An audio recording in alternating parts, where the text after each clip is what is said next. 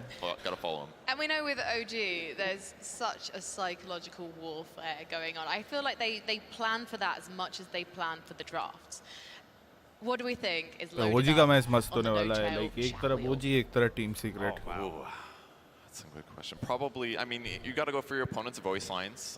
Ideally, some ones that are like rub it in a little bit. But with that said, I feel like Team Secrets, they're all veterans. उधर Like, safe बैठ के सब खरीद लेता है, जो आता है TI में सब खरीदता है वो. मतलब उसने लगता है अलग एक बंदा हायर करके रखा है खरीदने के लिए.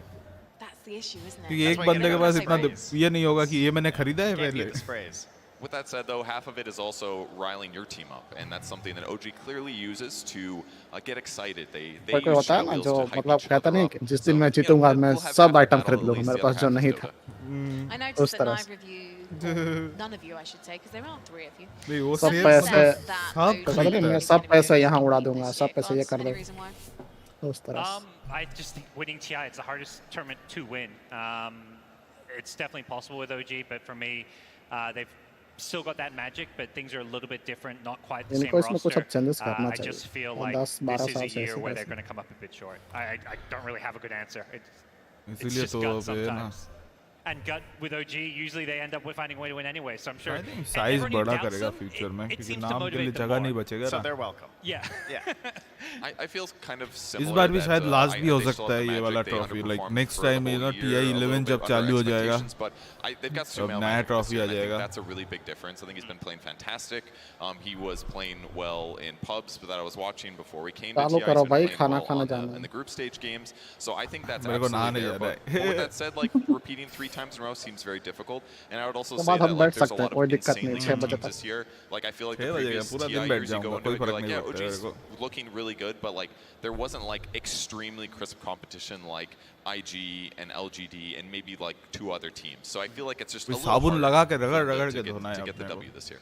I may be thinking about a conversation that was had in the bar the other day. Time as opposed to on air, but hopefully no one will mind. It turns out, guys, when we're not talking about Dota on air, we're talking about Dota elsewhere, which is the description of OG as IG साला 14 match जीता भाई. Would you agree? क्या एक ही हारा है IG. I would, yeah. And that's like the top उसके भाई ये काका और ओली बहुत मस्त खेलते हैं भाई support. and he's not afraid to die in the enemy side. OG के खिलाफ आएगा दौड़ा लेगा OG. So it is a goal to भाई OG के सामने भी एक मैच जीता और एक हारे थे दोनों. Maybe they don't have to do that as IG versus OG हुआ ही था.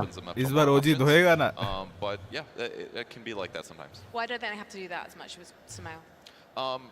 The general perception was that But Tori needed माँ to का have भोसड़ी का a good चालू game, करो at least so that maybe to keep morale up, something like that. So I would say Sumail's much more. He's got an ego. That's been clear. It's been toned down a little bit, so he's got confidence. He's got really strong confidence. ये भी बोल रहा है सुमेल का ego. And maybe that wasn't something that they were. कल का वो video आया ना उसमें. I mean, the man वो सुमेल का इंटरव्यू हुआ ना उसमें पूछा लास्ट में. चल चालू हो गया लॉबी फाउंड आ गया. Around his neck. So obviously, all I want to know is he going to be wearing the airline pillow again? He's got a bit more swagger. रेम आ गया, पीक चालू हो गया. Hype. He came out the final. इस बार English में JJ hypocrite और सेंट ट्रेन कर रहे हैं. But you know what is hype right now? अभी चालू हुआ मेरा. I don't want to listen you guys. Spirits turn to ban. चलो नहा के आते हैं. रुक जा पिक तो. I am disconnect now. Bye bye. हाँ चल ठीक. Dire team ban.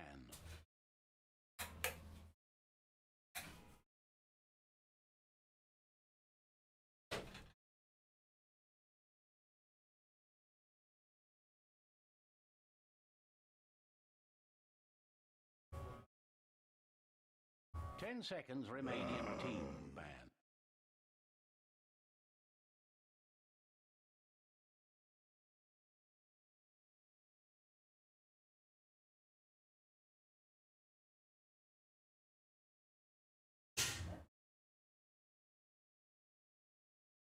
Ten seconds remaining. 5 seconds remaining. Dire team pick.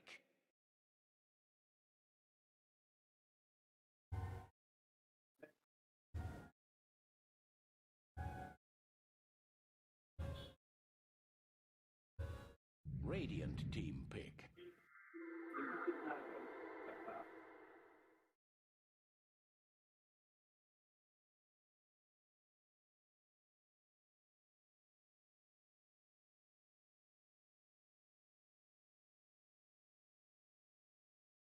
10 seconds remaining. 5 seconds remaining. Dire team pick. Elder Titan. Mars!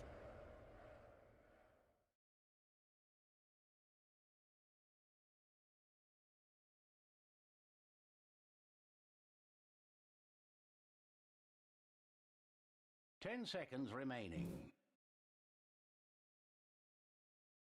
5 seconds remaining. Dire team ban. Lion.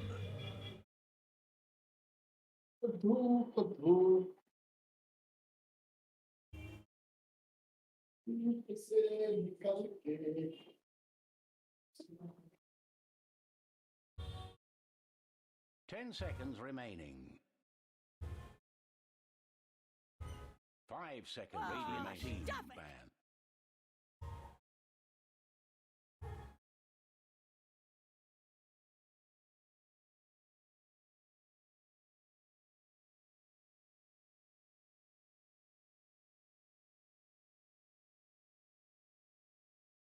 Ten seconds remaining. 5 seconds remaining.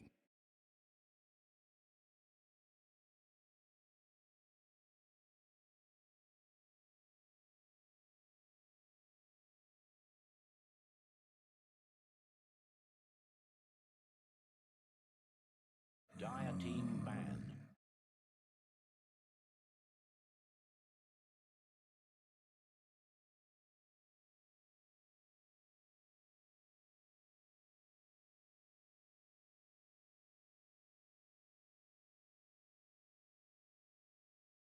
10 seconds remaining. 5 seconds remaining.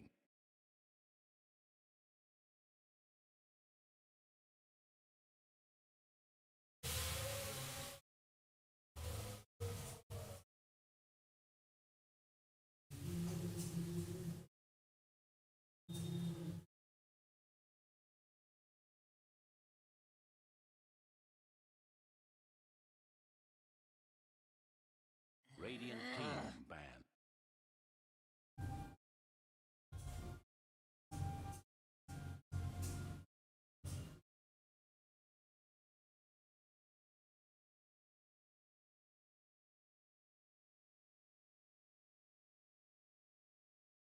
10 seconds remaining. 5 seconds remaining.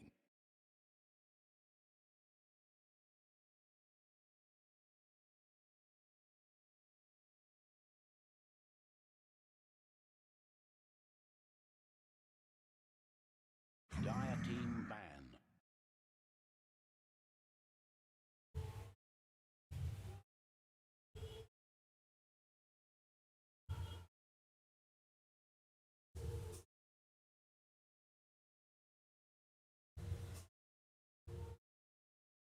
10 seconds remaining. 5 seconds remaining.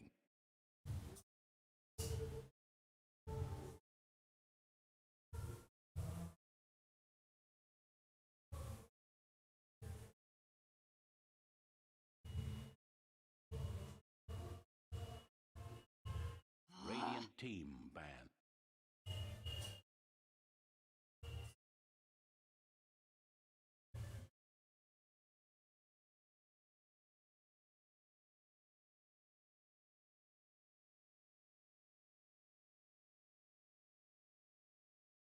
10 seconds remaining. 5 seconds remaining.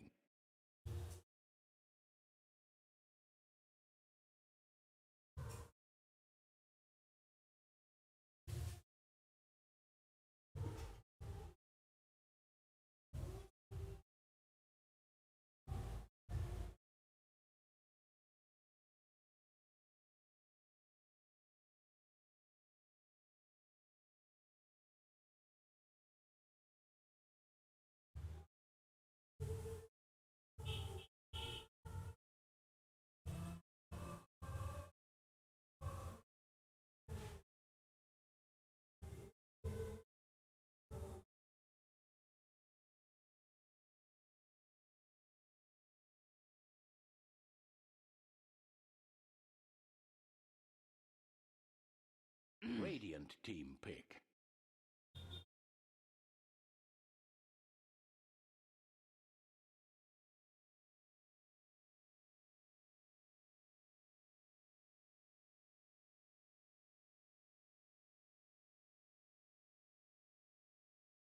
Ten seconds remaining. 5 seconds remaining.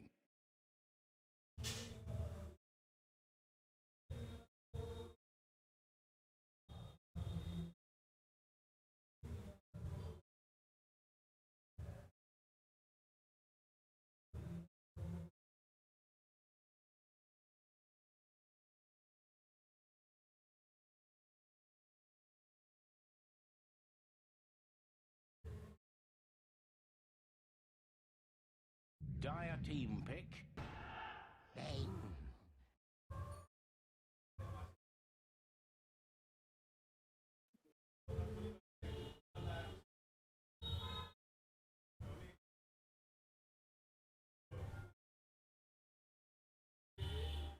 Ten seconds remaining. 5 seconds remaining.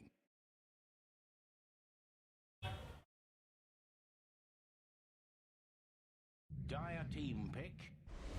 Monkey King.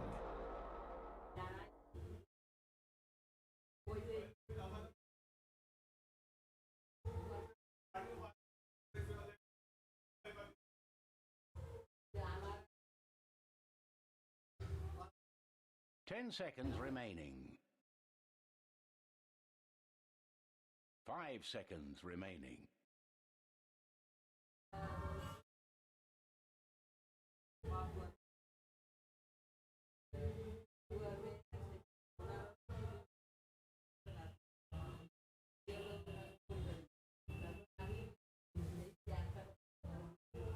Radiant team pick.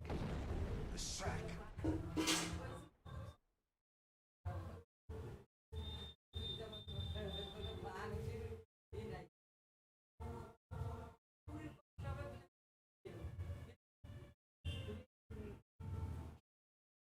10 seconds remaining.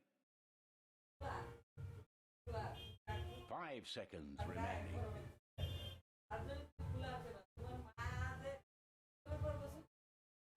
Dire team ban. Invoker.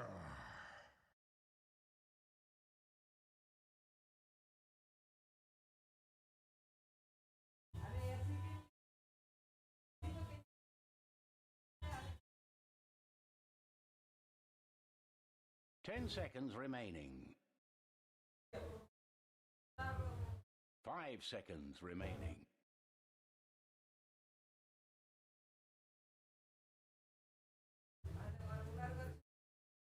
Radiant team ban.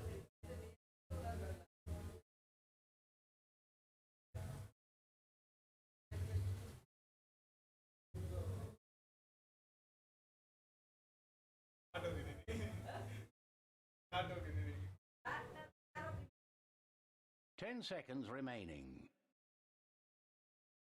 Dire team ban.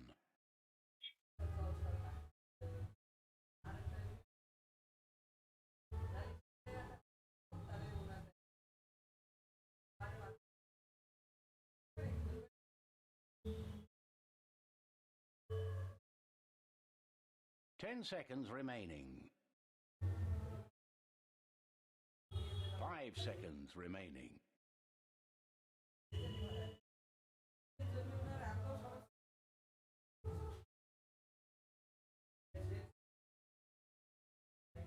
Radiant team ban.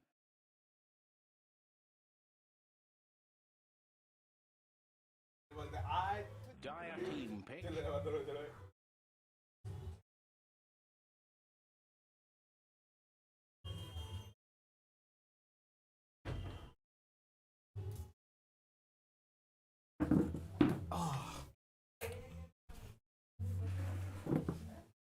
10 seconds remaining. चलो I am back. तो ये क्या Seconds remaining. खाने चला गया बेगम। Okay ये लोग casting में बग है तो बकचोदी तो हम ही पे लेंगे। Oh, let me check. मैंने वॉइस कम नहीं, वॉइस तो कम करके नहीं रखा.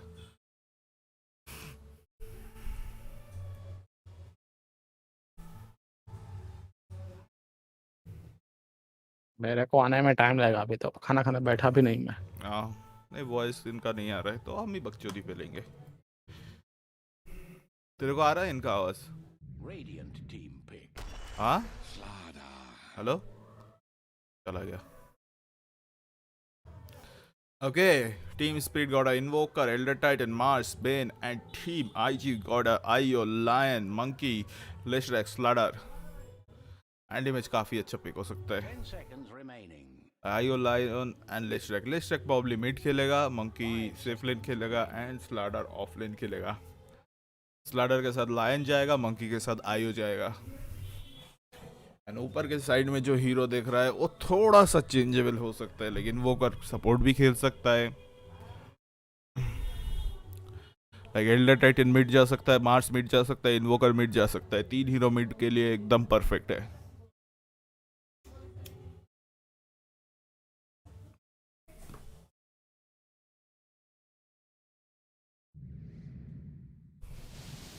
और इसके साथ मॉर्फलिंग जो सेफ लेनर है टीम स्प्रिट के.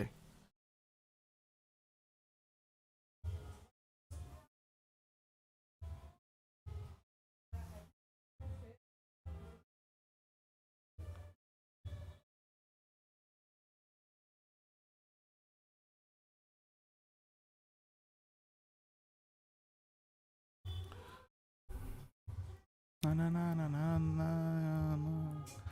लाइक दुर्गा पूजा है, बाहर एकदम मस्त मस्त गाना चल रहा है. बंगाली सॉन्ग्स, जिनको मालूम नहीं है, बंगाली सॉन्ग्स काफी अद्भुत है.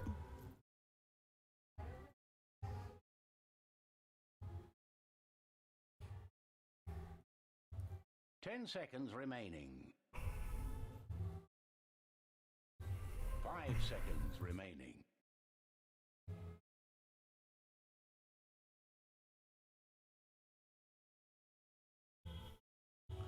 ओके, मेरे को इस टीम के बारे में कुछ नहीं मालूम. दोनों टीम मतलब कौन सा प्लेयर क्या पोजीशन पे खेलता है इतना मालूम है. फ्लाई सेफ लेन खेलता है एंड टोक्यो मिड खेलता है.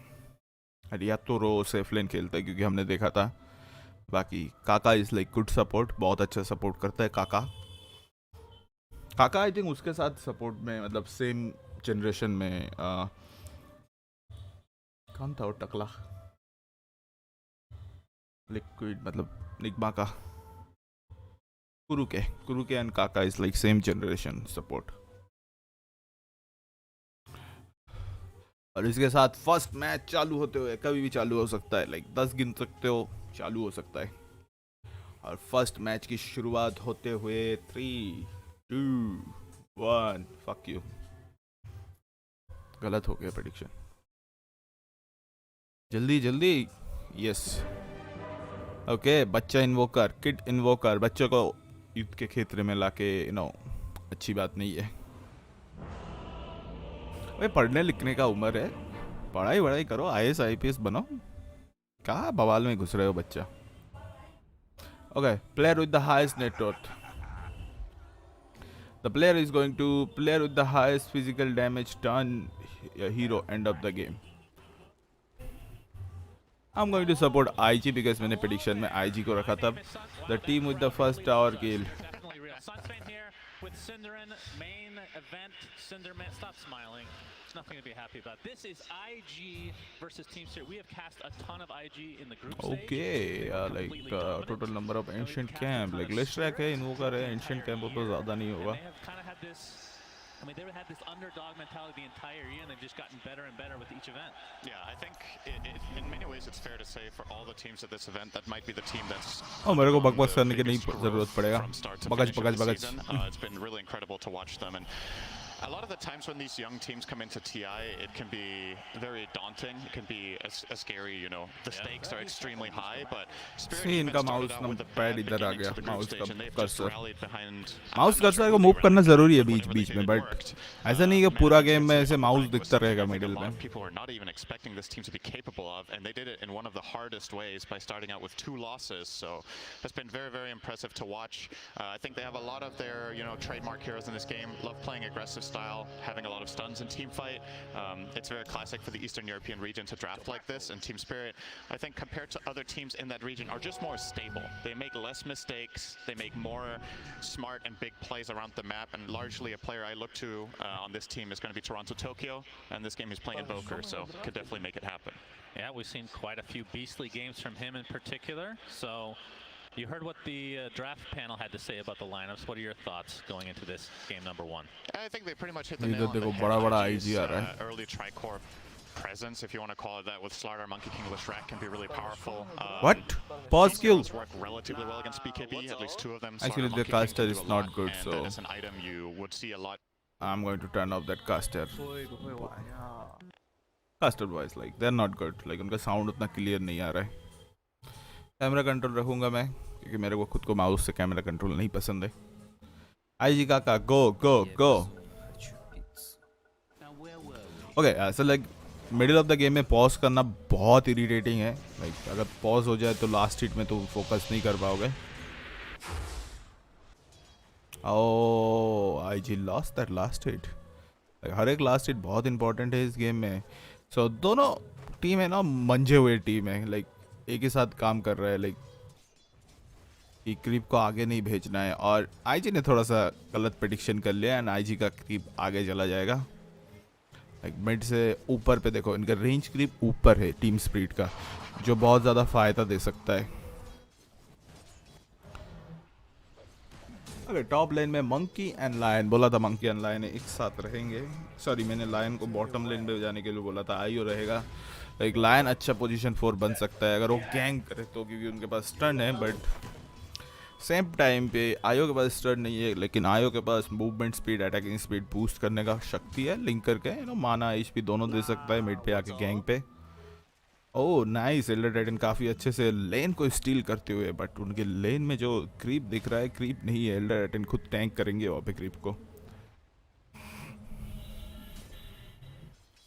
यानी लोग इंतज़ार करेंगे, ये लोग टावर के नीचे नहीं जाएंगे. मंकी ने भी अपने क्रीप वेब को पीछे लेके आया एंड यहाँ पे फार्म करेंगे. तो यहाँ पे फार्म करने का एक फ़ायदा है, मंकी सोलो लेन एक्सपीरियंस लेगा.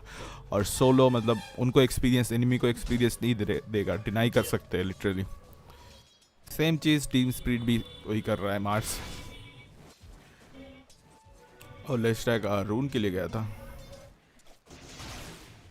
काफ़ी अच्छा. ओ ओ ओ ओ ओ courier one more hit. Yeah, that courier dies like huge hit back. Like Tokyo ने सही से कैलकुलेशन नहीं किया था, हिसाब नहीं लगाया उसने. अगर हिसाब सही लगा लेते तो अच्छा होता. लाइक टोक्यो के लिए प्रॉब्लम है क्योंकि वहाँ पे बहुत ज़्यादा क्रीप वेव है एंड उस क्रीप वेव के साथ लेस्ट्रैक एग्रेसिव हो सकता है. लेस्ट्रैक के पास अपना सेकंड स्किल होता है, तो टावर के ऊपर अच्छा खासा डैमेज दे सकता है एल्डर टाइटन के ऊपर. लाइक मंकी किंग ने अभी तक अपना जिंगली मास्टर नहीं अनलॉक किया, third skill jingle master. I love this hero. Like earth spirit काफ़ी अच्छा हीरो है, बहुत काम का है. Monkey level 2, mass level 3 and like now monkey reach level 3 finally. So इतना लेन आगे आने का एक फायदा है. लाइक यू नो इसका क्रीप बहुत ही कंफ्यूजन है. लाइक ओह ही सर्वाइव. लाइक थर्ड स्टन गिरने वाला था. आयो शायद यहाँ पे मारे जा सकते. आयो को बस मौका नहीं होगा. बट बेन उतना एग्रेसिव नहीं जाएगा आयो के लिए.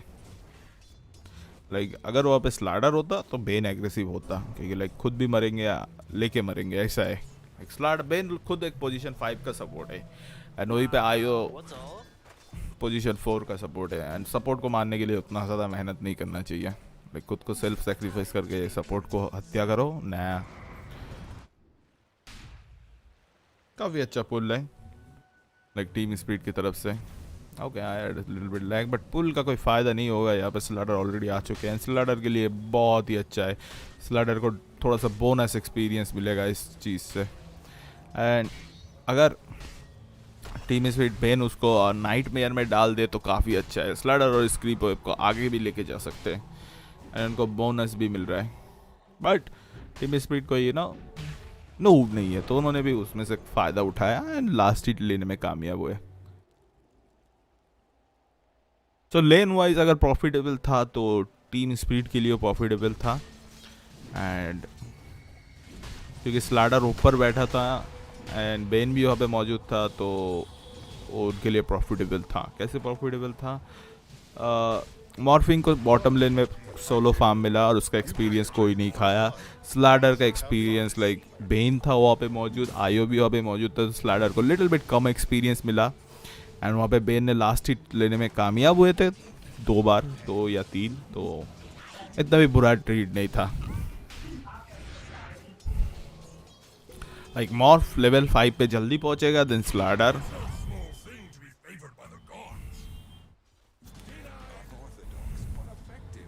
सो ये जो वेव दिख रहा है, ये वेव उड़ने के बाद इसको लेवल 5 मिल जाएगा।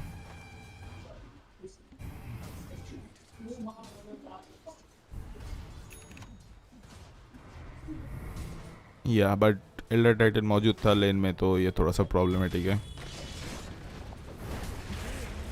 लाइक जिंगल मास्टर 1 हो जाए तो मार्स ही एकमात्र हीरो है जो उसको रोक सकता है। ये चीज़ देखा क्योंकि उसको पीछे धकेल के स्टन कर दो। Nice nightmare, like literally is a good nightmare.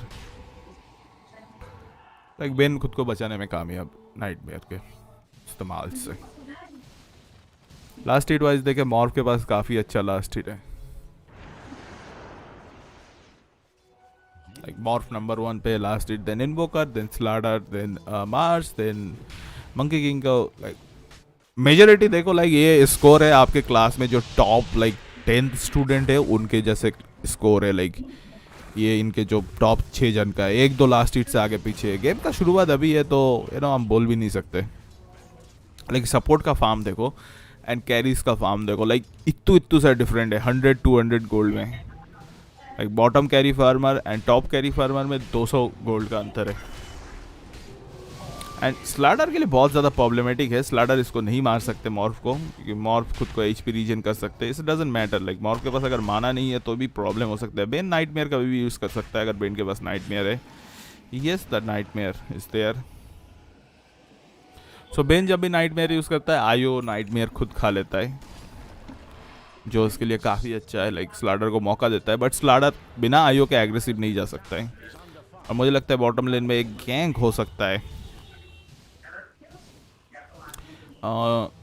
मॉर्फलिंग को न्यूट्रल आइटम मिलते हुए केंट ऑप्टिक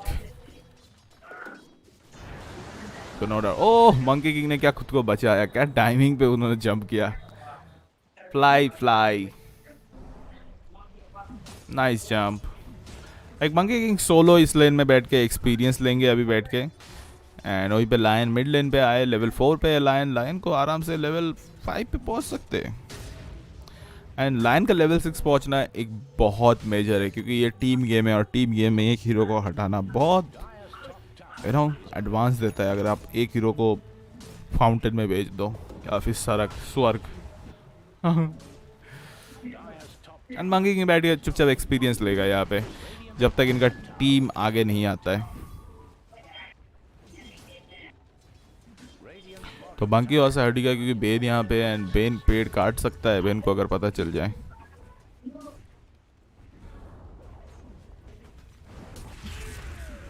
एंड आईजी ने फर्स्ट टावर ले लिया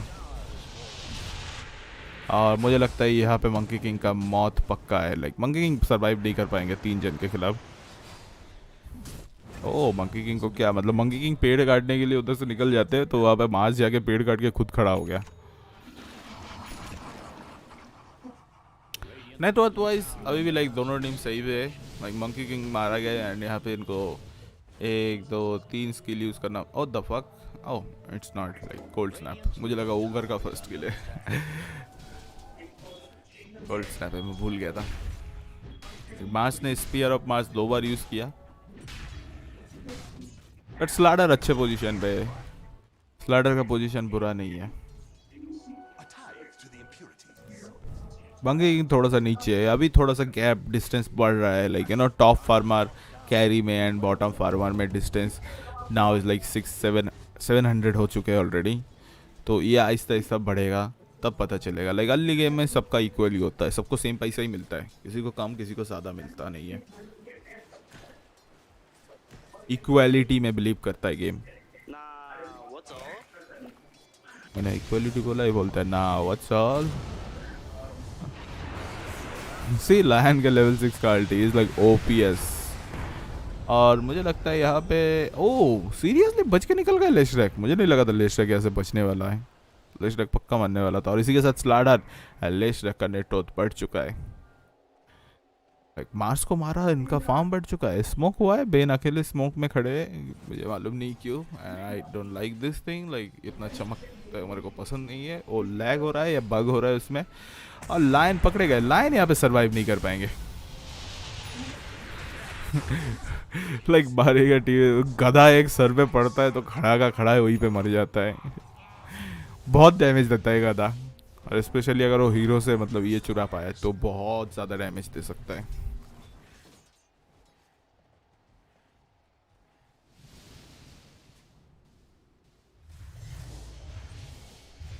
और लेशरैक के साथ आयो का कॉम्बो काफ़ी अच्छा हो सकता है। आयो लाइक लेशरैक को एक माना रीजन दे सकता है, जो आयो के पास खुद के पास वो माना रीजन है वो आयो दे सकता है लेशरैक को। एंड लेशरैक के पास खुद के पास भी एक माना रीजन है जो लेशरैक को फायदा देता है। तो it's like double mana regen. And think about late game, Lion अगर वो वाला स्किल लेता है कि अपने खुद के टीममेट को माना देगा, आयो लेशरैक के साथ कनेक्ट करेगा एंड लायन आयो को माना देगा तो लेशरैक का माना फुल हो जाएगा।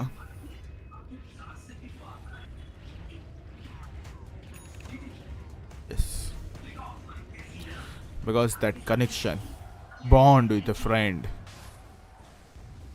एंड आयो को पास नॉट ओनली लाइक कनेक्शन के साथ लाइक माना ही नहीं दे सकता है, एचपी भी दे सकता है एंड अभी movement speed, attacking speed and damage भी देता है आयो। आयो बहुत अच्छा सपोर्ट है। एंड TI9 पे आयो कैरी ने फाड़ दिया था पूरा अखा TI। लाइक लोग शॉक में थे कि आयो, लाइक TI9 पे सबसे पहले आयो पिक हुआ था, लाइक लोग शॉक में चले गए थे आयो। एंड लाइक लोगों को लगा वो नोटेल खेलेगा एंड देन नोटेल ने बोला नहीं हम नहीं खेलेंगे, आयो खेलेगा तो हमारे आना बाबू का मतलब लोगों ने बोला ये क्या ट्रोल चल रहा है। And is like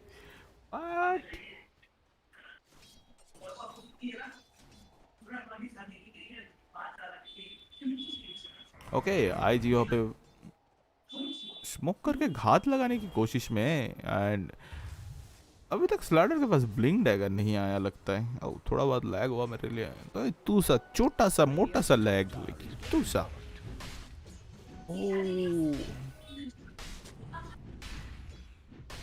I know what is the problem. Like मेरे को क्लियर नहीं दिख रहा था, लग रहा है क्या हो रहा है। ग्लोबल आइटम वो इधर इफेक्ट।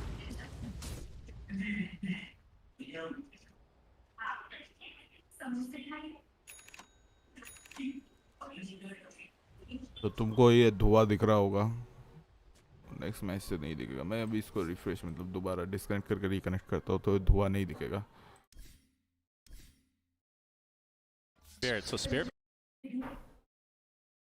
लाइक मैंने वो कल वन किया था वो धुआं, ऐसे ही बहुत दिनों से वन नहीं किया। नाउ इट्स नो धुआं, it's good when you doesn't see a धुआं। थोड़ा सा क्लियर दिखता है वो पार्टिकल इफेक्ट को, मतलब बहुत ही अल्ट्रा वाइड ग्राफिक्स में वो अच्छा लगता है। हालांकि मेरा ग्राफिक्स अभी मैक्स आउट नहीं रख सकता हूँ, बट काफ़ी हद तक मेरा ग्राफिक्स सही है। 100 FPS दे रहा है वॉचिंग में। एंड अगर लेंसर नहीं है तो 100 FPS काफ़ी अच्छा है। अगर लेंसर है तो ये FPS लाइक 50 में चला जाएगा। एंड 100 FPS मुझे उससे मिल रहा है। लाइक मेरा रैम अपग्रेड बहुत ही इफेक्टिव है मेरे कंप्यूटर के लिए। एक चीज़ मैंने नोटिस किया, मैंने रिसेंटली जो रैम अपग्रेड किया वो बहुत ज़्यादा अच्छा काम दे रहा है मेरे डेस्कटॉप पे। ओके मिड लेन मतलब सेक्रीफाइस कर दिया मंकी, यहाँ पे एल्डर टाइटन को पकड़ लिया। एल्डर टाइटन यहाँ पे मारे गए, बेन भी मौजूद है, मंकी को दिख चुका है यार। इसी के साथ इन्वोकर एंड मार्स यहाँ पे आ रहे हैं। ओह स्लाडर के पास ब्लिंक डैगर आ गया। स्लाडर एकदम उड़ते हुए कूदते हुए आ गए और यहाँ पे इसी के साथ लेग शैक को हत्या होते हुए। एक बेन के अल्टी से आप बच नहीं सकते हो।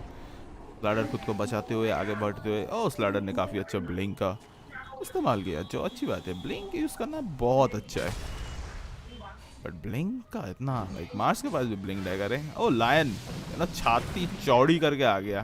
लायन इसी के साथ मछली बना दिया पानी का मॉर्फ को। Like morph can change his shape. Like morph अपना क्या बोलते हैं शेप को हिंदी में क्या बोलेगा, आकृति कभी भी परिवर्तन कर सकता है, परिवर्तित कर सकता है किसी में। बट लायन उसको मछली बना सकता है, पानी को मछली बना सकता है लायन को।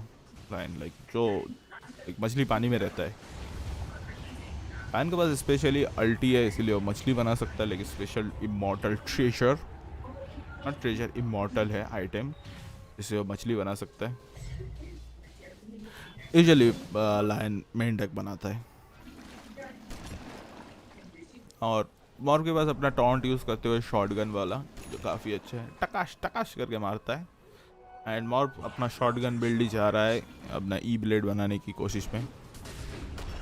मिड लेन में दोबारा फाइट, इन्वोकर का टॉर्नेडो एंड ईएमपी आ चुका है जो स्लाडर के माना बर्न कर देगा और पीछे से लिस्ट्रक आके टावर निकालने में कामयाब। और इसी के साथ एल्डर टाइटन यहाँ पे, ओ एल्डर टाइटन को बचा लिया था बट सर्वाइव नहीं कर पाएंगे। बेन भी मारे गए। लाइक बेन ने कोशिश किया था एल्डर टाइटन को बचाने के लिए बट एल्डर टाइटन सर्वाइव नहीं कर पाए। अब मुझे लगता है ये गेम आईजी ही जीतने का चांसेस है। लाइक इन्वोकर अच्छा खेल रहा है बट टीम आईजी ज़्यादा अच्छा खेल रहा है। और इसके साथ इनको एक मस्त सा स्टैक मिलते हुए लाइक, बट स्टैक ज़्यादा देर तक मतलब टीम उनका नहीं है तो स्टैक के लिए इसीलिए निकल गए। और इसके साथ आईओ यहाँ पे मौजूद होगा, आईओ पकड़ हो चुका है। एंड क्या कर सकते हैं यार, लाइक आईओ का यही सबसे अच्छा फंडा है कि आईओ आपके टीममेट के साथ किसी कहीं पे भी पहुंचा सकता है। अगर अच्छा आईओ है तो यू नो आपके गेम को चेंज कर सकता है, अगर बुरा आईओ है तो आपके गेम की धज्जे उड़ा सकता है क्योंकि वो फाउंटेन में भी लाइक टेलीपोर्ट करवा सकता है आपको।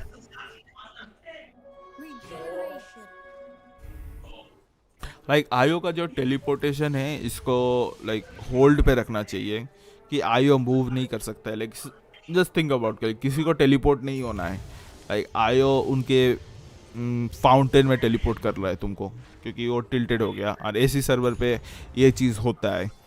तो आईओ जब टेलीपोर्ट मारेगा तब वो चुपचाप खड़ा हो जाएगा वहाँ पे। सामने वाला चाहे तो वो लिंक तोड़ सकता है, लाइक जिसके साथ लिंक कर रहा है वो चाहे तो लिंक तोड़ सकता है कभी भी। लाइक पूरा कंट्रोल आईओ के ऊपर नहीं देना है। लायन यहाँ पे पकड़े जाएंगे अकेले घूमते घूमते और लायन पकड़े गए। लायन ने मछली बनाने में कामयाब बट लायन के पास कोई मौका नहीं रहेगा। लायन यहाँ पे अकेला है। एल्डर टाइटन का स्टन लाइक जैवलिन पूरा छाती में घुसड़ दिया लायन के जैवलिन।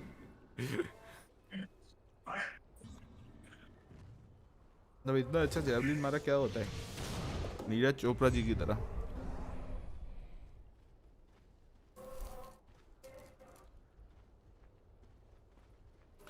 लाइक वही अपना ये है कि Radiant's middle tower is not safe.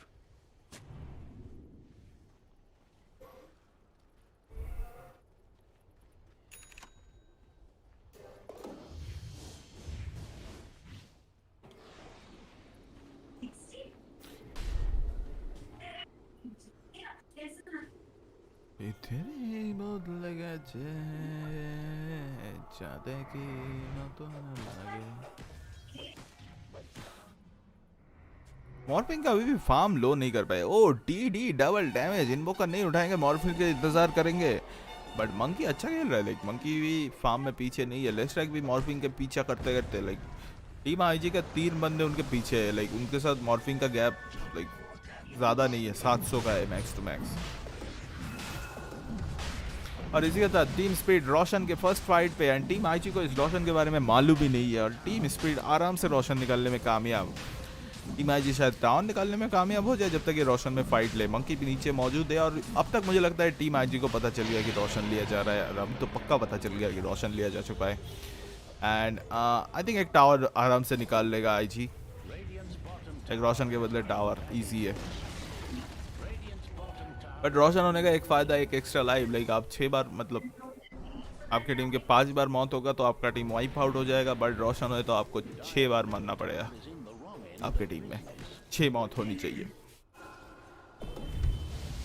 तो आपके पास 1 मौत ज़्यादा होगा। और टीम आईजी भी एक टावर लेते हुए तो ट्रेड बोनस है टीम आईजी के पास, सॉरी यार टीम स्पिरिट के पास। fortified their structures. Radiant's bottom tower has uninvited guests. Dire's top tower. Okay, team IG का प्लान है कि उनको बॉटम में मूव करवाए, इसीलिए उन्होंने क्या लाइक क्रीप वेब को पुश करके आए। एंड ये लोग अभी फाइट नहीं लेंगे, हालांकि उनके जैसे कि उनके पास रोशन है तो फाइट ले रहा है ना, लाइक बेकार है, फाइट लेने का कोई फ़ायदा नहीं है।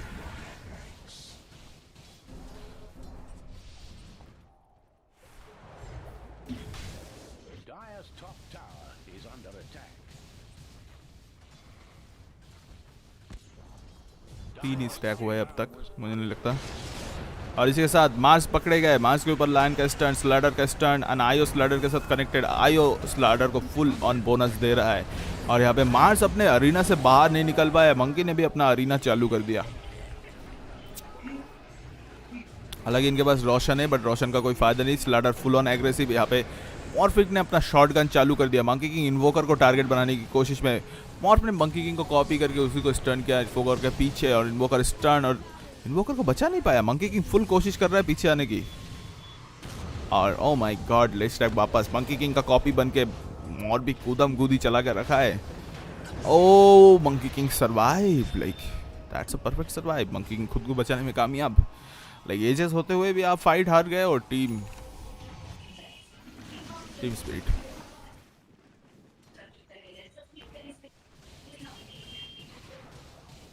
और इसके साथ अभी भी 5 मिनट बचा है, और यहाँ पे सबसे ज़्यादा नेट ग्रोथ फ्लैश रैक के एक प्रेडिक्शन गलत होते हुए monkey king full on like moving, like चल उड़ उड़ के चल रहा है लाइक पेड़ के ऊपर। हालांकि माइथोलॉजी में मंकी किंग के पास पावर था उड़ने का, एंड डोटा में नहीं है, हालांकि पावर उड़ने का, जंप करने का शक्ति है।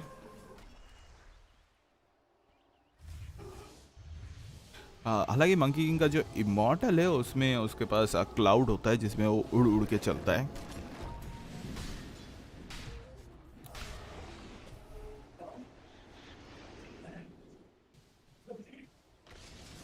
लाइक वन पीस में, मतलब जो अगर कोई एनीमे देखता है तो वन पीस में ये है, उन्होंने एक चीज़ मतलब बताया कि वन पीस में जो ड्रैगन है वो उड़ते नहीं है, वो कूदते हैं क्लाउड के ऊपर। And it's like similar to real thing, like real dragon भी उड़ते नहीं है, कूदते हैं। ओह, लेशरैक का डीडी मास के ऊपर फिर से मछली अनस्टर्न, एंड यहाँ पे मुझे नहीं लगता इन्वोकर सर्वाइव कर पाएगा। इन्वोकर को बचाने का कोई ऑप्शन ही नहीं था। Oh Lion, this game is gone, like GG लिख दो। Team spirit, prepare for the next game. This game is done. You have no choice. Dire's bottom tower is under attack.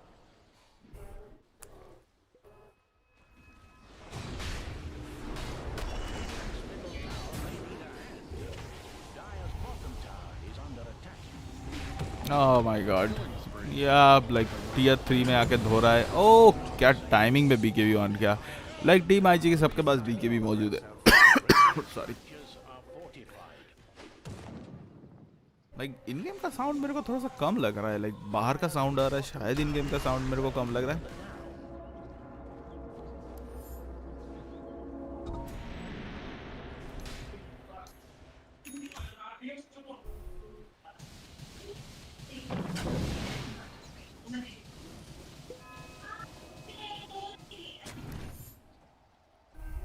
Oh, actually मैंने खुद sound कम करके रखा था।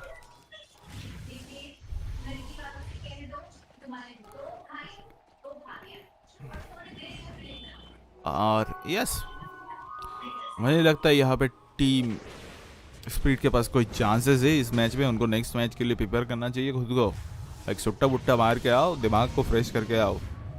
इस match में तुम नहीं जीत सकते। इस मैच में लाइक आईजी ने पूरा मैच कंट्रोल करके रखा है, उनके पास फुल मैप कंट्रोल है। और इसके साथ मंकी किंग के सामने बेन, और बेन थोड़ा सा हाई ग्राउंड में है, एंड मंकी किंग बेन को देख सकता है अगर पेड़ के ऊपर चढ़ते हैं। और 2 मिनट लाइक 40 सेकंड के बाद रोशन रिस्पॉन होगा। टीम आईजी एक स्मोक करके बैठे, और टीम आईजी के पास एक मौका है कि ये जाके मॉर्फ को धो के आए, या फिर इन्वोकर को। लाइक एक स्मोक वेस्ट है, लाइक लिटरली अगर वो सपोर्ट को मारते लाइक एल्डर टाइटन या फिर बेन को तो एक स्मोक वेस्ट है। और टीम आईजी को दिख चुके हैं मार्स, एक कैरी की हत्या करने में मजा आएगा। और मार्स ने ब्लिंक करके खुद को टीपी किया और oh my god late, Monkey King is late. Not Monkey King late, Monkey King मर नहीं गया। एक बाहर का म्यूजिक चल रहा है, शायद मुझे लग रहा है कि इस गेम का साउंड कम है, but I increase the sound.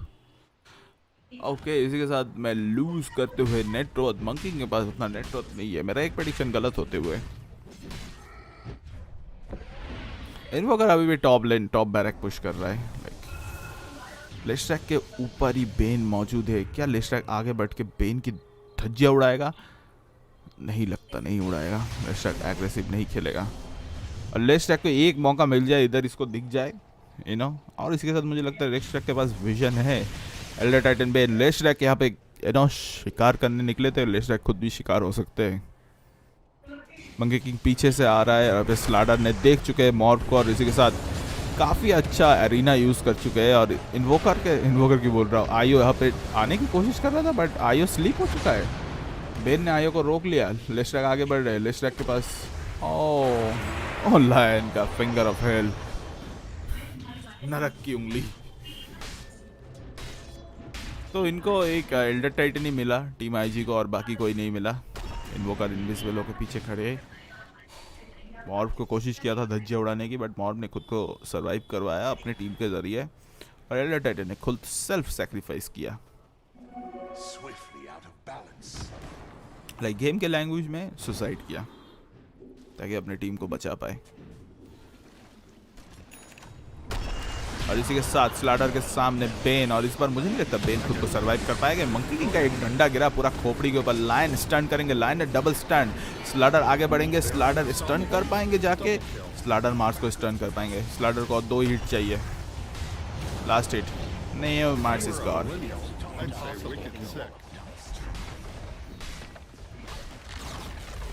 Monkey King का जब डंडा गिरता है बहुत डैमेज देता है, बहुत डैमेज।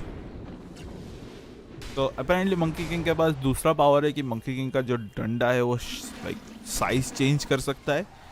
चाहे तो दुनिया को 2 टुकड़ों में बांट सकता है। मंकी किंग का जो फर्स्ट किल है उसका साइज इतना बड़ा कर सकता है, जो मंकी किंग का पावर है। लाइक मंकी किंग के पास यूनिवर्सल पावर, मतलब जो लॉर्ड लाइक उनके माइथोलॉजी के हिसाब से like you no Lord Buddha, उनके पास जितना हाई लेवल पावर है उतना नहीं है। बट मंकी किंग काफ़ी ज़्यादा पावरफुल है। जैसे कौन सा असुरा गेम में वहाँ पे जो मतलब विष्णु या कुछ मतलब लॉर्ड बुद्धा जैसा जो कैरेक्टर है वो मतलब वही से मतलब कुछ मल्टीपल माइथोलॉजी कैरेक्टर मिला के एक कैरेक्टर बनाया गया, मतलब एक गेम बनाया गया था असुरा, उसमें लाइक दुर्गा भी है। तो ऐसे तो उसमें जो मतलब सिमिलर है लॉर्ड बुद्धा, लाइक उनके पास यूनिवर्सल डिस्ट्रक्शन पावर था जैसे हमारे शिव जी के पास है universal destruction power. And Brahmastra Brahma के पास भी है, like they are the top tier god. But हमारे मंकी किंग जो हनुमान है उनके पास काफ़ी अच्छा पावर है। लाइक वो 5 तत्वों को कंट्रोल कर सकता है एंड उनको कभी भी परिवर्तन कर सकता है एंड उनके पास रूप बदलने का शक्ति भी है। लाइक मंकी किंग लाइक हर मतलब माइथोलॉजी हर लाइक हिस्ट्री में मंकी किंग को बहुत ज़्यादा लाइक मंकी हनुमान को बहुत ज़्यादा रिस्पेक्ट मिला है। दे चेंज शेप, दे चेंज ये लाइक मंकी किंग के पास जैसे अपना डंडा है, हमारे हनुमान जी के पास अपना पूछ था लाइक जिससे लंका को पूरा जला डाला। लाइक जो अपने पूछ का साइज चेंज कर सकता है। लाइक हनुमान हिप्नोटाइज भी लाइक यू नो उनके माइंड कंट्रोल भी कर सकता है और लाइक किसी भी मैटर को चेंज कर सकता है कभी भी। वो काफ़ी पावरफुल है हमारे माइथोलॉजिकल हनुमान एंड उनके पास लाइक वर्ल्ड डिस्ट्रक्शन पावर है बट यूनिवर्सल डिस्ट्रक्शन पावर उतना हाई लेवल का पावर नहीं है। गॉड में भी अगर टियर होगा तो इज लाइक दैट्स जैसे राम जी के पास यूनिवर्सल डिस्ट्रक्शन पावर है, उनके एरो राम जी के पास है, अर्जुन के पास है। लाइक वो एरो उन्होंने कभी इस्तेमाल नहीं किया कुरुक्षेत्र में एंड मैं लाइक जब से डोटा खेल रहा हूँ तब से मैं एक्सपेक्ट कर रहा था कि इसमें कोई एक इंडियन गॉड का इंट्रोड्यूस हो। ज़्यादा ही साउंड लग रहा है, 30 सही रहेगा। लाइक इंडियन गॉड एक लाइक यू नो उसका आए, बट अनफॉर्चुनेटली अभी तक नहीं आया। लाइक पावर लेवल के हिसाब से इंडिया के लोगों को पसंद नहीं आएगा। And like you no game character like उसमें गणेश है स्मिथ गेम में, गणेश। और इसी के साथ लेस्ट्रैक मारे गए। लेस्ट्रैक को शॉटगन की तरह लिटरली डिलीट कर दिया। मंकी किंग अपना अल्टी यूज़ कर सकते हैं और एल्डर टाइटन का अल्टी आ चुका है, टकाश कर गया। Oh my God, team spirit comeback में कामयाब, मंकी किंग निकलने में कामयाब, बच के। लायन यहाँ पे अकेले मौजूद है। लायन खुद को इनविजिबल करके रखे और लायन दिख चुके हैं और इसी के साथ लायन मारे जाएंगे। ओ लायन ने काफी मस्त ब्लिंक किया।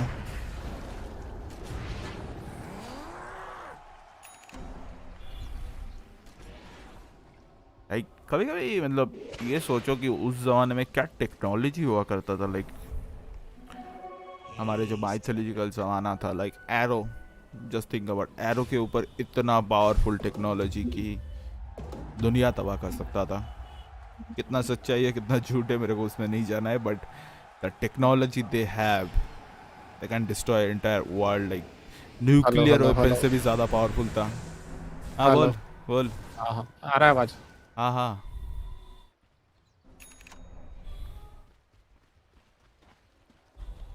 हो गया खाना? क्या खाया? सब्जी रोटी भात। साला ये दो चीज़ कैसे खाते हो, रोटी और भात एक साथ? मेरे को साला मतलब ये मैं आइदर एक ही खा सकता हूँ, आइदर भात खाऊंगा या फिर रोटी खाऊंगा। सब्जी रोटी मतलब 2 रोटी फिर भात। लाइक मैं 2 चीज़ नहीं खा सकता हूँ, भात एंड लाइक रोटी एक साथ। लाइक आइदर मैं भात खाऊंगा या फिर रोटी खाऊंगा। आइदर लाइक यू नो चावल खाऊंगा या फिर गेहूँ खाऊंगा। 2 चीज़ें एक साथ नहीं खा सकता। I think team spirit comeback कर सकते हैं लाइक। और इसी के साथ स्लाडर ने इन्वोकर को पकड़ा और इस बार लायन ने बदला लिया। मतलब सीधा, मतलब उसने आता कुछ नहीं देखा, सीधा अपना अल्टी। ओके आईजी जा रहे हैं ऊपर एक गैंग करने के लिए और आईजी का फ्लाई को दिख चुका है। एल्डर टाइटन और फ्लाई को बाकी भी बंदे दिख चुके हैं। स्लाडर आगे बढ़ते हुए, स्लाडर के पास ब्लिंक है, स्लाडर आगे बढ़ के stun and TP cancel. Lion भी पीछे मौजूद है। ओह माय गॉड, लायन ने कहाँ स्टन मारा, क्या माल फूक के बैठा है।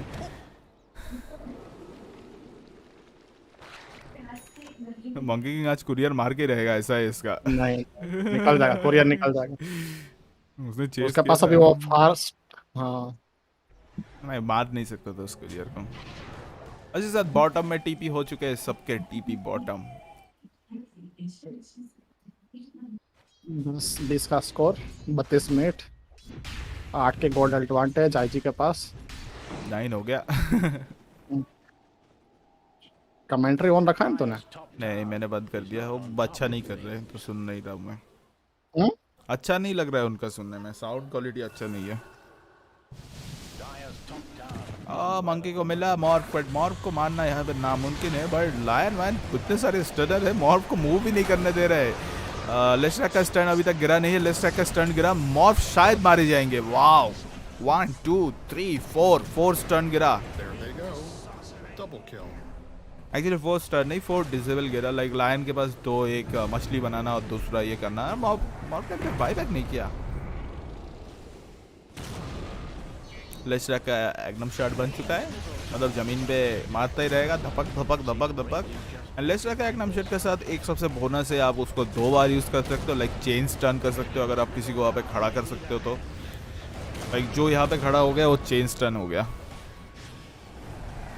एंड लेस्ट्रैक का जो बार बार बड़ा होता रहता है। लाइक मंकी किंग के ऊपर अगर बिना बीके कोई कूदा तो वहीं पे स्टन। और मंकी किंग मारे गए मार्स का अरीना। लायन ने खुद को बचाने में कामयाब।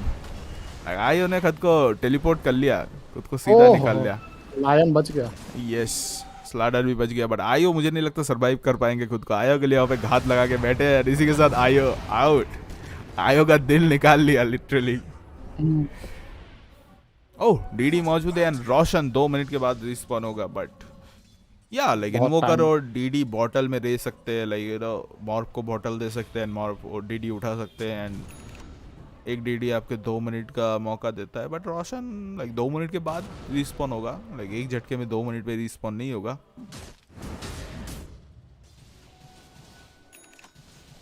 डीडी उतना काम का नहीं है not that huge OP item DD like उतना ह्यूज नहीं है अभी लाइक हाँ जब लाइक अगर रोशन रिस्पॉन है तो वो डीडी काफी अच्छा है अभी वो बात कर रहा था लाइक माइथोलॉजिकल कैरेक्टर कितना पावरफुल है लाइक इनका मंकी किंग और हमारा हनुमान जय हनुमान जय हनुमान या लाइक अगर पावर का मतलब मेजर करते हैं तो अपने हनुमान के पास ज़्यादा पावर है लाइक वो 5 तत्वों को कंट्रोल कर सकता है लाइक अर्थ सबसे ज़्यादा बलशाली वही है और उनके पास लाइक किसी का भी माइंड कंट्रोल भी है लाइक तुम ग्राउंड देखोगे तो ग्रेविटी को उल्टा कर सकते हैं लाइक तुम्हारे लिए एंड उनके पास भी अपना पूंछ लंबा करने की शक्ति है जैसे मंकी के पास अपना डंडा लंबा करने की शक्ति है ओ क्या लेस्टर को बचा नहीं पाया ओह team speed come back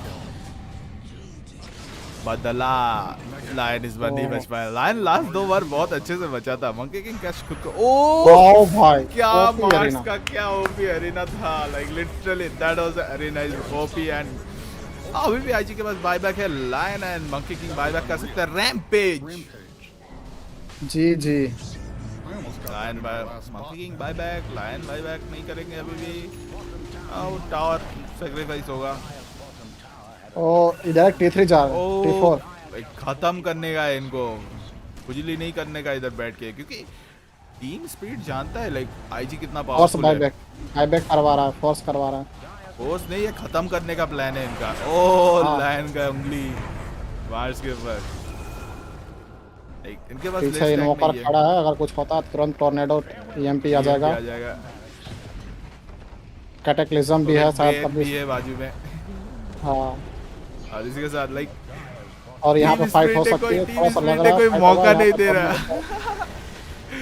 IG का कोई मौका नहीं दे रहा लाइक पेन और वो मिलके उनको धो रहा है स्लाडर आगे आते हैं स्लाडर स्टन कर सकते हैं बट मौका नहीं मिलेगा लाइक जी यहाँ पे जीजी लिखने का मौका नहीं दिया मेरा 3 प्रेडिक्शन सही था जीजी लिखने का मौका नहीं दिया इन लोगों ने गेम खत्म कर दिया मेरा 3 सही है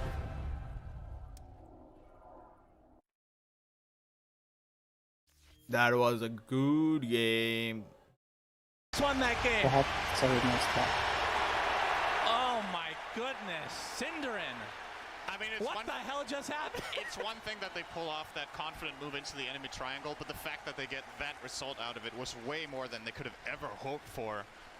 Oh my god, they capitalized so hard on that. No buyback on the Lesh, no buyback on the Slardar, and you got a question. We talked about that earlier in the game. Emo can pop off, he can also be a little reckless. That blink ये लोग continue करेंगे कि नहीं करेंगे enemy heroes.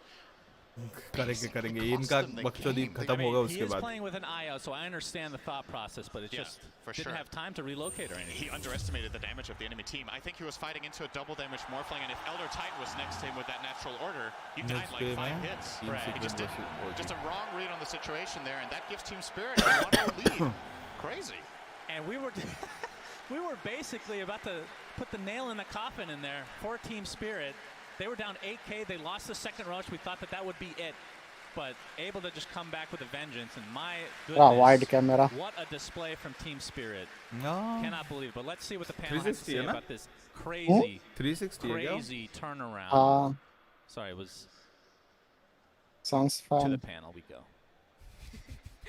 Was he apologizing then for Team Spirit finishing so suddenly before we didn't even expect it? We were running to the desk like, what is happening? Because it seemed that what was happening was Yatoro and Collapse are the perfect Frankie duo Ward. in Dota right now. I mean, out of the teams we've seen play at the main stage, approximately 2. Trent, what did you make of that epic turnaround right there? I am 1 minute. Well, you know, in the Oxford English Dictionary, the last word is ziziva. But here at TI, the last word, it's BSJ, and he covered it. He talked about burst damage, and what just happened in that game? Burst damage. I know he was talking about IG, I think, mostly. But turns out he actually knew all along that it was going to be the big plays in the end with the burst damage, and that's what happened. There was no time for the actual save with the relocate coming out from Ollie, and it cost him. It's definitely a game of kicking themselves a bit because they were the ones who were dictating play the entire game, even till the very end in some sense, except for that one smoke move. They were trying to breach high ground multiple times, and Team Spirit just coordinated all their spells so well to burst these heroes. Yeah, it was just a huge amount of single target damage. It was the double damage on Morphling that he got to use in that fight. Tons of right click, collapse hit, really nice initiations as well. So even after they won the initial fight and they go for the chase down, he catches the Monkey King behind the tier 2. The creep wave was in the right position. So all of a sudden it was like we got all these crucial kills and it's a tier 2 tower. And they weren't necessarily saving for a buyback because they were so far ahead. It just opened up the game in such a big way. Well, should we go back to the very start now we've covered the end and talk about the draft? Because as the draft panel was saying, as BSJ was saying, the draft was very much looking like it was in ID's favor. It was very much a load of counter picks from Team Spirit. They were set up for the defense and they were able to capitalize. What did you think of the way that Spirit did draft against IG? Did you have your reservations, Trent? Yeah, definitely. I think IG just strictly had an easier game because they get to, as Insania pointed several times, control the flow of the game. Because like basically Team Spirit had to wait until IG made a move and they had to respond. And the first best responses they had was going for that Roche. I mean, the first DD that they got right, got them in Aegis. That was nice. Kind of delayed the game a little bit. And then later on, you have to like wait on that high ground and make that play. And I actually can't believe Claps hit that first spear back into the tower where they just wiped out Emo. That was massive for them. Yeah.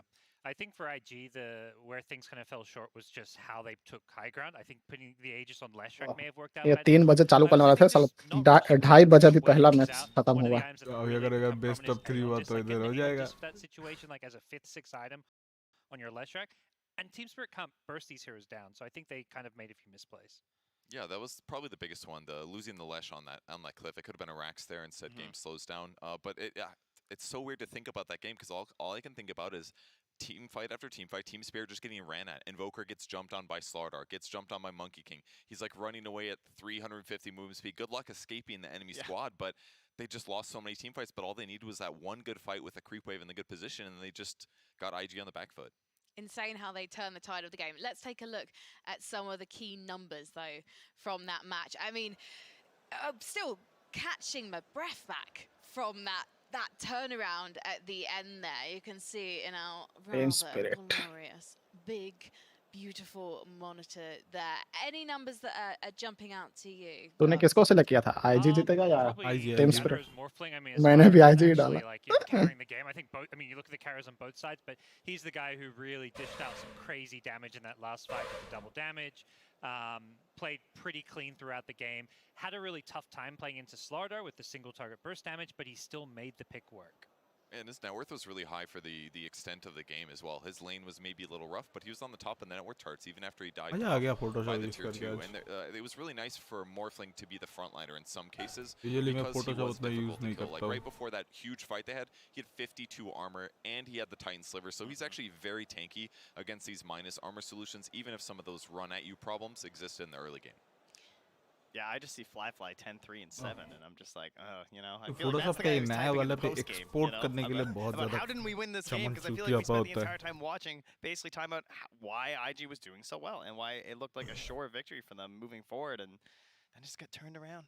With that said, though, for carry players, like you can have this great game, but all it takes is one mistake, and it's so crucial because you are so much net worth.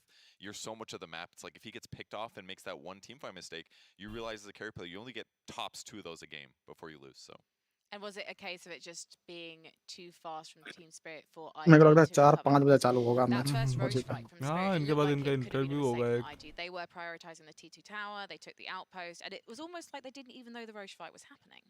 Yeah, no, that was, again, the DD rune definitely helps. Like, Morphling's one of the absolute best heroes in the entire game since it just doubles essentially all of your damage, the way you build Morphling. So it's super fast and they grab that. But I think for me, it was just like, there were risky plays from Team Spirit throughout that entire game. And a lot of the times they were not going well. But hey, the risk paid off in the end, and that's why you just got that snap victory. It was just like such a small moment where like Bane shows in the tri-camp. They see him, they're like, oh, we've been winning the last 3 fights. Jump on it. They jump in, and all of a sudden he's committed. And then you don't have time to click on Morphling to see if he's a decent. Anyways, with everything flying around, so it's like you just don't. It just was such a split moment. It cost him everything. And Fly in that situation, did he need to be set up towards the later game better by his teammates? I think that was just maybe as a team they got kind of caught up by surprise there rather than Fly doing anything too wrong. By the time he got caught in the trees, things had already fallen apart. Emo's the one who should not have jumped in. He didn't have any backup, or the backup he had, the IO, the relocate saves weren't coming in. But really for me, it's like you got to give credit to Spirit for the fact they were willing to make those bold, risky plays, you call them, because so many teams when they're down like that, they'll just keep waiting on the high ground. Because they had success there. They were defending their high ground. They managed to kill heroes twice in the top lane as well as in the mid lane. But they said, no, we're winning these fights, but now let's go make another risky move on their side of it. IG, getting too confident. A little bit cocky. Not Feeling anymore. their own tingles. Was that an answer? Yeah, I don't know. We haven't brought tingles, and I don't know. This is all fresh for us here. I don't know. Okay, I brought chaos to the desk. Absolutely, my apologies. Let's talk then about whether we think IG can recover, because they're definitely going to be feeling shaken after that finish, gods. Yeah, I feel like for me, IG is a team who's going to look at that game. They've got a very experienced coach in Super, and just be able to say, hey, look, we dictated play. We made one crucial game-deciding mistake. I think IG will be happy with their draft, will be happy with their play throughout 99% of that game. And it's the kind of game where, losing that is heartbreaking, but you're in the best of threes now, and I think they can still get some confidence from it. Are you also feeling positive about this purge? I mean, we've got to think back to that reverse sweep at the Singapore Major, I guess. Yeah, I'm sure they have plenty of ability to take that one. The tough thing is it's going to hurt when they think about that game, certainly. All they got to do is close out the series, and they're going to be like, all right, we threw that one time, but it's okay. We came back. It's gonna build some confidence. But if they happen to lose this series, that's going to be like one of those Dota cringe moments for the rest of their life, for sure. Dota cringe. That's what I was brought We all here have to it. do. Who else has it? You guys all have it. I feel it. That's my version of a tinker. It's the Dota cringe. Now, Spirit, they've got this little boost of confidence now, but could they get ahead of themselves? I know it's a cliche, but it's for a reason. Most certainly, right? We're all guilty of that at times, but hopefully they can recognize that game was gifted a little bit near the end. Yes, they capitalized on the mistakes, but a mistake nonetheless was there, so you still have to tighten up. Much like I think IG can look at that game and be like, guys, in some ways that's an easy loss because, we made one mistake, we lost, but it's okay. The rest of our game plan was very good. As Team Spirit, you need to recognize there were some issues. And we got a little bit lucky, got kind of bailed out. Awesome play, that was sick, but this wasn't actually the best situation that we were in at the end. Yeah, I kind of like the idea of just like embracing, like, let's just play this bold, risky, because they're the underdogs. And I think the way you win in that situation is by just doing unexpected stuff, by, taking those perhaps at times, poor, risky plays, but they catch teams by surprise. And this is the thing, when you look back at that game, Spirit were the ones making most of the mistakes. Yeah, and that's because they kind of wanted to take fights, but they didn't have a super easy way to do it compared to their opponents. Their opponents had Slaughter that could jump in and initiate with a stun to set up other stuns. They could have Monkey King do it as well, whereas on the Spirit side, like half the time, their disables were like the Morphling turning into a Monkey King and throwing a stun. So it wasn't as straightforward for them to take fights unless for some reason they had perfect vision over their opponents. So as long as IG played well, which they did, they didn't get a lot of opportunities in a lot of those early fights as well. They tried to jump in with collapse, BKBs are ready, which basically countered all of the heroes on the Spirit side. So they just had to keep fishing, and eventually they found one.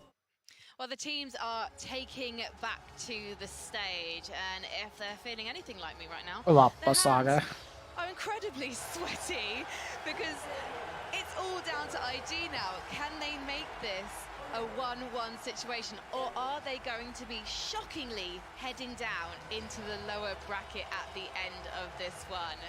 We were saying on the panel earlier, we were feeling maybe it's going to be a 2-1 situation. We just maybe expected IG to have the upper hand as we go into this one. But you know what? We've spoken enough about IG. Let's take a look at how Spirit got to the international.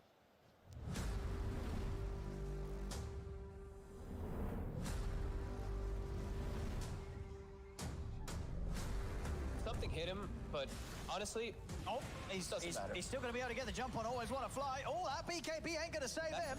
Okay. As he instantly goes down, collapse, he's going to be saved as well. The false promise comes out. The Lotus Storm as well allow them to turn things around. They're in on top of Vichun. General off from the side. They've put the BKB. They've got to respect the Enigma. They've got to watch out for this black hole as Yutoro's waiting out that BKB. He wants to be able to try and help Toronto. Tokyo's now going to jump in over towards Vichun. He's found the bash. Vichun getting low. He's trying to get the mana point now. Yutoro is able to find it. The black hole's down though, allowing Vichun to buy some time for himself. But the nuke damage there from Miposhka finishes Vichun. They get the kill on General. They're going to be able to clean up Iceberg as well as Team Spirit take down the entire squad of Na'Vi.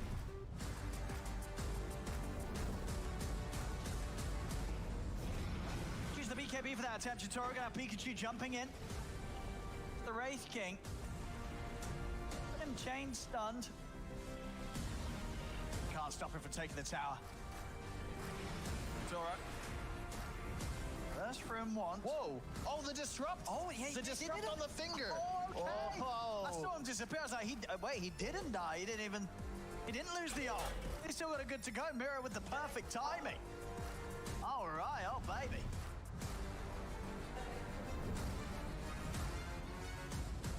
Luna has near 6K gold here. He sees a multi-shot. He sees him on top of the creep wave. Miposhka is kind of waiting. He's going to intercept the Centaur. Meanwhile, he turns around, gusts up, and kills the Invoker. Now Yutoro's got to get out of here. Toronto Tokyo is going to make sure that the Drow has an opportunity to do so with the coil. They can actually turn things around here.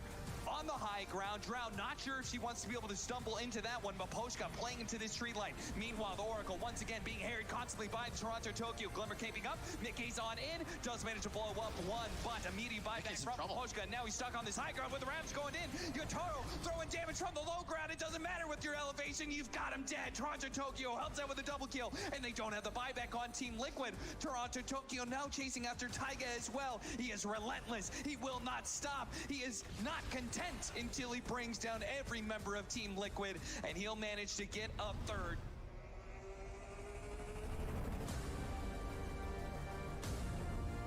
Spirit. Empire, lay down a ward. It's in vision. Dude, they're so afraid. Vanscore gonna get caught. Tornado. It's finally happening. Has that BKB. Arena gets thrown to all of them. Where's the follow-up though? Yutaro jumps in, wants to blow him up. There's gonna be the Sunstrike afterwards. Toronto Tokyo landing all this damage on top of them. 3 are dead. Dude, what an arena from Collapse. In the moment they needed it, he gave it to them. Now, the Yule Scepter lift up, trying to interrupt this arrow coming through, but the stun is there. They find the kill. 4 go down, and there's the tip. It to him as Team Spirit found that opening. Oh, they want it.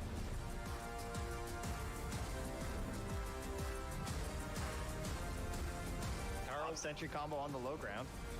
Forward, Alacrity on the Smiling Knight. They want to find that back line, but the Cursed Crown is there. Oh, the stun, it catches there's afterwards, two. and there's the oh, what a connection. Yutaro jumps in, never a chance. Team Spirit makes the play, finds the kill. They're going to TI, Trent.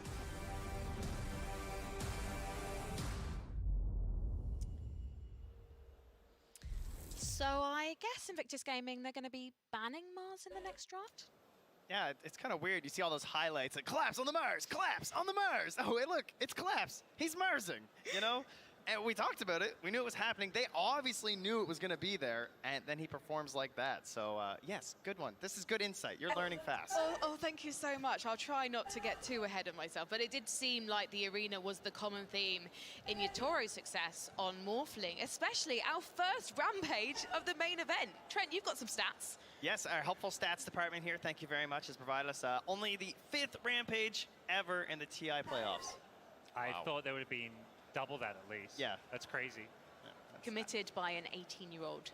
Murder on the Romanian National Arena dance floor. Can we call it a dance? And usually when those rampages come, it's like the game's over decidedly already. Yeah, this was like a comeback rampage into an insane finish. It was special. You know, it was also special. Well, not special for a certain panelist over on the draft panel, seeing Liquid's demise at the hands of the teenagers of Team Spirit. It was getting slightly awkward in the studio, but it's okay because we felt sorry for him and we actually gave him a job. So you'll be meeting Aiden again in the draft panel very shortly once we are ready to get into things. There he is. Give him a wave. his first TI as well. It's all right. You're doing great. We are ready very soon to get into the lobby, but you know what? It's prediction time, boys. 10 seconds. 2-0. IG bounce back. 2-1 Spirit. Okay, let's get into game 2. Team Spirit versus Invictus Gaming. Game 2. Hello and welcome back to the draft panel. Once again, we have the pro that Frankie was talking about, Insania. Hello. And of course, Lacoste. How did you see that Lacoste? You said at the end of that last draft, I don't like this draft, but I like Team Spirit. I did, because I saw the confidence, you know, them walking on the stage, there was a bit of a delay, they're really having fun, spirits are high, and I love the confidence in the end, you know, going for that tier 4 towers. This is the snap decision making that you need to, you know, say, we go right now. Someone needs to scream, someone needs to yell, and everyone followed, and I really like that. Would you stand with your decision or your choice of words that the draft was still better for IG, but they just outplayed the other? I do. There were a couple of mistakes from IG. IG had this big 3 BKB timing that they did not execute perfectly, going for the high ground. Maybe there was a bit of a mistake giving Aegis to the different hero. You usually want to, as you said in our green room, I'll quote you, you want to give Aegis to the hero that, you know, deals the tower damage. So that should have been Lesh instead of Monkey King. Yeah, I think generally speaking, if you want to aim to go high ground within the Aegis timer, then you want to put the Aegis on the hero that's going to deal tower damage. And traditionally, that is your position 1 and your carry, which is why most of the time they end up taking the Aegises. But in this case, Leshrac is your source of tower damage, so I would have preferred to see the Aegis on the Lesh. I think another interesting thing in this series was, if you guys load back into the replay, those of you who care, you will notice that at one point, Team Spirit took over the triangle where they found their team fight that got them back into the game. So they probably had vision there that they were smoking towards in the end. So this vision set up by Miposhka at some point in the game really enabled a potential comeback there. And something that a lot of teams do poorly is they will sit in their base when they fall behind. But Team Spirit, they decided to move over to the enemy triangle and set up this ward that gave them the huge rampage comeback. Is there a power to the fact that Team Spirit picks these comfort heroes? They always try similar strategies, things that are tried and true. Do you think this gives them the ability to have this confidence? I think when Lacoste said right, the draft I don't think was very good. Okay. But it was comfort heroes, like you're saying. I think after a game like this, you feel relieved that you got the win, but you know in the back of your mind that we might need to still switch up the draft a bit to be in a better position in the next game. Okay. Do you find that comfort is a good idea to go for the first game of the series to get that potential win and get it out of the way? I understand that you would start there, but I think you're going to have to develop and adapt. And I don't expect them to give IG all the pacing again like they did in game 1. All right. We're starting with the draft now. We see Doom and Lion on the IG side, and Team Spirit picking a favorite here. It's going to be a really big change of pace. Weaver and Legion. We're actually talking about this Lacoste that we think of Collapse as this big team fight hero, tanky team fight, not so much the single target initiation. What can you tell me about this start for them?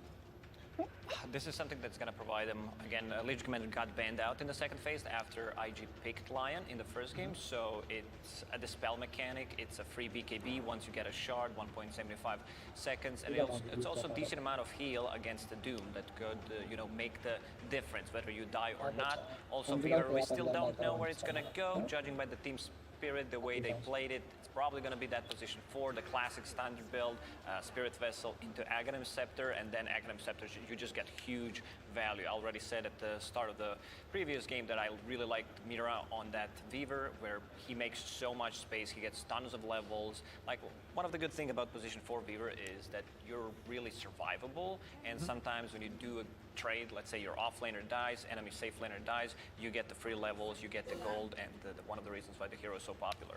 If you have a Legion Weaver lane, let's say put them forward and saying, what do you think of that lane? Is it a strong lane? I think it's a good enough lane in most cases. Okay. You're going to get farm out of the lane. What I think is important to note here is if you think about how Doom functions, he will put Doom on someone, and then it will slowly take the hero to death, right? And when we talked about earlier, we talked a lot about timings, because timings are very integral in the way you draft. So when you have Weaver when Weaver reaches the Aghanim Scepter timing in the game, you'll be able to reset heroes back from getting doomed. So most likely the heroes that get doomed won't tick out over time. And I think this puts Team Spirit in a position now that they have very good scaling as the game goes on. Their timings are very strong against IGs. The instant initiation from Lion can get dispelled by the Legion Commander, followed up with if he buys the shard, then there's no stun coming out, there's no follow-up on that, which will get a hero out of trouble very easily. To go back to the Aghanim Scepter, I like that IG responded with Doom plus a Lion, so that there's burst damage that they need, so maybe Weaver will not be able to get the Aghanim Scepter off. We've seen, you know, Lion, you're charging that finger of death, and sometimes it's all it takes, that a bit of an extra burst damage. This time around, Tiny will get banned in the second phase by IG. Same goes for Wraith King. Of course, Wraith King is one of the better counters to Doom. You are not going to get Dooms in the team fights most of the time.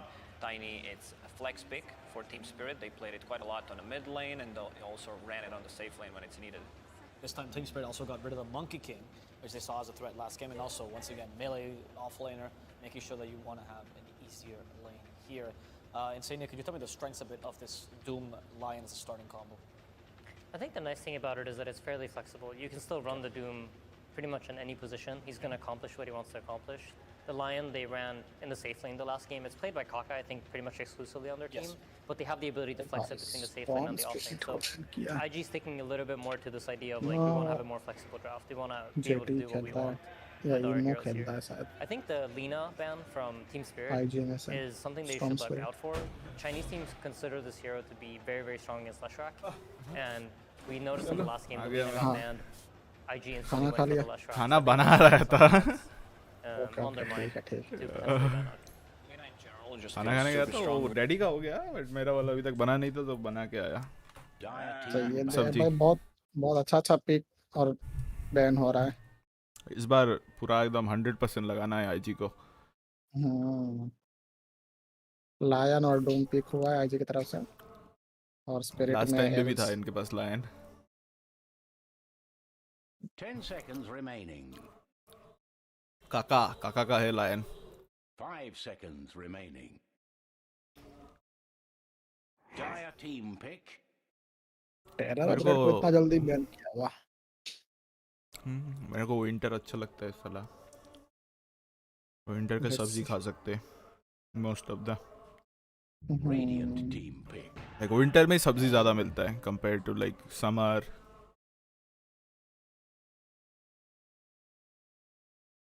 Like गोभी, cabbage, carat.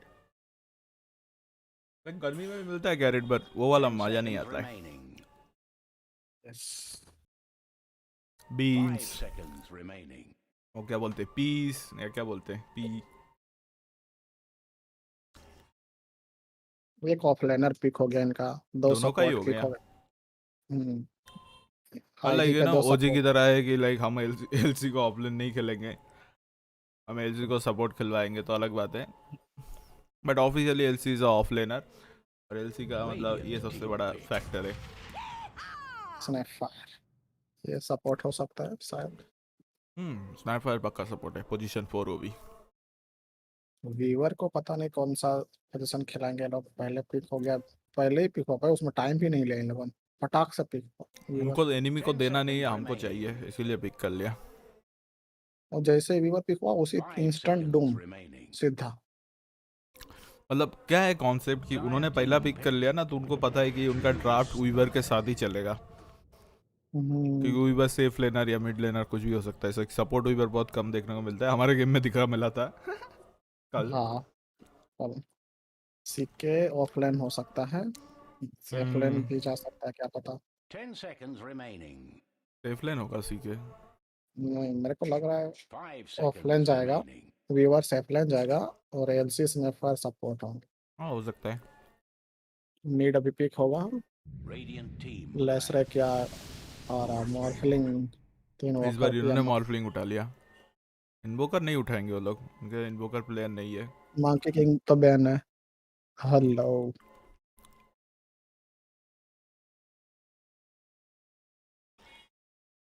Karnal Rajput, hello भाई है क्या तेरा?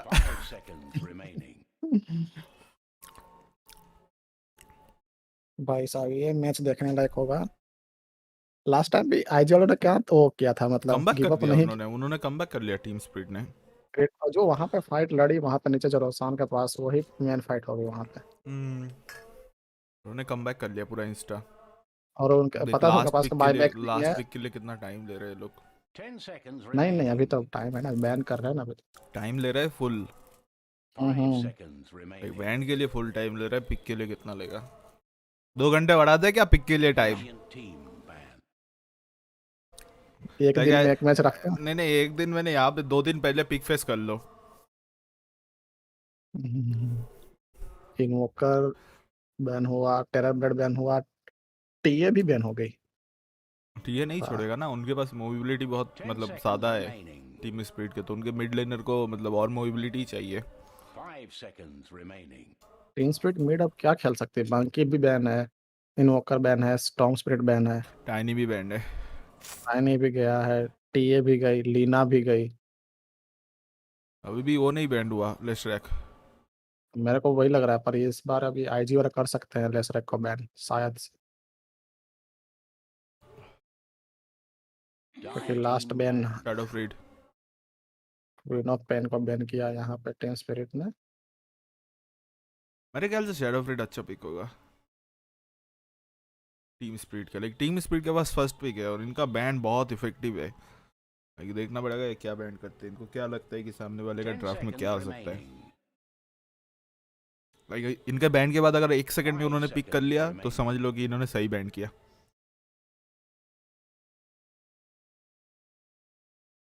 IG ने एकदम सही band किया सही बैंड नहीं किया, सॉरी, अगर उन्होंने जल्दी पिक कर लिया तो सही बैंड नहीं था। एकदम लाइक टीम स्पिरिट के एकदम बैठे है कि वो काका बैठा है कि भाई मैं उसी को पिक करूंगा। Radiant team pick. Team spirit में काका है, वो करता है उसमें योटोरो। नहीं मीसोप मीरा मीपोस का वो कैप्टन है और इधर ईमो कैप्टन है। कैप्टन तो भले नहीं, वो तो साले सिलेक्ट करके ये बोल, तो पीछे से जो बोलेगा कोच वही होगा। लाइक भग भोसड़ी गए, अपना दिमाग ना चलाओ। इन्होंने मैग्नेस बैंड किया। Dire team pick. बोला था शैडो फ्रीड, मैंने देखा। क्या लगता है यहाँ पे? हाँ मेडुसा भी उठा सकता है। ना मेडुसा बहुत ज्यादा लगा, मॉर्फलिंग मेडुसा। और मुझे लगता है सबसे सही पिक होगा Mars mid laner. 5 seconds remaining. Anoop सलाह सीएस खेलना चला गया। उसको साला अनूप का माइक बहुत टट्टी है। उसके पास माइक नहीं है क्या? है ना, मेरे पास है, उससे अच्छा वाला माइक है। तो उसका वो माइक में क्यों नहीं बात करता है? चुतिया है वो। उसके पास ये वाला, मेरे पास जो हाइपर एक्स वो भी है, उसको भाई सुनाई ही नहीं देता है भाई। तो साउंड बड़ा ना चूतिए। अरे सब चीज है, उसको पता नहीं कान में मैल है क्या है, कहाँ दिमाग से खेलता है। उसको कॉल देना फिर भी नहीं सुनता है। उसका एम्बर स्पिरिट भाई बहुत तगड़ा मैच होने वाला है ये। टोक्यो ने उठा लिया सीधा शैडो फ्रीड, अपना इमॉर्टल और आर्केना चमकाते हुए।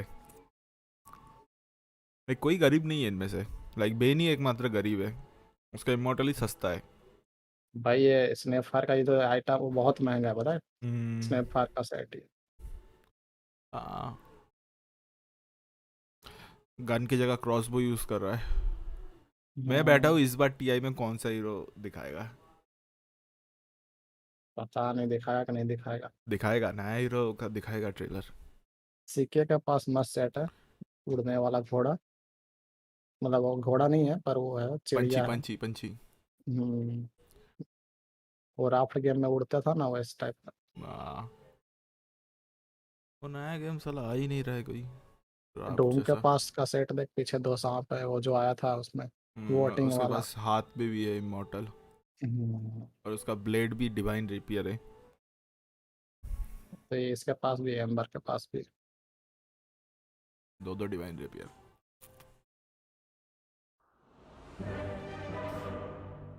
इसके 4 पैर है साला पंछी का, पहली बार देख रहा हूँ 4 पैर वाला पंछी। ये पंछी 2 पैर का होता है। 22 लेवल का एम्बर स्वीट। एम्बर देख के भाई आना की याद आती है। Okay, the team with the first Roshan kill. I think मैं इस बार डूम को आईजी को ही दूंगा। The player will get longest killing streak. ये कुछ नहीं कह सकते. फ्लाई को ही दे देता हूँ. The first player get 50 denies. Shadow freed. What's all? The player with the most reward in भाई ये मुश्किल है साला डिवॉर्ड करना. ये भी like the player get the first like 15 denies. इसके लिए हमारे पास 6 ऑप्शन होते हैं. like 6 कोर होते हैं तो 6 ऑप्शन है. The player will get longest killing streak. यहाँ पे भी 6 ऑप्शन होता है. 6 कोर होता है. यहाँ पे 6 नहीं, यहाँ पे 4 ऑप्शन हो जाते हैं क्योंकि ऑफलाइनर को धज्जियाँ उड़ा सकता है. तो ये आसान है. But player with the most denies ये मुश्किल है क्योंकि इसके लिए हमारे पास लाइक 4 हो जाते हैं क्योंकि 4 नहीं 6 हो जाते हैं. तो as a safe mid laner भी डिनाई कर सकता है वार्ड.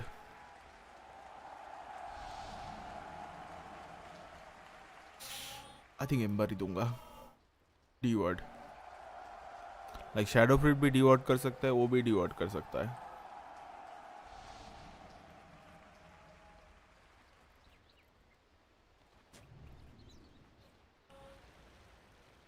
ये आ गया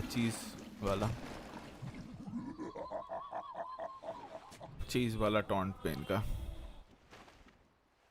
अगर ये मैच आईजी जीतता है तो थर्ड मैच होगा जो हमारे नहीं जीतता है तो नेक्स्ट लाइक 4:30 बजे चालू हो जाए. 4 बजे या 4 बजे के करीब चालू हो जाएगा वो मैच जो 3 बजे चला. हाँ 30 seconds remaining. तेरा छुट्टी है ना अभी वेगा? हाँ लग गया, शुरू हो गया. कितने दिन का है? कितने दिन का है छुट्टी? रविवार तक. हाँ चल टीआई तो पूरा देगा. टीआई पूरा देखेगा. यस. हाँ टू पॉले खाची. The battle begins. Oh stunt था लाइन का मस्त. उधर बोला मैं 2 फटका मार के आता हूँ. मेरे को इधर कुछ नहीं है.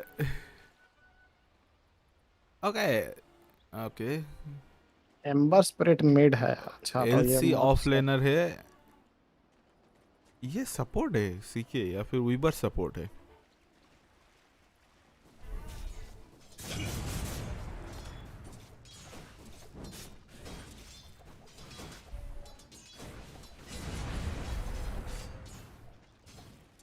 अभी तक किसी ने एक भी डिनाई नहीं किया.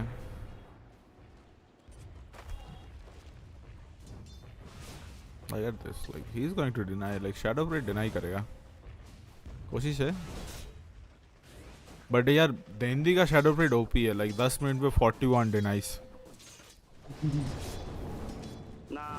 What's all?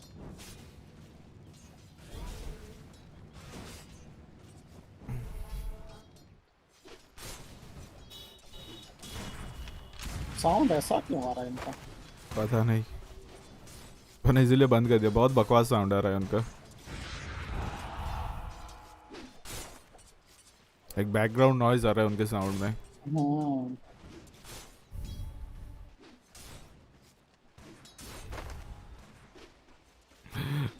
इसको स्नैपर को आता हो कुछ नहीं देखना है, उसको बैठ के मारना है. स्नैपर बहुत अच्छा आर्मर रिड्यूस कर सकता है. स्नैपर विद स्लाडर कॉम्बो ताबड़तोड़ है.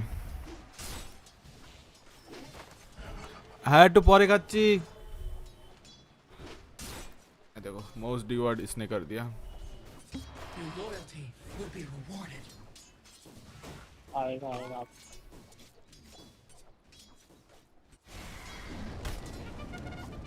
वीवर सपोर्ट सोचा था तूने. वीवर सपोर्ट चाइनीज है ना साले, कर सकते. ओ क्या फोड़ा उसको. गोली मार के एकदम धज्जिया उड़ा के रख दिया. पता नहीं क्रॉसबो से गोली कैसे निकला. एक मुझे लगता है उस सेट में बहुत ज़्यादा लाइक बग्स है क्योंकि क्रॉसबो से गोली नहीं एरो निकलना चाहिए था. उसका वो इमॉर्टल होना चाहिए था वो सेट.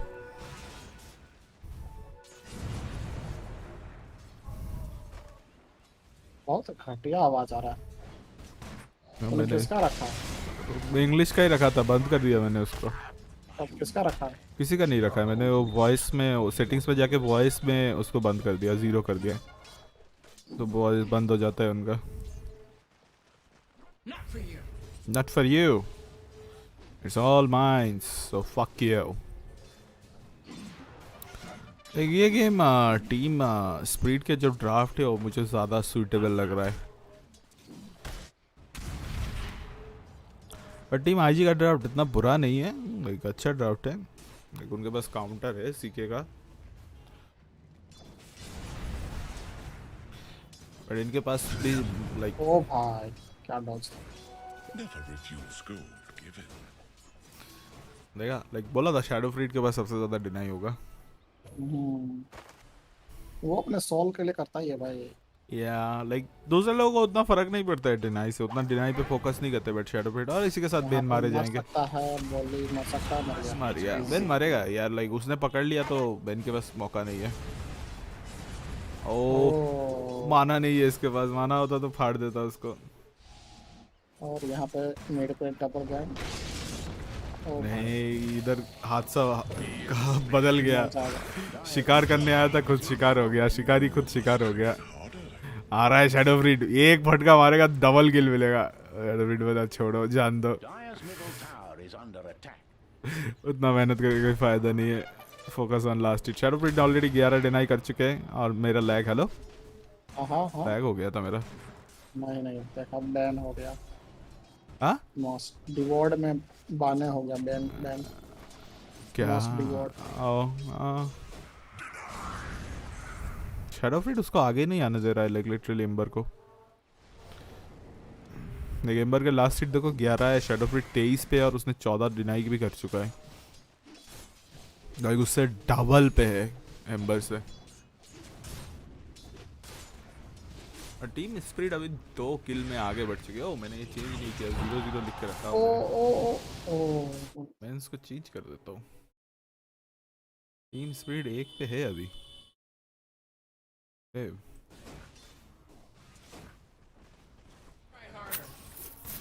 ट्राई हार्ड मार सकता था, फ्लाई कर माना था, इसलिए बच गया। ओ यहाँ पे लगता है सीके के ऊपर एक हमला होगा, बट सीके यहाँ से आराम से बच के निकल सकता है, बहुत ज़्यादा टैंकी है साला। मैजिक स्टिक चार्ज था उसके पास ऑलरेडी, बस मैजिक स्टिक चार्ज ही है। हाँ शैडो फ्रीड एम्बर को आगे नहीं खेलने दे रहा है, लेकिन उसको उधर खेलने नहीं दे रहा है, उसके पोजीशन पे एम्बर खेलता है, वो खेलता है ऐसे खेल रहा है। ओ लायन को क्या धोया, बुला के लिया, बुला के धोया। अनएक्सपेक्टेड था उसके लिए पूरा। एक हिट में मर जाएगा, लायन को भी नहीं मालूम, एक मतलब परफेक्ट हिट में क्रिटिकल गिर गया। ओह क्या लास्ट हिट मिला। I think Shadow Fiend, Alchemist, इनके लिए ये वाला छोटा कैंप बहुत ओपी कैंप है, क्योंकि आपको बोनस गोल्ड और वो मिलता रहता है। Oh nice steal, Lion stun कर सकता है, लाइक इजी स्टन है, और एम्बर इधर मार सकता है लाइक लिटरली। ओह हडूकेन, लाइक हडूकेन गोला था। ओ बढ़िया, बचेगा बचेगा बचेगा बचेगा बचेगा बचेगा, नहीं बचेगा, मर गया। ओ भाई साहब, लाइक उतने एचपी पे मैं भी होता तो चेस डाउन करता उसको। और यहाँ पे गैंग हो चुका है मिस्कल पर, आ रहा है वीवर ट्रेन टीपी कर दिया। बॉटल दे दे वीवर को, नहीं उसके पास ऑलरेडी बॉटल में रीजनरेशन है, तो बॉटल देने की कोई ज़रूरत नहीं है। लाइक लेवल 7 और लेवल 5 कितना अंतर है तुम सोच सकते हो। मतलब आईजी का हालत ख़राब होते हुए और मेरा फर्स्ट प्रेडिक्शन गेम का ख़त्म होते हुए मेरे को दिख रहा है। लाइक ड्राफ्ट में मैंने आईजी को जिताया था, लाइक आईजी वर्सेस ओजी का मैच होता, बट सबने यही किया है, क्योंकि आईजी बहुत अच्छा परफॉर्म किया। ये उन्होंने बहुत, बट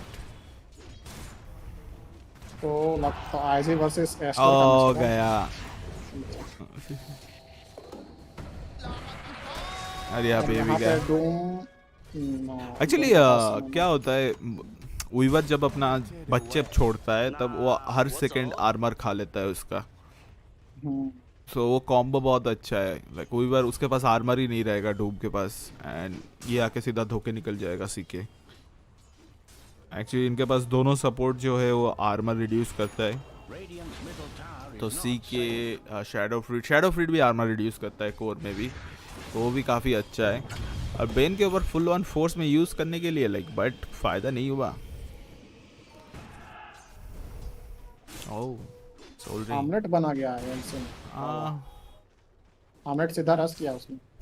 हाँ मुझे मालूम नहीं आमलेट क्यों रश किया, शायद बेन की वजह से आमलेट रश किया कि बेन के पास जो स्किल है।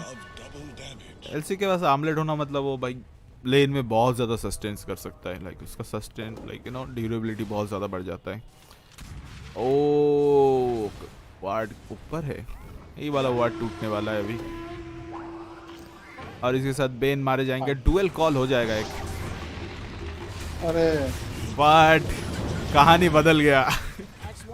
भाई साहब कहानी बदलने में समय नहीं लगता। मॉर्फलिंग ने चेंज किया और वहां पे तुरंत कुक किया, कुक से सीधा वो मॉर्फ भी था, एम्बर भी था, पीछे लायन भी मौजूद था यहाँ पे। Oh there is another ward placed in the mid lane.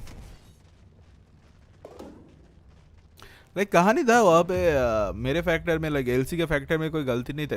LC को like you no actually LC की तरफ से गलती था क्योंकि इनको मालूम था कि वहाँ पे एम्बर मौजूद है और एलसी को लगा नहीं था कि मॉर्फलिंग लाइक कॉपी करके जंप करके स्टन करेगा एंड एम्बर भी आ जाएगा। तो नॉट ओनली उन्होंने डुएल हारा, लाइक ऊपर से डैमेज भी दे दिया बेन को। हालांकि बेन को डैमेज से कोई फर्क नहीं पड़ता है।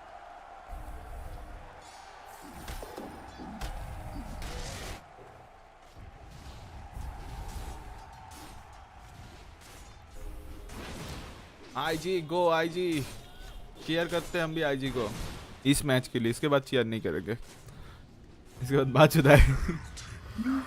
दुनिया जाए बाहर में। ओ अभी लगता है ओ स्टन करने में कामयाब, बट उसने स्वीप कर लिया स्ट्रेंथ पे। एलसी के पास एक बहुत अच्छा चीज़ है भाई, बहुत ज़्यादा डैमेज दे सकता है और यहाँ पे दोनों सपोर्ट मौजूद है, उसके साथ शैडो प्रिट भी मौजूद है। स्मोक हुआ है मिड लेन में, स्मोक हुआ 9 मिनट पे। ओ सीके भी ऊपर आ रहा है, सो स्मोक का कोई फ़ायदा नहीं हुआ। गैंग बहुत घाटी जाएगा और इसको कोशिश करना चाहिए जितना जल्दी हो सके यहाँ से निकल जाने। फ्लाई फ्लाई नहीं तो तुम्हारी इधर लौड़े लग जाएंगे और फ्लाई फ्लाई को टीपी कर लेना। टीपी कर लो और फ्लाई फ्लाई ने बॉटम में टीपी कर लिया क्योंकि टॉप टावर सेक्रीफाइस है लिटरली। तो इन्होंने बॉटम से प्लेन छोड़ दिया और यहाँ पे कौन है वीवर वापस आते हुए और डूम लेवल 8 पे है। डूम इजीली वीवर के ऊपर अपना अल्टी यूज कर सकता है और उन्होंने टावर लेते हुए कामयाब पहले।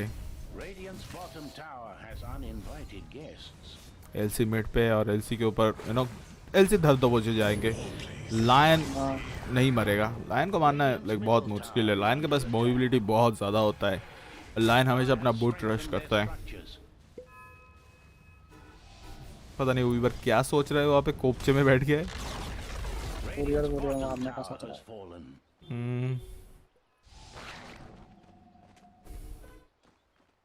वीवर लाइक क्या बोलते हैं वो बन गया, कैंप ब्लॉक रख दिया देख उसने। हाँ स्टैक बनाने नहीं दिया और यहाँ पे कोरियर जा रहा है मॉर्फलिंग का, नहीं देखा ये और उसका भी जा रहा है, डूम का भी जा रहा है। नहीं वीवर को शायद विजन मिल गया कुरियर का,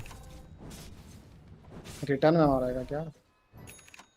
और एक और कोरियर आ रहा है, एक और बेन का भी कोरियर आ रहा है, नहीं मारा। अभी मॉर्फ का मार सकता है, मॉर्फ का मारेगा। उनको पता चल गया कि वीवर वहीं पे है। मॉर्फ ने कोशिश किया था कुरियर को बचाने के लिए। डूम का कुरियर भी ओ ओ ओ ओ ओ मारा गया। कुरियर नाइस, एक और कुरियर है वहां पे काम में। बेन ने बोला नहीं भेजना इधर से। ओह काफी अच्छा अल्टी है बेन की तरफ से। एम्बर आते हुए मॉर्फ वहाँ पे बैठे और मुझे नहीं लगता सी के इस अल्टी से बच पाएंगे। लाइक बेन अनदर एक हीरो है जिसका अल्टी बीकेबी के थ्रू जाता है और यहाँ पे सीके के बदले लायन अच्छा ट्रेड नहीं है। नहीं वहाँ पे उसका 3 कुरियर मारा उसने, वहाँ पर डिवॉर्ड भी किया। Yeah, but CK के बदले lion, nah, I don't think it's a good trade. Fair trade. Dire's top tower is under attack. Like Doom full farm कर रहा है, like मॉर्फ को जहाँ पे जंगल में फार्म करना चाहिए वहाँ पे डूम फार्म कर रहा है। बेन उसको तो मिल जा रहा है। यहाँ पे बेन को मार सकते हैं अगर कोई इसके साथ टिपी करे तो। नहीं वो अकेले नहीं मार सकते, उसको सीके चाहिए। और बेन के पास वो नाइट मेयर है, ये मत भूल कि बेन एक जन को स्लीप करवा के भाग सकता है आराम से। उसको सीके को ही करना है, वीवर तो नहीं। इज लाइक सीके को अगर कर देता है तो वीवर उसको तोड़ के मतलब खुद नाइट मेयर में जाके ये कर सकता है। यहाँ पे नाइट मेयर मार सकता था पर बच गया।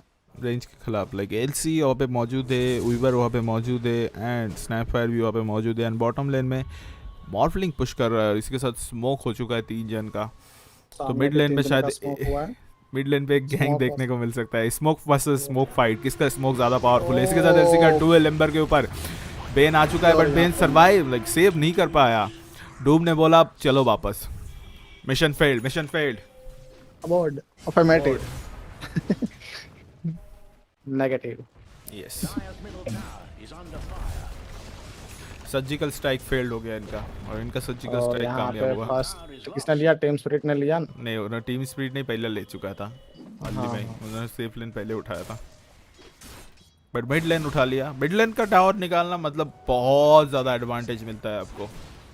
और इसके साथ सीके टॉप जंगल में लाइक उनके एनिमी के जंगल में बैठ के फार्म कर रहा है। एक कैप में दो काम कर रहे हैं, सेफ लेन ऑफ लेन दोनों। या कितनी भाई देख रहे हो यहाँ पे भी मंदी है। डोटा में अभी तक अच्छे दिन नहीं आए। यहाँ पे भी मंदी है। बेन क्या बचा खुद को लगे ना, सही समय पे उसको सूझा और निकल गया उधर से, नहीं तो उसकी अभी बत्ती बच जाता। सीके का अल्टी लेवल 6 का है, लाइक 1 लेवल का अल्टी है तो एक ही निकलेंगे इल्यूजन अंटिल उसका हाई लेवल पे बन जाए। और सीके का इल्यूजन के ऊपर अगर बेन अल्टी मारता है तो सीके को फायदा है। अच्छी बात है, बहुत अच्छी बात है। तो यहाँ पे फिर से स्मोक खरीदा गया है ईवर के द्वारा, देखते हैं। और स्मोक और डुएल नहीं कॉल कर पाया, सुअर बन गए थे इसीलिए बच गए, झाड़ियों में छुप गए सुअर बन के। लायन लाइक काका पूरा बैठा है मॉर्फलिंग के पीछे उसको सपोर्ट देने के लिए। शैडो पिट आगे आ रहा है, शैडो पिट के पास इनविजिबिलिटी है, शैडो पिट सीधा जाके अपना अल्टी मारेंगे। लायन को अभी पता नहीं है शैडो पिट अभी मौजूद है, लायन को पता चल गया बट कोई फायदा नहीं है। Morph like bye bye, have a nice day, thank you. Morph घूम के 2 हिट मारेगा नहीं, शैडो फ्रीड घूम के 2 हिट मारेगा नहीं। दोनों ने अपने बाजू बाजू में कैसा चल रहा है? सब कुछ सही है? चलता, हाँ चलते हैं। अच्छा, ओ फिर से डुएल और इस बार बचा लिया। नहीं बचा पाएंगे क्योंकि यहाँ पे ओ बच गया, बोला था बचा लिया। एम्बर नहीं बचने वाला था वहाँ पे। नहीं वो था ना, बेन था ना पीछे, बेन था पीछे से, लायन आया, लायन ने स्टन मार के सीधा अल्टी मार दिया उसको एलसी। बट डुएल नहीं जीता एम्बर। लाइक बेन के जो नाइटमेयर है वो बहुत ओपी स्किल है एलसी के खिलाफ। लाइक एलसी का डुएल पूरा ब्लॉक कर देता है नाइटमेयर, क्योंकि आप अगर नाइटमेयर ऑन करते हो ये हो जाता है। या नाइटमेयर का दूसरा फायदा है वो मैजिकल डैमेज इम्यून है। अबे ठीक है ना, हमको नहीं देखना है कि इसको क्या आइटम है। नहीं तुम देखो। लाइक हमारे पास लाइक 4K मॉनिटर नहीं है, 1080p मॉनिटर है। इसके साथ बेन के ऊपर इस बार बदला लेते हुए एलसी, लास्ट टाइम डुएल हारा था, इस बार डुएल मिल गया। यस, यहाँ पे वार्ड है, डिवॉर्ड नहीं किया वहाँ पे उन लोगों ने, डिवीजन में है फिर भी। ओ एलसी ने लाइक एक जीता और इसी के साथ साथ इन्होंने रोशन लेने का सूझ लिया पूरा। ठीक है ना, और उसके पास वो है आमलेट है। और हमारा एक प्रेडिक्शन गलत होते हुए अनफॉर्चुनेटली टीम स्पिरिट कोई भी चांस देना नहीं चाहती आईजी को। और लाइक वो लोग ऐसा करे कि भाई खत्म करो, डराव बना कर रखो उनको। मॉर्फलिंग के पास ज़्यादा भी फार्म नहीं है। मॉर्फलिंग का जब तक ई ब्लेड तैयार नहीं हो जाता है मॉर्फलिंग कुछ नहीं कर सकता है।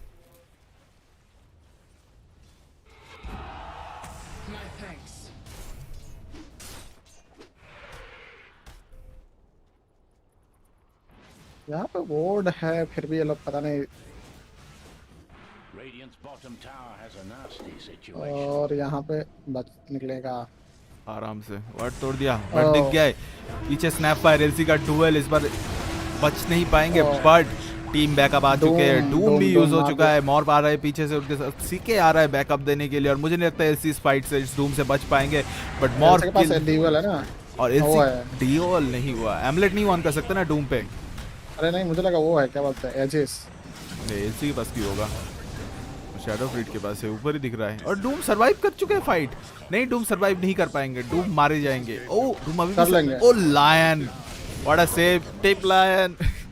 जी जी टिप करो लायन। यहाँ पे टीम स्पिरिट का फाइट हारते हुए, यहाँ पे वो भी एजेस रहते हुए टीम स्पिरिट हारे। लास्ट मैच में भी एजेस रहते हुए टीम स्पिरिट ने फाइट हारे थे। डूम का नेटवर्क देख सबसे आगे चल रहा है टॉप पे। उसके पास हैंड्स अप -10 है और उसका फर्स्ट किल भी है। और इसके साथ ग्रेनेड मिलते हुए, फेक ग्रेनेड, फेक ग्रेनेड मिलते हुए टीम मॉर्फलिंग के पास मांटा आ चुका है। Manta? Yes, Morphling has Manta. हाँ, मैं का मांटा लाइक ईविलेट बनाते हैं मॉर्फलिंग, बट इसके में मांटा दिख रहा है, मैं थोड़ा सा शॉक में हूँ। मांटा संजन यासा मिल जाएगा मेरे को लग रहा है। मॉर्फलिंग टोटल फिजिकल डैमेज जा रहा है, मैजिकल पे नहीं जाने वाला है। वही तो, मांटा संजन यासा जाएगा और उसके बाद शायद बीकेबी या फिर अभी बीकेबी जाकर फिर संजन यासा। सी, इन्होंने सेंट्री नहीं उड़ाया और उन्होंने वहाँ पे सेंट्री रहने के टाइम पे ये लगा दिया ऑब्जर्वर्ड। सो एनिमी को सेंट्री पे ऊपर विजन नहीं मिलता है। अगर उन्होंने सेंट्री उड़ाता था तो एनिमी आके एक सेंट्री लगा के उनका सेंट्री उड़ाएगा, बट उन्होंने जब ऑब्जर्व वर्ड लगाया वहाँ पे एनिमी को सूझेगा नहीं कि यहाँ पे ऑब्जर्व वर्ड लाइक लगाया है। हाँ, अगर एक गैंग करते हैं लाइक उस जगह पे, जैसे उनको एक चीज़ मालूम है कि गैंग हुआ है एम्बर के ऊपर, तो वर्ड हो भी सकता है, तो चेक कर भी सकते हैं। वीवर पता नहीं क्या कर रहा है, यहाँ पे खड़ा है, डूम आगे उसके आगे मौजूद है, डूम अपना डूम मार सकते हैं और वीवर ने इनविजिबिलिटी से खुद को बचाया है। और ये लोग अपना टियर 2 सैक्रिफाइस कर देंगे टीम स्प्रिट। और मैं वहीं पे है, एम्बर अकेला ट्रायल कर रहा है ट्रायंगल।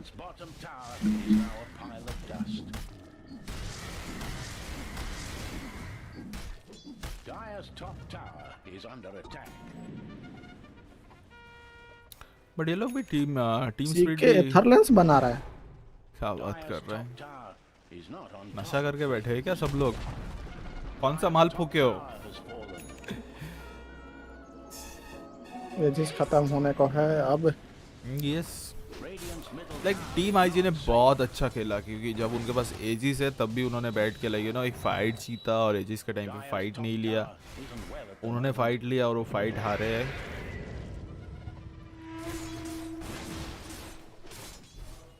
ओ, फिर से स्मोक हो चुका है और यहाँ पे पक्का दिख रहा है एलसी।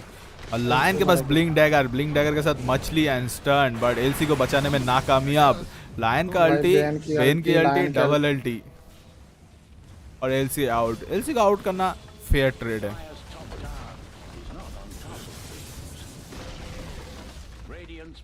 मुझे लगता है अभी भी एलसी के पास एग्नम शर्ट नहीं होगा। लाइक एग्नम शर्ट ले लेगा एलसी, एग्नम शर्ट लेगा तो एलसी अपने सेकंड स्किल से किसी को भी बीके भी दे सकता है, जो बहुत ही अच्छा है। आईजी के पास दो ऐसे हीरो हैं जिनके पास इनबिल्ट रेडियंस है, डूम है और एम्बर स्पिरिट है। या लेकिन इनबिल्ट रेडियंस उतना पावरफुल रेडियंस नहीं है। रेडियंस आपको इम्यूनिटी देता है फिजिकल हिट से, like vision chance. Lion blind stun नहीं मार पाया लायन, ब्लाइंड स्टन। यहाँ पे वीवर का मस्त अल्टी था, अल्टी यार बहुत अच्छा अल्टी था, अल्टी मार का वापस आ गया। तो इस गेम में वीवर एग्नम सेप्टर जा सकता है कभी भी। यहाँ पे एजिस खत्म और इसी के साथ 3 मिनट लगेंगे दोबारा रोशन को रिस्पॉन होते हुए। शायद 3 मिनट में रिस्पॉन होगा, बट उससे ज़्यादा टाइम लेता है। सेकेंड टाइम का हमको नहीं मालूम क्या होता है, यूजुअली और रैंडम होता है, बट अब तक 3 मिनट से ज़्यादा नहीं होता है। सो हम 6 मिनट के अंदर रोशन रिस्पॉन होते हुए देख सकते हैं। Maximum time 6 minute.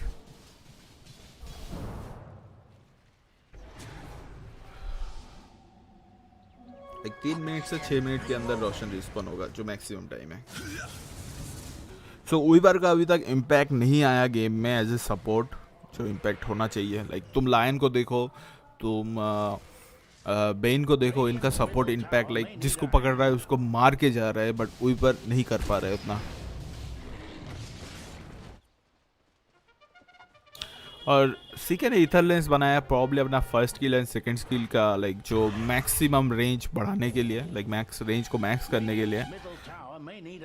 और एम्बर के बाजू से वीवर निकलते हुए, एंड अगर स्मोक होता तो स्मोक ब्रेक कर सकता था लाइक 50। और काफ़ी अच्छा वर्ड प्लेस है ये वाला। वर्ड प्लेस में उनको दिख जाता है कि कौन क्रीप को फार्म करने आ रहा है।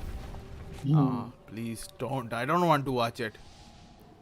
यार भाई को नहीं देखना, दिखाओ ना जो देखना है। और इसके साथ टीम स्प्रिट ने दोबारा स्मोक करते हुए, क्या स्मोक में ये एक जन को हटा सकते हैं? लायन दिख रहा है, मतलब लायन सामने है सबसे, बट मुझे नहीं लगता लायन टारगेट होगा। बट या बेन के लिए जाएंगे और पीछे, और इसके साथ डूम को बुलाया गया है, और अगर तुम बेन को नहीं बुलाते हो तो डूम आराम से बच जाएगा डुएल से, बट डूम यहाँ पे डुएल से बचा, बट सीके के जो मार है फटके से नहीं बचा। दोनों टीम के किसी के पास बाई बैक नहीं है, क्यों करेंगे बस है कैरीज के पास। टावर मतलब दोनों का एक का बोर्ड गया, एक का टॉप गया है। यस, दोनों के सेफ लेन डाउन है। सेफ लेन डाउन होने का एक सबसे बड़ा फायदा है कि आप एनिमी के जंगल में जाके फार्म कर सकते हो। एनिमी के जंगल में एनिमी फार्म नहीं कर सकते क्योंकि आप वहाँ पे कहीं पे भी जा सकते हो। एनिमी के लिए बैकअप आना बहुत मुश्किल है। लायन का स्टन नहीं लगा। ओ लायन अल्टी मारने वाला था, उसके हाथ से जादू निकल भी गया था बट पहुंच नहीं पाया। सामने डबल डैमेज है, क्या करेंगे? नहीं मोटलिंग ने इग्नोर कर दिया डबल डैमेज वो लेगा ना एम्बर के पास बॉटल है, तो ये डबल डैमेज काफी अच्छा है क्योंकि रोशन रिस्पॉन होने वाला है शायद 5 सेकंड में। मौत के पास इटर्नल ब्लेड मांटा दोनों आ चुका है। यस, तो रोशन रिस्पॉन होगा एंड ये डबल डैमेज यूज होगा। रोशन रिस्पॉन होगा 2.5 मिनट के बाद, तो double damage pretty much waste है। लाइक रोशन के ऊपर इस्तेमाल नहीं कर सकता, बट एम्बर कभी भी लाइक बॉटल्स इसको खा के ये कर सकता है। एम्बर के पास डबल डैमेज है और वो भी है डबल लिंकन स्पेयर भी है। यस, डुअल के लिए तोड़ना पड़ेगा, तो तोड़ देंगे ये लोग। 5 मैन स्मोक हो चुका है टीम आईजी की तरफ से, और ये लगता है बॉट टॉप में से होते हुए ये आएंगे। मिड पे आएंगे। कोई एक भी बंदा नहीं है, सब बंदे सब बॉटम में है। यस, बॉटम में एलसी और वीपर दिख रहा है मिनी मैप पे, और बाकी के 3 बंदे यहाँ पे इन लोगों ने टीपी कर लिया है। इनको शायद मालूम पड़ गया कि यहाँ पे स्मोक हुआ है 5 मैन, तो इन्होंने सब लाइक अपने हाई ग्राउंड में शिफ्ट हो गए टीम स्पीड वाले। एंड टीम स्पीड वाले 5 मैन स्मोक। अब देखने में मजा आएगा। ये मिड से पुश हो रहा है, उधर टॉप पे वो लोग वेट कर रहे हैं इनका, और ये भी शायद जाएंगे यहाँ पे। मेरे को लगता है ये रोशन के लिए सब फाइट हो रही है इतनी सारी। यस, इतनी सारी खर्चा रोशन के लिए है, रोशन के लिए इतना सब हो रहा है धमल जमाला। और यहाँ पे जो फाइट होगा, जो फाइट जीतता है उसको ज़्यादा चांस मिलेगा यहाँ पे रोशन लेने का, क्योंकि रोशन भी अभी 1.5 मिनट बाद आएगा। और यहाँ पे स्कैन हो गया है, स्कैन कर लिया गया है टीम स्पीड द्वारा, और पता चल गया कि यहाँ पे है।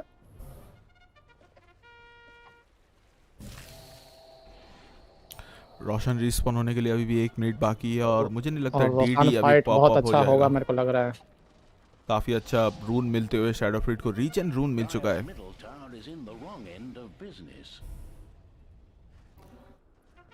एम्बर ने बोला मैं थोड़ा लेन पुश रखा था जब तक। ये लोग मिड निकाल सकते हैं तब तक भाई। नहीं, रोशन का पोटेंशियल को ये लोग गंवाना नहीं चाहते। रोशन के पास एकदम शार्ड है। ओ यहाँ पे लायन का कुरियर है, वहाँ पर निकाल लिया गया। वार्ड चेक करने के लिए गया, वहाँ पे वार्ड लगाया है क्या नहीं लगाया। और इसके साथ देख सकते हैं एम्बर का बॉटम पुश सक्सेसफुल था, उन्होंने अच्छे से बॉटम पुश किया, और यहाँ पे टीम स्प्रिट के एक बंदे को बॉटम में जाना पड़ेगा और डिफेंड करने के लिए, बट उन्होंने सोचा कि फोर्टिफिकेशन काफ़ी अच्छा है लाइक डिफेंड करने से। और रोशन रिस्पॉन होने वाला है 11 सेकेंड 10 और डबल लाइक 5 मैन स्मोक। यहाँ पे बोर्ड लगा हुआ है इनका, और ये लोगों ने शायद देख लिया, और रोशन अब स्पॉन होने वाला है, और यहाँ पे स्टन। रोशन रिस्पॉन हो गया, और ओह डूम का अल्टी आ चुका है शैडो फ्रीट के पास। शैडो फ्रीट आउट, शैडो फ्रीट के पास बाय बैक नहीं है। रोशन का चांसेस बढ़ चुका है। रोशन अभी तक रिस्पॉन नहीं हुआ। व्हाट 0 सेकंड हो गया, अभी तक रोशन रिस्पॉन नहीं हुआ। हेलो, रोशन बोला मैं खाना खाना हाथ धो के आता मरने के लिए। What the heck? There is no Roshan. Still Roshan didn't respawn there. Roshan is like. Finally Roshan आ गया. Yes. और यहाँ पे आईजी जा रही है रोशन के लिए। यहाँ पे रोशन के साथ मिलेगा एजिस और सार्ड, और मेरे को लगता है सार्ड इस बार मॉर्फ या डूम को दिया जाएगा। एम्बर भी रख सकता है, बट मुझे नहीं लगता रोशन इतने आसानी से आईजी को मिलेगा। भले ही इनके पास शैडो फ्रीड नहीं है, लेकिन इनको 20 सेकंड ही इंतजार करवाना पड़ेगा।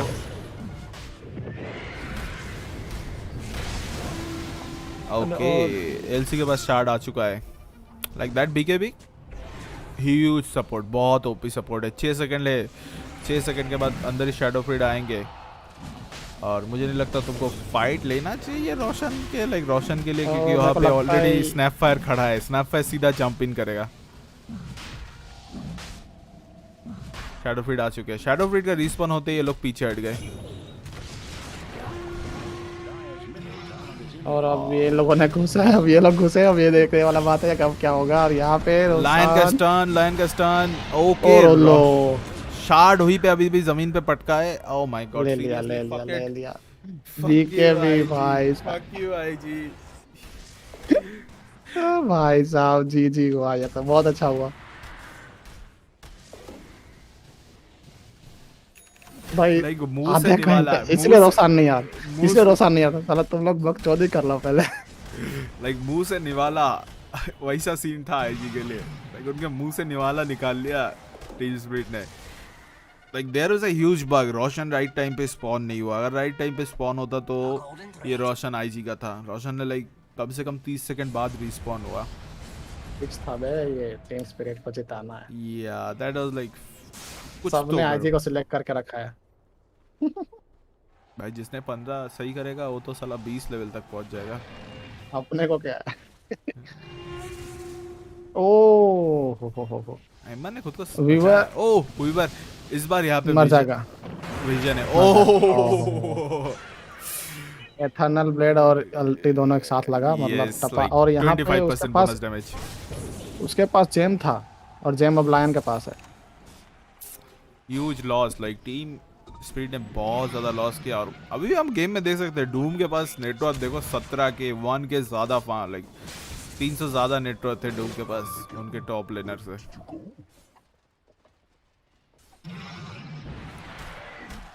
ओके, सीके के पास शैडो ब्लेड आ चुके हैं, अभी बीकेबी के इंतजार में। और इसके बाद आई थिंक एसएफ के पास सिल्वर एज है। मॉर्फलिंग के पास जेम दे दिया गया है मॉर्फलिंग को। यस, क्योंकि लायन जेम कैरी नहीं कर सकता है ना, वो कभी भी मारे जा सकता है। एसएफ के पास बीकेबी है और सिल्वर एज भी है। ओके, काफ़ी अच्छा वो हार्ड है लाइक। और इसके साथ नया डुएल, लाइक किसी को मतलब फ़र्क ही नहीं पड़ता उसके टीममेट मर रहा है। बैन मरता मरने दो। ओके, डूम के सामने सीके, और सीके इस बार डूम को धो डालेगा। एम्बर आ रहा है और डूम के पास मौका नहीं दिया गया। कुछ नहीं है।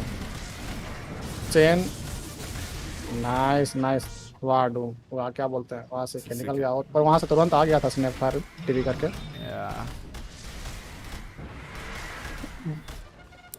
एक सीके का यही सबसे बड़ी बात है, सीके को आप मतलब रोक नहीं सकते हो। वो पीए को भी मार सकता है बिना मंकी किंग बार के, इतना ज्यादा। शिवास गार्ड भी है या बट शिवास गार्ड वन नहीं कर पाया। डूम स्टन हो गया था, बहुत ज्यादा लंबा समय के लिए स्टन हुआ था डूम। मुझे लगता है, मेरे को लगता है 15 पे वो टेनेंट लिया होगा, एक्स्ट्रा 1 chaos bolt stun। हाँ, 1 more second for the chaos bolt stun। एक मुझे वो पहला वाला टैलेंट ही ज़्यादा अच्छा लगता था, बैटल फ्यूरी वाला।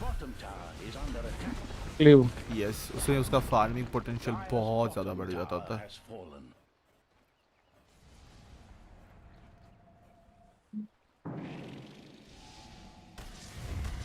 टीम स्पिरिट के पास 1 2 3 इनविजिबिलिटी है और टीम आईजी के पास इनविजिबिलिटी के नाम पे कुछ नहीं है। और डीडी काफ़ी अच्छा रूल मिला शैडो फ्रीड को।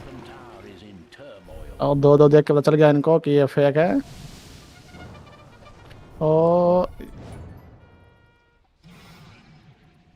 दोबारा रोशन रिस्पॉन होगा अभी भी 4 मिनट एंड 3 मिनट 7 मिनट के बाद। और मुझे नहीं लगता थर्ड रोशन के तक गेम चलेगा, उससे पहले ये गेम खत्म हो जाएगा।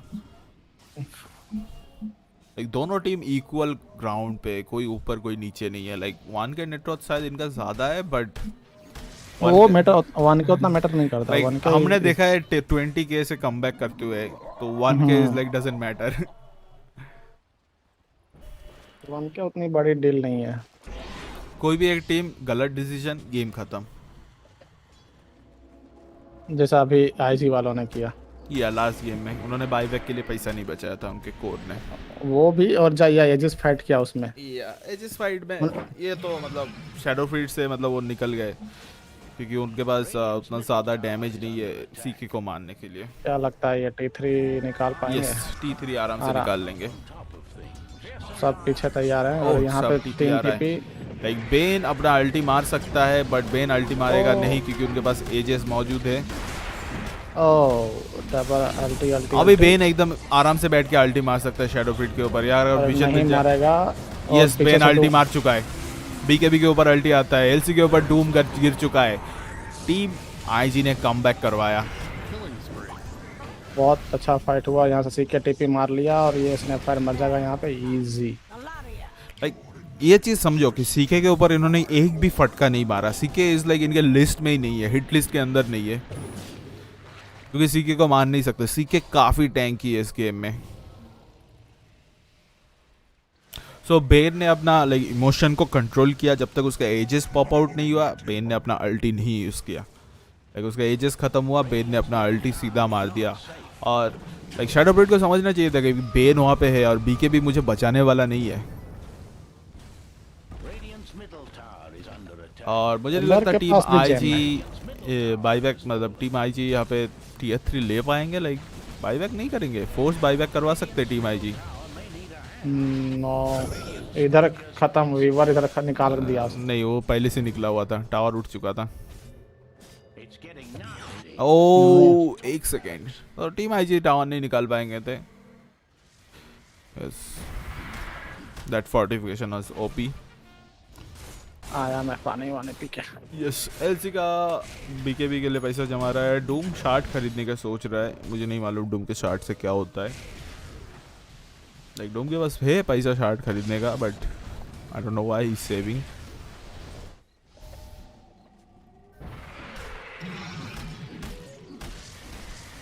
सीके का बिल्ड लाइक पूरा मैजिकल के ऊपर मतलब बिल्ड है। लाइक सीके को अभी भी हार्ट चाहिए। एक हार्ट मिल जाए सीके को फाड़ देगा। इतना ज़्यादा टैंक हो जाएगा क्या बताए सीके। टैंकी टैंकी। लाइक आपके सामने T90 भी कमज़ोर लगेगा सीके। लाइक सीके के सामने T90 क्या है। T90 अगर आपको नहीं मालूम तो हम दूसरा चीज़ बोलेंगे पैंसर। ये सबको मालूम होगा। GTA वाइस सिटी जितने भी खेले होंगे। बेगम अभी तक आया नहीं बेगम।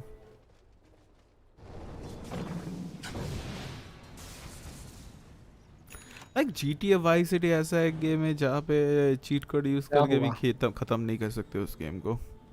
क्या हुआ?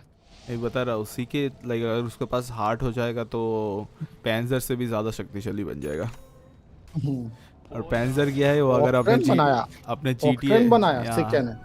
अगर आपने GTA वाइस सिटी नहीं खेला तो आपको पैंसर के बारे में शायद मालूम नहीं होगा। अगर आपने खेला तो आपको पक्का मालूम है GTA वाइस सिटी के बारे में। मोटने के पास सेटने का अब। Yeah, that's a huge thing.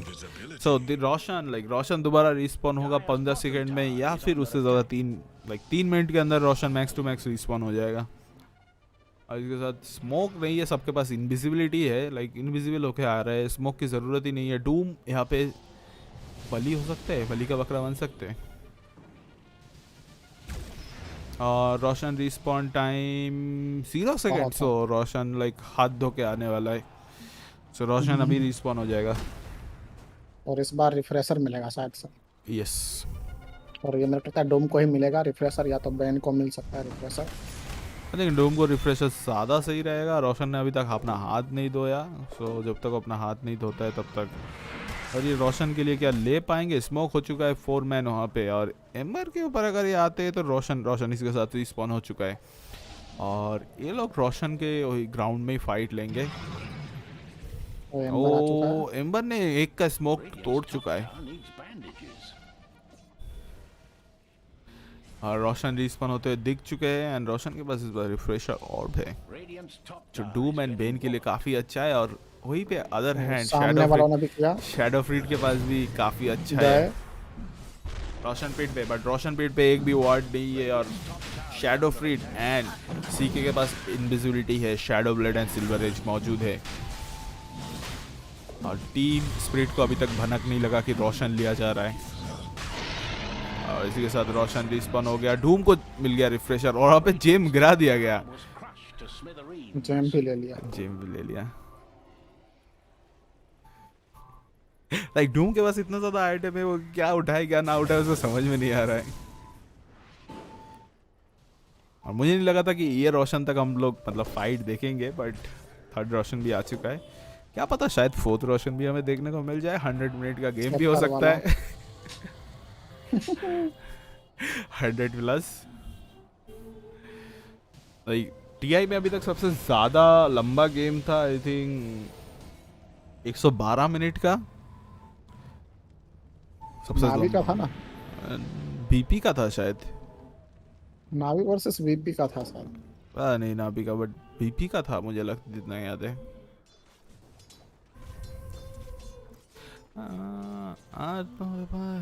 Like ये लोग ना अपने जो यहाँ पे क्लब है वो दुर्गा पूजा कर रहे हैं, ये लोग सुबह बहुत अच्छे गाना चलाते हैं। लाइक दोपहर को सुबह है ना ऐसे अच्छे गाना चलाते। रात को सब लोग सो जाते हैं, लोगों को पता नहीं कौन सा काला कौवा आके काट देता है इसके गांड में। लाइक ऐसे गाना चला शुरू कर देते हैं। Like you know, oh my god, oh the dual range. LC ने आके बचाने की कोशिश किया बट एलसी लायन ने आके बचाने की कोशिश किया बट फायदा नहीं हुआ। लायन के पास ये है बट लायन भी नहीं बच पाए। लाइक सीके से आप पंगा नहीं ले सकते, सीके आपको धोखे निकल जाएगा। और बेन का अल्टी सब बैक कर देंगे, सब बैक कर लेंगे। उसने बाई बैक किया ना डूम ने एलसी के सामने। डूम या डूम के पीछे एलसी। ओ डूम ने ध्यान नहीं दिया खोपचे में। ओ माय गॉड, दो बार एलसी वहीं पे खड़ा है। नहीं दिखता ना उधर, नहीं दिखता उधर। डूब ने चेक ही नहीं किया। लाइक इन लोगों के रात को मतलब वो टोनी कक्कर के गाने चला देंगे, ऐसा है। इतना बकवास बंगाली में भी है ऐसे गाना है। वाह भाई, बहुत अच्छा ट्रेड हुआ यहाँ पे, डबल किल हुआ, वहाँ पे बायबैक फोर्स हो गया मॉर्फ उसका डूम का। बट डूम का बायबैक करना लाइक लाजमी था। लाइक यू नो उसके पास रिफ्रेशर भी और उसके पास डूम भी है तो बायबैक कर सकता है। बट सीके ने अभी तक बायबैक नहीं किया और इसी के साथ सिल्वर एस से इनका तोड़ते हुए और ब्रेक। एल से आगे बढ़ेंगे, नहीं आगे बढ़ेंगे। ओ सैटनिक है बट ओ माय गॉड, यहाँ पे मारे जाएंगे। मॉर्फलिंग यहाँ पे नहीं बच पाएंगे। पर मॉर्फलिंग के पास एजेस मौजूद है। ये सब जिंदा है अभी भी। यस, अभी तक डूम यूज नहीं हुआ डूम का। और डूम हो गया। डूम का रिफ्रेशर यूज हो चुका है और दूसरा डूम भी यूज हो चुका है। और एसएफ का बायबैक तुरंत। बट द ट्रेड वाइज कुछ ट्रेड नहीं कर पाए ये लोग टीम आईजी। लाइक उन्होंने बैरक टावर नहीं निकाल पाए बट एक फोर्स बायबैक करवा पाए और ये काफ़ी बुरा होगा। लाइक अगर मॉर्फलिंग दोबारा मारे जाते हैं तो लाइक सीके आ रहा है, सीके के पास इनविजिबिलिटी है। सीके मॉर्फलिंग के ऊपर चढ़ने की कोशिश करेंगे बट ये नहीं लगता चढ़ पाएंगे। लाइक मॉर्फलिंग लाइक चुपचाप खड़े टावर निकाल सकता है। लाइक एम्बर लाइक सीके के सारे इल्यूजन को काट रहा है और मॉर्फलिंग को लाइक लिटरली अपने पूरा मतलब स्ट्रेंथ पे ही रखना पड़ रहा है अपना बिल्ड, ताकि उसको मतलब ये नहीं मिल रहा है। और इसी के साथ लाइक आईजी सक्सेसफुली एक बैरक लेने में कामयाब हुआ है, रेंज मेली बैरक को, जो इनके लिए अच्छा है। और सीके बोला मैं कुछ नहीं कर सकता हूँ, मैं जा रहा हूँ जंगल में फार्म करने के लिए। ओह निंजा गया यार। Like 14 agility and 25 movement speed और सीके के सामने ओ लायन ने पकड़ लिया। सीके को धर दबोचा। सीके के पास अभी भी बाईबैक है सो उतना फर्क नहीं पड़ता है। ओह सीके के पास बाईबैक नहीं है। सीके ने अभी आइटम खरीदा। बहुत बुरा है सीके के लिए। हमें शायद तीसरा मैच देखने को मिलेगा। मतलब लगता नहीं है जो बाकी सब मैच 9 बजे मैच खत्म होगा सब। 12 बजे से पहले मैच खत्म नहीं। आज का टीआई मतलब फर्स्ट डे खत्म नहीं होगा।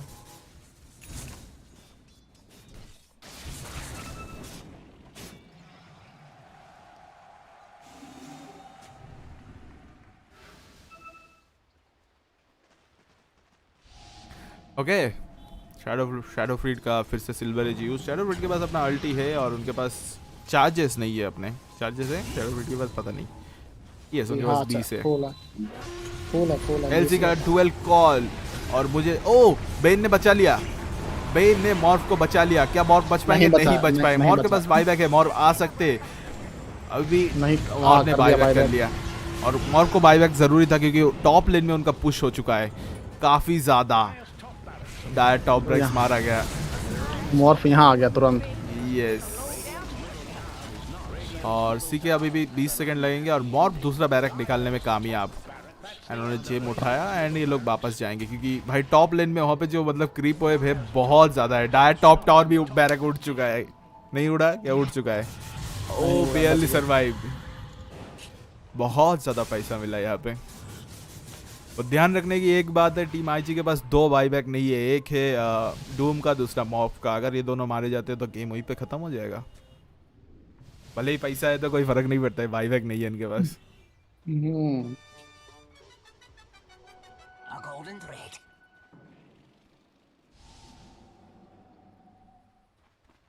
जेम बेस में पड़ा है ऐसे ही, इससे फर्क नहीं पड़ता है। ओ काफी अच्छा वर्ड प्लस। लाइक मुझे लगता है वीवर का ये जो सेकंड स्किल है यही एकमात्र उसको सपोर्ट बनाता है, और कोई भी स्किल उसको सपोर्ट नहीं बना सकता क्योंकि इस स्किल को यूज़ करके आप वर्ड प्लेस कर सकते हो और आपके पास अच्छा खासा एस्केप है। ओ सीके कोशिश कर रहा है फुल वन डिफेंड करने के लिए, बट लाइक मेली बैरक नहीं है, ये रेंज बैरक है। रेंज बैरक के पास खुद को रीजन करने का शक्ति नहीं है, पावर नहीं है। लाइक मेली बैरक के पास 5 रीजन होता है।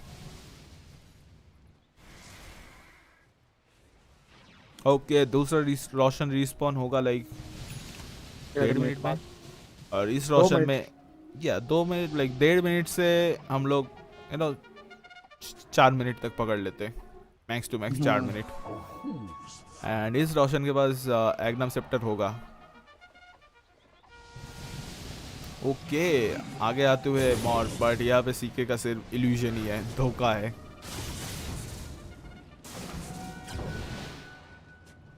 और ये रोशन काफ़ी महत्वपूर्ण हो सकता है दोनों टीम के लिए क्योंकि इसमें आपको चीज़ मिलेगा, आपको एजेस मिलेगा और आपको रिफ्रेशर भी मिलेगा। डूम का रिफ्रेशर बन चुका है।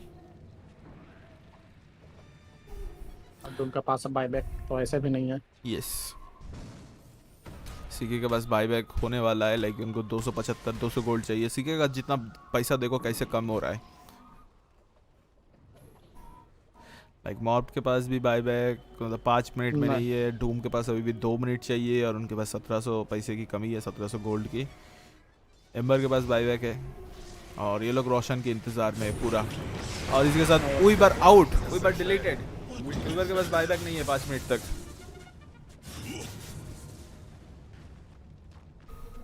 वीवर गए, वीवर ने लाइक सक्सेसफुल हुआ एक स्मोक तोड़ने के लिए। इस सिचुएशन में मैं बताऊंगा हाँ वीवर फेयर ट्रेड है। एक्चुअली वीवर फेयर ट्रेड नहीं है, लाइक चूतिया है, कुछ नहीं कर सकता वो। वार्ड ही प्लेस कर सकता है खाली, और कुछ नहीं कर सकता है, उसका कोई इम्पैक्ट नहीं है गेम में। पता तो चला ना इनको क्या क्या हो रहा है, क्या हो नहीं रहा। ओह भाग गया। ओके 30 सेकंड के अंदर रोशन रिस्पॉन होने वाला है और ये रोशन वीवर इस रोशन में नहीं रहेंगे। लाइक 46 मिनट का गेम है और हम इस गेम में देख सकते हैं कि वार्ड की अभी कमी है मार्केट में दोनों टीम के लिए।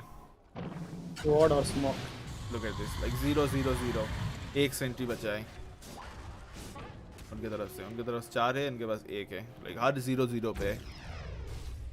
Like this is called a pro game. Like हमारे गेम में मैं और बेगम सपोर्ट खेलते हैं, लाइक हमारे पास वार्ड ही नहीं रहता है। भाई हम लोग इतना अच्छा सपोर्ट करते हैं, कैरी हक देता है भाई। बहुत बुरा हकता है, नहीं देखना है मेरे को। कैरी से होता ही नहीं है भाई। और इसके साथ रोशन हाथ धोने चला गया।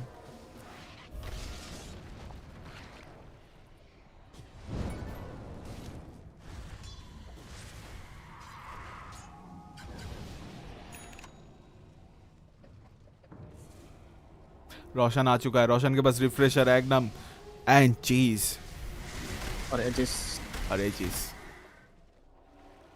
ओ यहाँ पे मॉर्फलिंग होना चाहेगा।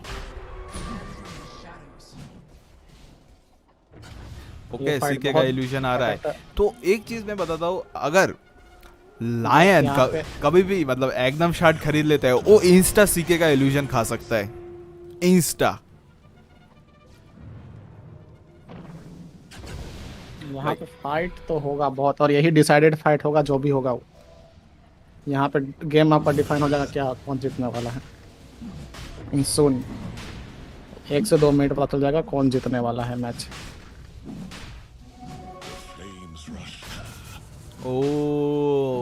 आईजी को मालूम है कि वो लोग इस साइड पे है और दिख चुका है।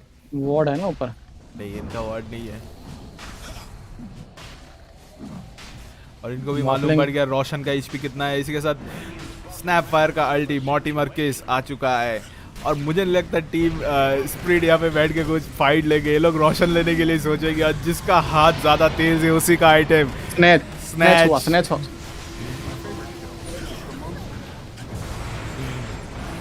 Oh, I think it's a GG, guys. It's a GG. GG call हो चुका है टीम स्प्रिट की तरफ से। GG कॉल हो गया यहाँ से टीम स्प्रिट और आराम से third match. What a game. Like the Roshan fight is so और मेरा इसी के साथ एक ही प्रेडिक्शन सही हुआ। मेरा 2 सही हुआ, दूसरा और तीसरा। मेरा तीसरा उसको दिया था। That was a hugely good game और मैं इसी के साथ खाना लेके आता हूँ।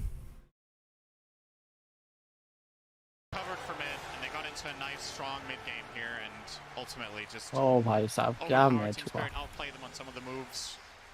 I think key in this game, especially I want to say the Empress recovery is really what decided so much here, right? Emo was off to a rough start in that mid lane, but comes back, gets the Maelstrom. It helps them so much to have that extra damage and wave clear in the game, and ultimately they do solve this puzzle that was starting to have a lot of pieces after 5 minutes. But I looked to that fight top where Team Spirit tried to push with the Aegis, and IG masterfully kind of just split the fight into 2. They ended up taking out Toronto Tokyo in their base essentially, and that was a key moment for sure. That was the big turnaround for me because that felt like Team Spirit's biggest window for opportunity to actually take the victory themselves. But yeah, this was game number 2, Cinderin, and it's obviously going to go to game 3. That's how a best of 3 works. If you're just joining us, if you've never watched a tournament before, that is how it works indeed. If they've watched the groups, they might think it was over. That's true. Those were 2 games. All right, back home you go. 1-1. Thanks. Very nicely done. So we'll be back with game 3 shortly, but first let's see what the panel has to say about this last game. Thank you very much, Sunspan and Cinderin. All right then. IG leveling things out. So where would you guys like to start? Do you want to start with the draft? Do you want to start with all the Roche fights? I'm giving you an option here. This is the most democratic it's going to get on this desk. I like what happened in the game itself. In the game itself, brilliant. Yeah. So we're going completely wide. Yeah, do I get to start or do you want to ask a question about, is this like a multi-choice? Well, I just like the fact that you said we'll start with the game. That not like very specific. All right. We can talk about the draft in the context of what happened in the game. How about that? I think Team Spirit obviously had a great laning stage. They had a really nice momentum in the mid game, but like as it got later, the duel seemed like that was their way to start fights, and it just became harder and harder for them to do that against IG. They had Lincoln Spheres, they had saves with Bane. Doom started to land some really nice Dooms. He got 2 Dooms. It just like made it a lot harder as the game continued. I like that IG drafted for the game rather than the lanes. I think often we've seen teams prioritize the lanes too heavily, but they recognize this Ember is going to give them this big playmaker. Yeah, it has a rough lane mid against SF, but it's the right hero for how they win the game. Same with the Bane pick. It is a good laner, but it was the perfect hero against that Legion commander. Do you agree, Trent? The draft from Spirit was too focused on laning? I mean, it was a little bit out there in a couple directions, right? I mean, the Chaos Knight coming out was a little bit of a surprise, but it almost felt like the more kills they got in the lane, the more I just got worried that it wasn't going to come home for them. I felt like, I don't know, it felt like they were getting like too eager, too excited. I kept seeing like this bloodthirsty, like kill, kill, kill, and then like what's the grand picture? And filling out those final little blocks in their plan obviously became a problem. Can we talk about this Chaos Knight pick? Because it seems like there's a little bit of snobbery out there towards dear old CK. And I really want you guys to talk me through why, because, you know, there are people watching TI who probably haven't played Chaos Knight and definitely haven't seen him being played in a pro match. So Gods, we'll start with you. To me, the hero, the biggest issue with the hero is the fact it's an illusion hero. Your illusions can, when they're getting controlled or cleared by AoE damage, you're not doing damage. That's where you're, like as a CK in a team fight, you need to jump that hero with your algorithm and burst them down. Check कर रहा था microphone. And against a hero like Lion, that can get hard even though you're not instantly यार killing lag the क्यों हो illusions. रहा है? यार मेरे में lag हो रहा है देखो. It just felt like तेरे में या couldn't मेरे carry में? the same way or do the same damage ये like इनका जो चल रहा है.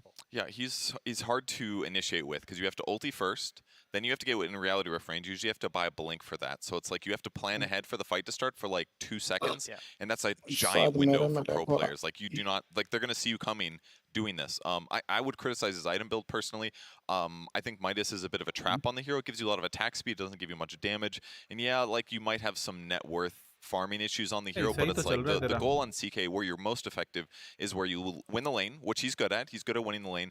Then you like use that big net worth advantage to like be oppressive on the map. And they didn't really do that too well. He got picked off a couple times. Then he started buying Aether Lens and Octarine. It's like it kind of helps the poke easier, but I almost wonder if he just bought like raw damage items, if he would have been stronger in the mid game, and that might have washed them over into late game better. How did you feel about the combination with Toronto, Tokyo, Shadow Fiend, Trent? Sort of similar, I guess, in terms of like maybe not the most popular hero we've seen, but also requires a lot of setup, I would guess, because like you know you can break up a fight with Shadow Fiend, that's great. You can get this like big fear off. Maybe you can chase down everything, but much like CK, you prefer for things to be a bit set up for you as you're coming into the engagement. And they only really had the duel, and we already know that IG had great ways to sort of like peel off or just like disengage from you. So this problem started occurring where like Team Spirit wanted to fight, and IG were just like let's pull this back a little bit, and we'll fight on our own terms a little bit better. Gods, do you like numbers? Absolutely. Well, you're in luck, my friend. You're prepared to be satisfied because we're going to take a look at the key stats from that match. And as you can see, with the Toro definitely not having the impact that we would expect from him. How did Morphling's Fly-Fi compare to Yatoro's take on Morphling? Gods. I think overall it was kind of similar. I think he took less risk, but that's also a team thing when it comes to IG. Whereas I think Yatoro was, going for that, playing from behind, felt like he had to go for that big game-winning play. I think IG were letting Emo be the one going first, and I think for Fly, he had a much easier game because he had a lot of heroes to initiate for him. It's very hard to play Morphling when you have to start the fight going first or second, but this game, JT, Emo, both his 2 other core heroes can go in. Even Kaka, to a certain extent on the line's able to set things up for Fly to have an easy time. And he got to go E-Blade as well, which made it easier to do these like poke fights where he could just blast somebody for a bunch of damage, and all of a sudden Team Spirit had to react. Like that's how Team Spirit lost their top racks advantage, because it was easy to kill Shadow Fiend the first time. So that item pivot was well identified by Fly.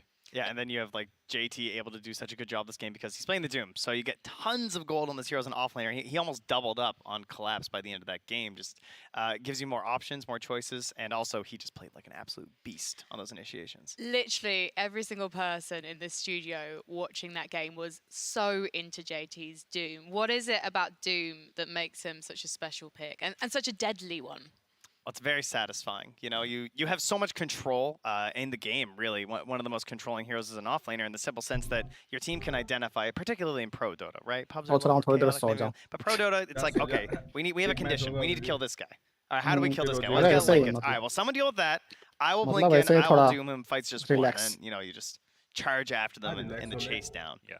I would also add that I feel like picking start timing is so important, and Doom, you hit this timing really early on with Blink BKB, and nobody has any answer to that. The enemy carry, you beat BKBs with physical damage, and carries don't normally have the items to actually burst through a BKB.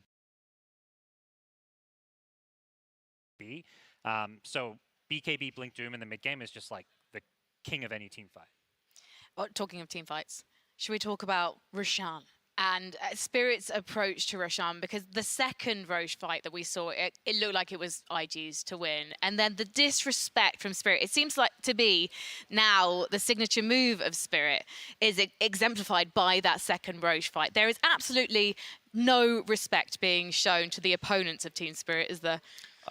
Yeah, Team Spirit did a good job in that sense. Like, they were willing to go in Roche, and that's the reason they won the first game as well. They were willing to go do something, force a fight, basically. I think some of that is also partially IG's heroes. If their support duos like Line and Bane, they have to kind of sit back. They didn't have, like, big, overwhelming team fight like you maybe expect a Ravage or, like, a Mars ulti. So it's, like, pretty easy for them to just put all their minus armor heroes in the pit and just, like, hit it really fast. And, like, if they grab the Aegis in that last fight, maybe it's a different outcome, but they didn't get it in that last fight. But it did work earlier, so it's good to see them taking those risks. I think it was smart of IG to back off there. As much as it looked like they gave them a free Roche, they don't have any vision scouting heroes, and there was this Snapfire just sitting on the other side of the pit getting ready to kind of make that jump in a Roche. And if they get caught in the pit, that's how they lose the game. So while it was bad they gave Spirit a free Roche, it was the safe play. And then in the final Roche fight, it was Spirit getting caught in the pit when they tried to engage. Do you think the reason they engaged was because they didn't have any other choice, Trent? Yeah, for sure. It's just, again, they're gambling, right? They've been gambling, they've been winning, for sure. Especially game 1, even parts of game 2. Finally, they lost, but it's like they knew they have to do that, right? It's your only chance to win the game. So now it's level. How are we feeling about this third and final game? Do we think IG are now firmly feeling comfortable? They put the boys from Eastern Europe in their place, and now they're ready to dominate? I would say yes, because this is like one of those series where you can look at multiple games and you're like, oh, IG played better in all 3. Like with the exception of the laning stage in the previous match, IG consistently seemed like the better team. So I think they should feel confident going into game 3. Maybe Team Spirit just has to be slightly more careful with how they win their match, but I think they'll have a good shot. Gods? Yeah, I'm in the IG camp, but I think Spirit have definitely impressed me. I came in thinking IG were going to have a 2-0, but even that game, we saw something different from Spirit. I thought they were going to be this team that stuck with, picking the same offlaners, the Tide, the Mars, and picking the same mid lanes they've been doing, but they really went a different direction with that draft. So to me, there's at least some potential for an upset in game 3. We need a strong talking to for Team Spirit, right? We got to get to Maposhka. I think Maposhka played very well both games. Unfortunately, had some issues dying a bit in the late game 2. But again, risk. He's going deep with the gem and stuff. But I feel like he's got to kind of bring them together, discuss like the plan, get everyone on the same page, and they can definitely do this. They've bounced back, right? They have experience doing that in the group stage, which is a huge thing to have at this point. But there's no doubt that IG are just straight up looking better. The Weaver pick then that we saw in Maposhka. We're seeing Weaver being played everywhere, but currently at TI, at least in the group stage, it seemed like he was mostly being played position 1. So I'm curious, do you think that actually the intent was always playing position 5 in that match? Definitely not. No, that's, as you said, that's the whole point, right? We want that flexibility to be there. So 5 is probably the least likely one that you're going to get, but when you can get that Aghanim Scepter, you saw the big save plays coming out there. All right then, here we go. The teams are coming out. This is it. Whoever wins this remains in the upper bracket. The other team will be sent down to the lower bracket and will be fighting for their survival. But what are we going to see from these teams? Are we going to see Spirit being a little bit more careful, bringing back some of that control they have been said to have in the past? And are IG just going to maybe even take a leaf out of Spirit's book and go flashy and firm and say, nope, we're still the top seed in this tournament? I expect IG to do the same thing. I think what I'd like to see Spirit pivot with is put Collapse on like a more traditional teamfight hero. Legion has this like initiator or defensive playstyle. You either save one of your allies that gets gone on, or you have to like blink duel a guy. And that is part of the reason that he got doubled up on net worth by JT, because Doom continues hitting creeps. If you're playing Legion Commander, it's not really the same. If you show anywhere hitting on a creep wave, then they know you're not about to duel you on the map. So I think a more traditional hero would allow him to play to his strengths a bit better. I think they could also maybe consider some of these hard lockdown heroes. Yeah, they had the Jewel, but neither of their supports had like reliable hard lockdown, which is what Kaka, every single game you're going to see Kaka online. I think they either need to ban the line or take it for themselves, or take something similar with like an instant stun, because when they don't have that instant hard disable, Emo has such an easy game. He's playing an Ember Spirit, he died once the entire game, and it's because of the heroes that Spirit have. Who are you banning if you're Team Spirit? I mean, I say Lion. I actually completely agree. I feel like other teams went to that in their first phase, and I think Kaka's just way too comfortable, and it gives him so many options as fights start. You know what? If you have just tuned in, we do want to remind you of something that happened in the first game of TI10. And it involved Yatoro, a Morphling, and a Rampage. So to make things official, obviously, we need a little flashy graphic. So switching from Yatoro's pink hair to a reminder of who else has achieved this feat. I imagine you remember every single one of these Rampages, Gods. Not because you're old, just because you've done a lot of TIs, okay? I want match IDs, Gods. Game time. Honestly, no, sorry. Okay, does anyone remember these? Yes. I think OG. Also, just looking, we We three won. of these players obviously We are won. here We at, won. at TI10. Let Right, it we've win obviously OG, got yes. Thompson, memorably, हम versus चाहते हैं कि Liquid. जो इस OG Arme जीते। is now, well, still playing एक choice for है OG, PSG, दूसरा LGD. choice है मेरा The poster BP. boy for that team will be playing tomorrow in the upper bracket. Do you think we're going to see even more Rampages purged? I mean, the fact that this is the only मैंने 5 चाहता हूँ at कोई, TI you know, is like mind-blowing to me. When somebody said that जीते। stat earlier, oh, that was the 5th Rampage Tiny ever team. on Tiny main team stage. जीते। Yeah, I could not believe it. But maybe some of it is that like teams are like ready to GG. They don't. I don't know. It's like maybe the games are like cleaner. There's like less messing around or something. But I'm surprised. What we seen in the one?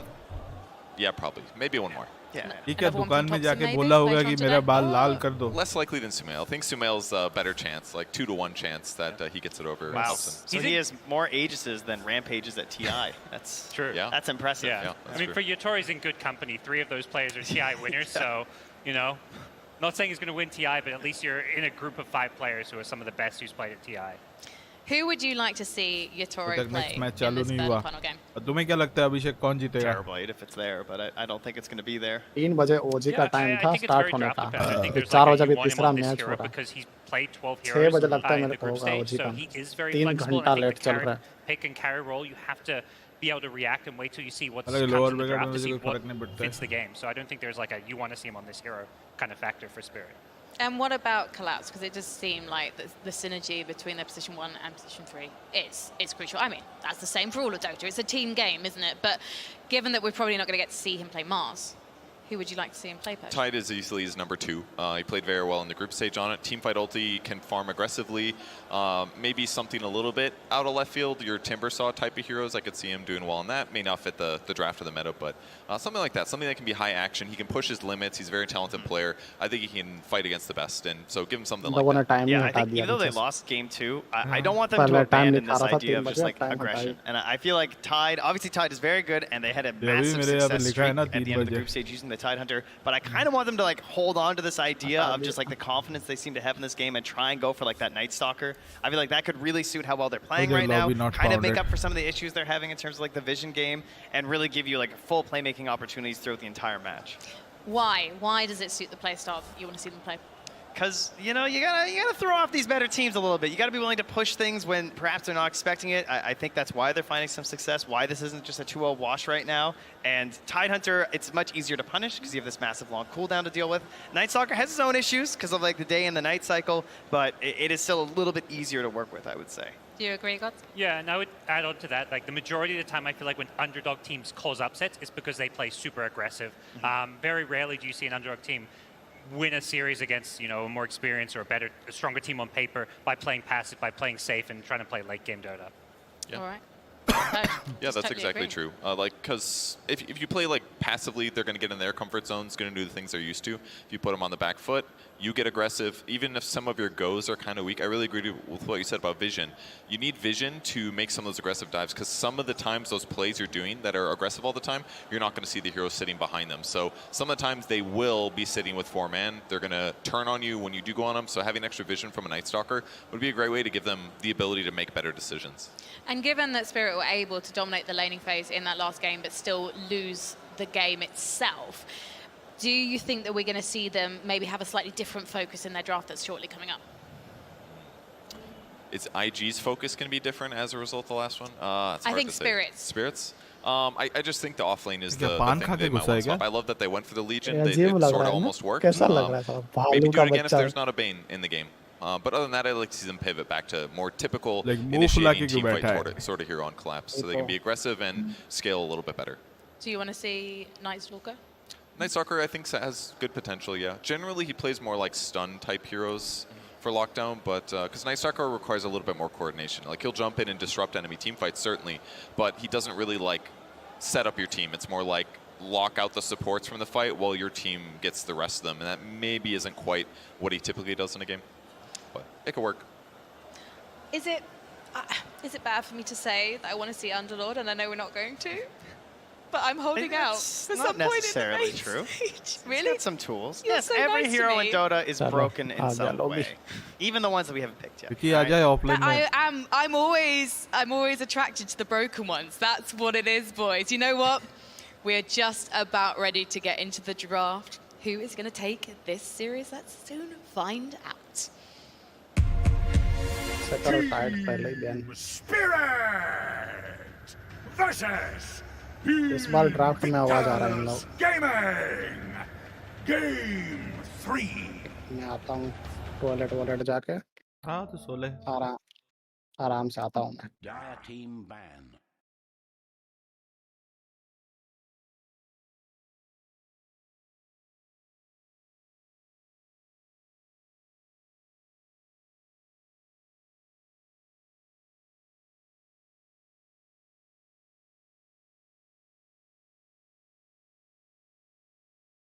मेरे को अपना mic check करना है,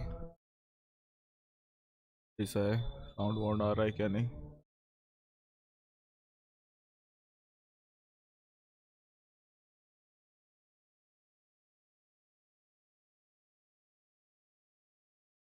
Yeah, I think sound सही आ रहा है.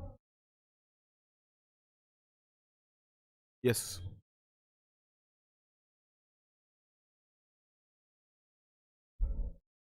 Now we can go and jump in this game. Once again, it's the third game of Team Spirit versus IG.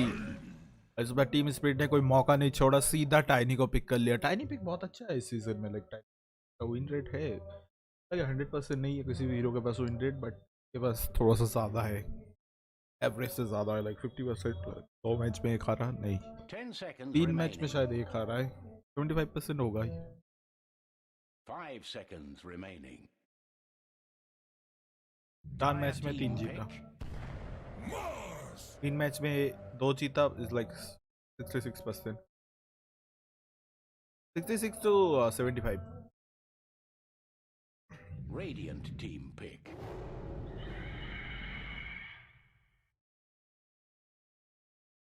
Like 9 match में is like you know 12 match में ये लोग 4 हारेंगे और उसमें like 12 match में 3 हारेंगे, तो 75 and 60. That's how we compare.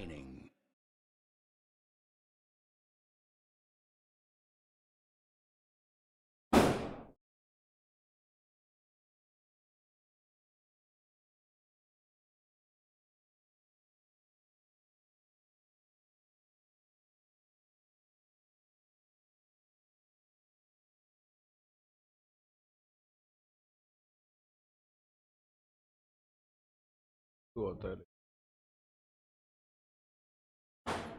पटाखा फूट रहा है मेरे यहाँ पे.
Oh my.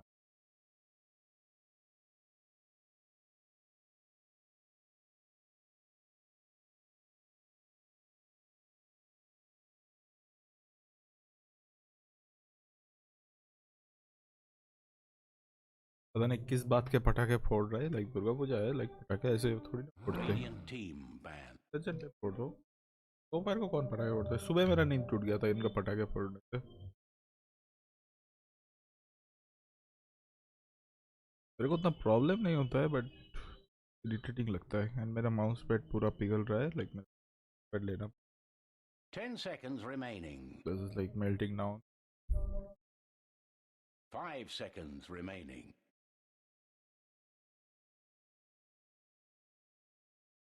Dire team ban. एक room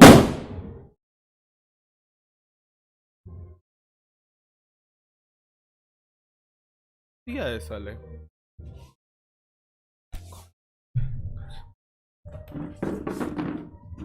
10 seconds remaining. 5 seconds remaining.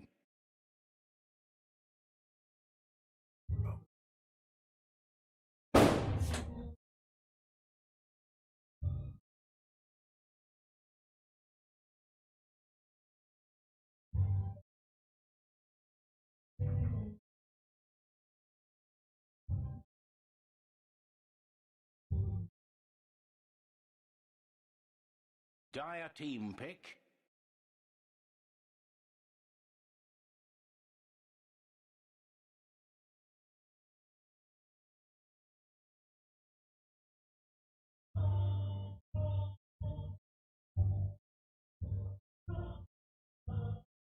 Ten seconds remaining.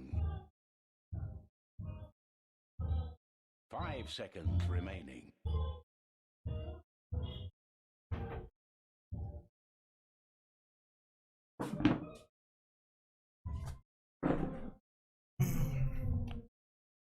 Wasseypur पे नहीं रहता हूँ, पटाखे फूट रहा है, गोली नहीं चल रहा है।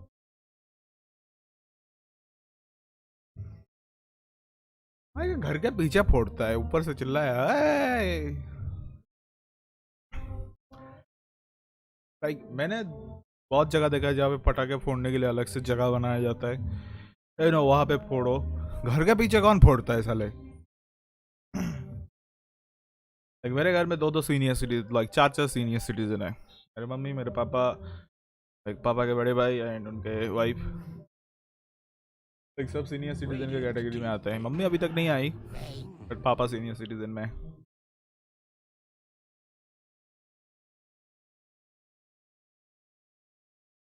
नॉट ओनली मेरे पापा सीनियर सिटीजन में, उसके साथ से तो हैंडीकैप भी है। 10 seconds remaining. हैंडीकैप की बात करो, मैं भी अगर हैंडीकैप में ये कर सकता हूँ, कर सकता हूँ। 5 seconds remaining.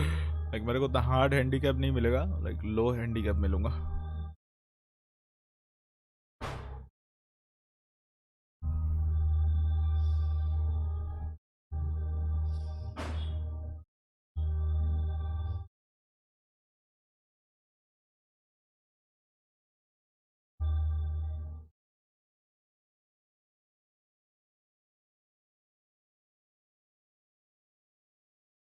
Okay, the game began. एक टीम स्पिरिट को इस बार थोड़ा सा ये करना पड़ेगा। मैं बैठ के दूसरे थंबनेल भी बना सकता हूँ, कुछ को मैच है, बट इस मैच के बाद बनाऊंगा। एक सबका थंबनेल बना लूंगा।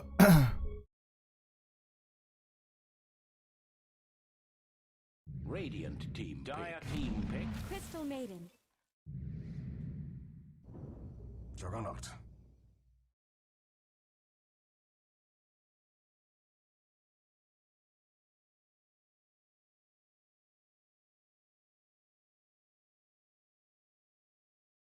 Ten seconds remaining. 5 seconds remaining. Radiant team banned. ओह, स्टॉर्म आ गया आईजी की तरफ से। आईजी का storm one of the powerful hero है। ज़्यादा पावरफुल हीरो अभी तक मैंने देखा नहीं है। इस सीजन में स्टॉर्म भी काफी पावरफुल है एंड स्टॉर्म का एग्नम ज़िप्टर बिल्ड ओपी है।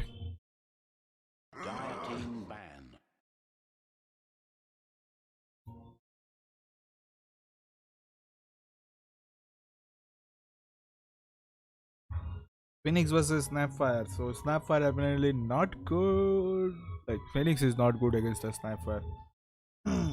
10 seconds remaining. Snapfire का थर्ड स्किल Phoenix को मार सकता है, Phoenix के अंडे को फोड़ सकता है।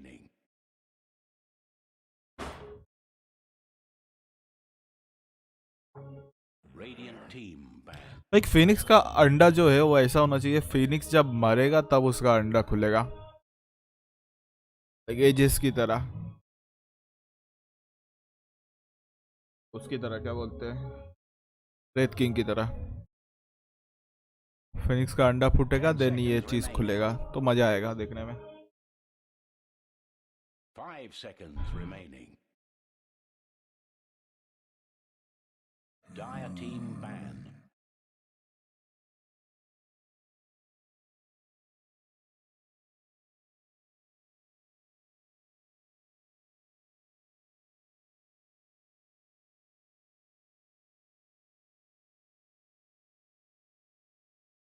Ten seconds remaining. 5 seconds remaining.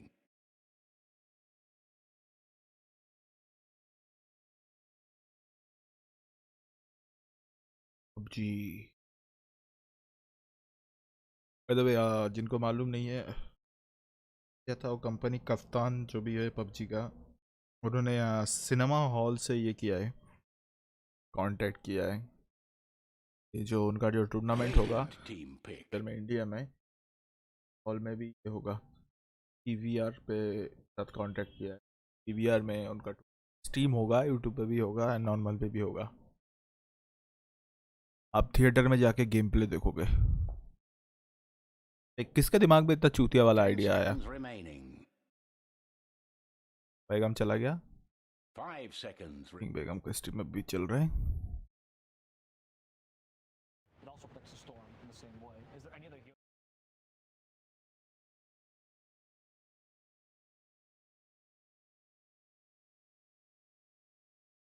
Okay पाक अच्छा पिक है स्टॉर्म के खिलाफ।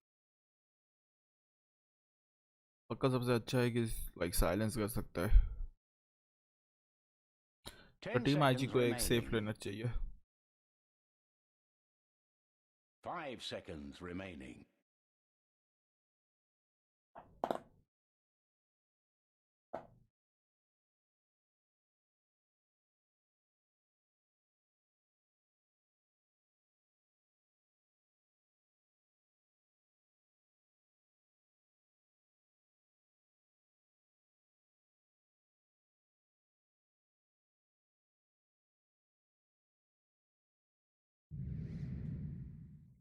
Oh, Spectre. Choose your hero.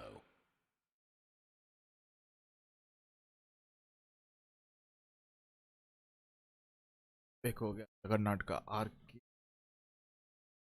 Model के साथ। मॉडल नहीं, वो मिथिकल सेट है जो बेल्ट पहना है जगन्नाथ ने।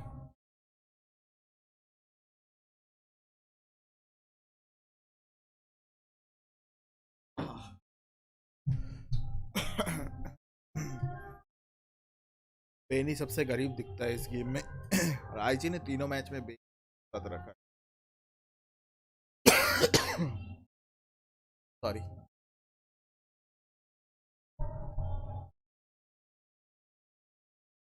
Ten seconds remaining. 5 seconds remaining. अजब। फाइनली आ गया तकिया। यस, आराम से सोते सोते मैं गेम प्ले देखूंगा। अब बातें भी करेंगे सोते सोते।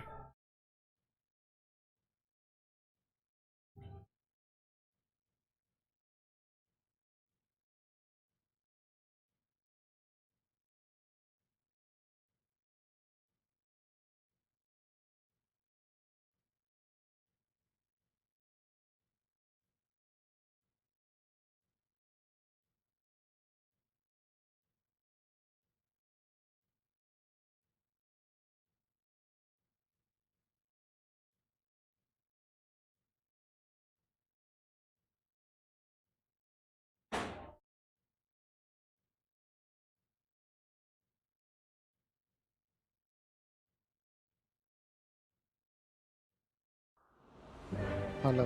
हाँ क्या हुआ? अरे ये एफके में डाला था ना। हाँ मुझे लगा तू सो गया, चला गया। हो गया था। हाँ सो के आया मैं 20 मिनट। तो इतना जल्दी हो भी गया 20 मिनट? और कल पिक करते करते 20 मिनट हो भी गया। player who gets the longest kill streak. Spectre. Spectre, the player, the team with IG. Player with the most in a 10-minute. Storm. The total number of tower kill before 25 minutes. एक तो उड़ जाता है, 3 उड़ जाता है, 4 उड़ जाता है, 5वां छोटा उड़ने में टाइम लगता है। 0 to 5. 0 to 5 भी हो सकता है एंड 6 to 10 भी हो सकता है, कंफ्यूजन है।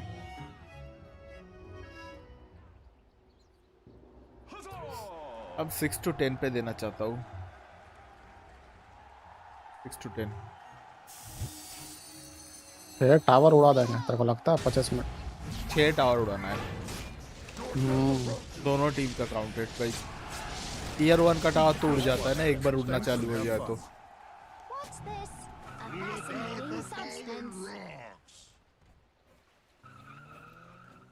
करो बवाल, फाइट करो। और काटो मर जाओ सालो, खत्म कर दूसरे दो को मार जल्दी दो, जल्दी जल्दी खत्म कर दो, जीजी लिख दो यहीं से खत्म कर दो।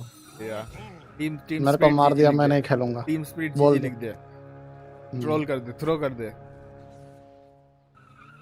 May the best team win.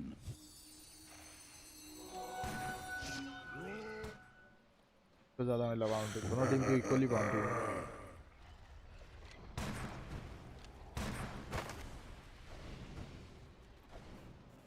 चलो मैं 15-20 मिनट और सो के आता हूँ। 10 मिनट से भी ज्यादा हो सकता है। नहीं नहीं, 20 मिनट ज्यादा ज्यादा, 5 बजे तक तो आ ही जाऊंगा। ये चीज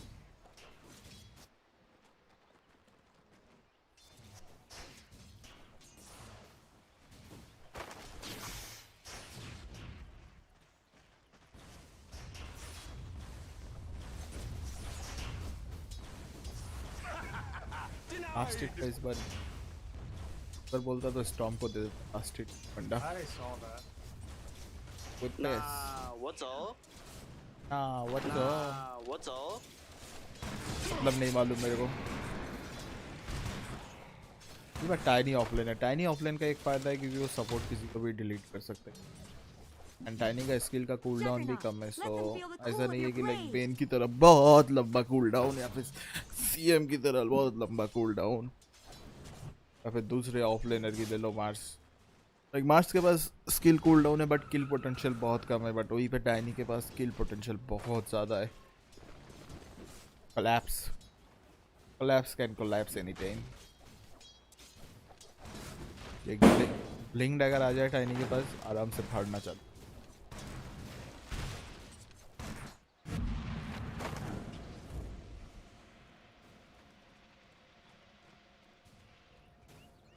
एक सीएम बस से फिनिक्स मारा,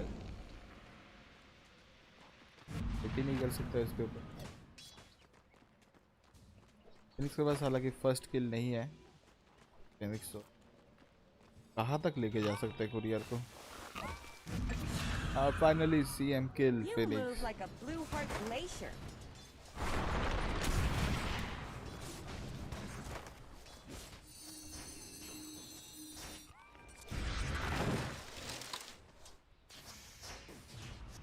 और याद है TI 19 मैंने कर्नल के ऑफर के पुणे में जाके देखा था। TI 19 TI 9 सॉरी 19 की बोल रहा हूँ, TI 19 2019 को जो TI हुआ था TI 9।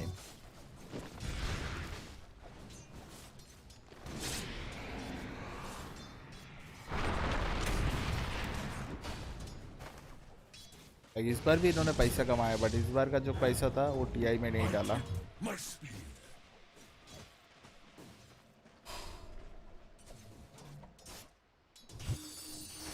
के बैटल पास से जो पैसा कमाया,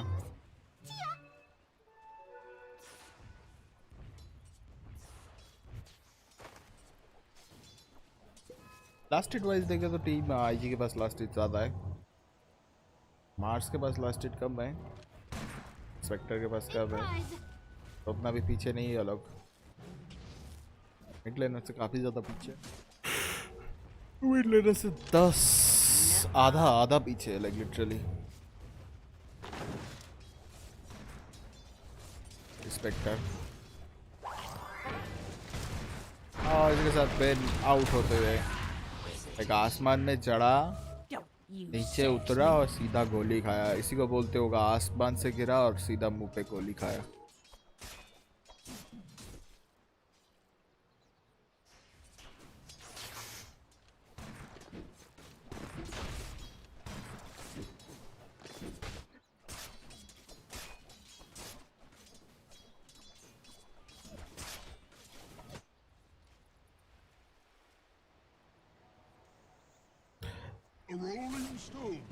लाइक एक चीज को ज्यादा खींच दो ना, उस चीज में से मजा निकल जाता है। लाइक ये वाला मैच मतलब थर्ड मैच में वो मतलब ज्यादा खींच रहा है, तो इसमें लाइक उतना मजा नहीं आएगा। एंड वो एक्सपेक्ट आईजी जीते, क्योंकि आईजी को प्रेडिक्टेड किया है हम लोगों ने, ये राउंड पे आईजी जीते एंड सेकंड राउंड पे आईजी नीचे आ जाए।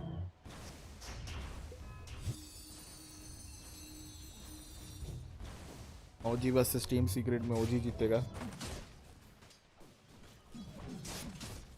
एंड लोअर ब्रैकेट में अगर कोई है तो मैं 20 पोस्ट को चाहता हूँ कि वो लोअर ब्रैकेट से क्या है ऊपर।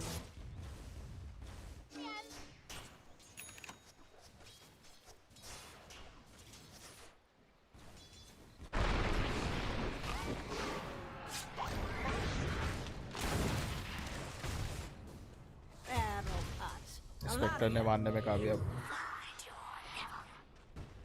स्पेक्टर के लिए अच्छा है, लेकिन स्पेक्टर के लिए गेम काफ़ी अच्छा हो सकता है। पक के पीछे कभी भी जा सकता है। सीएम को स्पेक्टर अल्टी मारेगा तो सीएम को टारगेट करके फिनिश कर सकता है। सीएम इजी टारगेट है स्पेक्टर के लिए।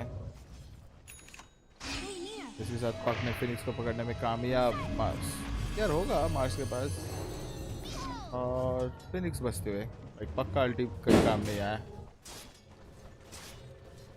एक पटाखे का साउंड बढ़ चुका है क्या जोर साला। और स्पेक्टर बाल बचते हुए, खुद को बचाते हुए, लाइक बेन ने स्पेक्टर को बचाने में कोई कसर नहीं छोड़ा, बचाने में कामयाब भी हो गया। अभी बाल से बाल means is like so narrow, doesn't means like like sir के बाल, लाइक नैरो। लेकिन अब बंगाली पेन बचता था बट टिप को भेज दिया, लजा मार के अपने मालिक को। लाइक हिंदी में बाल बचना एंड बंगाली में चूल छेड़ा विश्लेषण।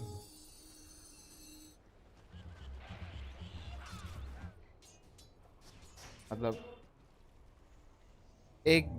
बंगाली में ऐसा बोलता है कि एक्चुअली चूल मीन्स बंगाली इज लाइक बाल ही है।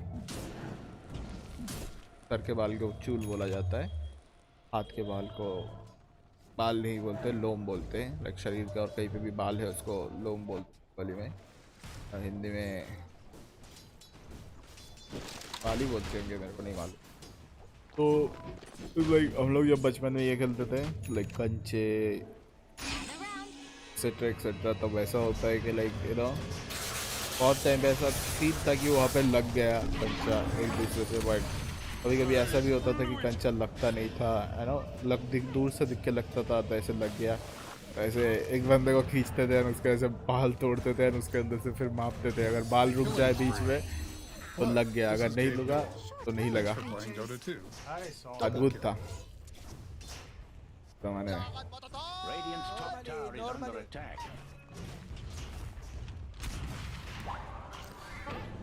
यहाँ पे फिनिक्स भी मारा जाएगा नो डाउट। डोमिनेटिंग में चला गया पक। स्पेक्टर आते हुए स्पेक्टर पक के ऊपर जा रहा है भाई, पक आराम से बच के निकल सकता है, बट पक बच के नहीं निकला। स्टॉर्म तो फुल ऑन बदले के मूड पे है। को लगा और नहीं ले सकता बदला, स्टॉर्म को लाइक वापस जाना है। ओ क्या बचा स्टॉर्म, लाइक स्टॉर्म वो उसी का इंतजार में था। स्पेक्टर टीपी कर सकता है, या स्पेक्टर ने टीपी करेगा तो बस जंप का वही ऑप्शन है।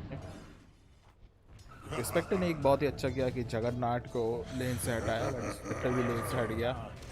स्पेक्टर को वापस आने में टाइम लगेगा लेन में। और इसी के साथ स्टॉर्म वापस आते हुए यहाँ पे टाइनी दिखते हुए, एंड टाइनी मुझे नहीं लगता सरवाइव कर पाएंगे। काफ़ी अच्छा अल्टी था, टाइनी को फ्री फार्म नहीं देना है। टाइनी का सिर्फ 2 आइटम चाहिए, एक है उसका ब्लिंक डैगर एंड दूसरा उसका इकोसेवर।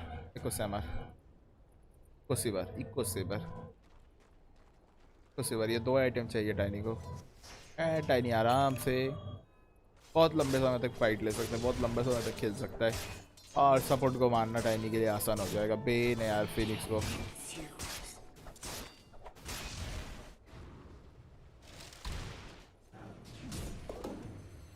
पता है इस साल का आई थिंक आर्केना का वोट नहीं हुआ। लास्ट ईयर आर्केना, इस साल मैंने बैटल पास नहीं खरीदा तो मुझे नहीं मालूम आर्केना का वोट हुआ है क्या नहीं हुआ है लाइक इलेक्शन। बट इतना मालूम है कि इलेक्शन में बहुत कुछ हुआ इस बार वेस्ट बंगाल में। लाइक लॉकडाउन के अंदर इलेक्शन हुआ था। आई don't no, like exam cancel हो सकता है, इलेक्शन क्यों नहीं कैंसिल हो सकता। लाइक आज से 10 साल बाद, लाइक 10-20 साल बाद जब लगे तो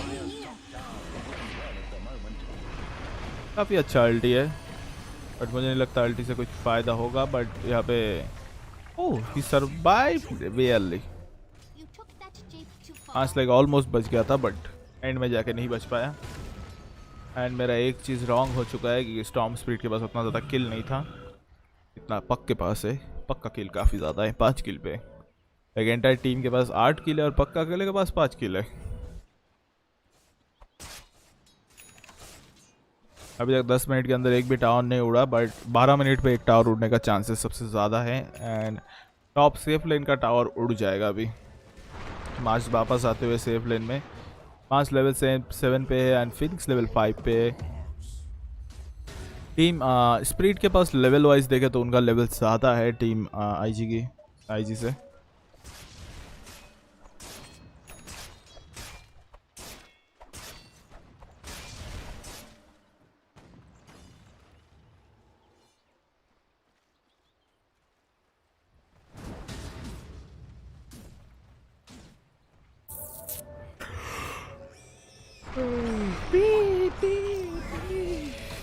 सुअर बन के भी फायदा नहीं हुआ, बच के नहीं निकल पाया। सुअर भी स्लो होता है दोबारा।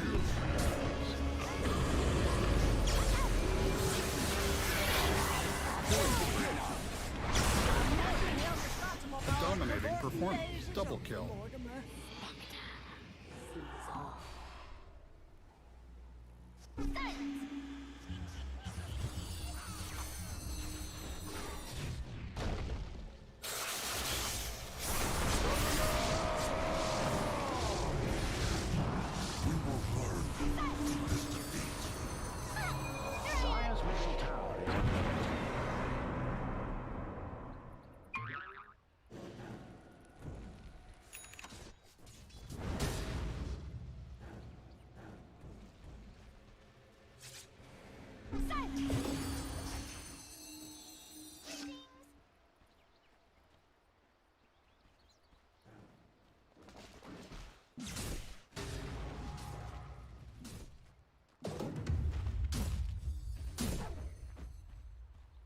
Dire's top tower is under attack. What a bounty! Invisibility. क्या गाना चल रहा है बाहर, लाइक मस्त मजा आ रहा है।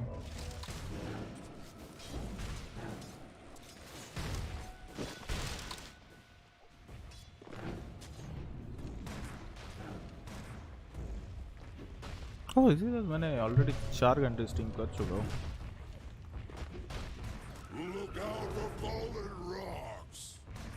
हेलो तो फिर से आ गया? मैं गया ही नहीं था ना, मैं टैक्टिक करने गया था। वो मुझे सोने गया बोल रहा था।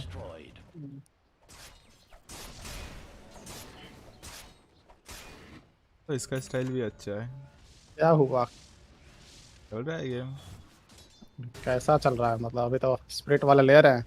हाँ Radiant's bottom tower has a nasty 5 situation.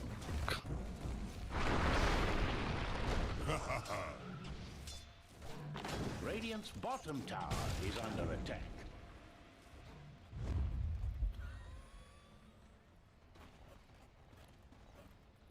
Gallant Radiant have fortified their structures. Radiant's bottom tower has a nasty situation. Dire's middle tower is under fire. Radiant's bottom tower has uninvited guests. Radiant's bottom tower is now a pile of dust. यहाँ पर इन्होंने group stage लिख के रखा है, main event है। किसने? ओए देख रहा था अपना स्ट्रीम फोन पे, कर्नल कर रहा था। तो एक जन का वो दिखा जिनका वो लोगो मतलब अच्छा है इनका भी, लाइक वर्सेस का मतलब थंबनेल वाला। अच्छा तो थंबनेल पे मतलब पुराना थंबनेल यूज़ करे तो वो पे ग्रुप स्टेज भी लिखा है। ये लाइक थर्ड मैच होता है ना तो बहुत बोरिंग लगता है। अगर अच्छे टीम का हो तो लाइक है ना, ओजी इजी का हो रहा है तो अच्छा है, but third match most of the time boring ही होता है। मतलब इस बार लगता है एकदम प्योर जो हम लोग खेलते हैं ना, जो हम लोगों का मैच में पिक होता है वैसा पिक हुआ है। जगन्नाथ और क्या बोलते हैं, Spectre, CM, Snapfire, Tiny, Mars.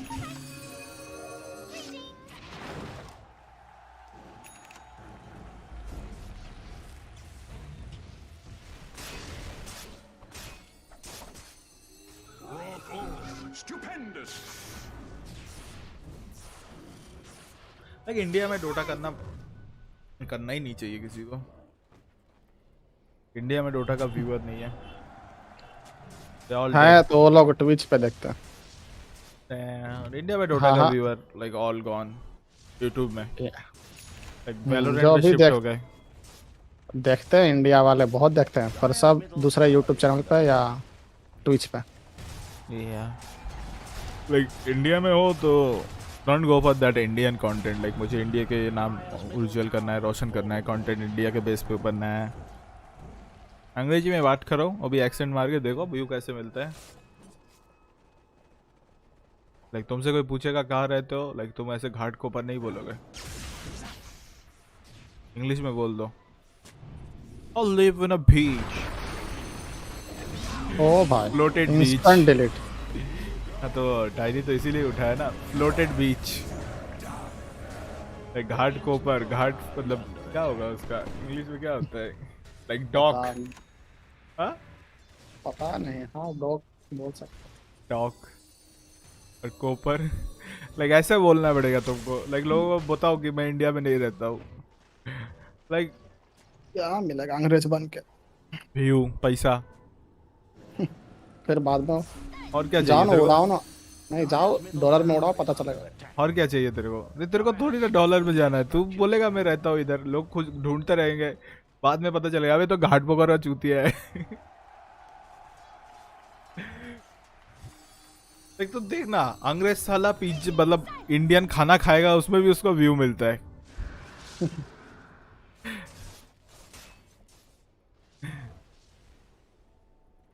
और ये पे अगर इंडिया को खाना भी नहीं मिलेगा, उसमें भी खाना 10 दिन तक खाना भी ना खा के कोशिश करेगा ना, उसको व्यू नहीं मिलेगा।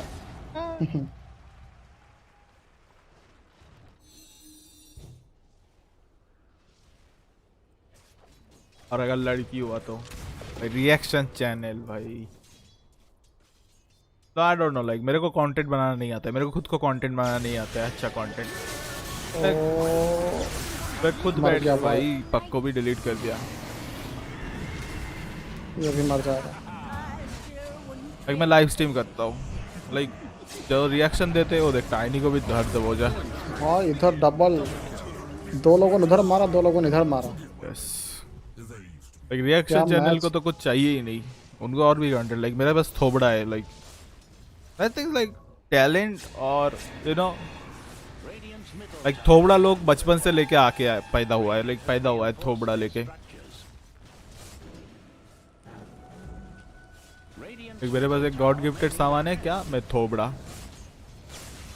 देखो मेरा थोबड़ा। ओ यार स्ट्रगलिंग कर रहा है, जगह एको सर्वर बनाया। मेरे को भरोसा नहीं है, लास्ट टाइम इसने वो खेला था पीके और ये बनाया तो बना ही सकता है एको से बच्चू की साला। Regeneration.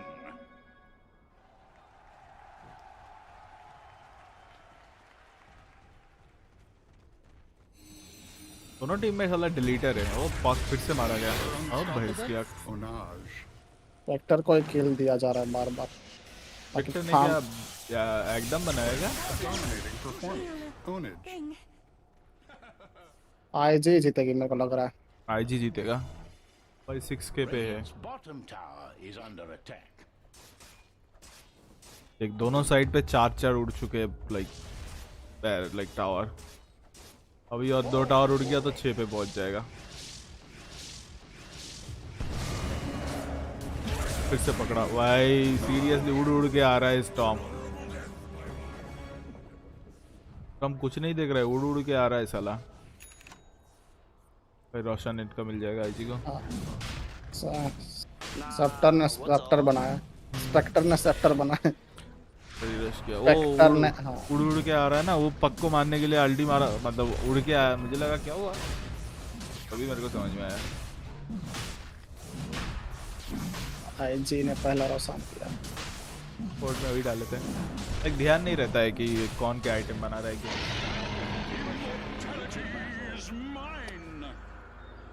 तो पकड़ा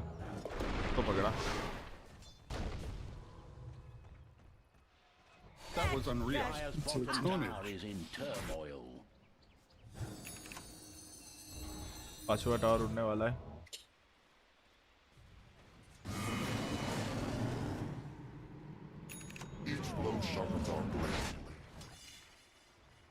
पांचवा कहाँ से? 3 ही टावर तो उड़ा है, 4 उड़ा है। हाँ 4 उड़ा है, 2 मिड में, 1 बॉट, 1 टॉप। दोनों का सिर्फ लेन और मिड लेन।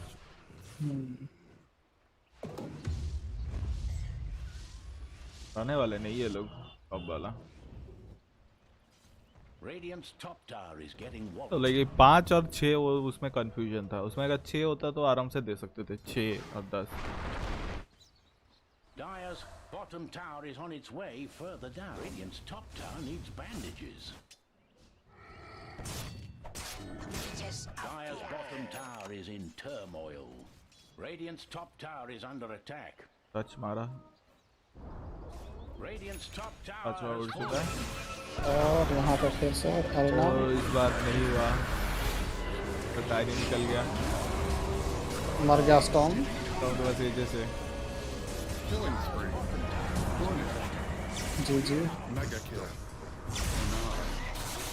तो टाइनी बच्चे निकल रहा था, बट कहाँ जा रहे हो, रुक जाओ भाई। Double kill. आईजी वाले लिटरली रेप कर रहे हैं। हाँ। 2 बाउंटी पड़ा है उधर, किसी को फर्क ही नहीं पड़ता है। इतना पैसा है भाई, अमीर है, बहुत अमीर है। 3 मिनट में और एक टावर उड़ाना है इनको। ओ तेरी सीरियसली पक को मार, ओ भाई चू चू motherfucker. Radiant's middle tower is not safe.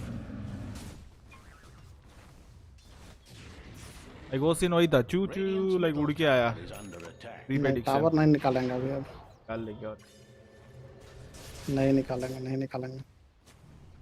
Radiant's top tower is under attack. तूने 5 दिया था क्या? देख के लग रहा है नहीं निकालेंगे। तूने 5 दिया है क्या? पता नहीं, हाँ 5 दिया मैंने। उड़ेगा, मैंने 10 दिया है। ये 10 घंटा नहीं उड़ेगा, देख नहीं उड़ेगा इस। अब टीम फाइट होगा यहाँ पे थोड़ा सा। जगन के पास फार्म ही नहीं।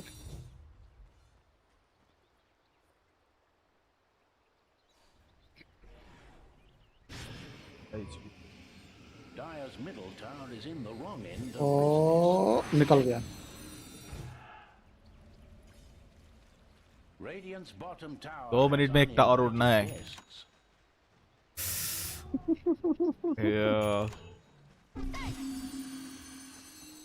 आई थिंक एक रॉन्ग हुआ है।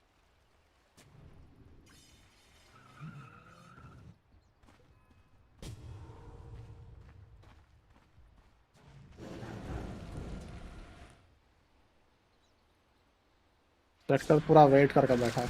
हो गया, पकड़ लिया एक को। ओ निकल गया बेस्ट। स्पेक्टर क्या बच के निकला।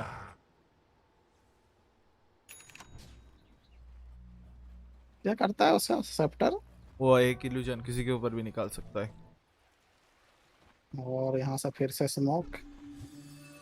स्पेक्टर के पास अल्टी भी है, इसीलिए तो स्मोक किया है। स्पेक्टर कभी भी ज्वाइन कर सकता है। कोई एक दिख गया, स्पेक्टर सीधा अल्टी मार देगा।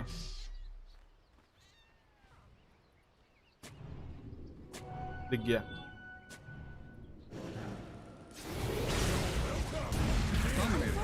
तो हम उधर उसको लेने गया। ले भी लिया, स्पेक्टर भी उसी को लेने आया। Invisibility. 30 सेकंड नहीं हुआ चला। Dire's middle tower is under fire. जा सकता है टावर से। ओह इधर इसको पकड़ लिया। जीजी कर दो, हो गया खत्म। टावर गिर सकता है। डिनाई नहीं डिनाई नहीं गिरने नहीं देगा। स्पेक्टर आ गया। डिनाई कर सकता था। थोड़ा सा और डैमेज होता तो स्पेक्टर खुद डिनाई कर देता। चलो रॉन्ग हो गया। और एक तो सही, 2 रॉन्ग। मेरा सही हो गया। Correct. Radiant's middle tower is under attack.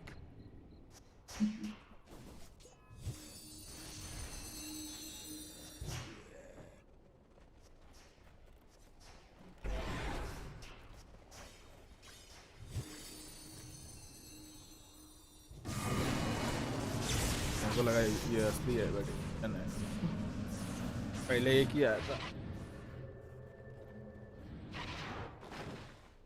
ये पकड़ेगा दोबारा। पक को देख, पक अगर विजन में आया पकड़ेगा सीधा।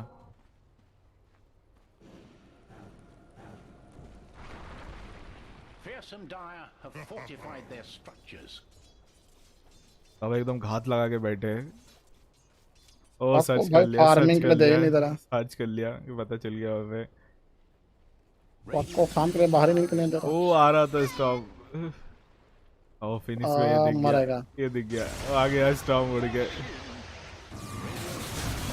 जी जी। Radiant structures are fortified. Radiant's top tower is under attack. तो मौका नहीं है पक के पास इस गेम में। ओ डीडी मिला टाइनी को। Dire's middle tower is in the wrong. Radiant's top tower was crushed to smithereens. बात नहीं देखना है किसको क्या चाहिए। नहीं तुम देखो।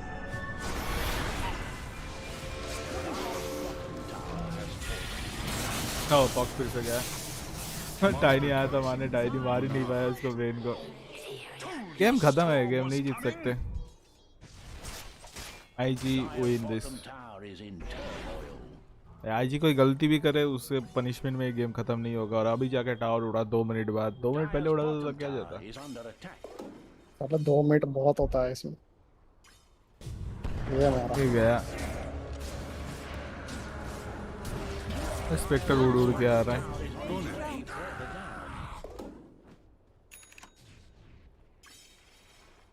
इंटरनेट अभी शैडो ब्रेड बना रहा है। सिल्वर एज के लिए और स्पेक्टर के लिए, बट लेट हो गया जगन्नाथ, बहुत लेट हो गया।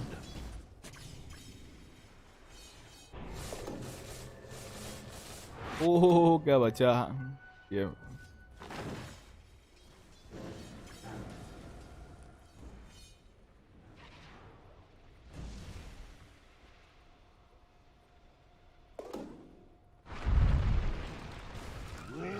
Radiant's top tower needs bandages.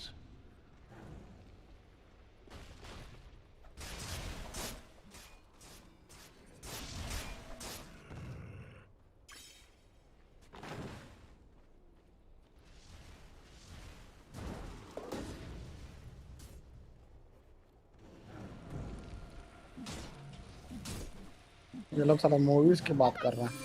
कौन? गेम छोड़ के कास्टर क्या करेगा वो जानता है ना। लाइक पबजी मोबाइल ने सिनेमा हॉल से ये क्या कॉन्ट्रैक्ट किया है। पबजी वहाँ दिखाने के लिए। हाँ टूर्नामेंट जब होगा मूवी थिएटर में चलेगा। मतलब किसके दिमाग में ऐसा आइडिया आया था कि मूवी थिएटर में टूर्नामेंट चलेगा। लाइक बार के साथ कांटेक्ट करता मैं फिर भी मान लेता कि मैं पीते पीते देखना चाहूंगा गेम प्ले।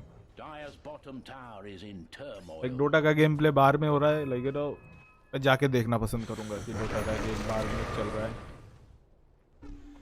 लाइक पबजी का ना I don't think so. Like PUBG ऐसा है गेम है जिनके पास लाइक पीसी नहीं है अच्छा, लाइक लोगों के पास मोबाइल है डिसेंट सा, वो लोग खेलते हैं उसमें। और उनको लगता है कि ये लोग जाके देखेंगे थिएटर में, या भी यूट्यूब में वो फ्री देख सकते हैं।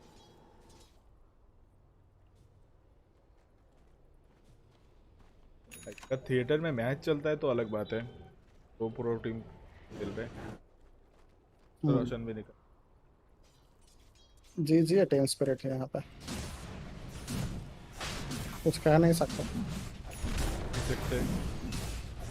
भाई। देखें लोगों साहब, आईजी का 5 मैन वाइप भी हो गया तब भी वेलकम। उनके पास बायबैक नहीं हुआ, 5 मैन कर दिया है। खत्म नहीं कर सकते लोग, तो बस टावर किलर नहीं है एक भी। जगन्नाथ है ना,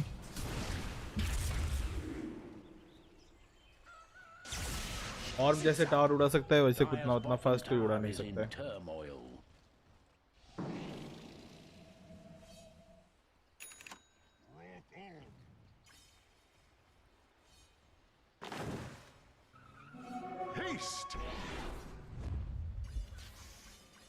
Walk versus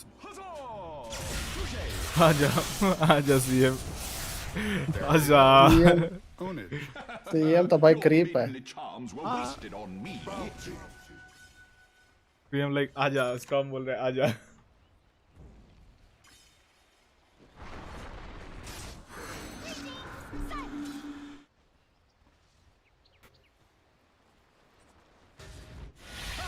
पकड़ लिया, पग भी आ जाओ। अबे जी लिख दो आईची, कोई नहीं होता है, कुछ नहीं है, कुछ रखा नहीं है इस गेम में। चलो एक को तो मारा, उसका भी 4 किलिंग स्टिक था।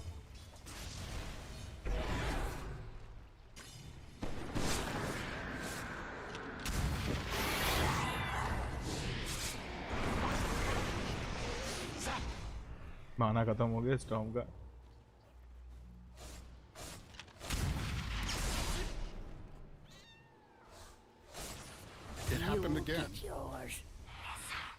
मैं दूर से स्टॉर्म उड़ उड़ के आया था मारने के लिए, बट मार नहीं पाया।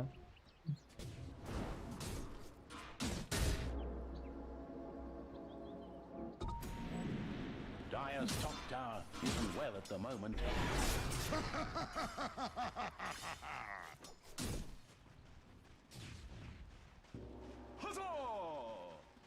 Dire's top tower is under attack.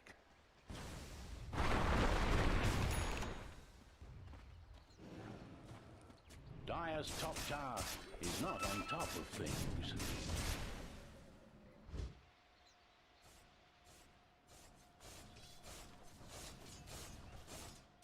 Dire's top tower is under attack. मरेगा। ओ भाई मैं गलत वाले को पकड़ा था, निकल गया। हाँ गलत वाले के लिए चढ़ा था। ओ क्या टिप आया देख। Dire's top tower isn't well at the moment. Shame IG shame. उसके बाद आईजी को जीजी लिख देना। वो शेम है, शर्म के मारे उसको जीजी लिख देना। ओहो फिर से पग भी बचेगा, काम नहीं है आजू बाजू में। निकल गया।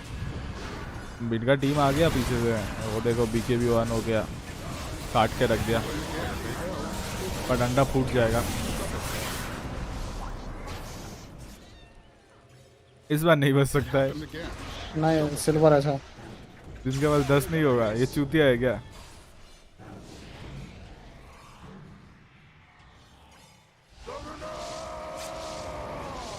फर्स्ट मर गया। लगा इनके पास 10 नहीं होगा, ये हमारी तरह थोड़ी ना है। यहाँ पर कैरी रखता है डस्ट।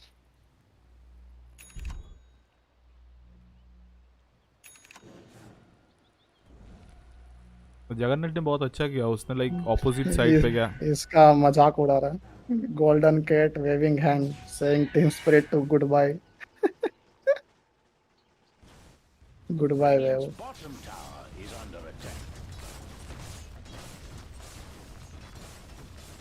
वेक्टर फुल फॉर्म है, इसको छू भी नहीं सकता कोई। ये गेम खत्म है लाइक। अच्छा भी हार्ट वार्ट नहीं बनाया भी बना के लाएगा ना, प्रेशर ला रहा है अभी। नहीं वो ला रहा है पूरा एबिसल ब्लड ला।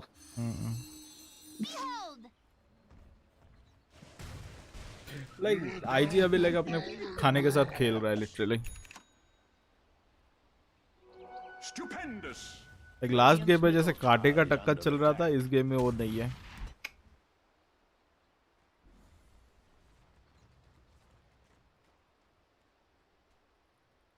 एक आईची को एक मौका चाहिए, गेम खत्म कर देगा, एंड टीम स्पीड को 4 मौके चाहिए गेम खत्म करने के लिए। अभी भी मिड लेन में इनको 2 टावर उड़ा के फिर और 2 टावर उड़ा। ओ पकड़ लिया। तो हमने पूरा जंगल काट रहा है। जंगल काटने का कॉन्ट्रैक्ट मिला है स्टॉर्म के, जा रहा है। तेरा सब कुछ फुल माना है। ओह क्या ब्लिंक था।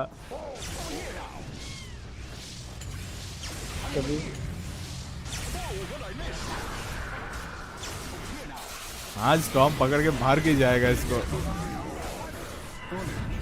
हो तेरी। Double kill.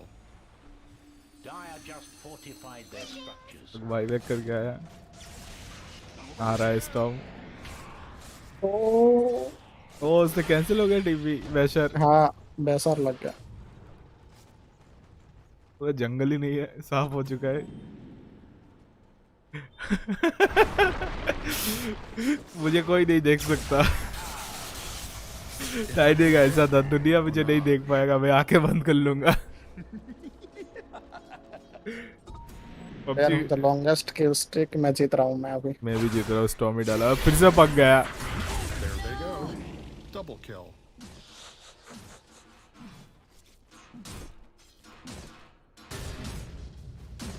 लाइक उधर टाइनी का वही था, पबजी में लाइक मेरे को हम नहीं देख सकते तो वो भी मेरे को नहीं देख सकता। एफपीपी ये देखो अल्टी मार के कैंप भी कर रहा है, क्रिप को काट रहा है। अबे शिप स्टिक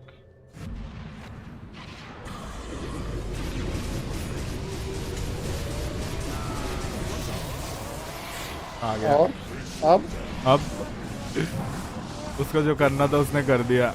उसको उसका अल्टी खाना था। उसको उसका अल्टी खाना था, हो गया। जी लिख दो भाई, बस ये लास्ट।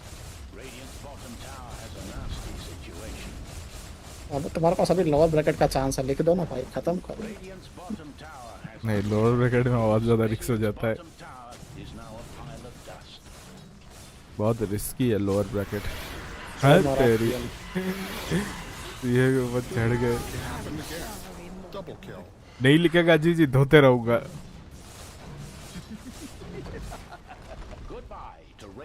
क्या?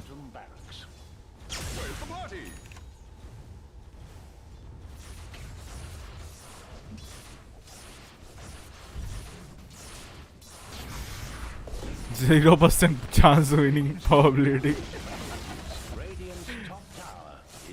0% होता है कभी किसी को देखा, 1% भी रहता है, बट अभी 0% है। तो चांस ही नहीं है, हर बार वो मर रहा है।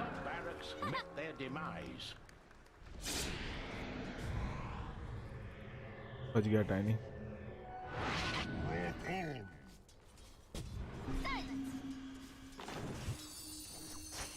अगर ये मैच टीम स्पिरिट जीतता है समहाउ, कैसे भी कुछ भी हो जाए, तो टीआई की कोई जरूरत नहीं है, दे दो इनको कप।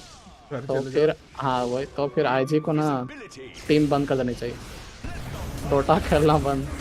टीआई होने का कोई जरूरत नहीं है, गेम वहीं पे खत्म करो, घर जाओ। टॉम को देख भाई क्या दे रहा है।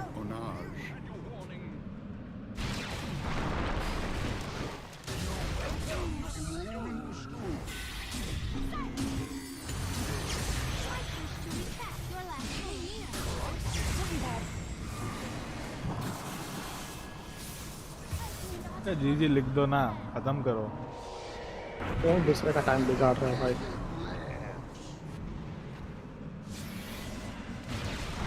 $49.50 हो गए। After 9 kills in development, hopefully it was worth the wait.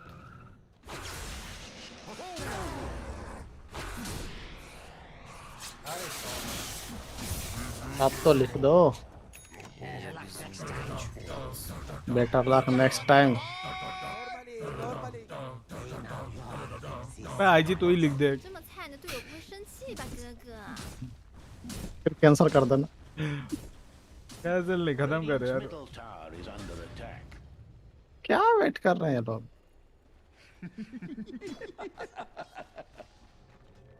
Mid tower अभी भी है शायद इसी का इंतजार कर रहे हैं क्या उखाड़ लेंगे?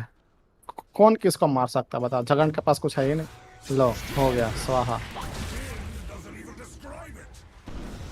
फिर वो देख उठते उठते आया storm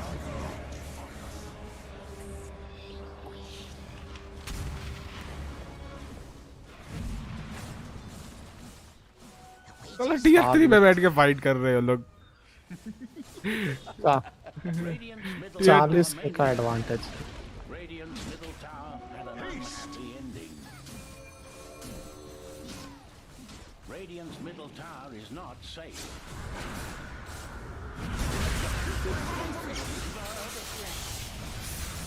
It happened again. Double kill.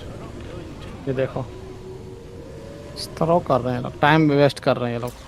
Penalty लगा हुआ है इनके ऊपर, टीम स्पिरिट के ऊपर लिखा फाइनली। नहीं अब ये जो 5 मिनट तक बकचोदी पेला है इसका खजाना कौन देगा? ये देखो 2 सही 2 गलत। लॉन्गेस्ट किलिंग स्ट्रिक उसका हो गया। नहीं तो मेरा पिक नन था, नहीं किया था। लॉन्गेस्ट किल स्ट्रिक मेरा स्पेक्टर था। स्पेक्टर सही है। स्टॉर्म को देने वाला तो भूल गया था पिक करने के लिए।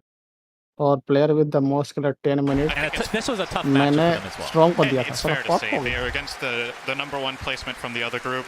They took a game off them in a really cool play. In all fairness, when you look across the entire series, they are outmatched.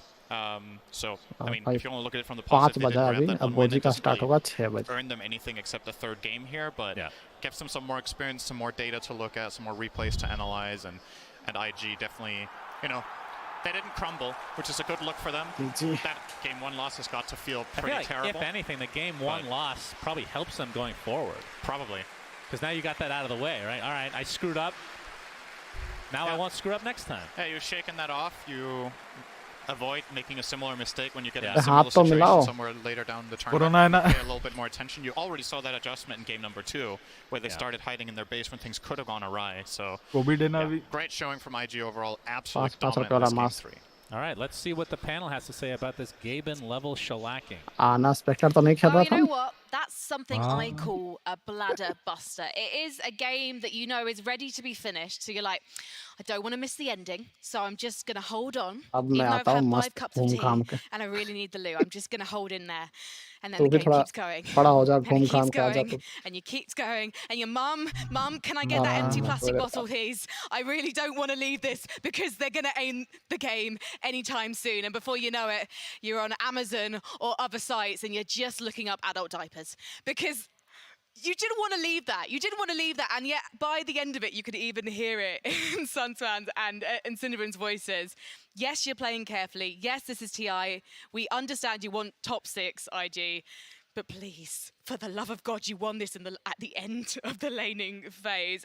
Purge, do you agree? Was there ever a chance of a comeback for Spirit? Yeah, there was a part where they took a team fight and Haunt was used, and then after it, Tiny's sitting on the back, full HP, full mana. He got his blink interrupted, and I was like, this is going to happen all game. It's going to be really hard for Collapse to get into the fight with Tiny because he is like a guy that has to jump on the right guy and be in melee range. So it's a little finicky, but if you go first, it's great. So at that moment, I kind of realized like this was not the hero I had in mind for Collapse, and it really cost him a lot.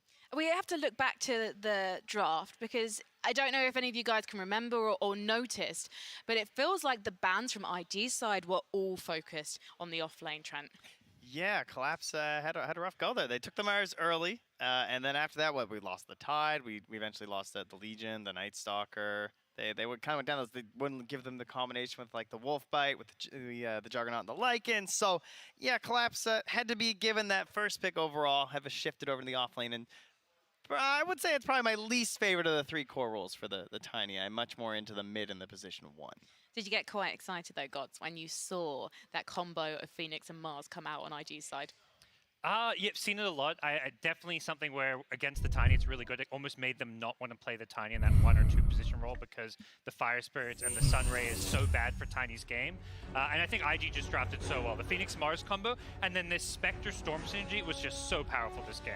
I think you just need to look at your Toro's numbers to really know how hard a game Team Spirit had. Jug, he was picked as the counter to that Mars and Phoenix combo trend, and yet he still wasn't able to get into the game and do what he needed to do. It would be very embarrassing if you put him on your fantasy roster today, hoping for a big upset to also save your bracket at the same time.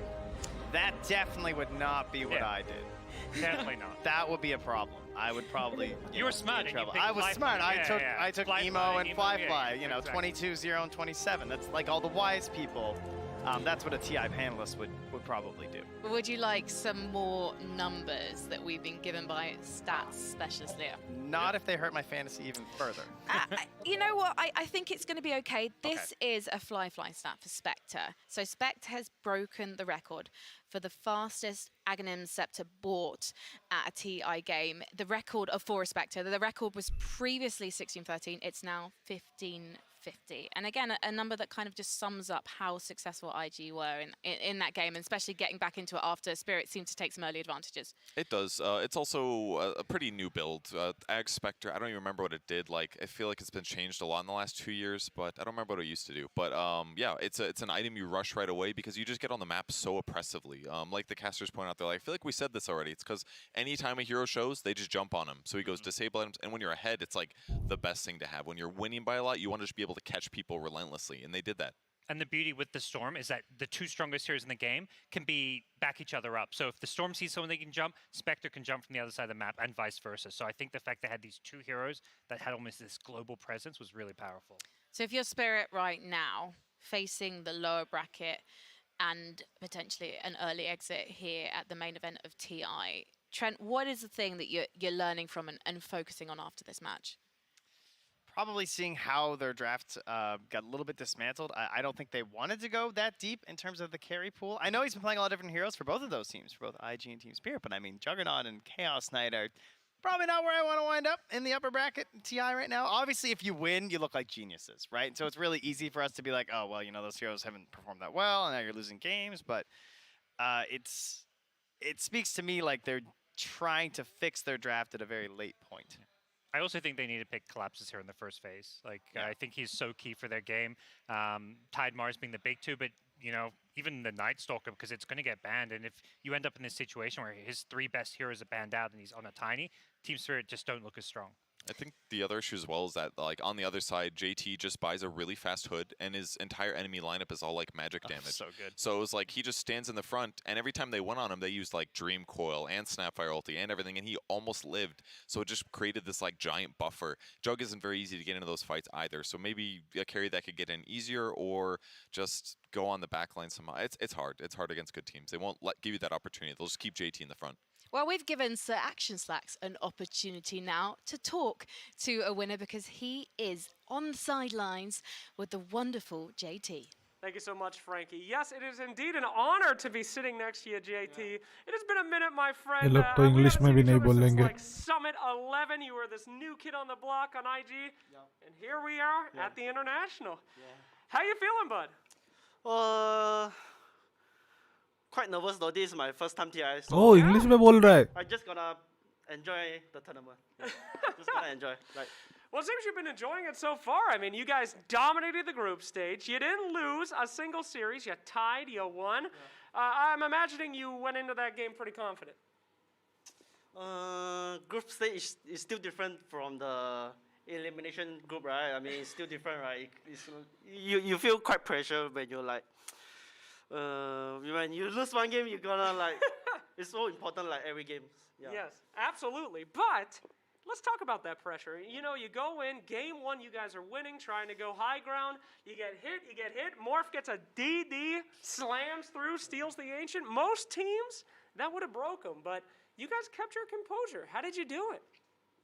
I think we still did not manage the game well. I think we still do a lot of mistakes. And then that's why I think we still gotta improve more. You know, we did not perform our best Yeah, well, you sure performed your best after in Game 2 and Game 3. So, you know, you guys, it seemed like a little bit of, if you can do it, we can do it better. Game 1, they beat you with Morph, you snagged the Morph. Game 3, you guys, the Team Spirit loves the Mars Phoenix. You guys kind of steal the Mars Phoenix. Was that on purpose, by the way? Not really. Mars and Phoenix is like our comfort pick also, so we're just gonna pick them against them. All right. Yeah. Is there a better Mars at this event than you? Yeah. Who? The Team Spirit guy quite good. Like to be honest. Yeah. So it was a bit of a deny, but I get you. All right, so very, very interesting route to get here, especially for you, my friend. How are you feeling now? Are you feeling recovered? You feeling 100%? Not 100%, but like almost fully recovered though. So I'm feel okay now. All right, good. So thanks for caring. what was that like, having to play the most important games of your match at the most important tournament of your match in the group stage and being sick? I mean, you cannot do anything about it, right? You just have to take medicine and हाँ, try बैठ to के recover वो as बना fast रहा as हूँ। you can. And then, yeah, I mean, Wolf did a good thing to like for all for those who get the COVID, right? They let us attend the event. I mean, attend the tournament. So yeah, I mean, we really appreciate about it. Well, we're honestly happy to have you. We couldn't have asked for a better first series. And I'll ask you one more quickie, very short. Next series, OG Secret. Who do you want to face coming up? You got to take the winner, buddy. Maybe I prefer Secret. I mean, both of them are good team, but maybe we play against Secret. We got like more comfortable like against them. Yeah. Well, not a lot of people want to play against OG in general with the chat line spam. Yeah, OG TI 2-time champion, so too scary. All right, well, thank you so much, JT. A really fantastic series. Couldn't ask for a better one to open up this main event, and we'll shoot it back over to you, Frankie. I don't think we could have asked for a better interviewee either. I absolutely love JT. First TI, absolutely straight out the gate with the confidence in the interview. And yeah, that Team Spirit Mars guy, he is quite good. I would absolutely agree, but there you go, JT, you're quite good as well. Should we take a look at the brackets and see where we're at after the opening series? Not much has changed, but Invictus Gaming, they are still in the upper bracket as expected. They've made top 6 at TI, and then Team Spirit, they're going to be facing the loser of Undying and Fnatic. So we'll speed over to the lower bracket so you can see that close up. Who do you think is going to be their next competition? Is it going to be NA or is it going to be SEA? God, I can see you straining with thought. Struggling. That is one of the more hard. These are his 2 fanboy regions. He doesn't know where to go. You see, you've caught him in something here. I'm going to upset one of the fan base. You already upset Undying earlier by pledging allegiance to Quincy Crew, let's face it. I'm going with Fnatic on that one. That's the why of my bracket. So I think either way, Spirit got to feel at least pretty happy with their matchup. They don't get like the EG elephant, like whichever team wins that's best of one, that's a tough opponent. So, you know, Spirit do find themselves with at least a very winnable BO3 down there. Bad, you agreeing? Do you think we're going to see Spirit moving on? Well, I mean, I think Fnatic is slightly more likely to win that best of one, but Undying has really impressed basically everybody. The other underdog story that did well, so I can go either way. I think Spirit is better than both of those teams, though, so I think Spirit still has a good chance to go a little deeper. TI. And finally, Trent, your final thoughts. 100%. I think what we saw there, and you saw what IG said, they pushed us to our comfort pick, right? There's only one other team they picked Mars Phoenix versus. That was EG in the group stage. Something that we know they love from the Mage and everything. They brought that out versus Team Spirit. That shows a lot of respect. So I would be very worried to face them in the lower bracket. Well, we've got to show some respect now to the next team, because after this short video, we are going to have Sumi, Aoi, Lizard, and Jenkins coming up. But before then, we've got something quite cozy for you. It's the community talking about why they Dota.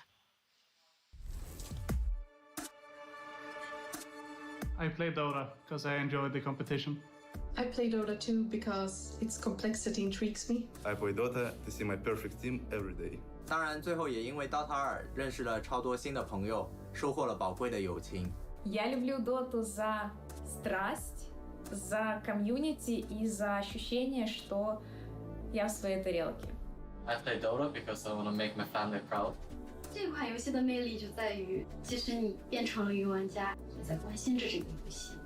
我玩 Dota 2的话，是因为，毕业之后也可以跟朋友们在一起有事可做吧。才有活儿。上呀，老猴，别怂呀！我打造它是因为爱我。Why do I play Dota? I don't know. Why am I here? Я играю в Dota 2, потому что это легкий способ завести новых друзей. Или потерять старых. I play Dota because otherwise I would need to get a real job. 我玩 Dota 是因为这是款很好的游戏，你越玩它会越为它着迷。为什么喜欢 Dota 2呢？因为在 Dota 游戏里认识了许多志同道合、能一起快乐玩耍的小伙伴。I play Dota because you can always get better. Я играю в Доту, потому что это लगे बिन Dota खेलते हैं मजा के क्या कभी नहीं खेला है because it's a reflection of the bad and good in life. I play Dota to get time off from my wife. What?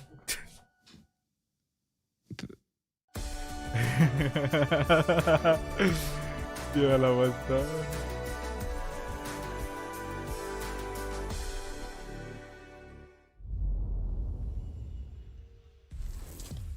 Why I Dota? That is a really great message because there's a lot of things that bring people to Dota 2. How about we talk a little bit about you guys? AUI, what brings you to Dota 2? I've played Dota for so long, I can't remember.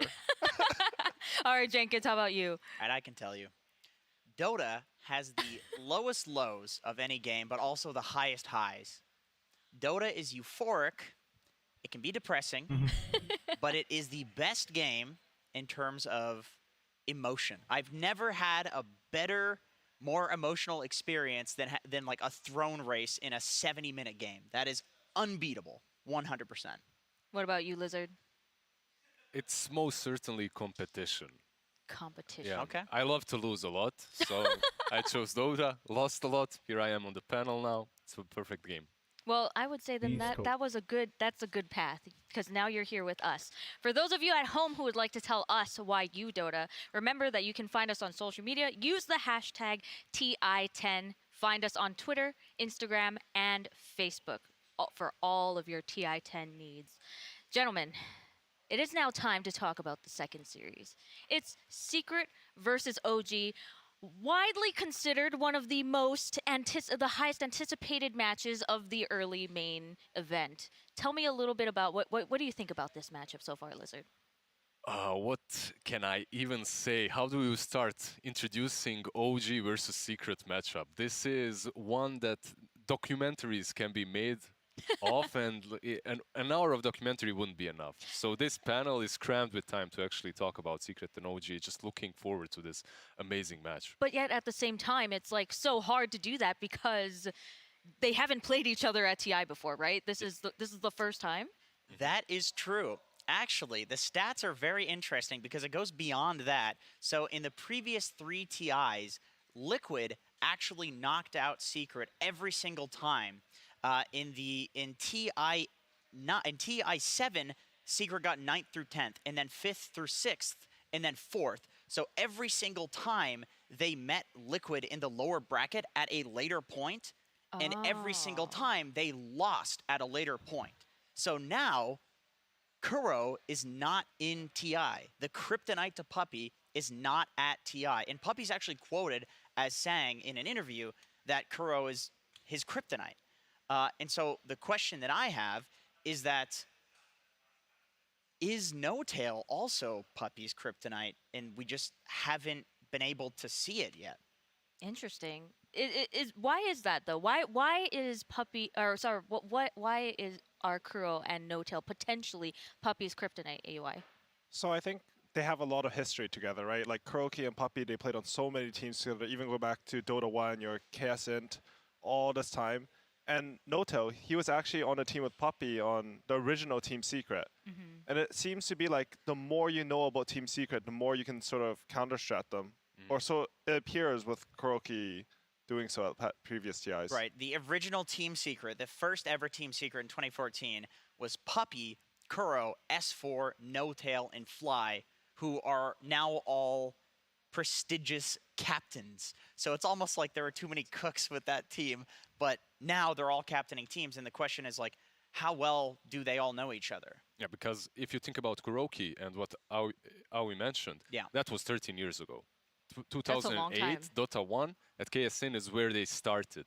Notail, however, you know, he played on, he came into this game, he joined Secret with Fly. He didn't have as much time and as much exposure to Puppy, but he definitely did share a lot of time together, and he probably has very good insights on how to play versus Secrets, especially at the grand stage such as TI, because what he said through TI8 through TI9, it's a mental warfare. And that's something, that's a thing where Secret hasn't really been stellar in the past, at least. There's also like a lot of info on Puppy, right? Like Puppy has been at all 10 TIs. We actually have a little bit of statistics on him. Let's take a look. So he's appeared, as I mentioned, all 10 times, so first rank for that. He's had 214 matches with 121 wins, which is impressive. Very, very impressive. 2,443 assists, and also 8 hours and 2 minutes total time dead. He spent a lot of time dead. 8 hours. 1/3 of a day. One whole third of a day. And that puts him in 3rd place in the rankings. And AY, tell me a little bit about how does that matter to you? Like, you spend a lot of time dead, but you know he's Puppy, right? He's the Puppy wall. More than the time dead, he has such a high number in that because he's played so many games. And honestly, it's a testament to how good Puppy is that he's first in games played and wins, and only 3rd on time dead, right? Like, that's impressive. That's true. I would argue that's because that guy always runs in and then buys back. so that's less time dead. Yeah, it's less time dead because he's just paying to not be dead. But if you pay to buy back and then you die again, then you spend all that time. That is true, anyway, which right? is why he's 3rd.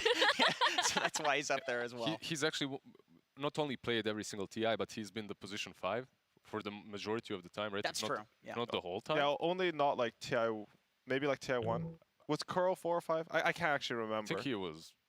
I don't even. Sorry, we should actually know this. History. in any case, a long time as a support, as a 5, you die a lot. Specifically, the way he plays, the fact that he always waits on the high grounds that want not break smokes. That's true. Is very sacrificial. This old school position 5, such as Solo from Virtus Pro and Puppy from back in the day, Navi, they would always be the first ones that go in, like an Ogre or Elder Titan, just running in, breaking smoke. That's actually one really common thing between OG and Secret is that both No-Tail and Puppy do that, right? I think Puppy does it. Usually he's the wall that's standing on the high ground. And when No-Tail is doing that, well, of course, he's occasionally doing that. But other times it's like to make space for his team in the early game so that way they can hit their timing. Well, we now have the teams ready. So let's first bring out OG onto the stage.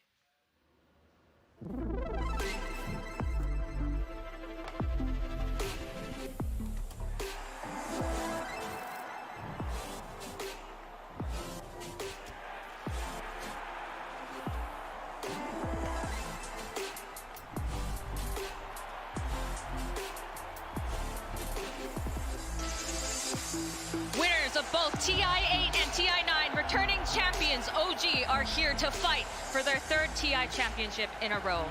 Unveiling a new roster that includes TI champion Sumail and experienced TI competitor Saksa, they had an impressive 3rd place finish with a 10-6-4 in the TI10 group stage after qualifying through the Western Europe qualifier.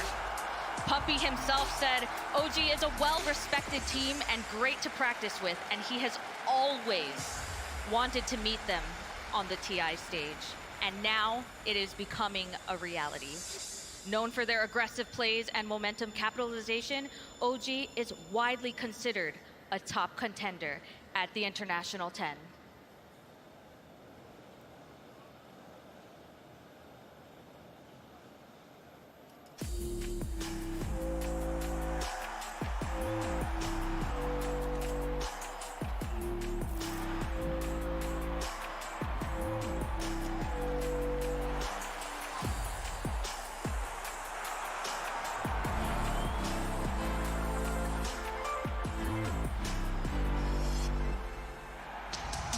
Team Secret has, over several years, proven that they are one of the best performing teams, taking first place at 8 major tournaments in a row.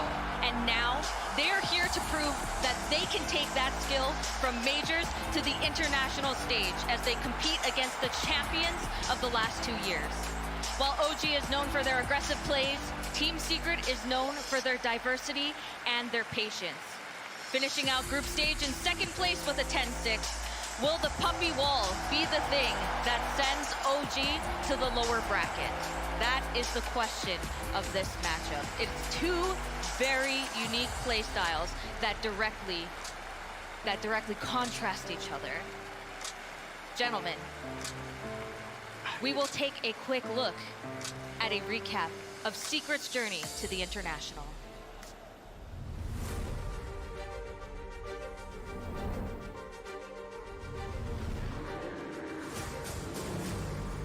The time has been bought for Secret to turn up. Matthew's going again straight for Notel. Notel actually has to separate himself this time around. They've got the silence out of Matthew. Can they kill him off? Matthew wants the enrage. He's still got the BKB. He's going to pop his stand. He's down. Turner will set. Poppy comes in with the tether, keeping him alive. The snowball comes up for Yap. So Matthew. Oh my God, he's alive. Finally, he's going to be able to live.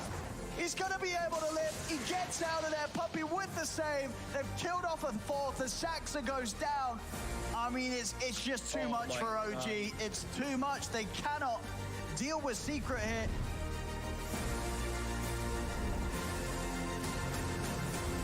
Can they kill this PA? No. He's jumping away. He's away once more. Over towards Puppy. He goes. Matu's out. Now they're ready to turn. Woo! Matu's back in. Ravage out. Zai is ready to go for more. There's the backup required as they jump in onto S4. A Wukong's command comes immediately to an end. As it's getting messy. Into the fourth staff. Okay, they're going in as well. They're going in deep here under the tier 4s. They've got the control on Nico Baby. Playing around with this morph. He's trying to get back towards his fountain. They're not going to let him. They're not going to let him. As Matthew's in with the bashes, they're calling it. They want the pain to end here, Alliance. As game 3, it was another game 1 hit. Well, with that, ladies and gentlemen, with Team Secret taking the game, taking the series, they are the champions here at Dream League Season 14, this EU Upper Division. Team Secret, your champions once again.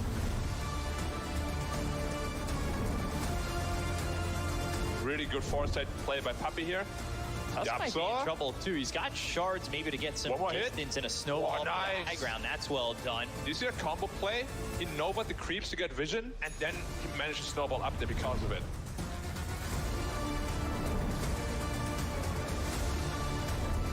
See the wolf bite onto Matuma-man. Matuma-man is ready to go, but onto the side. Tuamo goes straight in with the charge. Over towards Puppy. Nisha down towards the two of them. There's going to be the invis for now, keeping Tuamo safe. He gets away with the Trickster Cloak over to the side. They're on top of Dead. Dead. He's been bashed up in control, but Dead. He's able to get the G's off. He gets a second chance at living here. Dead. Still alive. Finally falls to the side, but as Dead Storm buys back over to the side. Play on Bend Ranger. Onto Yapsor. If they're able to push back Yopatch, Yopatch continuing to be chased down by Matuma-man. Matuma-man stays the bash is there. Yopatch taken down. Dromwell is well in trouble. A Secret that find a third. Flyback's coming out for the 3 of them, but Skev, he needs help and he needs it now. Where's the bat? BKB, the 4 of them focusing down. Skev's trying to go for the TP out. Is he able to make it in time? He isn't. The stun comes in as the BKB comes to an end. Morphling on the run here, low on mana, doesn't have a way out of this one. He's just going to be slowly burned out unless Matuma-man can somehow save him. Maybe Appstore as well. He's got enough to be able to jump out with a waveform. Call going in. Now with the egg on the side here. Oh dear, he actually gets the call and he runs away. He's still alive through all this one, Nico Baby. He charges in with the Ink Swell, but that's just an Aeon Disc on Yapstor. He's going to continue to slow down Nico Baby's side. He beats him around the corner and says, "Are you looking for me, punk?"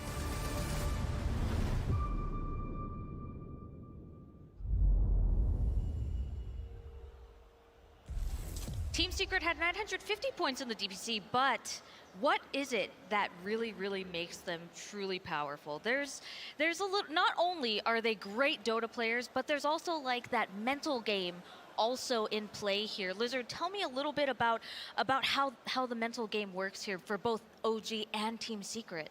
So I already said that mental warfare is probably the most important thing coming into TI more than any other tournament, right? Because your emotions get over you. It doesn't matter like who you're playing against and where you're playing versus a team that's as strong as Secret. It can get tough for OG, especially as they don't have the same roster that was lifting them up. If you remember Jerax and Tiny Airlines and whatnot, that lightens the mood always. But what I've seen from Secret, not in this walkout, like when they were going to the booth, they looked very serious. However, in their games, I've seen some clowning business. I've seen some mechs being dropped on the ground in the middle of team fights, laughter, just enjoying themselves a lot. And I think there's something changed about them. This might be the TI. Yeah, on the flip side, you know, you could argue OG is the type of team that I think NoTail tweeted that like he really wanted the crowd to be there because it amplifies them. And something that I've noticed with OG too is that they, I think as a result of that, knowing that they feed off of that, they're upping their game for mental warfare. They're using, you know, I think they used Arteezy's significant other's chat line in a game, I believe, against them. There's also, you know, they're like question marking in all chat. It sounds so goofy, and it sounds so silly, but it's not, because they won 2 TIs doing this. They're the team that started this trend of taking mental coaching a lot more seriously. So you could argue that OG has also upped the ante this time around as well.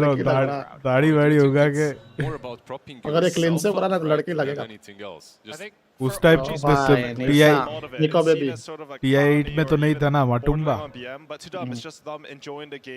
TI8 में तो दाढ़ी वाड़ी नहीं था ना उसका इसने आँख का ऑपरेशन करवाया ना फिर भी चश्मा पहना They always come into TI's favorites and or ये क्या कर रहे हैं किसका मैच देख रहे हैं ये लोग crowd and they've sort of taken a bit of a break, देख right? नहीं Mentally सकते reset themselves. And you mentioned they're having more fun in the games. I think we might see like a different Secret TI, at least for the playoffs. A different kind of Secret. What do you mean by that? How are they different? Team Secret, like I think for the past few years, I think they're the best team in the world outside of TI. Like they dominate the meta for so much. Like outside of the TI. What was like the groundbreaking Dota strategies, I would always look at Team Secret. And then they always, you know, they go to TI, they get 5th, and then they get 4th. And these would be disappointing placements for them. Like 5th and 4th are very respectable, but not what you expect out of a squad that shows this level of caliber. Yeah, they had a demo. Game, like major Some demo in a row that they won. Not DPC major, but like major in terms of, you know, $100,000 to $500,000 prize pool, something like that. They won 8 in a row. I mean, 5 stomps too. Yeah, like stomps, yeah. 3-0 grand finals, 1 grand final after मुझे लगा तू गिरा खोड़ से most तोड़ of them दिया and felt like, okay, here we go. Secret comes in. It's a अरे trio इधर क्यों going फोड़ते हैं home early tonight, I suppose. But coming into साले वो भी यही बोलते इधर क्यों रहते हैं Slack said something interesting. He has his conspiracy theory. देख They're 4 months away from tournaments in order to hide their strategies. ये देख to give themselves नहीं आ रहा है a देख ये mental break and change something. Come into the TI in a little bit of a different way. I think they've accomplished that. I actually remember watching some major at some point, and they were interviewing Zai, and he was saying that for that major, they hadn't actually been scrimming up until like the 2 weeks before, other than boot camp. And so like the 2 week boot camp. And so it seems like they have had that mentality before, and they respect फोड़ना that रास्ते पे जाके mentality. फोड़ना And पटाखे now भोसड़ी they're के actually doing that घर के for पीछे आके TI कौन फोड़ता rather है than just these other tournaments. Perhaps it's because they took TI way more seriously, so they like changed it up. In And लोगों now ने they're like, you know setting काफी what? Change We're कर just दिया gonna do what we did to win all the पहले other इस बार का आना पहले नहीं पहले आना और टॉपसन अलग अलग बैठते थे मतलब टॉपसन ये कॉर्नर में आना ये corner They did scrim before the tournament. Yeah. That's some confidence. Is that a confidence thing, or is आना that के like साथ a जेरेक्स super, होता था super secret strat और about टॉपसन के being साथ नोट secret? है Did they scream a lot before any और major? बीच में Because सेब they went out in the wild cards. That's hard to say. That's hard to I'm say. not We didn't get many interviews. I mean, the MDL Disneyland one, that was like 2018. I don't know. I think after they got 4th in Singapore, they're sort of qualified for TI. They decided to like straight set their eyes on TI. I think they're very goal-oriented. I think that's something very similar to IG. You could see their games in DPC Season 2. They would even end them really quickly if things go wrong, just because they're focusing on the games. on the future. I like that we can see OG and they're just looking up at the monstrous versions of themselves. Like they're really enjoying the moment, and that's good to see for a team that obviously does incredibly well whenever they're enjoying the moment. I like that so much though. थोड़ा देख रहे खुद के. At the main stage, I know it's OG. They're the best at dealing with TI pressure. But बोल रहा है ये Topsin ज़्यादा लड़की लग रहा है या फिर नोटेल. It's so important. Look at where we are. Remember how we got here and like believe in इसका उसमें आएगा ट्रू साइट में आएगा इसका क्या बात कर रहे हैं लोग. अगर जीतते हैं तो. They may have. Yeah, they may have. He is a giant. Yeah. Yeah, but to your point about उसको देख साक्सा को देख तू हाइट देख उसकी. फोटो में भी बड़ा है साला. True sight. Seb. फोटो में छोटा रखा गया. और ऐसे छोटे में भी हाइट में बड़ा है वो. And that's it, right? If देख दूर से दिख रहा है साक्सा देखो रहा खड़ा. Because that's how you defeat fear. That's how you defeat anxiety and just go all in. Yeah, it's Channel true. the energy. It's true. OG is 100% a mental team. I remember there was something in the Omega League. We actually interviewed Seb and we talked to him about like the nature of language, and he went off for like 3 minutes explaining that, jokingly, like other teams literally steal the words that they use because they're so important for winning the game, bringing these extremely complicated concepts and making them very simple. So OG is all about the out-of-game stuff. Tell me a little bit about their in-game stuff as well, because they're, as we mentioned earlier, they have 2 completely different play styles, with Zero being a little bit more patient and OG being maybe a little bit more aggressive. Tell me a little bit about that. फिर भी चश्मा क्यों पहन? इधर तो सभी चश्मा पहन के बैठे हैं टीम OG में.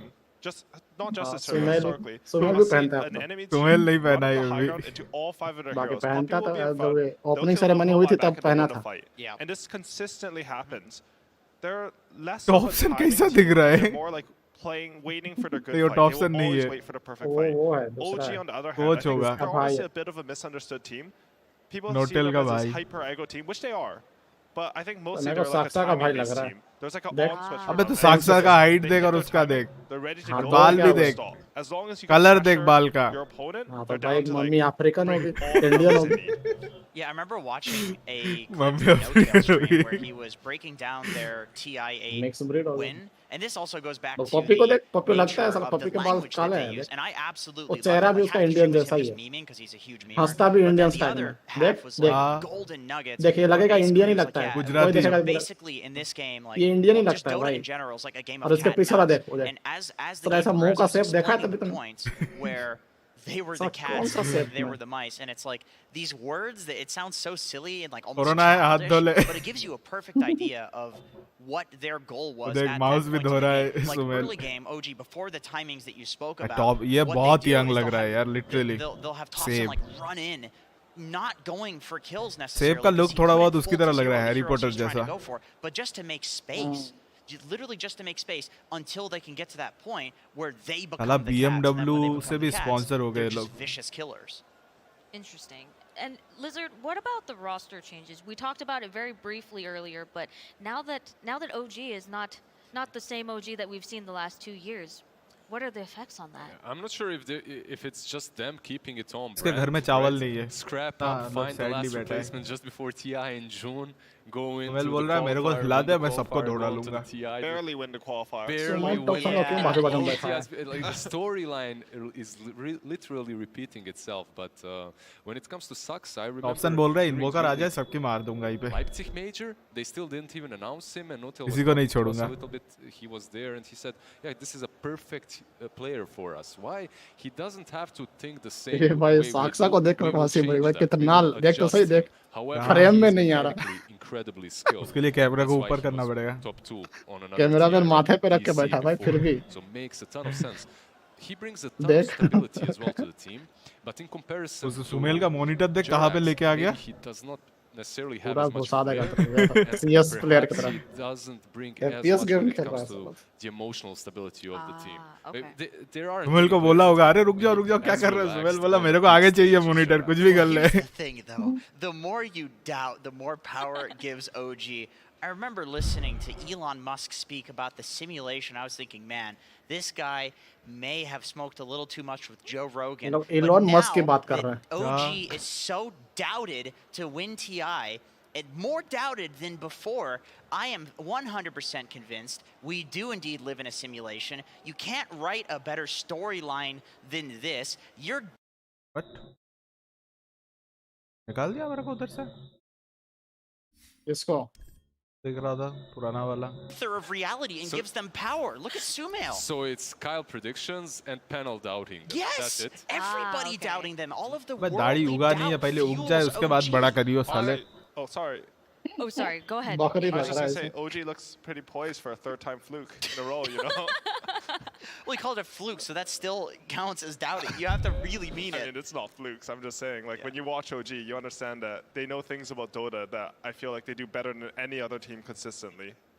All right, so AUI, give me like your 10-second description of OG के टीम में Secret's सबने बाल biggest बड़े strength. करके We've रखे talked a little bit about सबको OG, लड़के but बन what औरत about बनने का Secret? शौक है औरत बनने का शौक Biggest strength is हाँ when औरत they're बनने waiting का for the शौक right है fight, they're very patient, and they move Pappi around the लगता ही नहीं है map भाई बाहर before का and है after fights Indian the breed he best लगता है out of मेरे any को team in the tournament. Like Puppy will literally use like cardinal directions and just move his teammates Indian अमीर around बाप का so breed you get होता the है ना right ऐसा लग angle, रहा है even if it doesn't seem obvious at first. Khairi You'll be like, Babu oh, wow, that's a really good move. Yeah, it's like Puppy's moving them all at once, basically. Like Mumbai में अमीर बाप का या बेंगलोर में अमीर बाप का जो फॉरेन में रहता really see the same thing in QQQ and ROTK in all these oldies. They do the same thing. मैं पानी पी ले So one more thing. अगर मुँहता है तो यही बॉटल ही बाबा इस्तेमाल करना पड़ेगा तो देखो चड्डा पहन के बैठा हूँ ट्राउजर is that Secret यही डाल लेना अंदर Tell me about that. What makes them an informational based team? बोला अगर गांड मारे फुलाई ज्यादा तो यही मैं गांड मार दूंगा Secret doesn't necessarily look for timings. It's not like, oh, you know, obviously to a degree they will. Every single team at TI will. It's like, oh, we have a BKB, they don't, let's go fight. But Secret is the type of team where like you'll have like 10 seconds left on your Ravage cooldown and they will be smoked waiting on a high ground for you to walk up and they'll fight you. Okay. So they use information better than a lot of other teams. And it's because it's their playstyle to just hotel बोल रहा है अगर इस बार जीत गया तो मैं ये खरीदूंगा And to add on to that, I think Secret as देश खरीद लूंगा they पूरा get the most information and they react to information नहीं the fastest. गेवन को ऑफर दूंगा They push out the partner most waves. They will always have partnership they'll make the enemy show. नहीं देश खरीद लूंगा पूरा एक That's why the enemy's actually running into them in the high ground because they lost patience first. अधिक बांग्लादेश या श्रीलंका ऐसा देश आ जाएगा इसके जैसे जितना पैसा है पाकिस्तान तो आ ही जाएगा कम से कम ये देख इन लोगों ने मैच सर्च किया क्या मैच कौन सा मैच सर्च किया देख वो ही मैच में घुस रहे हैं लोग लॉबी बनाया उसमें घुस रहे हैं समझ रहा है which allows Yapster to be freed up. And then they save their glyph so that their puck can get 6 before the enemy storm. They coil him and Yapster's there because the lane's in good position for Zai. These sorts of plays are all set up by your communications. Like you have to execute as well, but it's really good planning and everything. It's definitely communication, but it has to come from सबसे पहले TI इसी ने जीता था ना puppy नहीं हाँ नावी में पपी और दिंदी पहला टीआई वर्सेस पुराना सबसे आखिरी टीआई मैच हो रहा है फर्स्ट वर्सेस हाँ मतलब ये लास्ट में यही लोग जीते थे ना ओजी वाला फर्स्ट वर्सेस लास्ट हाँ पपी इसके बाद जीत नहीं पाया ना पपी टीम सीक्रेट एक भी नहीं जीता अभी तक बाल तो सही कर ले से They will never सही नहीं है क्या down and make these silly mistakes. They won't even desperate. Not looking good. They will continuously try to split. ठीक नहीं करेगा क्या some more time, and they're the best at that. One thing that नोटल बोल रहा है बांध ले अरे ये रबर बैंड है क्या the current state of affairs of the world has affected TI for both of these teams. As you mentioned earlier, OG has no audience that No-Tail can feed off of, but at the same time, Team Secret, a very, very experienced team, they're probably not really sure what to do with this as well. There's no audience. They might have, like, there was no TI last year, so they don't have, like, the practice, the extra TI experience. Do you think that both of these teams will be suffering a little bit, or do you think that they're just ready, they're prepared? ये lobby नहीं होगा अभी तक जो है नहीं हुआ Emotions are still running high.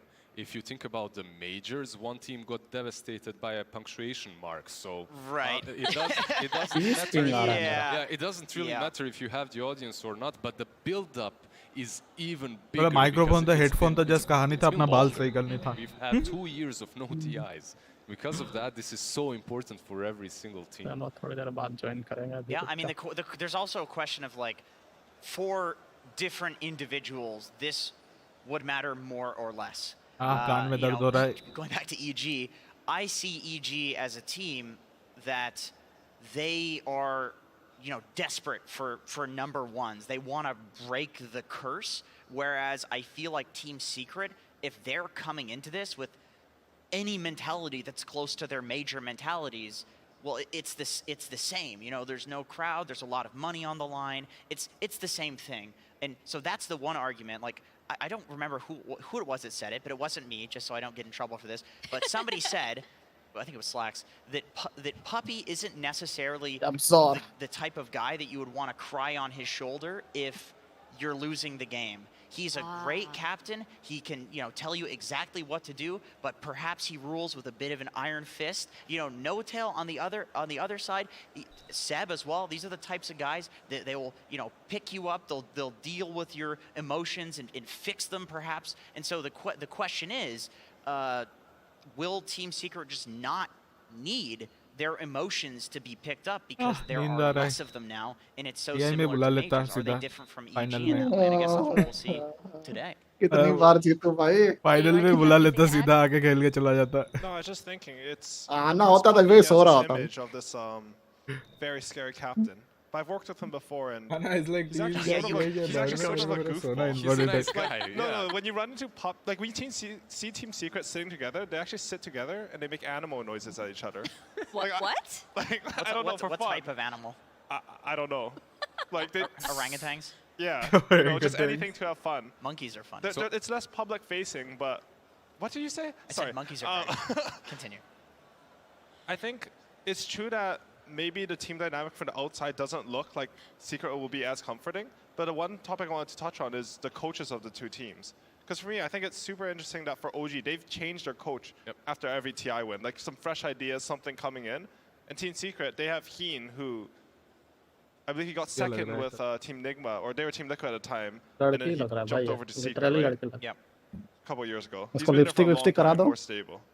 He also tweeted that he will make the president इसको भी ये जो है ना इसको भी थोड़ा मेकअप करके लड़की कर देंगे. उसका नाक अच्छा नहीं दिखने में. ये देखने में इसको कान में और लिपस्टिक लगा दो, कान के बाली लगा दो, देखो बाल को पीछे बांध दो, ये चुटिया लगेगा. नीचे दो संतरे लगा दो. Because they met Jerax and Hobson, right? They did. But they did not meet Matu. No. And he was very sad about that. Yes. I'm sorry to interrupt, but I just want to say that for all of you at home who aren't as lucky as me, I can look at Cinderin like a few feet away from me at the drafter's desk, and he's shaking his head at Jenkins right now, and he was the one that told us it was Finland. What an expert! Thank you, Sin. Thank you. When it comes to the coaches that you talked to Soshka a little bit, I'm sad that he didn't manage to get here in TI, but he is still a side coach. Chinese नहीं वो English है. With the team as much as I understand. All right, cool. Well, it looks like we are ready for the first game of the series. Let's get it started. Lobby not found. अब होगा. अब found. Secret. 这么惨的队友不会生气吧，哥哥？ चालू हो गया उसका. OD pixel कर रहा है इस बार इंग्लिश में. अब तो सुन ही सकते हैं आराम से. Excellent members of the panel is going to be the high. इसे मतलब बाथरूम में बैठ के कास्टिंग कर रहा है क्या? नहीं, ये हॉल में बैठा है ना. इसी हॉल में बैठा हुआ है. Hello. 10 seconds remaining. So, I'm going to start with you, Syndrin. So you have this incredible competitive experience. I want to hear about you. I want to hear about the drafting styles of these two teams in an overarching sense. What could you tell me about their philosophy when it comes to the draft? I think overall, I don't know if you want to talk like history or just. मुझे लग रहा है bathroom में बैठे हैं, सारा जगह नहीं मिला. I would say OG historically speaking at नहीं दिखाया था वो स्टेडियम है ना वहाँ ऊपर बैठा हुआ है. पानी भी गया था. At least in their last couple of events, obviously they have 2 victories under their belt, so this could be a correlation there. That if you're the teams that come in with a lot of the cool strategies and have good ideas, you can go far. And something that OG have always been really good at TI is something I would call like combos. So they have this understanding. They figure out. I don't know how they do it. They like drill drill the game into absolute detail and figure out what is the really strong mechanic of this patch. Like TI8, they were playing on healing. At TI9, they were playing on regen. And now let's see what it is at TI10 and if they have that advantage over the other teams. Because usually they can kind of hold their cards a little bit close to themselves until the main event, and then they're going to go all out and show what they've got. So far, nothing too surprising here, though. Okay. I really like what Synderen said about a meta dictating kind of team always succeeding, because as we've seen earlier this season with PSG, LGD in particular, they were the ones who kind of set the trend for the animator, right? They innovated the carry axe, they were playing all kinds of different styles, and they won it, right? So the teams that are willing to be more creative and actually bust out the new heroes and the strange builds are always the ones that go further on the big stage. And then what can you tell about Secret then, and their philosophy? I would say Secret overall. Okay, OG ka first pick, Ayo. How to say that they're a little Second bit pick, more now time lost, stable in a Mars. sense. I think, how to put this? So sometimes OG's strategies can be absolutely incredible, and other times it's almost like they're like over creative and almost shoot themselves in the foot because they try to do too many things at once. And they kind of like try to from my perspective, it seems like sometimes they need to tame themselves a little bit because they love to be crazy and wacky and they want to do all this stuff. So you had drafts with OG during qualifiers as well. People are like, what are you doing? Like, what is this? What is this strategy? How is it meant to work? And other times you see the strategy and you don't understand it, and you see a game play out and you're like, wow, okay, they were like thinking at this 3 levels higher than I was imagining, right? And then all the pieces come together. Secret, it's a little bit more stable. I would say Secret's bottom level in drafting is probably higher than OG's, but I think their ceiling is also a little bit lower. So it depends who gets to, like if OG's at absolute echelon tier for themselves, I see them having an advantage in the draft. So for Secret, it's about sticking to their guns, getting something stable, and maybe OG की वजह से cooldown रखा है उसमें. And making them, you know, get out of their comfort zone a little bit. For now, we don't see much of a curveball. We see one of the most picked heroes, or most contested, which is going to be the Monkey King. Actually, one of the best teams are playing Monkey King because they have multiple of the best Monkey King players in the team. Thoughts on the start, Effie, of Monkey King Ancient Apparition? So the thing about Monkey King is that out of all the popular and more contested heroes, recently, I think he might provide the most value in the first phase. Just because is that out of all the popular and more contested heroes, right? Recently, इधर sound सही आ रहा है, उधर sound साला लग रहा है bathroom में बैठा है. Maybe on one support role, but with Monkey King you can have him play 1 through 5, and depending on if you have players who excel at it, you can adjust it to. ये वही है जिसका हंसी है. So that hero in and of itself, in that regard, provides value. The AA pick is pretty obvious, right? Because we saw Io being picked up by OG, so they just go for the typical counter. देखने में भी अच्छी है. But the Io that OG has currently is a little bit more interesting because if you saw this on another team, you'd probably think it's a support, but OG have already played it twice on the offlane, so. Yep. And talk about Unorthodox. Summel और Topson का एक भी hero ban नहीं हुए हैं. Some sort of combo in the arena. That's the most obvious thing people see. But what is the strength of this Io? क्या नाम है? ET That's a good question. I think so. Something that OG use that I would imagine Mari would Rida. Mars for them is Mari that Rida. this offlane right now. I think it could be multiple different roles. I think it could be a mid hero for Secret Thompson. वाले I think it सब could even be a RTZ 5 के for team में Noto, घुसे just हुए हैं. because they haven't shied away from doing these things RTZ and का clan. specifically almost I feel like planning a draft based on the expectation of the opponent. So they will pick a hero, anticipate that the opponent thinks is this role, and then they round out the draft in the end. Saksa का hero ban In हुआ. a way, it's not even picked as a flex pick. In their minds, it's Saksa already नहीं है, maybe दोनों टीमें support. Rubik master है. In the end, they just Rubik know नहीं what the ये opponent wants because they've played Hoodwink for it to be Hoodwink support the whole way, and Hoodwink. the enemy team has counterpicked as a Topson core, भी and then they खेलता just है, know something Saksa भी खेलता है. where it might seem like, wow, that was a really great snap last-minute decision, and they might have, you know, planned it 5 minutes ago. Io Mars बहुत OP combination हो सकता है. Mars is just a flex pick हाँ for उसका them. mobility बढ़ा देता है ना Secret Mars का. goes in this tournament, I think Teleport maybe they are सीधा the team वो in arena theory खोल देगा that भाई. has the most Mars का flexibility blink on dagger Monkey पे King. invest I नहीं करना genuinely पड़ेगा think all अगली 5 of their players could play this in this game. और Monkey छुपा हुआ है और arena मार दो पेड़ अपने टूट के गिर जाएगा. A little bit more, so it's probably not 5, but that's basically But Mars all मेरे को OG पसंद नहीं है know hero. right now. अच्छा I hero guess है. it needs no introduction. Both Nisha मतलब and मेरे टीम Matama में and जब भी Monkey आया एक King. बार भी नहीं जीतता है. Yapsar has played at this tournament वो already. खेलने वाले को for, पता है. I've seen a couple people play with like the Atos and मैं भी खेलूँ तब भी नहीं जीत सकता. And Zai would also be जैसे तो टाइनी को ले ले, टाइनी जाके किसी को भी मार सकता है. to grab it. मार्स किसी को किल नहीं कर सकता. Mars team fight के लिए बंदा है. Mars team fight वाला बंदा है. साइड अंडर का इम्पैक्ट भी बहुत ज्यादा है, बट मार्स का इम्पैक्ट नहीं है. लाइक बीकेबी खोल के निकल सकता है. The storm ban of the first 2 bans. You let the Monkey King highly contested hero pass through, and the storm gets banned. That's funny, Ava, because I was looking at it just इतने प्यार से बोल रही है बंदी। interesting as well, but it does make sense.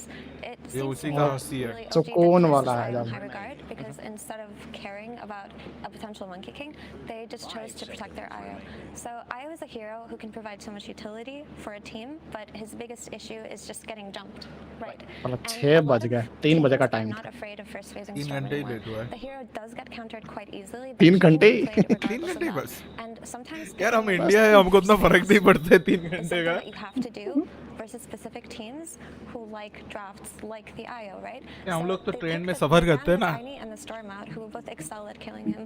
अरे बहुत जल्दी आ गया ट्रेन, 24 घंटे लेट है। अरे ट्रेन तो टाइम पे आ गया। वाह वाह, जाके ड्राइवर को धन्यवाद देते हैं ट्रेन। मतलब क्या बोल रहे हो भैया, 24 घंटे लेट है ट्रेन। हाँ तो हम तो अभी आए हैं, हमको पता ही था। नहीं, वो बंदा ट्रेन प्लेटफॉर्म में बैठा है, लाइक ट्रेन एकदम टाइम पे आ गया।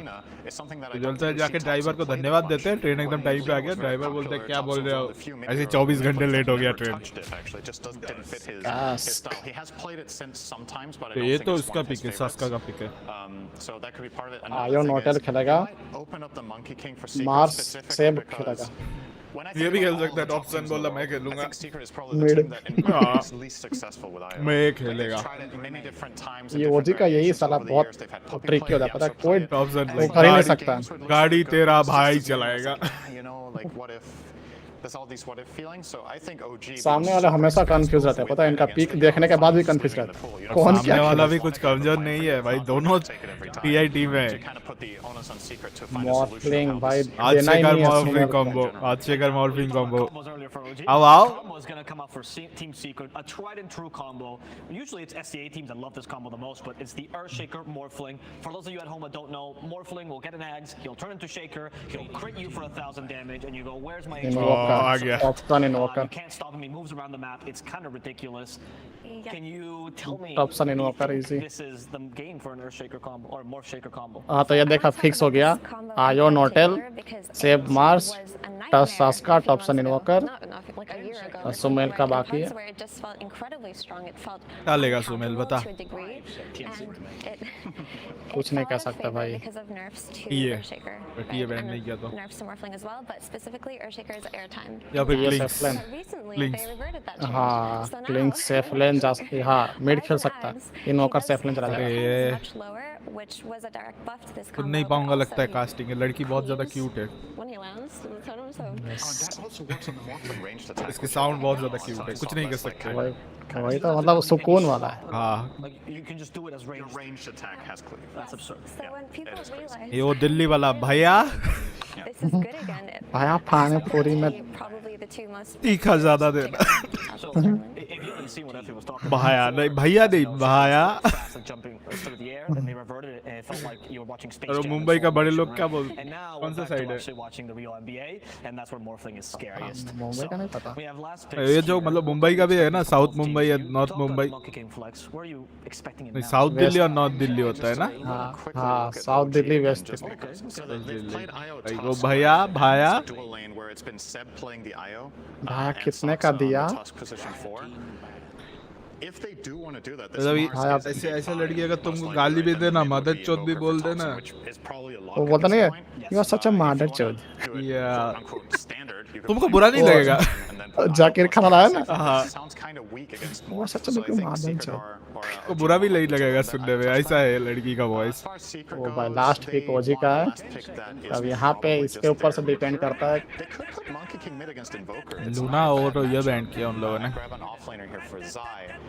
लाइक ये साइलेंस दोनों का बैंड किया। देख अबे चुप हो जा, रत्ता तत्ता कर ही जा रहा है। ये नोटेल है साला हरामखोर। नोटेल और सेव मतलब ओजी का जब मतलब ये लोग टीम में नए बंदे हायर कर रहे हैं तब ये क्या देखते होगे क्राइटेरिया? लाइक तुम्हारा एमएमआर टॉप है? नहीं। तुम बहुत अच्छा प्लेयर हो? नहीं। तुम कितनी बार स्पैम करते हो? तुम्हारे पास कौन से ऑडियो ट्यून नहीं है बता। या और कितनी बार स्पैम करते हो उस ऑडियो ट्यून को? ओ भाई They could also be an offlane Shaker, which we've seen a lot in this tournament. Mid-Ember, safe lane morphling. Just add on to that point about Monkey King versus Invoker, Monkey King is actually quite nice because भाई साहब when क्या Cossacks मस्त बोल Invoker रही है tries to rotate around the map, Monkey King can match his pace ये सच very में easily. चो He's not one of those mid heroes who needs अपना to आवाज sit में there नहीं and आएगा farm. Oh my oh God भाई He can also join these side lane Sumel fights और very सा early भाई on. जीजी ओजी का चांस The ज्यादा है concern for that is just he's playing versus वे Notail Mark Mars in arena. Kurdistan is treating him counter in that regard, but आयो it doesn't seem like they're going to be too wow concerned about it. आयो कौन खेला safe खेल रहा है देव खेलेगा Pick whichever team and tell me the weaknesses and the strengths of that draft. We भाई still Mars haven't का talked about set the देख last two picks, so I'm trying to think about them in set like छोड़ी larger क्या है context, मतलब but मुझे this लगा Ember safe pick is quite good, right? Because Notail what did they lack back versus टू draft आ रहा है क्या फिर से कैरी नहीं बन नहीं रहा है नहीं नहीं and they support are he going to खेलेगा have that Inshaker and more fling later on in the game, but they do need that तो ये hero who पूरा can go in match first. Sumel को पर है And because of having this option Ember, का set it देख actually enables Ancient Apparition, because Ancient Apparition is a hero that likes to shoot आज his ults सेकर out का भी देख whenever he has them. So mall in order खुलेंगे for आज that to सेकर happen, they can't नहीं just आज sit शेखर back का and सेट wait उतना for अच्छा a नहीं है Shaker blink timing, right? So Ember amber का अच्छा है एंशिएंट नंगा एंशिएंट कुछ एंशिएंट का अभी नहीं तक पिक नहीं किया ना किसी ने actually. Closing thoughts on Kind of 5 Mars. Puppy. closing thoughts on what you love about OG. लगा रहा था I सेट love खरीद रहा OG's था वो pace here. They can play super fast. Crosswix Invoker, Ursa Wisp. There's so much tempo. Tusk. Secret's lineup needs a little bit more time to build up, so I think OG are going to play super hyper aggressive in this game. Play very explosive Dota. If Secret can weather the storm and get later, I think their strategy is most likely going to win this game. So a very clear like contrast between the two styles here with भाई aggression. ये कौन बोल रहा है इसको हटा ना उधर ओडी को लगा ना And you asked about weaknesses in particular. लड़की I would बोलने तो say चलेगा। that OG does have to play लड़की very well बोलेगा on चलेगा those first couple of ages. इसको बोल रहे So you heard my panelists' conclusions, but फिर there's से one आ गया man that I can't have on panel because it's just a bit too valuable. His name is BSJ, and he'll be giving you the last word for today.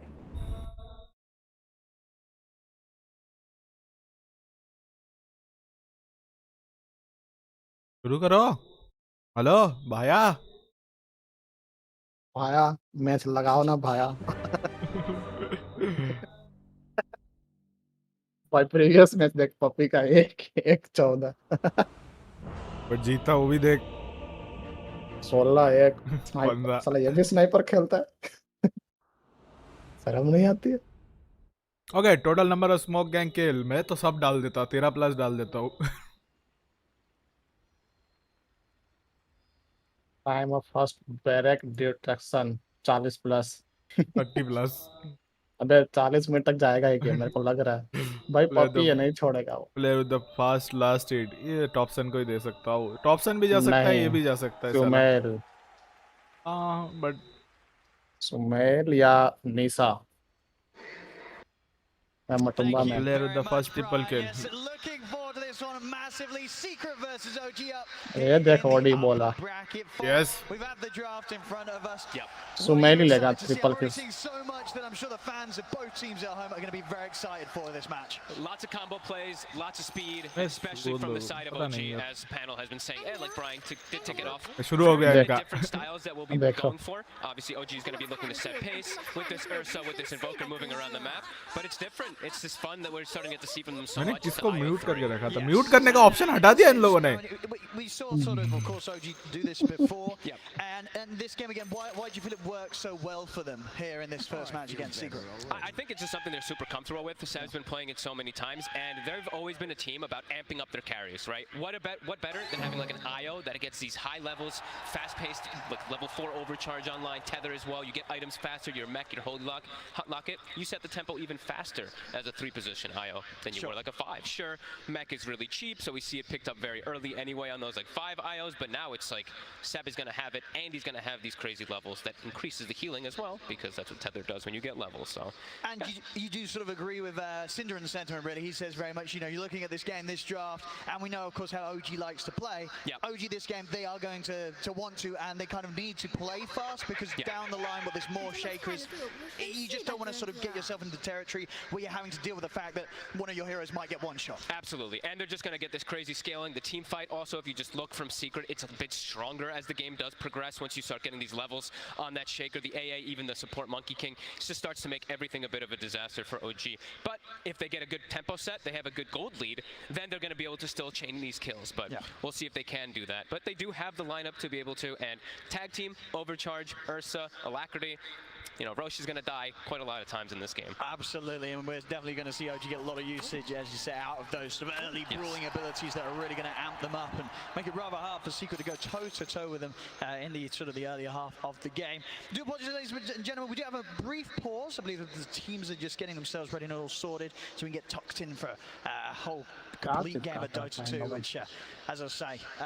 you know, we're going to have action from the minute one, really. Yes, with this, exactly. I'm wondering if, let's see, we'll probably see level 1 smoke. First जीता है तेरे Navi, second Alliance, third They've got the stronger level 1, even though sometimes it's a bit awkward because you have something like an IO and you're running to like Shaker. There's a Monkey King and an AI on the other side. There's a Morphling on the other side. So OG's going to look to hit hard right from the start of this game. And let's see if they do some, like, maybe, I wouldn't say like tri-lane or anything like that, but maybe just for the start, early kill the Morphling, then swap the lane. बोला मैं Wings, मैं confused था Wings या IG. The IO, the Tusk, and the Morrison's Tusk just works so good when you have so many more heroes for tag team. जो भी even number है वो सब में चाइना जीता सिवाय इसके 2018 या 8 में लोग बोल रहे थे चाइना जीतेगा.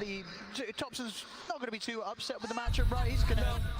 He should be okay. Invoker, you can play around with the Ember quite a bit. Yeah, you've got a little bit of, you got like ये लोगों को बस शांति नहीं है. Guard's gonna get dispelled in some situations, but you should be able to get these last hits. You're gonna be able to pull creeps back, and you know water runes are a thing. So all these heroes that can still go for the bottle, like Ember Spirit versus Invoker, you're gonna have that good sustain that just comes from it naturally. Well, he doesn't. So I know Brian was heavily talking about Saksa in this upcoming game. वो पाकिस्तान से है क्या? A lot of times looking to make those moves around those water runes early on, even the 6-minute rune. Sumel का नाम क्या है? Syed Sumel Hasan. He's going to be more needed in the lane, really. Is he going to have as much freedom as Saxa is to sort of roam around and look towards that mid? वो उनका ही देख रहा हूँ वो TI पे. The matchup in their favor. तो match में नहीं घुसा अंदर. मैच में वो बोर्ड है ना एक.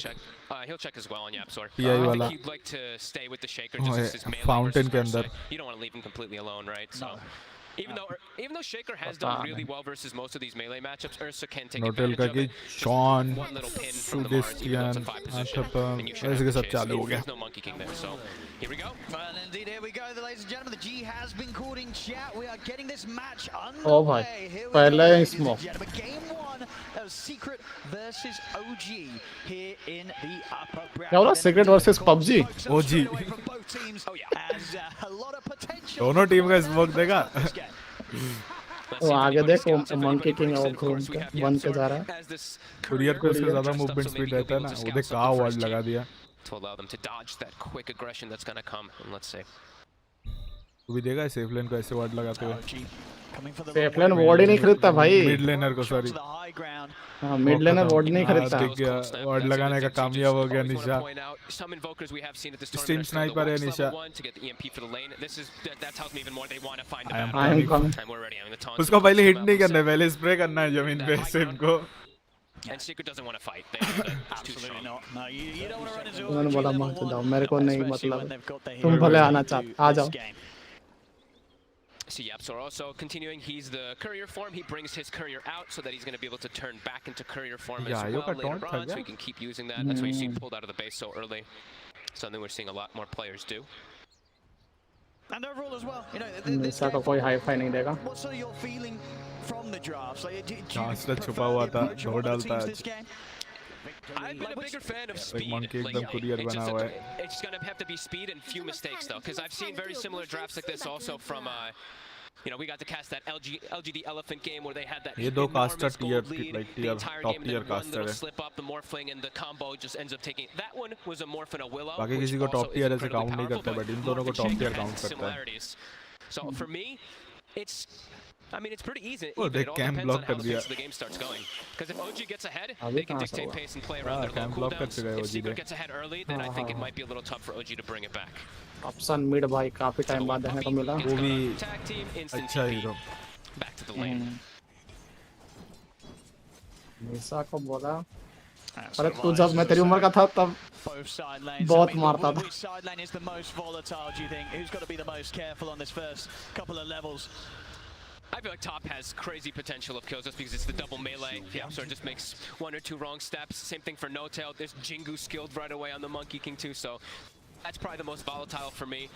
bottom, the Island Tusk have great kill potential on the AA. However, on the Morphling, I think Matu should be able to hold his own. Because once he gets his level 2, level 3, he's going to have a disengage. And he's also just going to have that incredible attribute shift. Yeah, I mean, you're right. This top lane, the fact that this Monkey King Shaker against the 2 melees, I guess same could be said for the Mars and the Ursa. A lot of potential to battle back. But for sure, you're going to see taking early swipes at each other. Stick is going to be really Monkey King there for his eye. He's starting to play the rebuke. Even we expect that Earth Shock to come out from the Ursa early on too. So they're going to have a lot of mana to work with. I give them a slight edge with their heroes the way it's set up at the moment. Very fly है ना सामने अपने साका पास. So far top. Ursa देखो भाई. Yeah, have to be careful there, good Fisher. It's going to put a stop to any aggressive chase there from the 2 of OG. Mid lane Nisha having to play a little careful. He's got some regen out on the way. Rather low at the moment in that matchup so far. 8 for 2, 7 for 1. Pretty even here in the mid. Thompson's gone just straight for damage. Doesn't finish up the null, just finished up a Robe of the Magi. I feel like he might go something like a drum. We've been seeing it from him quite a lot this tournament. ये वाला को 1 second cooldown हटाने के तुरंत मार देता है. वो नहीं मारता है, सास का नहीं मारता है. He's the one to get first blood. Is he actually going to get Saxa out as well? He is. The heals are enough. Saxa doesn't even go down. On both side lanes, pretty much kicking off at the same time. But दोनों captain एक ही साथ मरे.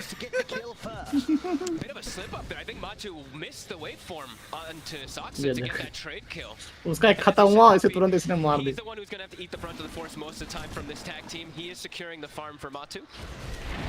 But he's going to die most likely a lot of the times he does go down there. Matu definitely having to be careful, but so far the first wave, even though losing the support by his side, free farm for the Morph down here, 14 for 5. And Sumail struggling, since he's got that double melee versus the Monkey King who's holding skill point too. Yapsor may be deciding if he has another opportunity to... Just get pushed back by the spear there, won't latch though, to Fisher out. Sumail and Noto, they want to try and get Yapsor. Oh, nice touch. Yapsor turns into the tree, they take down Noto, now he's going to look over towards Sumail. Oh! अच्छे कर नहीं fissure नहीं है इसका cooldown माना नहीं है cooldown होता तो फॉलो करता उसको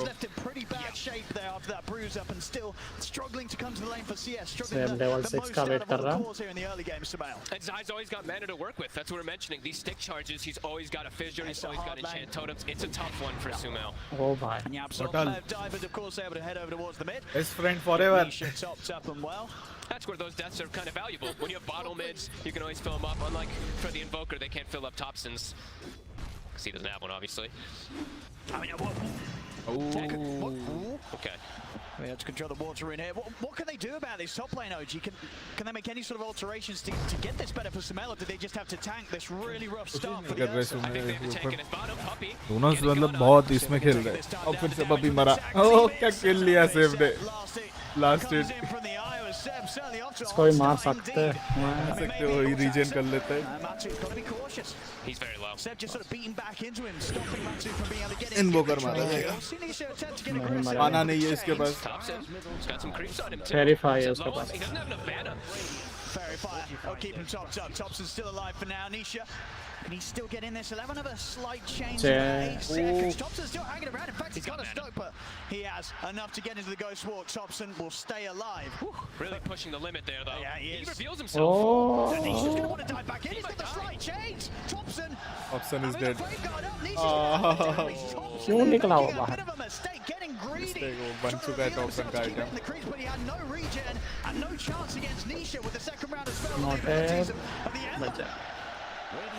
And Nisha's able after the kill. So Melka बहुत tough lane है. On the triangle and also gets himself a bounty. So that's very fortunate for him. And yeah, big mistake there from Thompson.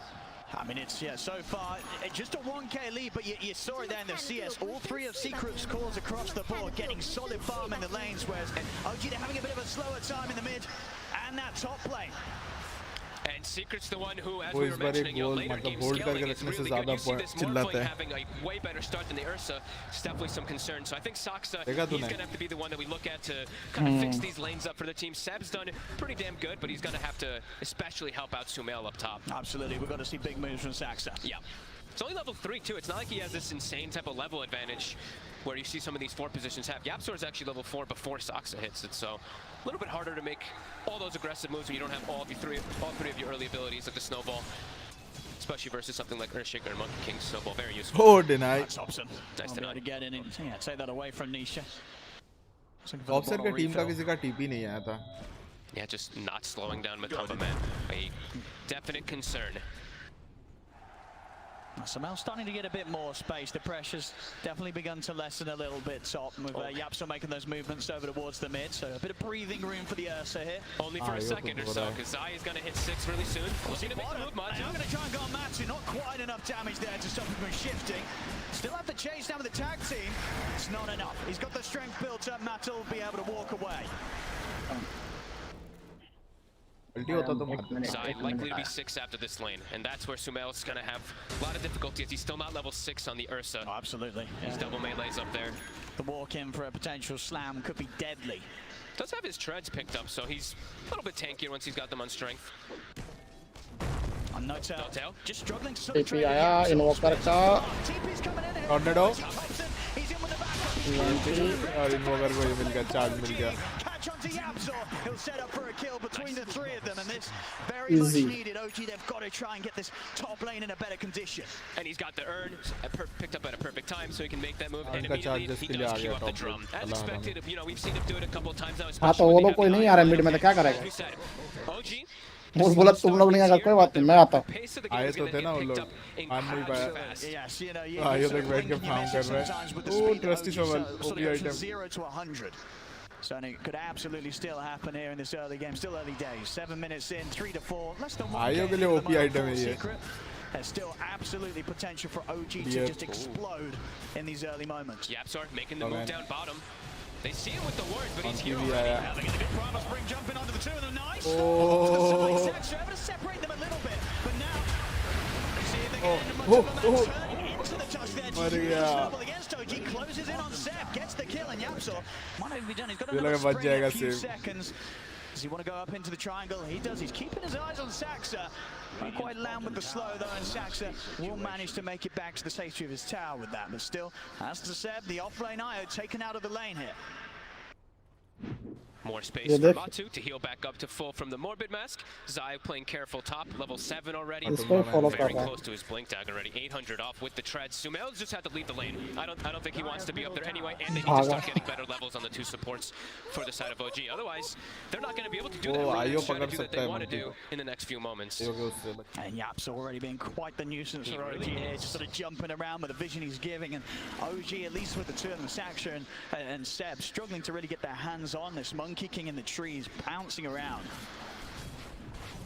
Seb already has Holy Locket done, so that's what we were talking about, where you get these items so much faster as this offlane.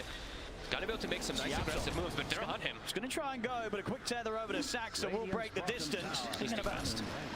Doesn't even want to commit further there. Yapzor knows, even with the boundless strike, they just don't quite have the damage, even with the 3 of them to blow up Seb whilst he has Saksa by his side. Not quite yet. Puppy still only level 5. I thought they were going to actually move the Morphling out of the lane and then send the AA bottom to get that 6 early on to deter OG from going down for net use. Once AA 6 also. You know, Holy Locket is online for IO, but that's going to be counteracted quite heavily when Puppy does get 6. Absolutely, yeah. If he can land these blasts, it will be a complete thorn in the side here for the way that OG want to fight in that mid game. And they have setup, right? They have Shaker Fissure, they have Chains, they have Monkey King bound the strike. A lot of different ways for them to set up that blast. That's 10 minutes. Looking over towards Nisha, but Nisha is going to be able to set up anything on them. No, doesn't want to try. Thompson, just get the initial grab here. Nice. Oh, Astra holding पे खड़ा है. He was waiting for Sumail. He was ready. Oh my. देखा नहीं सुमेल वहीं पे खड़ा था. बोला रोक. इधर ये भी मरा. Oh my god. लेके निकल भी गया. Wait there to really amp up that final blow there that No Tail delivers to Zai. Zai used Echo up there too, and they were able to sustain up from the IOTP. Then now it's going to be on cooldown for a very long time, which is going to be a signal to. तुमने बोला मेरे को safe में मजा नहीं आ रहा है, मेरे को मिड ही खेलना है. बेडरूम को उसको उधर से धक्का मार भागेगा तो मैं इधर से दूंगा उसको. Huge kill on Nisha in the mid. Oh.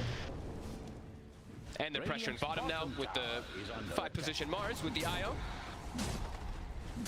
Matu's had to leave the lane.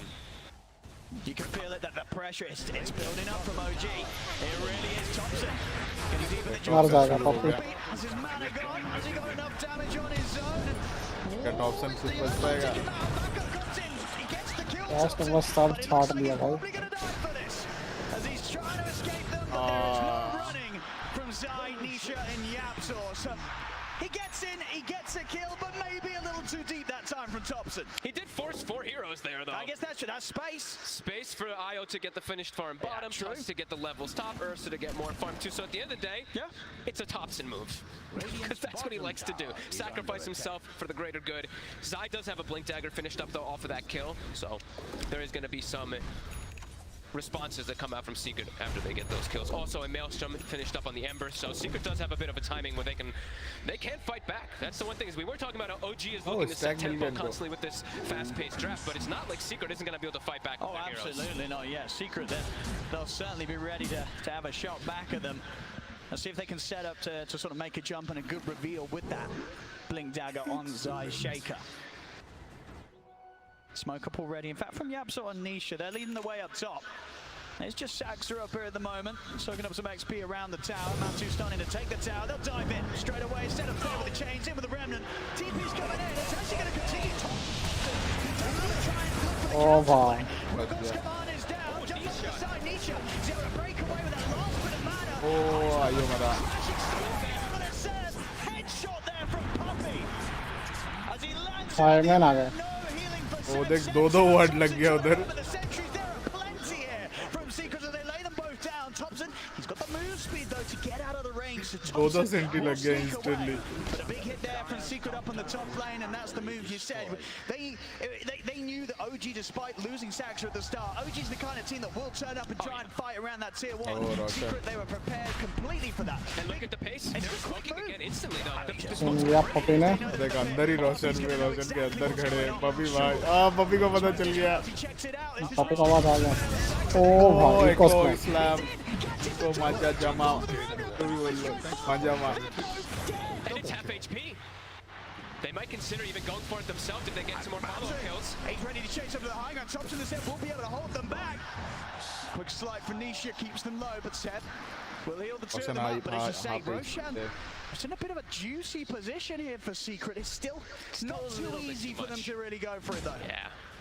Big hit though. Nisha with some really nice individual plays there, dodging out the EMP, dodging out the Mars ult, and everything around that tower, setting them up now for a 2K lead. He's trying to set things up there, No-Tail. Quick poke stops Matu from being able to lead in. That hurts OG quite a lot. I mean, it was a risky play there, trying for that Roche. A very, very risky move. Does not pay off. Secret shut it down. And they weren't even looking for a rush. They were just smoking to move across the map. Like, oh, wait a minute. Look at that. So very fortunate for the side of Team Secret, having a haster now on the Ember Spirit. Zai, as we mentioned, Echo Slam still on cooldown, but they've responded in great force versus the aggression of OG. Even though the relocating the numbers are attempted to be there from OG, Secret was ready. And as you mentioned, the snipe, of course. Puppey getting that big AA blast on the IO. That's going to be the crucial He's going to do every time, yeah. This IO, if you look at 20 Holy Locket plus mech, he's going to be able to like full heal anybody they do go on, unless that AA blast does come over. Absolutely, all about Puppey getting that hit in.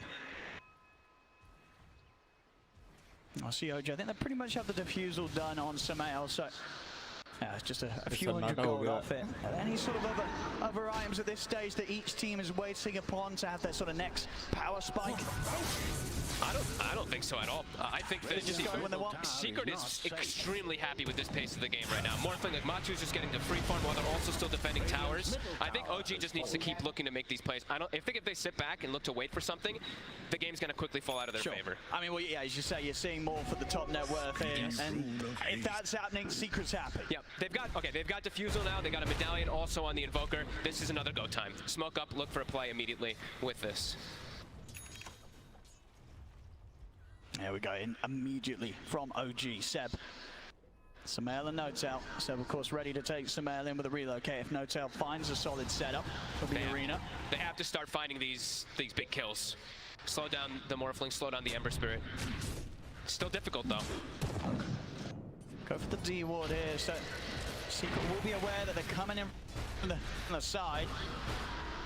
Secret grouping up here in preparation for some sort of jump from OG. And they've got the big ultis. That's the one thing, Secret, especially if they've got the high ground advantage, they have those humongous team fight ultimates in comparison. OG a lot more limited because it's a 5-position Mars who has to walk his way in to try to place his arena. I mean, some nice little moves there from Saxon, moving himself and all illusions independently there. So Secret did have to guess a bit what was happening. So He's trying for the Roche again. He's in the pit. He's getting नहीं देगा भाई लगता है रोशन hello हाँ आज रोशन नहीं रोशन is like आज मेरा जीने का दिन मारो खुद आपस में उसके बाद मेरे से लड़ने आना But they have to. That's the lineup. They need to get that Roshan advantage for the Ursa. That's why you see both teams just heavily emphasizing in the area. But yeah, Secret's not going to let him. Secret's got this Ice Vortex, 40 mana. I mean, Puppey can pretty much infinitely throw it in there to get the scout if he's in the area. Very hard for OG to find. They need to get some sort of action first. Showing the IO top, Seb. Saka defusal blood हो चुका है. So have to be a bit careful of his positioning. He's split away from the Ursa too, so that means the relocate play is not going to be available for OG to get the numbers. So Secret, they're looking to catch him when he's split away. If they can get the setup a little too deep here, TP immediately comes in from Saxa. Rest of OG starting to head up as well. So Secret, they won't dive any further. Yeah, as long as Secret can sort of keep the pressure on, keep OG distracted and away from Matu, they're only going to be able to increase that lead that Matu has. Already about 1k ahead of the farmer Samao. Matu much more happier to just spend time hitting the creeps. He is going to step up OG, they're right on the shadow here. And Matu knows. He's keeping it cautious, keeping it cool, and making sure that OG can't get the jump on it. He's going to have his Manta done any second now. And then he's going to go straight for that Aghanims afterwards, as we expect with that Earthshaker combos. And as we've seen to expect, and come to expect from Thompson when he's playing this Invoker, he sometimes does go for this more buff-up strategy, just the Alacrity plus that Solar Crest to make his Ursa, or whichever X carry that much stronger. Absolutely, just give Samao the best game he can possibly give him. Yeah. No tail sneaking in, but he's under vision. I'm going to start things on him. He'll put the arena, but a quick jump from Nisha, dodges the spear. Backups coming in from the side. Thompson buffed up by 7. They look to lead in. He's caught side as well. The top left to stop side from being able to get the jump in. He has to get the sides out of that set. Caught by the chains, hit by the blast. The set goes down. नोटल फिर भी नहीं मरा भाई. नोटल को मारने आए थे. Time and time again this game, dodging the spears, dodging the Marzos, dodging the EMPs, just being a rightful nuisance for OG. Good read from Saxa though. That fight could definitely have gone a whole lot worse for OG. Saxa just making sure that he can find Zai's Shaker at every possibility. Zai's resetting though. OP लेने नहीं दे रहा है भाई इनको. मैं बोला रोशन नहीं जाने का. AA Blast still cool down for 30 though. I mean, OG's still trying to fight him, so you see Saxa top. Oh भाई. फायदा नहीं है. आ रहा है यो. फूल भर दिया भाई टॉपसन को. यही कास्ट नहीं कर पा रहा है ओडी पिस्टल भी.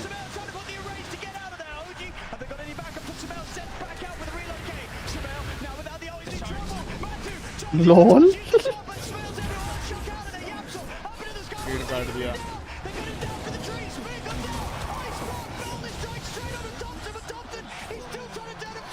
अच्छा वापस. फाइट जीत गए रोशन मेरा. रोशन बोला here we go again. रोशन बोला आज हम भूल गए. Stopping OG from taking this. And Thompson ate the brunt of the force, but the AA Blast, as we mentioned, it's got it nerfed so many times in the past, was still on cooldown for a good 20 seconds when they initially jumped Thompson. The heals come out, and then they're able to Notel bola okay. Notel to sacrifice kiya hoga hi to khadka ke Notel while the Rosh is claimed by Sumail. But a pretty solid fight for OG, all things considered. When it's a BKB reveal on Nisha, and the Wukong's command was there layered from the whole fight. I mean, it looked like it was going to fall apart for OG. What you see is Chase Matu was a cool moves here as the Tusk trying to control Samao, but he couldn't.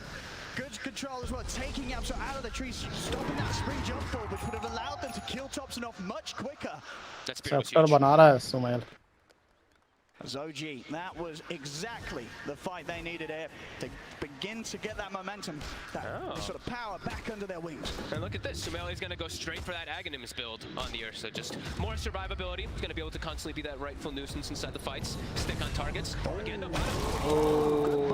इन्वोकर को save भी मर जाएगा लगा से वो उधर ये link कर पाएगा They got to get out of there, the rest of OG. No fights to be had. Has a bit of a slip up, and Seb getting baited into it as well. Can't make too many of those mistakes. Even though you've got this Aegis and all that, you know, you've got this quick pace lineup. You don't want this game to drag on. You don't want to allow this Morphling to finish up and farm that Aghanims, which he is going to get eventually in this game. He's already got one component. So they've got the blink now on No-Tail, so just keep going. That's the one thing is they have to still look to keep making these plays, even if they do lose Thompson every now and then. It's just what they have to do with their draft. Otherwise, as we say, they will get outscaled. Well, let's see how much they can get done with this Aegis. See how much they can get done. Blink. 3 minutes to really push the issue here for OG. See what No-Tail finds with his blink review.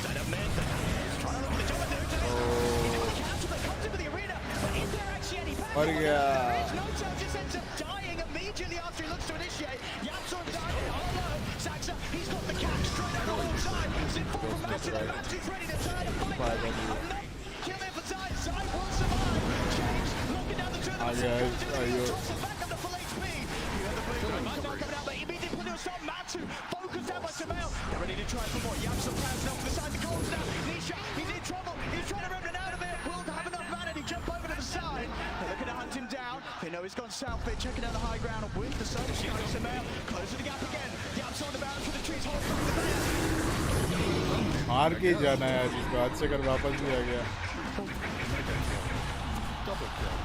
Johnson outside.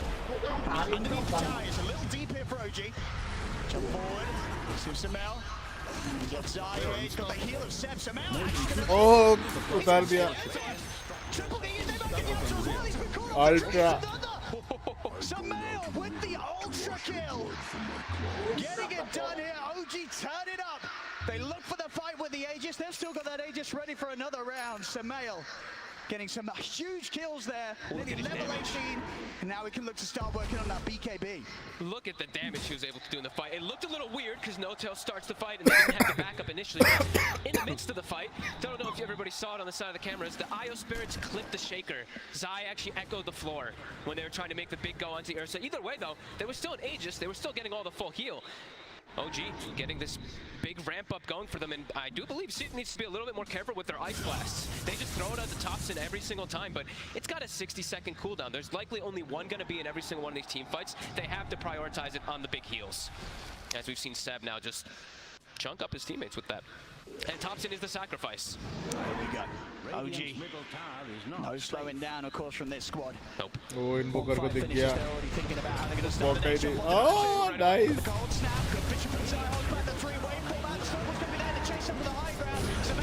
Oh, Sumel घुस के मारेगा. Aegis किसने रखा है? With the BKB looking to commit, kills off Thompson as well. Samel, still 40 seconds on the Aegis. Yaps off from the tree line, lines up onto the two. Saxa, buying time with the snowball. He's going to be earning pretty deep here, Saxa, but Samel, meanwhile, finding Zai underneath the tier 2. And Saxa, he's also going to be able to walk out of it. He's got his blink now. Oh boy, OG really starting to find their footing. And with the blink too, now there's more ways to save his teammates from combo plays. With Aghanims on Ursa, how are they going to combo Sumel down? Yeah, they are struggling. Rage every single time when he's getting gone on. This is going to be a bit of a problem because they don't have any forms of silence at all on their team. So Enrage, of course, could be able to be popped whenever you are stunned up because of that Ags. This is problematic for Secret. Such a big Ursa. He really is. He played it so cool in the early game. Pent-up rage from suffering in that sort of laning phase where he couldn't hit the CS. Is coming out now for Samel. Level 20 already at this point, and he's not letting Matu have a fun time in the fights. Even though Matu did have such a good time in the early game, the Ursa just staking on him. Diffusal is a problem. Yeah, Matu has to run every time. He cannot fight back against this Ursa. Thompson. Not going to be able to get the catch. Nisha is prepared for this.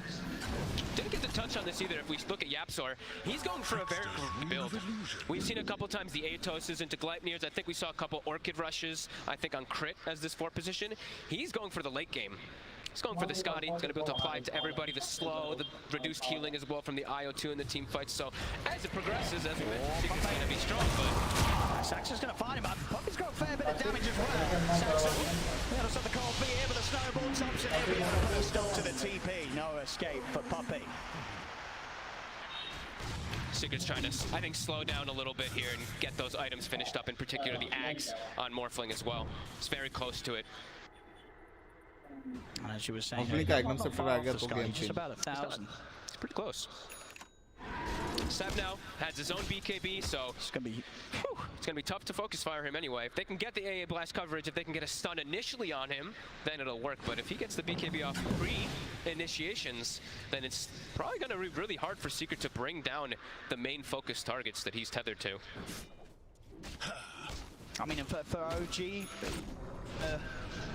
is it sort of waiting for the next rush? Do they need to go before, or can they afford to sort of wait, get that Aegis, and then look to make the move again? No, I think just keep looking for fights. If they run into you, you look for the battle. You've got so many ways to protect your cores. Sumail likely won't die no matter what happens because they can't initiate on him cleanly now because of that Ags that he went for. I really like the pickup this time around that he went for it, since there is no silence that he has to worry about. Always can get your enrage off, always can allow your IO and your teammates to come back you up. Got their eyes on No-Tail bottom. Cool. Bit patient for him. And there's the Axe. So Matsu, only level 17, so not quite that permanent uptime that we always talk about from level 18 plus that morph timing, or he will always be in Shaker form. I love the little pickup as well for Sumail getting the Mind Breaker. Yep. Can be a great one. Also, I didn't point this one out because I got the Fake Grenade on the Shaker in 17 minutes. So now it's we have a lot of potential for some massive burst damage that's coming up from their sides from double, triple totems and whatnot. But OG, as we said, not slowing down. Absolutely. As soon as someone shows in a lane and they feel that they're alone, they're making moves over there. See top Puppy. It's pretty out of the area though. How do you go for Sumail? BKB Ags with a tethered IO behind him. It's so hard. It's going to be such a difficult target. They have to prioritize. I say somehow have to find Seb, but it's been very difficult for them. And with the BKB, it's how does Nisha focus fire him? Because that was Nisha's job for the most part this game. Yeah, it's pretty much impossible to kill Seb at the start unless they open up with some sort of stun lockdown. Which they have. They've got that Ags double shaking. Yep. And he's got a Titan Sliver too, so even stronger with that base damage increase. Let's see if they can delete first.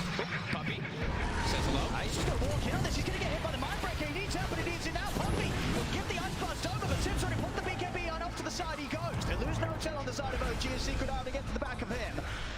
Is there going to be any chase? Both teams coming out the back immediately. OG, it will separate though.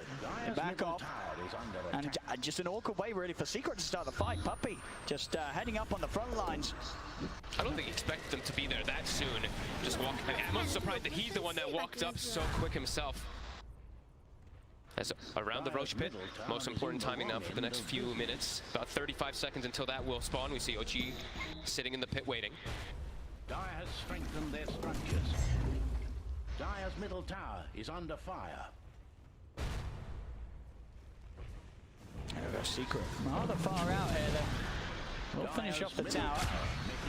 Sumail. He's going to try and jump straight away onto Nisha. Nisha plus the BKB. Rendon off the side. They're going to take straight away. Everything thrown down off the eye. They're taking him down. Double over Saxon. Sam does come out for time. Sumail's on. Put the ult. Ready to go over for more. Chasing down Yapsor. You'll remove the monkey king out of the fight. A double kill for Sumail. Now ready to go for somebody else to the side as he's on. Wait for out. Sumail looks to Nisha, but now he's going to be frozen in position. Sumail, he's trying to back out, but the cold feet kicks in. Sumail will fall. No-Tail as well. Cut down by Nisha. With the setup there, Matsu comes in for the finishing blow. Secret, this time round, the execution, it's there. They find Seb, remove the iron from the engagement, and suddenly everything becomes a lot harder for OG. Sumail, he still wants to be able to charge in, but he hasn't quite got that same level of sustain that he had before. And it was them just clear understanding. He used BKB earlier. They knew it was still on cooldown. If they just commit onto him immediately, that IO's dead. Mars used buyback earlier. No Mars, no Earth for Vifta. Just look at this, Seb. Look how quick they were. Everything just onto this IO, deleted from the team fight. And then Matu can do whatever the hell he wants inside the fight because now he's got that hag shaker. He can just come in and start one-shotting these heroes. Is now with an Aegis in a very comfortable spot. Secret has it's only a 1k lead, but I feel like it's going to start accelerating and building up very quickly for Secret. So OG has to be very careful how they take those fights when BKB are on cooldown. Absolutely, it's just so much stun, so much AoE in control. It's not easy, even with the enrage alone, for Sumail to fight through. It's just such an explosive amount of damage that's coming out. It's like anybody gets seen and they're just dead from these totems. As Matu's just hunting. He's trying to go for Zeb. The headband midair. It's a cute little interaction. And of course we do have the IO shard. That's also something that will be coming into play. These little mini stuns that are kind of come out onto our Morphling and our Shaker that OG does still have.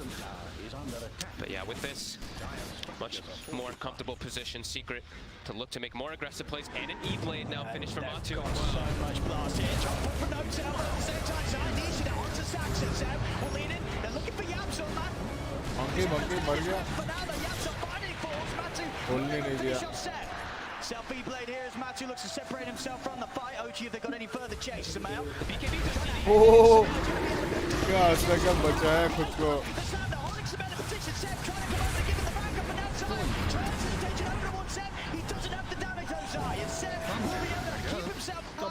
Save. Oh, save निकला है. Not enough mana to keep chasing onto the Aya, but meanwhile Nisha and Puppey, they do get Sumail as he's separated from the rest of his team. There's too much that they have to deal with in the fight. They're trying to focus fire Matu, but then he jumps left. They're trying to focus fire Zai, and he jumps right. Then there's Anisha zipping around to the back lines, killing the supports with fire remnants. It's just so much elusiveness coming out from Secret, and OG does not have the same amount of control that comes out either. They don't have double shakers. They don't have chains and roots coming out anywhere. Much harder fights for them as we're seeing them progress. And of course, Matu had the Aegis. He's going to have a bit of a 3 minutes. Couldn't even get him the once. Definitely the concern starting to show with the sort of draft OG has now that the minutes are passing. 32 minutes in, 5k lead. OG, they've got to look for some phenomenal maneuvers to get Secret knocked back down. They have the Hex on Topson, so that'll at least allow them to hold one of those targets down and focus fire them. But yeah, as I was saying, it's just there's so many things moving around. There's a Monkey King jumping, Amber Remnants. There's so much different chaos that Secret's causing in the fight. OG has to try to find a way to weather it, but not really seeing too many options as these. Morphling gets Aegis, he's got Ags. You've lost so much control on the side of OG. This is not the way that their draft wants to go. Mid lane knocks out. We'll find him a bit of a freebie. But now Nisha jumps in with the remnant. No-Tail's gonna fall. Over to the side. Zai and Yamso controlling Saxon. Nisha's looking to jump over to help out as well. I'm ready to go back in with another remnant. Seb will take the turn them out of there.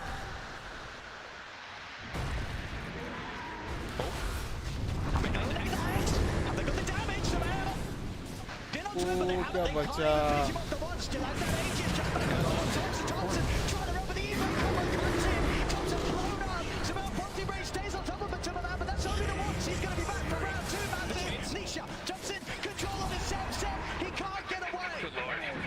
This lineup is ridiculous. Once it's timing. I mean, OG is doing some great grabs and trying to get these pickoffs, but there's just too much control. They're everywhere. I mean, it's effectively sort of 3 fishes as well. This boundless strike also coming in from Yapso. Just so many lines of stun just thrown straight through the heart of the team fight. Matu. They get the grab on him. They got enough damage now there. In fact, Matu is going to look to turn. He wants to get aggressive. He's going to try and get in on them. It's going to be a little trouble. Here's the backup he required. Zai jumps in. No tail to fall. They even look for some able to quick blink. Gets him away from the Fisher. Nice attempt there from OG, but Secret still in the area. Somehow, even though they were just bottom, as we've seen them just flying all over the place on the map.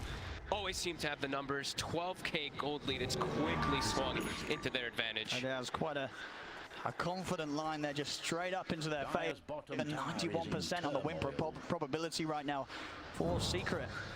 There's just too much going on inside the fights.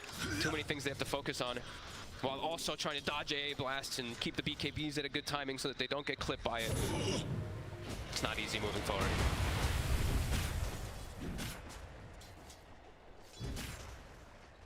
And back into Shaker form. Back looking for the plays. Secret gonna continue looking for anything. any type of battle that they can get now. And yeah, really catching their stride. Lincoln's now on Nisha too, so that Hex that we saw, likely to get countered just because of that. It's going to be so hard to lock him down. Yeah. And they've got, we did mention that Yapstar was going for a very greedy item build. He did finish it off in those last 2 fights. Coming in for the side, Samel start things off. Samel will be able to take out the wall. Bopany, no, the wall. Thompson, they're on top of the Evoker. Thompson trying to run. Thompson over the combo. High start, Matu will not. Straight over onto the Evoker. Matu takes out Thompson. Now to Samel. He needs help, but he needs it out. Sam coming in with the 10th. They'll relocate. Sam will be able to take Samel out of this fight, but no Noto's going to be left behind. As OG, they'll still lose 2. This might be the most entertaining lineup I've ever seen in Dota. Everyone's just jumping back and forth, and they're still going to lose Sam out of it. 105 seconds. That's a long time. This could be the window that Secret have been looking for to break the high ground. Oh, they're feeling it. They're high-fiving. They're feeling that big confidence now after these last, 4 or 5 fights that they've just decimated OG in. What can OG do here? 3 dead. They have to watch. The IO is so crucial for their lineup. Likely to just lose at least 2 sets. It's the bottom racks cleaned up. Secret straight over to the mid. The damage from the totems as well. I mean, look at that diving in a bit onto Samel. They're tempted. Samel getting quite the poke under the tier 4. I mean, he's going to jump. He's got the shit. He's got the lift. Matu will stay alive. Ready to go back over the wall. Samel will bring down the Morphling, but he himself will lose his life for it. Buybacks coming out from OG. Same from Secret. Matu, he's had enough. He's ready to shut this one down as a second set of racks. They commit to kill them all. They do get him. I mean, it is in a position now. Matu dies again. The game might start to get a little bit interesting again. They still have 30 seconds without the IO, though. They might just be able to commit for the racks. It's a little bit potential that they could. And again, it's too many things they have to deal with in the fights. Like you said there, they full commit for the Morphling, but he's not the only problem by any means. So much. Nisha 15, 3, and 20. Yeah, they're also strong right now, Secret. Creep started in the base, though. Those Forge Spirits in the mid lane. And to push him out. So that buyback, as you mentioned, might be a bit of a win condition here now for OG if they're able to find him. It's a very difficult one, but it is got to be careful. It is there. Yeah, Matu's just got to be more cautious with his positioning. Oh, look at that. A DD ruin. Look at this nice damage on our Morphling. He hasn't even popped the DD yet, but nice little 1,300. Actually more, 1,500.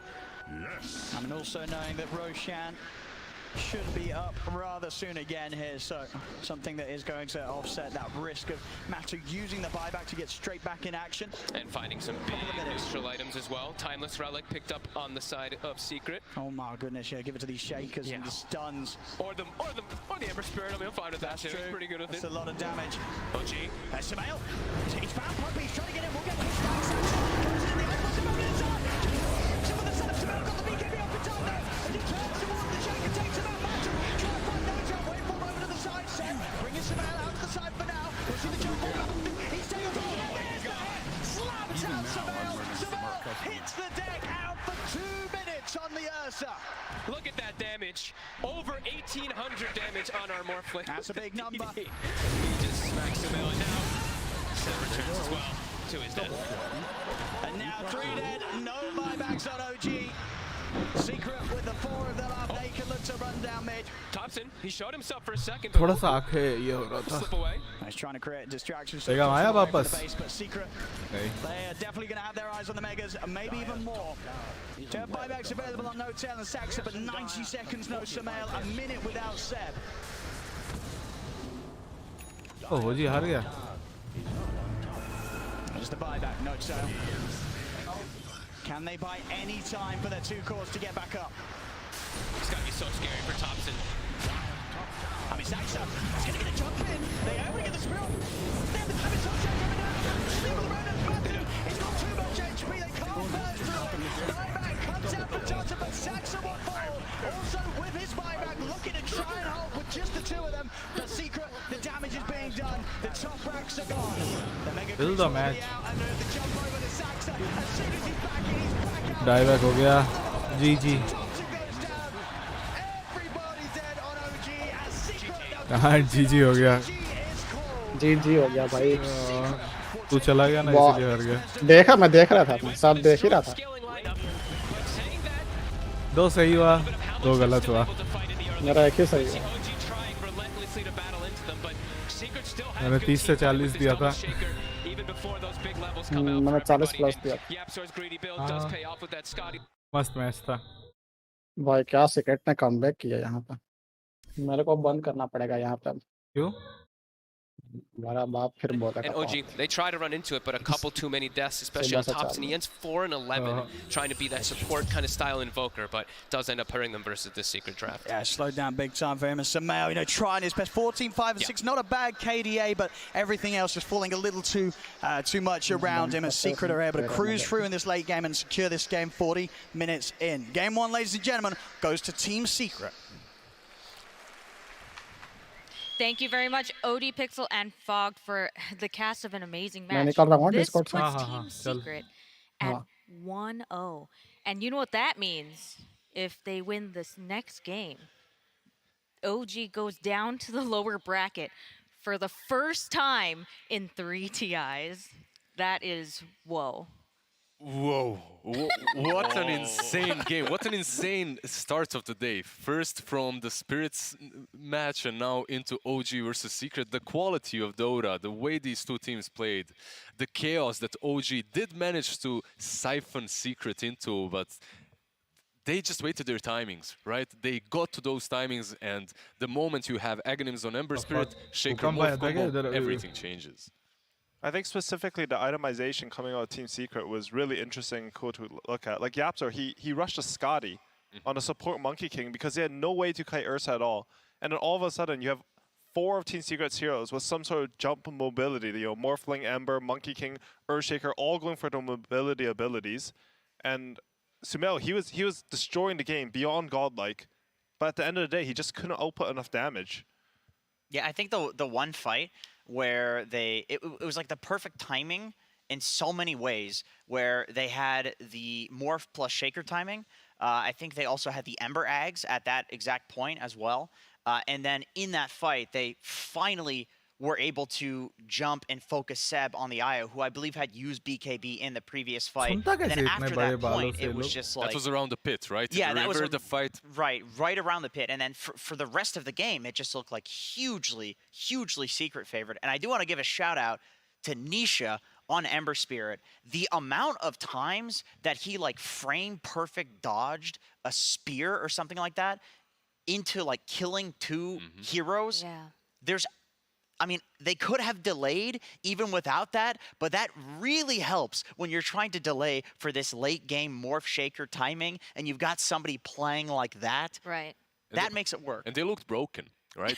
We were talking about OG and how they ramp up and they build for this one specific power spike. And in this game, even Invoker from that mid lane is playing more of a utility role. The items that they bought, the drums, the corrosion on Tusk, the, medallion, Solar Crest, it's all, they didn't even buy a vessel, which was necessary when you think about playing versus a Morphling. No, you don't go for that. You just buff up that Ursa. That's why Sumail did have an ultra kill somewhere in that mid game around the tier 2. However, Morphling and Shaker, man, what the... It's been so broken for such a long time, and at such a grand stage, it just strikes again.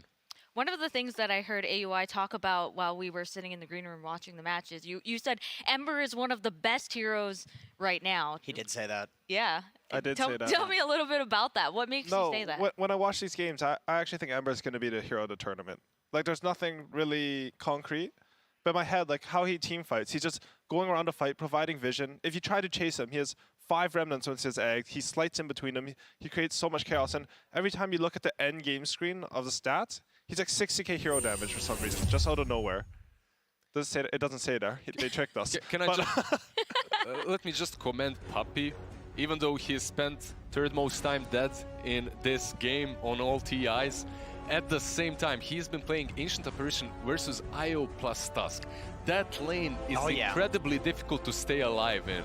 He did feed a couple of times, but not nearly as many as I expected. There's a good amount of times too, because I think they were able to farm in the bottom lane way more than what I thought. OG had this really cool idea coming in.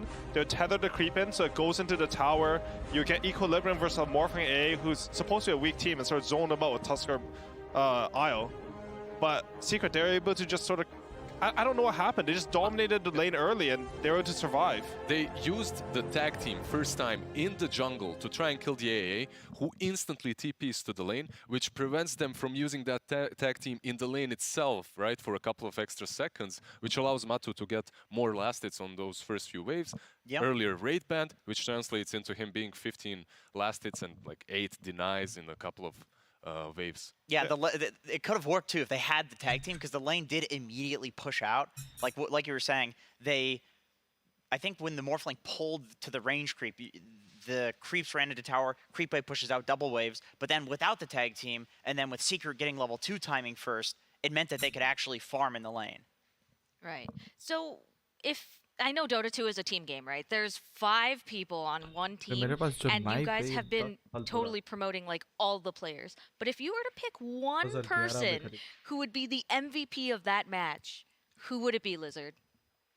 That's so difficult. I think it's Matu. Matu? I think when I watched them team fight, something I like the most is when, of course, think about the positioning of their allies and how they can like move in a way that lets them team fight. One of the fights, like Sumail was on Matu. He wanted to like waveform away from his team because it'd be further, but he had the presence of mind to waveform always towards his team, and his always thinking of how to fight like that made them win that game, I think, in the end. Like, he let their timings work out because he would survive in situations where I don't think he should have. Well, and it literally worked out in that fight, too. He waveformed into Puppy, who got the cold feet onto... Yeah, Sumail came in like 200 range, and the cold feet proc just because Matu's wave... Yeah, like, exactly. He goes the other way. Sumail, he might have killed Matu. The game might have been completely different. Just for the memes, can we say Monkey King as well?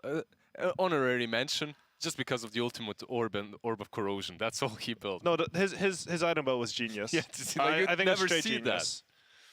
Well, on the other hand, on OG's side, we have some superstars as well. Let's take a quick look at some of the stats for Sumail. This is like ये वाला knife मैंने Sumail's खरीदा था joining and OG, right? positive So कर्नल we के पास have the बहुत kill सारे leaders knife for हैं all time Oh my in TI, God. and Sumail is number 1 there Wow. with 1,290 kills. Tell me, is that a lot? Seriously, is for number 5 पे position across all 3 खेलते हैं हमेशा. So Sumail only started playing in TI 5. Right. So, I mean, I think Sumail is the best TI player of all time. I mean, he carried me in a TI, so I might be a little biased. Just a little bit biased. Yeah, right? a little bit biased. I mean, Thompson has a 100% win rate, but in my eyes, like Sumail, over time, how he performs at TI is always some insane level of play. Like, I think Nisha, he went for top moon and there was just a bear there. Like, why was Sumail there? He just killed him. Right, Yeah, like, he that was one of the right? that was one of the died, plays that sort of snowballed the game in OG's advantage for a bit. Do you think that that is a Durga Puja result में of कुछ their पकड़ो, teamwork? I remember that when we were talking, you guys were talking about how OG is a very close-knit team. Like, did Invoker know to send Ember to the top side of the river by Roche so that Ursa would be there? I'll just say that, yeah, definitely OG is a close-knit team, but it takes a special kind of a person, and Sumail is definitely that. He's extremely talented. Yeah. The equanimity that he possesses to just, if you remember DAC, when he went, 0-4 on Storm, and then came back into the game, that's what, 2014, 15? 2015. 15, he comes back, he was still a kid, 16 or something, and he comes back and just completely demolishes the enemy team. 90% of players would just tilt. That's not him, though. Yeah, that's like a 100% instinct play to me. Like, I'm sure Sumail called that, and I think the reason he knows that Ember's about to remnant there is because he was a mid player before, and he knows how horrible it would be for the enemy carry to show up and solo kill you there. It's like mega game changing. Well, for those of you at home who want to think more about this game, just remember that there are a lot of other things going on here at TI. One of the things is the secret shop, which is now open. You can visit it at www.theinternational.wearenations.com. So while you are watching this series, remember that you can also head over to the secret shop, check out the goods that are available for this TI. And now let's bring it back to the match. So now we have this game, right? Team Secret is down, or sorry, Team Secret is up 1 game, OG is down 1 game. Now that OG is kind of on their back foot a little bit, Do you think that we're going to see like those happy faces that we saw when they first got in the booth, when they were marveling at their portrait? Do you think that maybe this time they're going to revisit it and be like, serious time now? Or do you think that their ability to just kind of shrug it off and smile into the next match is one of their strengths? I feel like they'll shrug it off just because I don't know how you guys felt watching that game, but it didn't seem to me like OG was doing anything crazy wrong or anything like that, where, you know, like there were fights that were so close. There were fights that were so close to going one way or the other. And I feel like every fight was like 4 people on OG dying and then 3 people on Secret dying. It was never like just Secret completely wiping the floor with OG by any means. So if I'm OG, it's just like, all right, we'll just go in, we'll do another draft, see how she goes. And if you know OG, they never falter. Well, let's see how it looks as we bring out the teams once again for Game 2. Team Secret looking they look pretty much the same, right? Like, they look pretty serious. They look the same way when they were coming out for Game 1. OG, on the other hand, still looking like pretty upbeat, you know, hopping up the stairs. Yeah, Sumail ran in there, like he can't wait to play another one. You can't phase Sumail. It's unfazable. Let's take a quick look at OG's journey through the DPC.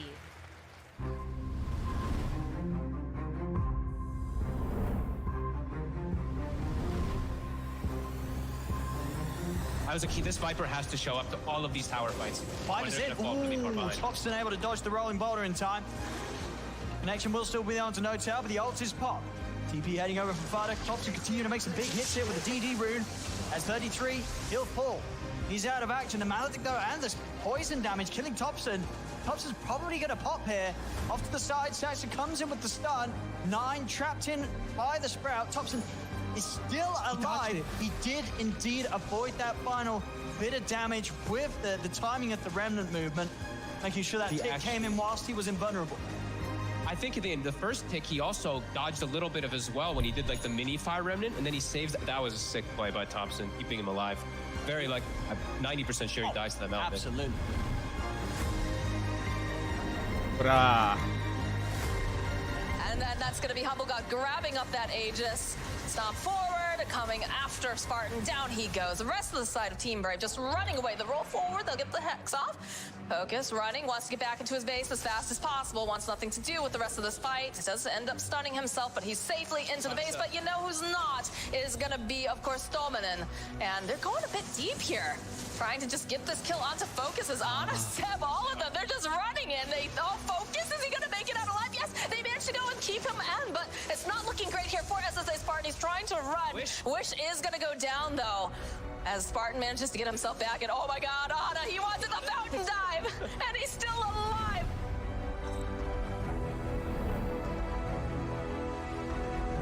It's just team fights are really not what they're looking for. They're looking for these like small little engagements like this. Straight in. They can catch. Very nice setup there with 2-man scatter blast down the Cookie's eye. Trying to turn, gets the spear off onto Ana. Will manage to clip into the tree. Matu's in, pounces forward. Has he got enough control? But the scrape comes out. Ana will be saved here. Notail able to get Ana back to safety. Saxon just walks in, a finger to the face of Zai. As Zai falls yet again. OG to take another kill. Oh, so close, Thompson. 2 HP, I saw it, you saw it, we all saw it. 2 Everything. HP. Strength tread. Oh, it's 1! It was 1 HP! It was 1. Oh my goodness, 1 HP, ladies and gentlemen, take a print screen. Okay.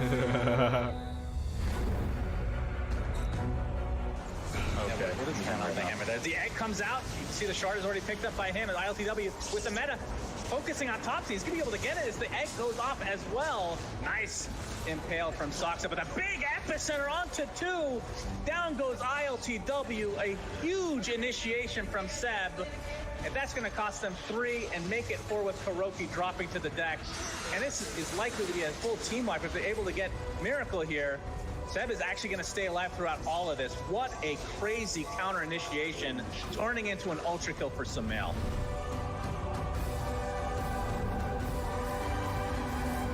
Ready to run up high ground and try and take this down. Skitter looking for an opening now. Get the meld out. 9. Winner's Curse, hoping to do something. The buyback comes from the Tidehunter. Arrow afterwards, but the BKB didn't get it out in time. Skitter, BKB runs forward, tries to bring down this Nyx assassin. It is not going to happen. Jump forward. There's the stun that they need. They take down Skinner. Ebu's back now. They keep on chasing it on this one. Thompson trying to find 9. He gets him. It's a godlike spree. They can't get anything. As one by one, all of Tundra falls. OG doesn't even die, and GG is called. OG are going back to TI to defend their title.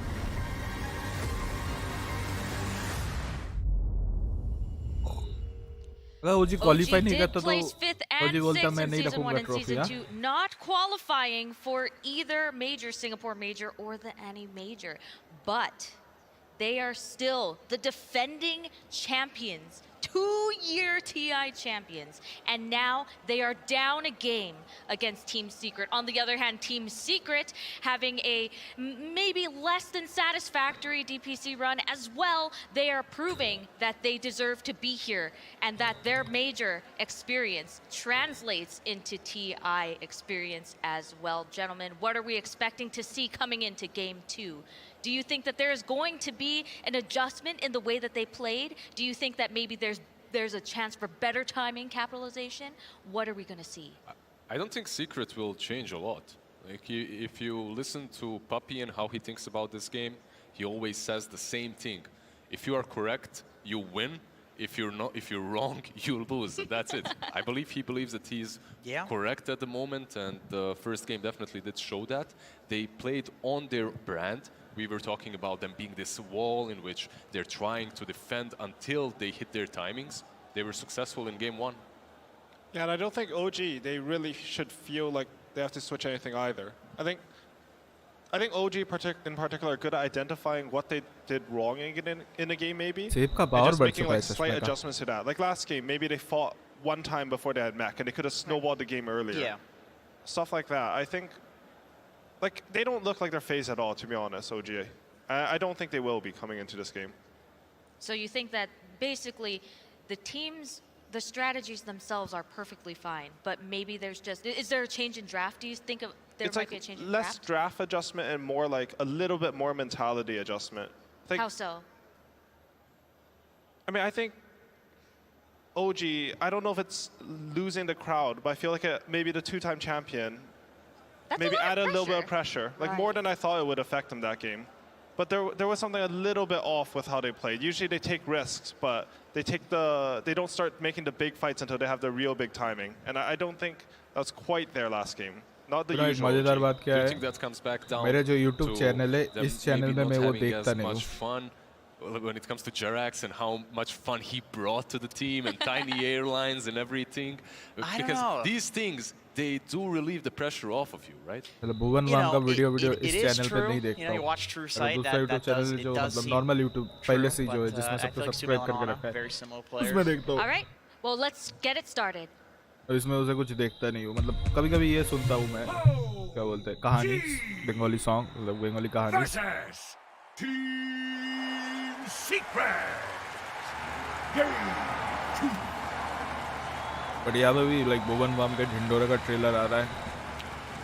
Hello and welcome back to the most equal draft panel. We're ready for Game 2 between OG and Team Secret. Let's see what the draft brings for us today. My name is Mr. Abel Plus. Joining me is Effie and Syndrin. Effie, can you tell me a bit of your closing thoughts about last game in the draft? Did you feel like it was what you'd expect considering those drafts? That game was incredibly action-packed, which is definitely what we expected looking at it. But as it progressed, something really stood out to me with OG's draft that I didn't consider earlier, which was, if you take a look at their cores, they had a Diffusal Blade Ursa, they had a Quasax Invoker, and they had an offlane IO. So their wave clear was lacking, and even though they had no wave clear, they were making these aggressive plays into Secret's triangle over and over and over again. And they did overpower them a few times, and it looked really good for them.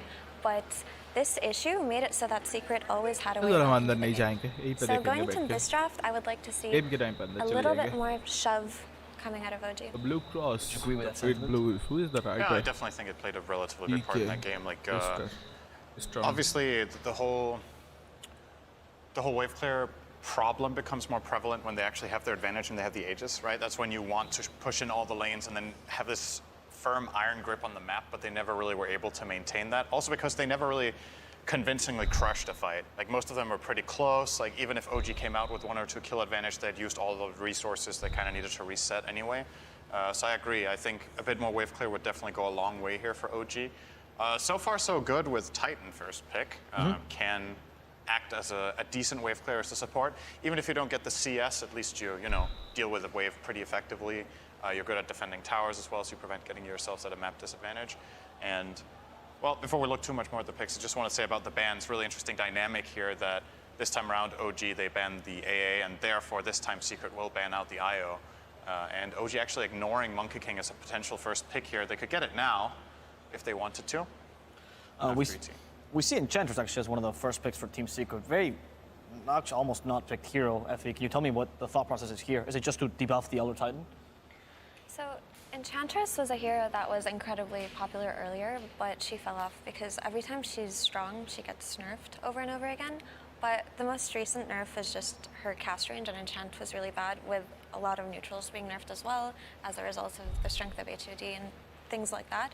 But Enchantress functions similarly to Ogre, actually, in that she's an incredibly tanky support, and Puppey does like to play heroes like this, right? At some point, even outside of laning, it can play that vision provider. It can be a bit of a ward, like face-checking high grounds and just absorbing a lot of damage in fights, and that is a style that Puppey does like to play. And if you give her space on the map, which is Secret's specialty, just assigning farm to all of their players, she can do a lot of damage in fights. Also, she can dispel, Monkey King comes out and she can dispel Jingus stocks. That's true. So in this pick order, they specifically pick it only seeing Elder Titan. Yep. I think perhaps this is a strategy that Secret have, that they understand Elder Titan has incredible prowess in lane. And maybe in their playbook, this is one of the only picks that exist that can match or beat Elder Titan in lane. Enchantress is so dominant in lane, and when she gets level 2 by getting 1 creep with Enchant and having Impetus, that I think she can actually overwhelm Elder Titan. In addition to that, she plays like between the lane and the jungle. It makes it harder for Elder Titan to hit his spirit on both heroes in lane. I think Elder Titan thrives when there's 2 laners playing together that are very easily connected with, so you get the full value out of that. So perhaps that's the idea. Like, I don't see any other real justification for it, except if they're just trying to surprise OG here, just because, like Effie said, this hero isn't very popular, it isn't widely regarded as very strong, and usually when Secret pick it, it is to win a lane, so that has to be the logic here. That's a very good point, and I wonder if this Magnus pick was something that Secret were planning for going into this draft, or if they just took it away from OG, because the success that they had with the ET and Magnus combination in group stage was actually absurd. They came back from this ridiculous game versus IG where they were losing. They lost 5 fights in a row. We thought that perhaps that could have been the end for them, but there was this empowered ET just whacking away with his natural order on top of an RP, and it was just incredibly strong. So I'm just curious where they're headed with this Magnus, if they're going to play around it as a pseudo carry, or if it's just going to be buffing another hero on their team. So seeing OG's first 2, do we think Elder Titan is somewhat assigned yet, or? Because OG is one of the teams that like playing it off lane the most, right? But they also do play it on no-tail. I think it's one of those 2 most likely for the team playing it.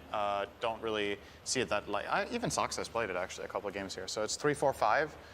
When they pick it together with Monkey King, no, it's just completely open, isn't it? Yep. ET could be 3-4-5, Monkey King could be 2-4, and technically 1 has Sumail played Monkey this event?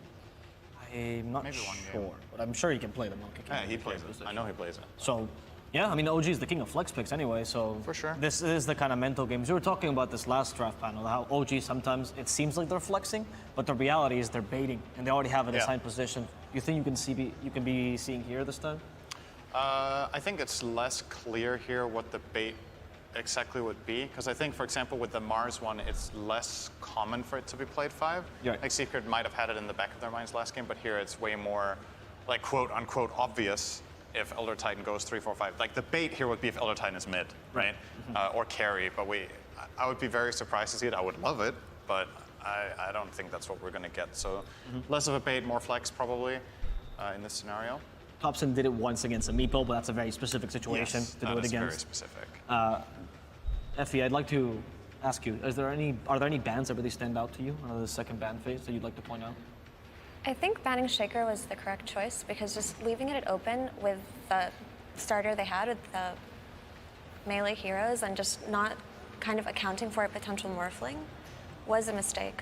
And they got it out from the very beginning, so that's just a respect ban straight up, right? And it takes away issues that they may have with the ET and the Monkey King. So nothing too particularly strange here. The Juggernaut is a little bit unusual in that we haven't seen him as one of the most contested heroes in this patch, but it just seems like OG don't want to get outpaced at the start of the game. OG also value Mag Jug a lot themselves. It's a strategy they play, and they know Secret are very capable of playing these heroes. Interestingly, the Wind Ranger here, which could both be a mid and a 4, most likely one of the two. I feel like I'm seeing a plan here from Secret that, okay, if you guys have Elder Titan Monkey King, we're going to pick heroes that are hard to hit, right? Yep. So you have the Enchantress with Untouchable, you have Wind Ranger with Windrun, and now that OG picks Legion Commander as well as Clinks, I think Secret, even if they had the plan of playing the Wind Ranger 4, they might be upgrading it to a mid hero here. I think it's actually a very good Wind Ranger game, especially when you look for the potential Ags in the build. It seems very, very strong. But obviously, they can keep that choice for last if they pick their carry now. Then they can decide a little bit later after seeing OG's final pick. So I think in Secret's position here, you need to decide what's more important. If you pick your carry now, you give OG a counter pick to your carry. If you pick your 4 or your mid, you're showing your hand, right? Exactly. So what do you think is more valuable? I don't know. Agreed. I really like the concept that we're going to pick heroes that are difficult to hit and difficult to kill. And on top of that, Wind Ranger is an incredibly good hero versus Clinks, because in the past, Clinks had an ability that made him dodge projectiles, right? And Wind Ranger was atrocious versus him. But now, with just a Dust and a Maelstrom or an Umkivi or whatever damage item you choose, you as a hero alone can eliminate their win condition and their carry. So I like the concept there a lot. Ursa is insane in this game. I think it's super good. Can you elaborate on that? You're playing against triple melee. Your lane matchup is more than likely either Legion Commander, Elder Titan as the core, or Monkey King, right? One of those three. You're a hero that can easily get on top of Clinks when you have a dagger, or even if Clinks is caught by anything, you can overwhelm him. You get, like Effie said, you just get a Dust, you run at him with Diffusal and you kill him. So it's set up for a good laning stage, good hero matchups, and you have Empower, and you're good 1v1 against all of the 3 cores that we're assuming OG have shown here. I think this Ursa pick is just phenomenal. It's pretty rare that in this tournament that I've seen a game that looks so good for Ursa. I think this is a better Ursa game than OG's was last one. And something that I would like to comment on regarding the Ursa pick, which makes it very nice, is when I saw this Clinks pick, I was like, okay, typical Sumail Clinks, right? The way he has been playing it throughout group stage is he even skips boots. Doesn't go brown boots, rushes the Maelstrom and sits in the triangle for a while. So typically when something like that happens, you as an enemy, you have to deal with it, right? And there is no better hero for early triangle invasions than a Diffusal Blade Ursa who has a good start. And for all the reasons that Cinder had mentioned, Ursa should have a good game. So they do have the ability to attack early on, which is really important when you play versus Clinks. You're very right, and actually to add on the Clinks point that you're making, the way they actually played it as well is to try to steal enemy stacks as well and close out their map, which tends to not work against early timings or carries with early timings, much like the Ursa. So very good point here. And on Cinder's point on the Ursa, let's not forget Secret's actually one of the teams that highly value the Ursa in this tournament. So they think it's a carry that's like pretty solid, and as you say, this is a good Ursa game. They might just be carrying the game along with this hero. Yeah, that's added value, basically. Like, we're talking about it from a theoretical perspective of just how good it is against the matchup, but I think it's also about comfort, right? I think maybe Matumbaman's the best player in the world in this hero. So definitely not. You're not going to say no thanks to an Ursa game like this if you're Matsu. You're like, just sign me up, you know, let's go. Yeah. I'm trying to think about what the final pick both teams will be looking for here is. So Secret probably, I think they will upgrade the Wind Ranger to mid here. If they do that, we're probably looking at a last pick 4 for Yapzor that is ideally ranged if they're playing offlane Mag on Zai. Correct me if I'm wrong, I think they've only played that on Zai, actually, the Magnus this tournament. I do believe so. We had a phase when Magnus was a true flex pick where it was being played 1, 2, 4, and 5, I think, for a little bit, and 3, all 5 roles. Yeah, all 5 roles. Yeah. And I think after some of the changes to Empower, that got less appealing to play the just flat out support Mag because the Empower wasn't as good on allies anymore. So more than likely, preferably putting that in a core role. OG are going to show their final hero here. It's going to be the Hoodwink. Could be a Thompson Hoodwink. Probably is. Yep. Safe lane Clinks, mid Hoodwink, Legion Commander, offlane, and then support ET Monkey King. Their lanes are pretty good. Or honestly, the Legion, the Monkey, and the Elder, they could be flexed either way because we've seen a lot of Legion 5 from them.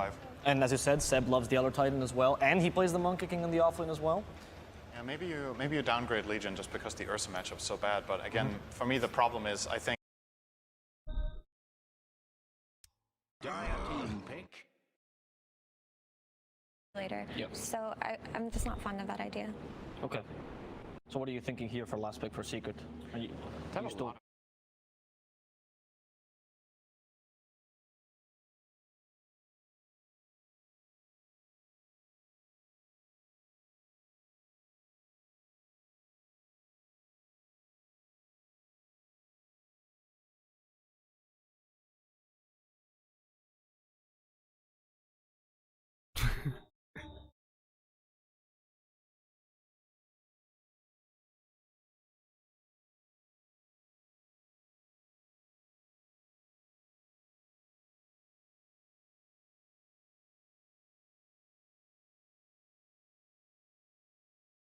Player preference here, because that's what it'll come down to. Because on paper, this Wind Ranger would be really good mid, but maybe at this point, and why it's taking them so long to pick this last hero, is that they're just asking, do you want this or not, and what else do you want? If not.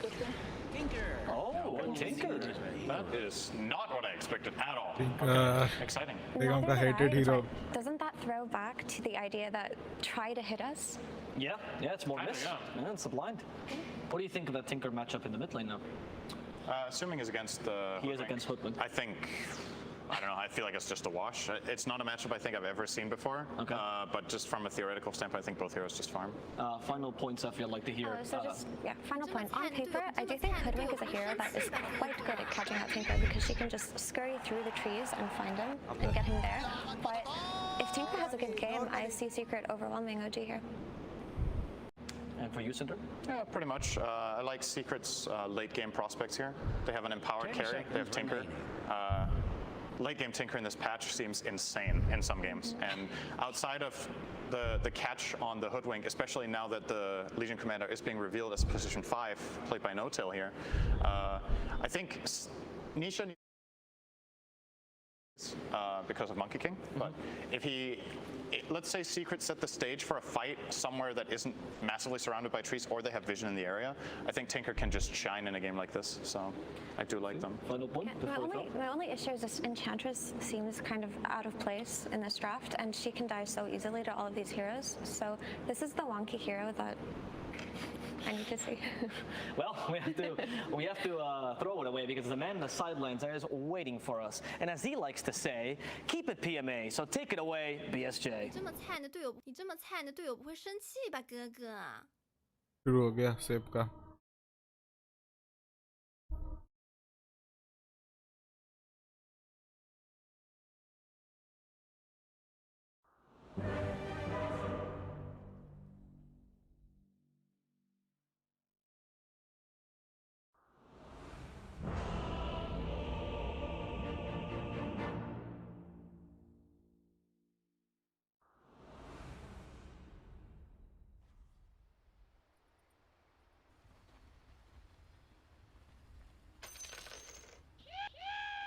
It was time to prepare for battle. Now shall the battle turn.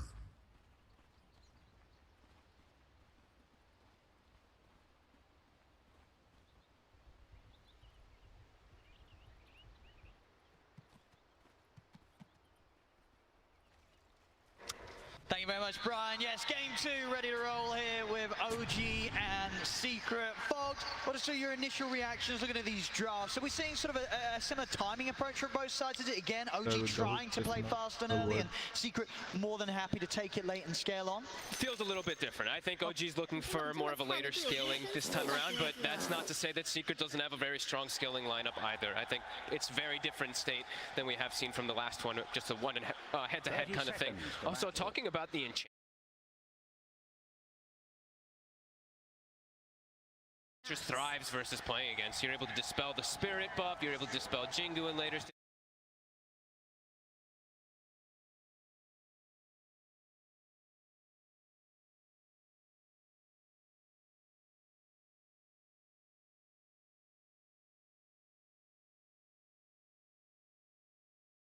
him and get a Tinker mid. So this is pretty interesting kind of matchups we have, because Hoodwink, he can hit, miss, miss is applied from the laser. So in the laning phase, could probably see Thompson still just have a good time, but the burst potential of Tinker versus a squishy hero like Hoodwink sounds kind of scary in the mid game. No, for sure. But yeah, Thompson's going to have to be careful, but he's going to be very nimble, running around the tree line and trying to trip Nisha up, maybe getting in caught in the bushwhack to start things off, finding those back lines. They do have good, decent ways of scouting inside trees for sure. The ET Spirit, they've got Monkey King jumping in trees, they'll have a Scurry Hoodwink running around too.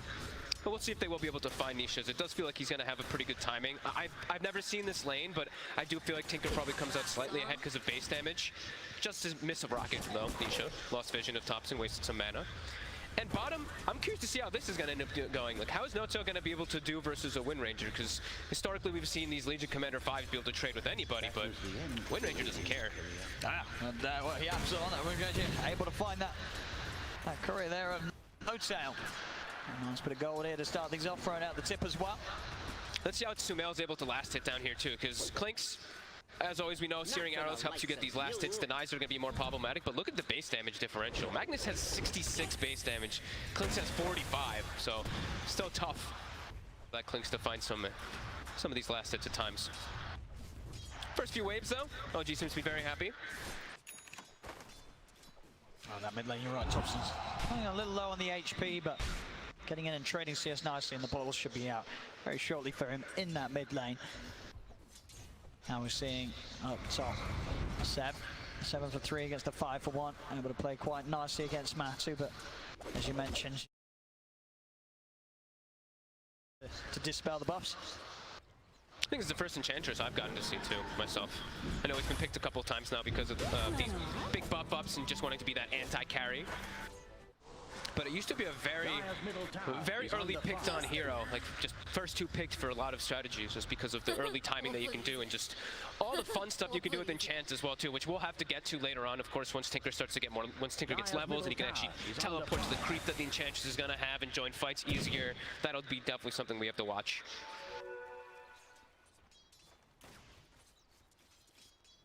Thompson. Okay, it's got the bottle right now. Coming in the courier. Yeah, Nisha's stepping up, but indeed Thompson. Very, very low. Zap to keep him away from the wave, but he's starting to struggle a bit in the lane, but I mean, Nisha's not really doing incredible either. Both of them are just messing with each other so much. And the Clink Sumail, he's actually done an excellent job in last hits. Hasn't really gotten denied too much versus the Magnus. Only 4 on Zai at the moment. Oh, and another courier here for Yamsel. He's having a nice time taking those away from OG's safe lane. Is he going to be able to, I mean, if he's able to find another one too, that'd be pretty huge, as No-Tails just did come in, and they really need those couriers. Yeah, they've got to be a bit more careful. Yeah. Too much gold being given up. No-Tail will get a nice pull-off, though. Oh, Saxa. He's going to get the stomp off, but able to keep on to the side. The bounce pull on the bounce. He tries to turn, but Seb's got the damage, gets the kill. Will die return, Puppey. Able to finish him off with the impetus. Get the trade up top. That level 2 Jingu. I don't think they expected it to do that much bonus damage, but did decide to put the secondary point in it there on Seb. He had, what, 9 stacks of Fury swipes, I believe, on him, too. Yeah, those last few hits took his HP off completely. 1 hit back and forth between each other, and it would have just... One more Ursa hit, and it would have been a kill on the Monkey King before that, but... Smart money. Seb able to hold the wave, too, so he's pretty much missed out nothing after that death. He's going to have 2 range creeps pushing in. Fortunate for him.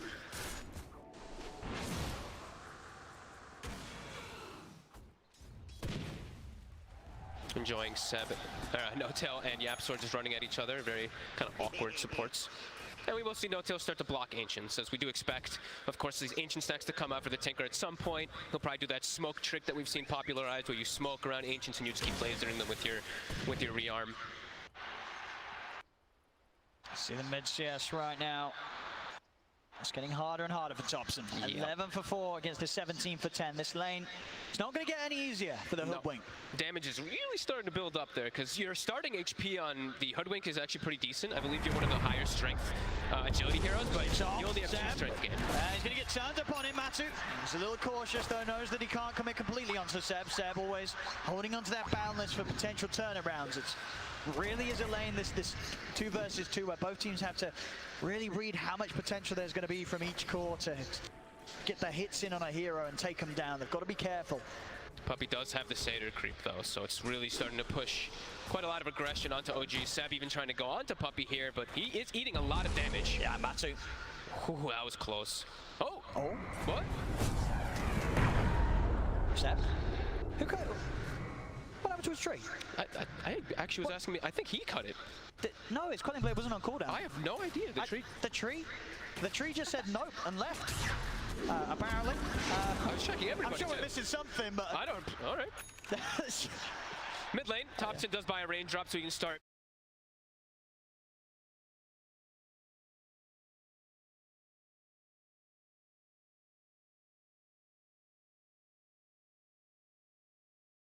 मैं बहुत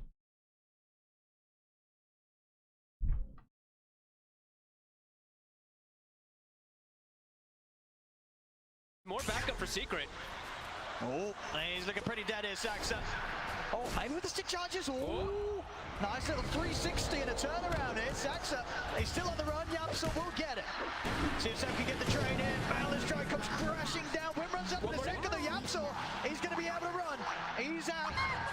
Nothing else for OG to throw out his way. As Yapsa gets in, Bounty Room picked up, and he gets away.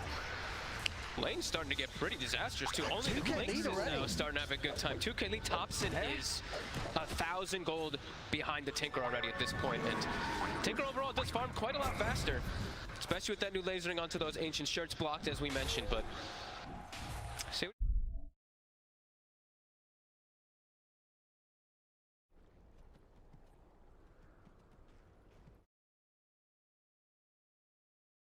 Next bit.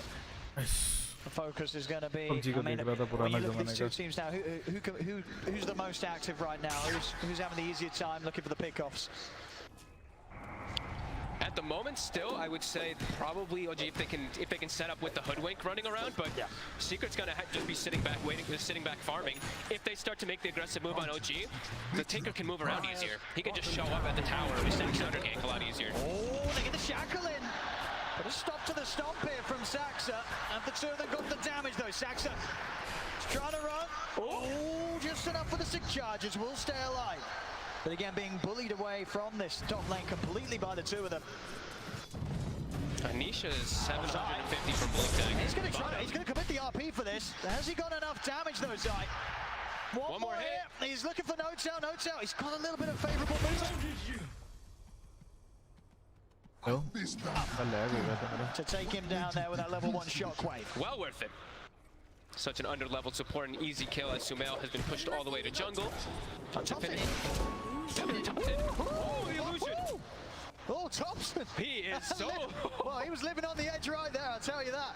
He's so squishy. Yeah. That was the 2 supports and like a rocket that nearly ends up cleaning him up. Yeah, he has to be much more careful. Thankful for him, he had that illusion, but... That was a close one.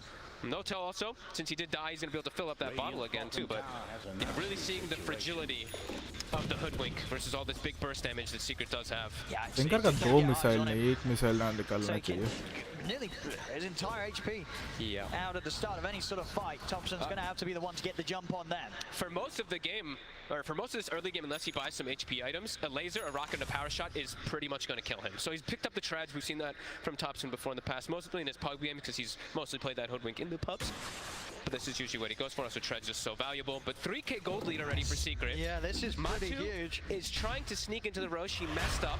He actually did not get the hop over. And there was a Radiant scan that did catch Secret walking in here. Okay, so Seb in the neighborhood.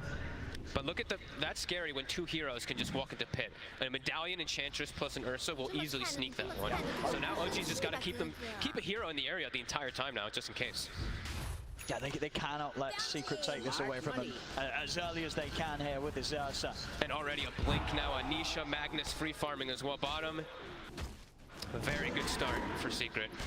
With a lineup that scales quite heavily with that empowered Ursa as well. And maxed out, of course, here by Zai. Yep. And still finding kill. And still looking to be aggressive. I mean, he is. So he's showing his dominance down there, and again, the attention is split around. OG, they still sort of have 4 around this area top, but this time around, Secret's getting a bit more time in the pit. Sumail is getting space to farm a quad ancient stack, which he does. They're going to try and get in it. I'll drop the ult, but Secret, they'll step outside, and now Niche is in the neighborhood as well. Roshan under half HP. Secret, they really want to get in and finish this. Zai's also turned up. Secret turning with full force to try and get this Roshan finished off. OG, what can they do about this? Sumail is not healthy. He's 200 HP. He can't get in the area. I mean, it's just an introduction. Actually, the beautiful RP onto the tail. What a laser shot. Zai takes him out. 3 dead on OG. Secret, they get the space, they get the kills, they get the Roche, they get the Aegis. I couldn't ask for a more picture-perfect RP there with the laser, hitting all 3 heroes, 2 from the splash. That's a lot of damage. Huge here. Saxa, he's trying to hide in the trees. Nisha's hunts in. Gets the rockets in. And with this haste rune, he's going to be able to close in and pick up another one. Nisha with the chase down. 10 minutes in, we're already at a 5k advantage for Secret. And their mid tower is already getting pressure too. Puppy's defending top tower versus the Sumail Clinks and already looking to make more rotations. Nisha does head toward top. He's looking for Sumail a little bit, perhaps. I mean, it just goes to neutrals. Yeah, it's going to be a lot on Sumail's shoulders this game. He is top net worth right now. He has got to carry this so hard for OG after a struggling early game. And it is not going to be, does not look like the easiest one for him either, with so many heroes that can just collapse on top of him with such an early blink dagger on Tinker. Clink, sure, your HP pool gets better and better as you do get the death pack levels, but early on, even with level 1 death pack, 1390 HP, like, he's killable. Just a little bit of a tease onto Zebit, nothing else to come his way. OG, they're going to try and hit with a smoke. They need to get something going their way. They've got the level 6 on the ET, so they've got Splitter online. They've got the level 8 on Hoodwink. They've also got Duel. So let's see what they can find, because it's into this Aegis of Secret. Seb, he's going to try and start things, but Matu will punch back into him. Zaxic getting the spirit out. Not even quite able to get the Jingu up here. Matu's got the speed to stay out of the range of Seb. RP's back up in 20 as well. This is not going to be an easy tower to hold for OG. They are going to try. Opening onto Zai, but Zai is tanky as the Magnus. The Shackle, it'll connect. As OG, they've got Dota and they try to drag back, take it out. Seb will put the movement to the ground. Jackie misses. Zai's able to retreat. Tumba man pura फाड़ रहा है. Chasing down Seb. Seb will get on inside. Oh, Saska. Saxa does finish him, but it costs Saxa's life. And Secret, they're ready to dive in behind the tower. Thompson and Sumail, they've got to hide the dust to catch Sumail. Sumail will stay hidden in the trees. He can't show his face. And he just came down in no TP to get out of this area of the map, Sumail. He is stuck down here, so for all his farm that he's had, it will slow down a little bit. OG bringing all 5 heroes and still only getting a small kill onto the Magnus and still gonna lose the tower there. And now for the next play, Magnus, he's got RP up. He's about to have Blink Dagger too. So Secret, they're gonna look to hit right back. Absolutely. And it's just been such a slow game here for 7 Thompson. I mean, Puppy is just about 300 gold away from overtaking the farmer Thompson. Oh boy, yeah, that is a huge concern. Nisha's also halfway to Aghanim is already too, so that burst damage that we're talking about increases even more in potential. That HP reduction that will be coming out. This is problematic. They need to find a way to stabilize the game, but it's not easy because of how much of a lead Secret got off of the laning phase, getting Aegis too. They're just hitting towers.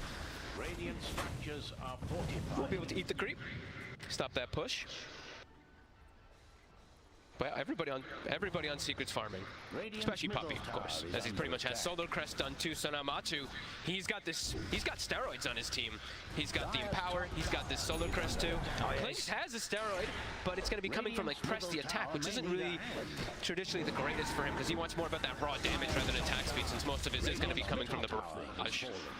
At least he has the ET Aura that will be coming out for him later, but they have good heroes versus ET Aura. He's looking pretty dead up here. Same time as well, they find Saxa around the mid. They're running away with this game. They are rolling over OG right now. Got another one too, Seb. Oh my goodness, that was close. That was very, very There's close. another quality. He's going to get him. He's going to get him. Seriously, sir. Here for the Timberman. And they're starting to invade triangle as well already because they took that mid tower. They're so taking so much. The place where Klink's needs in the game is now denied from him. SI will be able to farm that one up and setting up for another tower. 40 seconds still left on this Aegis. Just feels like OG can't do anything right now. And they just need time for the Klinks, but even when he gets time, is he going to be able to survive this onslaught? These heroes that all get on his face. I mean, what is the recovery plan for OG? Is he going to get to the point where they just have to sort of continue to make space for Sumail, look for the high ground hold? I mean, is there any item that any of them are close towards that could set them up to make a play out on the map into Secret? Not particularly, because this time around they didn't pick, you know, they don't have that traditional initiator from the offlane. Their initiator is going to be coming from nothing really, right? It's going to be the Monkey King hiding inside the tree lines, perhaps getting a Wukong. And he's struggling to hide it. He's been found every time. Seb again in the mid. That's got it. Another catch from Zai. They'll try for the duel though. That's going to be a plus 10 to Puppy. Puppy walking away here with that bonus damage. I think they're just going to have to wait for Secret to play over-aggressive and just hope for some type of stomp from Soxa with a splitter, because right now they have no real plays that they can make versus Secret. Secret has full control of the map, triple blink daggers on the core, so they're much more mobile. It's really limited right now for OG what they can do and what they can find. And they're under vision constantly. Secret's not slowing down, and they're still keeping up that farm pace. Sumail still has yet to die. He is. He's up on here for the squad.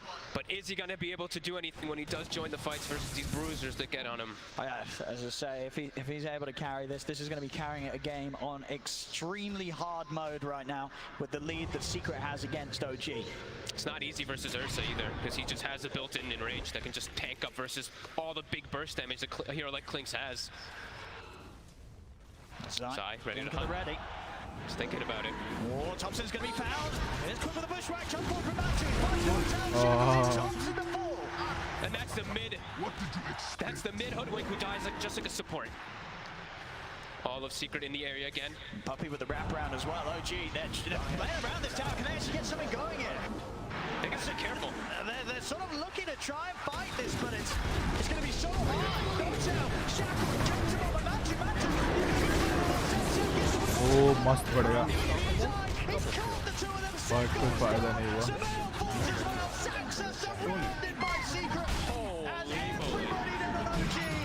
Pipeman wipe. We're just 17 minutes in, but Secret, they're completely running away with this game. And there's just not much of anything that OG can do. Even around their 2-2, they lose everybody like one by one. They lose the hoodwink, then they lose the Monkey King, then they lose. It's too much for them. Secret with all these blink daggers after such lead. It's 19-2. Oh, and look at Thompson again. Thompson, he's on the run. Now we'll live this time, but only just.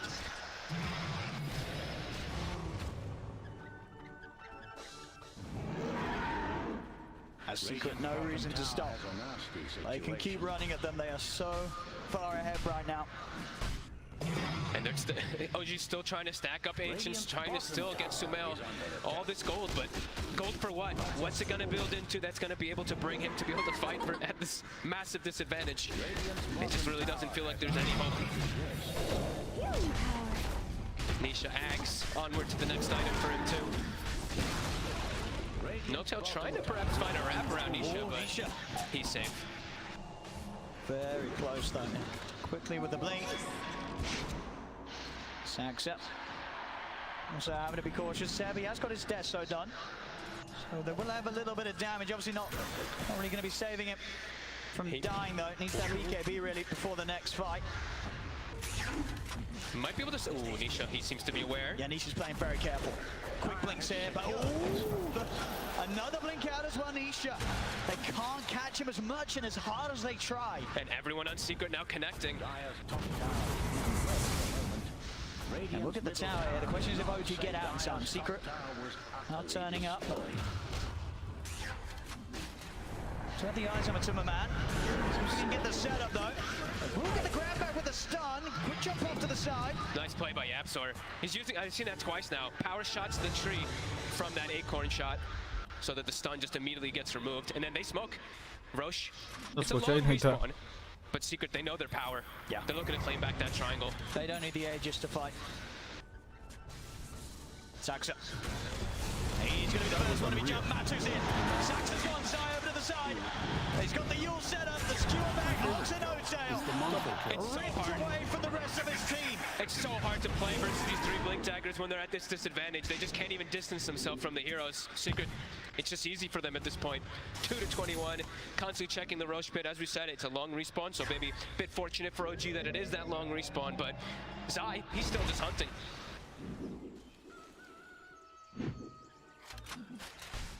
OG trapped behind their tier 2s.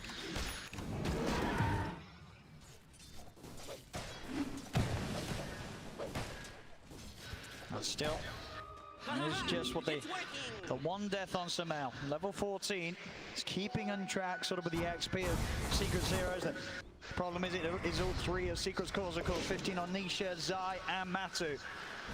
Don't forget about the core Puppy as well. Yeah, he's trickling up. 206, Puppy's having a great time. Sumail. They're giving him the tome as well. They're just trying to pump him up with everything at this point. They know that he is the only win condition for the team. On the hump for Matu. He is on his own. Stop clips, gets in Ridge. No-Tail's got the jewel to lock him down. But he's going to be there to follow up. Have they got enough? Finally, Matumbo man is gone. But they got him. An important kill here for OG as they are able to take something away from Secret momentarily. Big kill though, Tops as well. Thompson gets the last hit, and it is when Roshan respawns. OG, they can't go for him themselves, but perhaps they can catch something here in the next 30 seconds. Well, Ursa is dead. Notel को self sacrifice करना था पूरा. Addressing the lanes, Nisha hard pushing bottom. Rest of his team all set up around mid to power shot and shockwave to ensure nobody gets caught. And we do have 20-minute timings coming in, so that is also something we do have to factor in when there is always a Legion Commander support. This is his timing. You get that shard, be able to get these big press the attack buffs onto your cores. But still a massive uphill battle for OG. A long way to go to try and climb back against how much of a hold Secret's had on this game so far. Top lane. Zai, he's got his eyes on Seb, straight back into the claws of the Timberman. ऐसे बोला मैं क्यों आया इधर? He's tanky. अब पहुंचा नहीं इसका. Blink से अगर पहुंचा तो उधर मार देता. And into Roche after that kill. Monkey King is probably the most important hero for that Roshan. Even though they have ET, he's a bit under leveled. The Monkey King is everything, and they're gonna smoke too. Yeah, they are. RP at the ready. They're gonna look to. And Seb's gonna be forced to buy, so that will make Secret hesitate a little bit here about full committing. They really don't want to let Secret get away with another rush.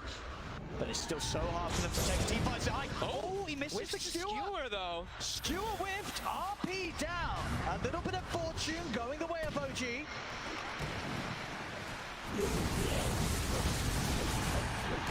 And we cheer for some ancient stacks being cleared. That's a lot of money. And they're going to smoke themselves, continue scouting the area. No RP. Can they do anything with this OG?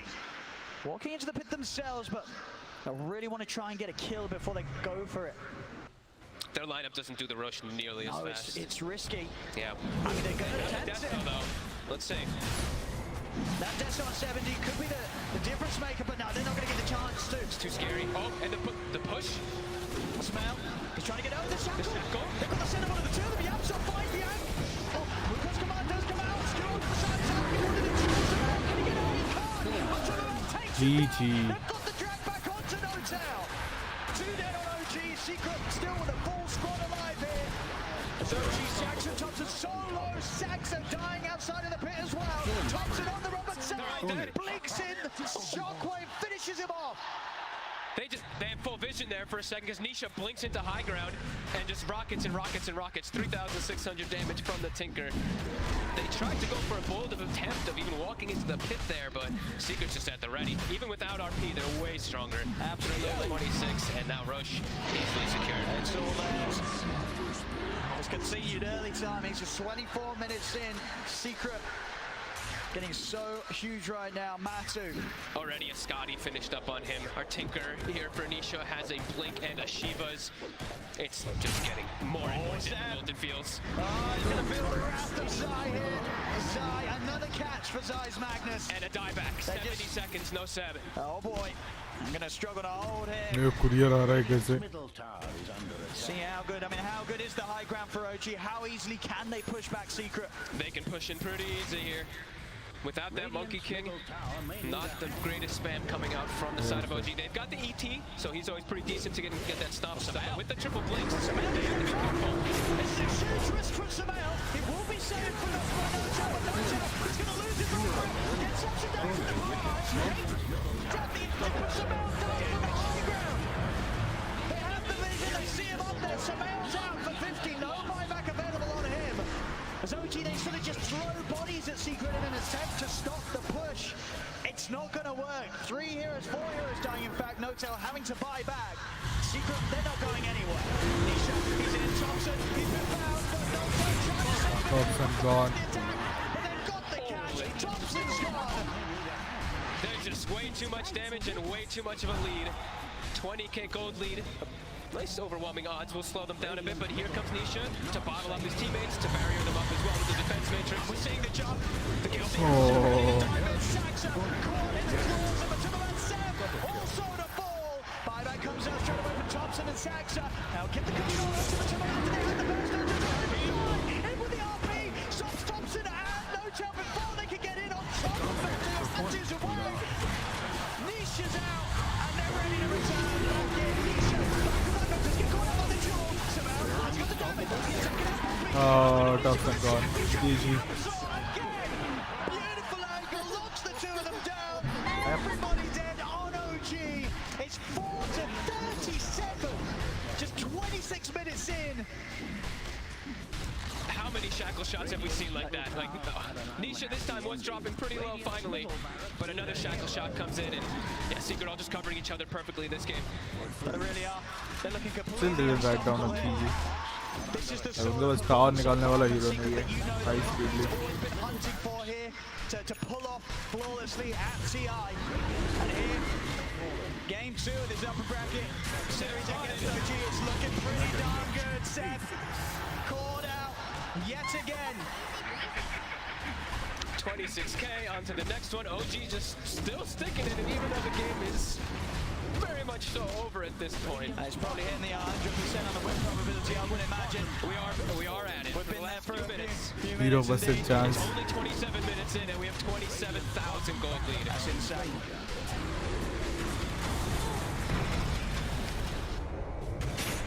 Oh, Zai! Another one. Doesn't matter the burst. Taking out Saxa. There we have the second set of wreck. There's still a tier 2 up top. So the game may go on a little longer. But what can OG do? I don't know. If there is anything to be done here. No Tail, another shackle. He's been called set. There they go. They're easily taken out by Matu. They can't even get back to the fountain. GG. OG lost. Looking utterly terrifying in this game 2. As with that, they secure themselves the series 2-0 against OG. They will be moving up in the upper bracket, and OG, they'll have to climb through the... Oh my god, that was a horrible match. That was a horrible match.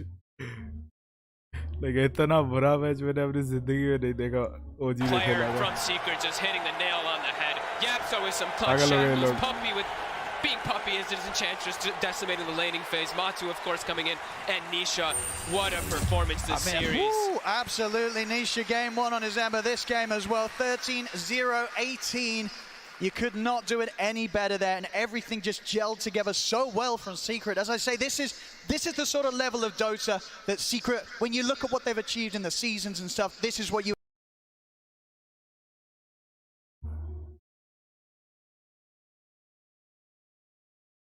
Oh, OG either Quincy या Astray किसी एक के साथ खेलेगा.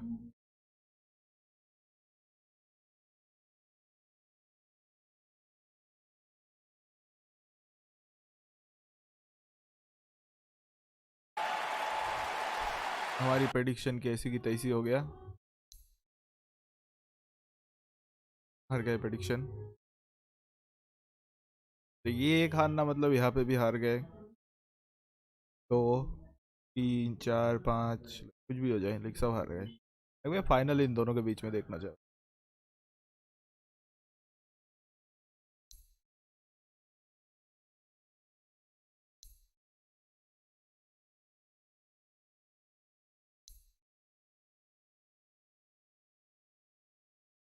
So far how much point today I earned like 170। मेरे पास और कुछ था नहीं तो मैंने इतना पॉइंट नहीं दे पाया। आई वो जी इन्होंने भी पॉइंट नहीं दे पाया, आईजी वाले ने पॉइंट दिया। ईस्ट कोस्ट थोड़ा सा अच्छा खेलेगा, टीम उनका गोल्डन था इसीलिए किया था। मैं उतना भी पीछे नहीं हूँ। ओह मेरे को ये मिल गया क्लेम। मतलब मेरे को 3 सेट मिल चुके, एलसी एंटी मेजन सेट मिल चुके हैं मेरे पास। आई डोंट नो कितना सेट मिलेगा टोटल।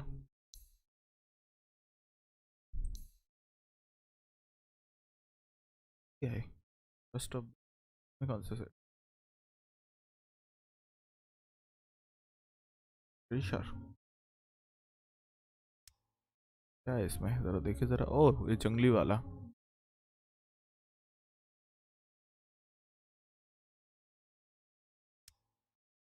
और ये वो वाला, इसमें सब और रेयर वाला गोल्डन। ये कौन सा ट्रेजर है? ओह ट्रेजर 1।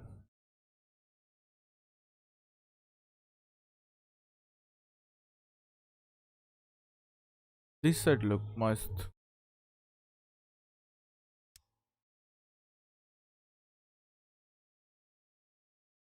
1721 का आ रहा है। हर किसी का सेट मेरे को पसंद नहीं है।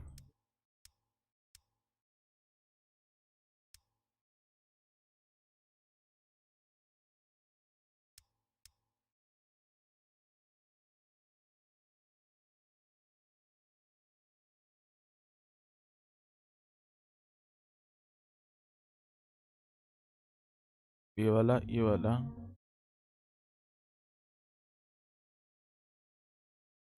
रुक जाए, ये ट्रेजर खरीदने आया ना, बिकने वाला है ना, चेक करके देखते हैं हम लोग। अच्छा ये वाला गेम खत्म हो गया, ये वाला गेम होगा।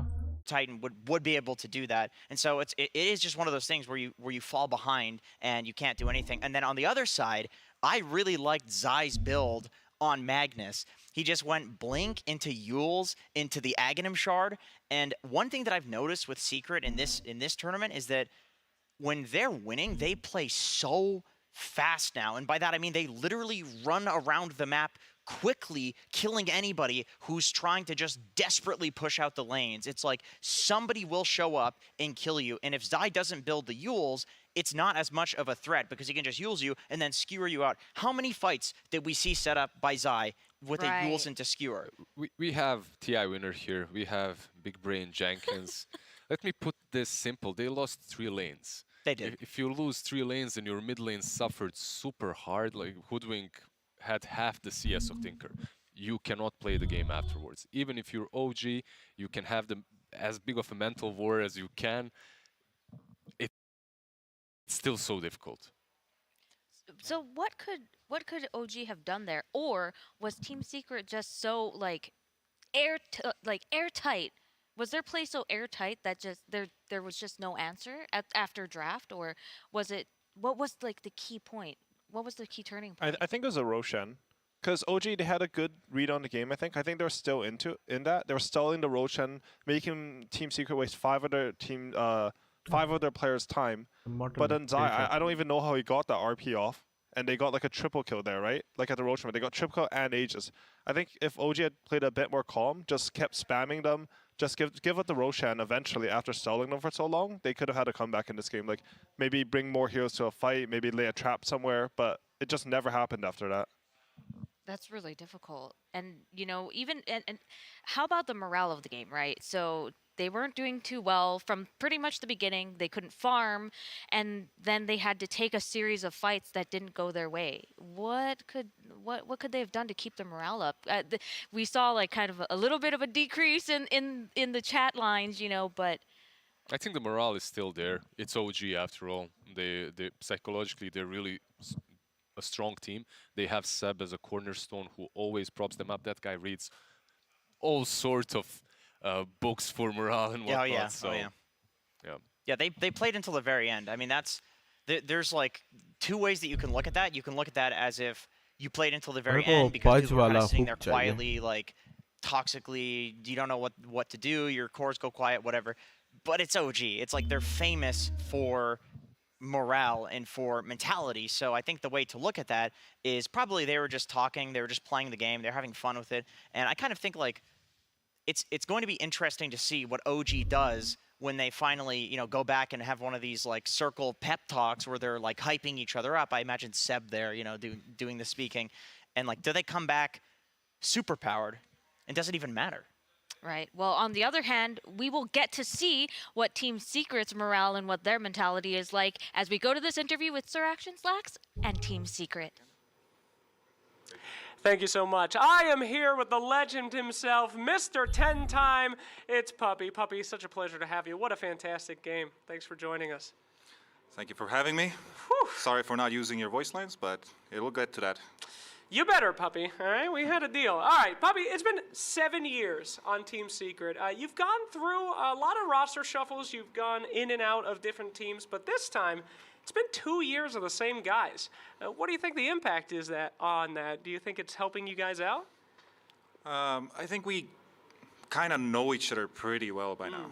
And we are doing some kind of things in order to find what are like stressors or things that are like psychological to make us help understand each other a little bit better, because we are in this relationship for a long while and we've been playing a long time. So I don't know, like we are just trying to go the right way, the right path, where we all kind of understand each other and our emotional stresses. Absolutely. Well, after that series, it looks like you guys are going on the correct path. However, let's talk about the path before TI. This is the first time you guys have entered a TI without everyone pretty much assuming you were going to win it. Was that on purpose? Be real. Kinda. Wow. It's not really that. It's just because there's no tournaments, right? Sure. There's really no tournaments, and there's no reason to overdo anything, and you don't get the same vibe as going to like ESL Birmingham or like, let's say, some other tournament. There's no such feeling anymore, and I know this feeling will be at TI at least. The majors are great too, but after the first major we already got kind of what we wanted. If we qualify one more time, we're in the solid. It's not the problem is not that we don't want to win. The problem is that in the back lines you always know that you're going to TI, which kind of suffers your gameplay in a way. And it's not really about that also, because we are kind of like boomers, most of them. Like Matsu and me, we're always making boomer jokes about each other and stuff, and it kind of like, you know, it shifts to the mentality that let's win the right matches, not the other stuff, please. All right. Well, our next series coming up is going to be the best of one eliminations. You've been there many times yourself, and a lot of these teams are looking up to you as kind of the grandpapa of Dota. Any advice to those guys? For OG? No, just for the other guys. I mean, it's rough being there. I have no advice whatsoever, because there's no such thing as good advice if you're down there. Most of the time, I think there's only one team that knows what's going on, and then they crawl up and do some stuff, right? But I think that comes from understanding the game. And when you're down there, I think you have to have the same mentality if you're up there. Yeah. So it's not like you should kind of be blinded by the fact that you're down there. So just don't even think about it. Okay. Well, actually, since you mentioned it, OG has not been in the lower bracket in 4 years. You got any advice for them? Stay down. All right. Thank you so much, Puppy. Back to you. Good Lord. Stay down. Those were the words that Puppy had for OG. Well, Puppy may think that he and Matu are boomers, but they've actually got the zoomer moves. And let's see how they did in game 1 with a replay featuring ODPixel and Fogged. Smell is going to try and jump straight onto Nisha. Nisha pops the BK. ये वाला T-shirt इसमें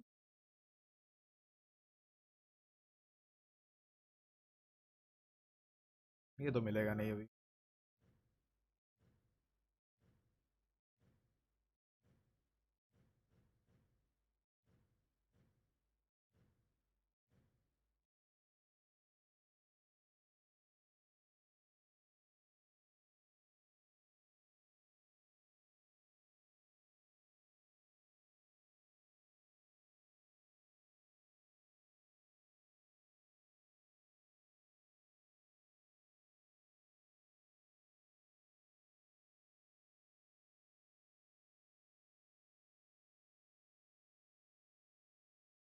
यही international.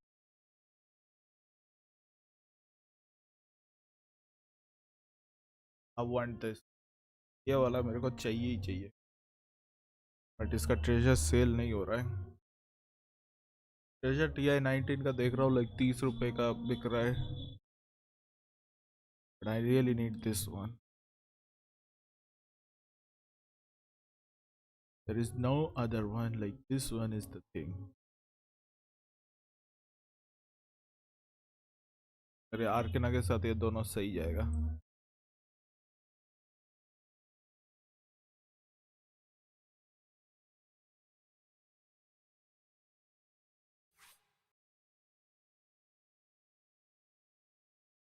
Like 19 का treasure का price और भी सस्ता है.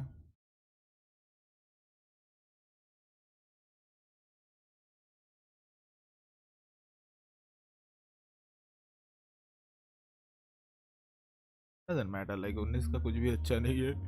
लोग बहुत ज़्यादा इन्वेस्ट करके ये ले ले. Like not worth it.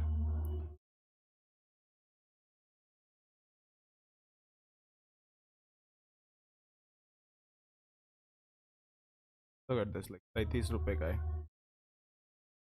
खरीद लो भचर भच करके.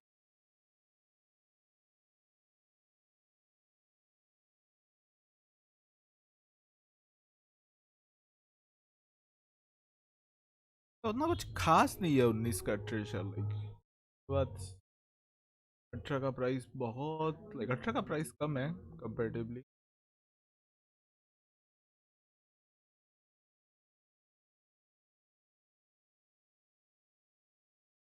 One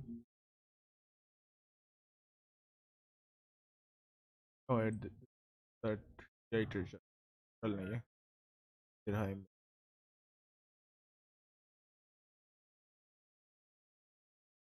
international. ओह ये बेनिफैक्टर है मेरा. नॉट गुड लाइक बस ऑलरेडी ये है इनमें से एक भी नहीं. ये भी काम करी. ये ऑलरेडी है मेरे पास कुछ. 18 में खरीदा था बैटल पास तो ये सब है मेरे पास. बेगम के पास ये है.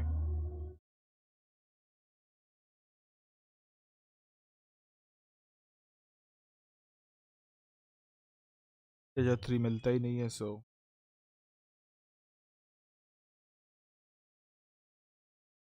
That's not it.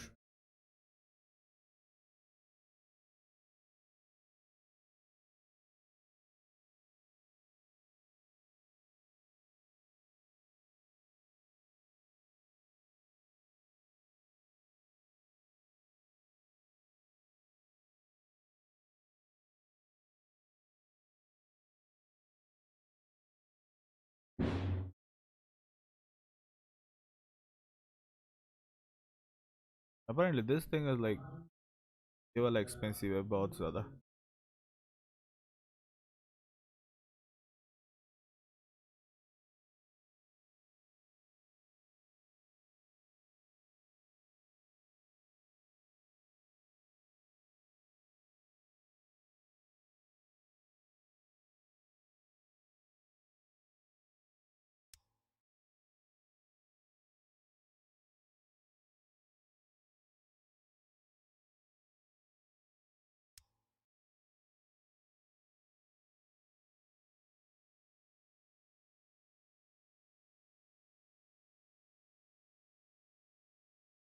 यूजलेस।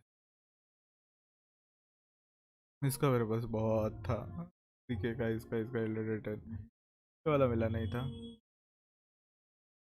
जिनको ये मिला वो तो भाई बहुत अच्छा है, ट्रेजर अच्छा है वो वाला treasure. You can go for it, like हमारे पास अगर पैसा है तो तुम इसके लिए जा सकते हो।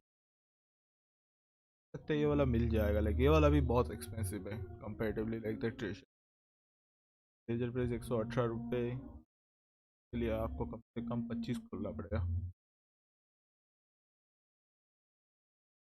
This treasure is like expensive as hell, like इसमें सारे अच्छे अच्छे हीरोज का है।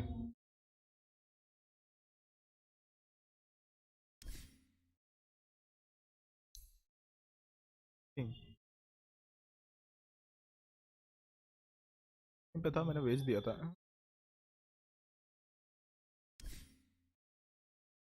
I received but I sell, like 16 का ट्रेजर के लिए मत जाओ क्योंकि 16 का ट्रेजर बहुत एक्सपेंसिव है।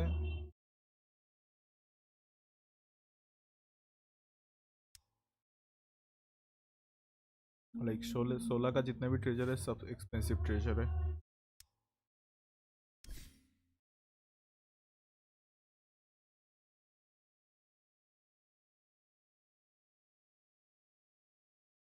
बेच दिया, दिखा गया मैं।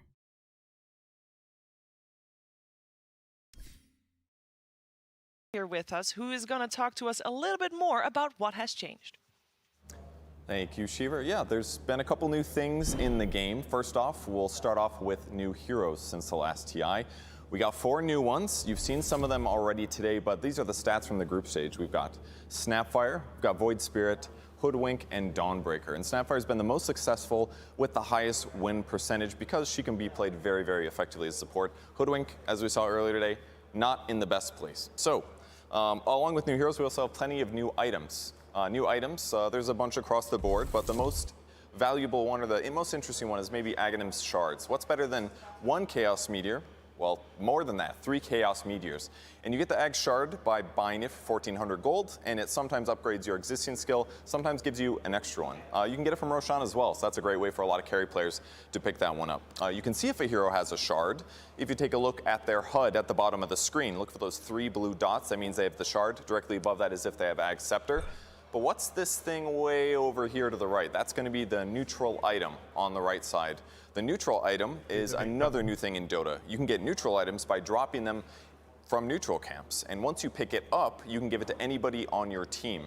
There's different tiers. They get more powerful as the game goes on. But that's a new thing that you might be a bit confused about if you haven't been around for a bit. Other than that, I just want to talk about buildings. There's some new building changes in the game. Buildings are mostly the same. I don't want to talk about this one. Let's talk about some different ones.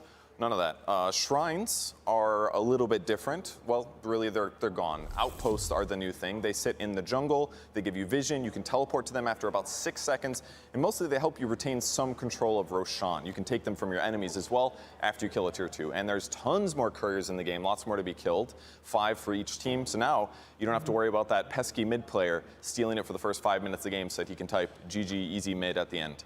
So that's basically the big changes in the map. In the game. So hopefully with that, you guys can follow along nicely. All right, thank you very much, Purge. Yeah, a lot of changes that we all have to keep track of, and I hope that the 2 teams that we're going to watch next have definitely paid attention. They are in the lower bracket. It is time for eliminations. It's best of 1s. I'm joined by Gareth. I'm joined by Tsunami. I'm joined by Tigov. And Tigov, I'm going to start with you because best of 1s eliminations, that's what we're here for. A lot of people actually say they don't like them, but I kind of love them for the fact that it's like an extension of the group stage, right? They weren't good enough to get top 4, but they had like that energy in them that you kind of want in that TI spirit. So like best of 1 is like prolonging it a little bit more, and then I don't know, I just love best of 1s. It's the might of like the captains, the drafting, and then of course anything happening in the game, but this, it's so good. Getting that edge. Yeah, he's all giddy. Are you just as giddy, Gareth? Absolutely. It's like getting that edge, right? You've got maybe a pocket strat you bring out, that little thing, your mid laner outplays in the mid lane, dominates the lane. I agree. All right, Tsunami, we got Undying Fnatic. That's our first series, right? These 2 teams, this is the most even best of one we have today, I feel like, because anything can come out of here. Yeah, both these teams have been coin flips for me, not even just within their own DPC regions, but as the group stage evolved, I was trying to figure out, okay, how good is North America? You know, I know EG's been carrying the torch. Quincy Crew's looking a little bit not as good as I was expecting. Undying somehow cruises right in the middle. Same thing with Fnatic. DPC ends, they're kind of scrambling to figure out who's our roster going to be of. They get something together, narrowly make it through the SCA quals, and then show up to group stage. Still, coin flips all around. They managed to 2-0 Secret, but the rest of it, they had a lot of draws, so I still don't even know what to make of them when they're going head-to-head. Yeah, because we normally, in the group stages of TI, we expect teams to get better as we go. You know, they learn, they adapt. Do you feel like that's the case for both of these teams, T? Honestly, I think, yeah, Undying has been improving every step of the way. And I think the best example is the series against EG, right? Like, throughout the entire tournament, when they were first pick, for example, they wouldn't even care about IO. They'd let the enemy ban it or just not pick it. And then now, against EG, for example, it was like, we're going to first pick it. Like, they have that ability to surprise people as this tournament goes. Like, they're not just sticking to what happened in the first. And Fnatic as well kind of did the same thing. Weren't doing so well at the start of their draft, but now they're slowly tweaking it a little bit. So both teams are experimenting a little bit. Experimenting a little bit. Well, there's one thing that they both need to do. No experiments possible. They need to find their way to the stage, the main stage of TI-10.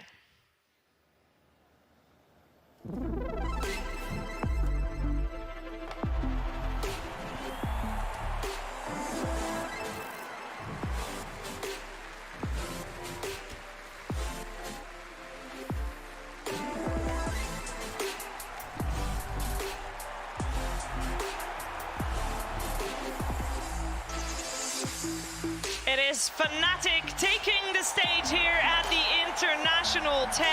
And amongst that, we got two first-timers in Death and Chuan, and they are walking up those stairs for the first time. Now, I do want to point out that Fnatic, the last two internationals that the organization took part at TI, this was the only time they took the stage because they went out in the best of ones. But this team, they found something. They started clicking these group stages. That was what they needed to find their groove, and now they are walking into those pods full of confidence.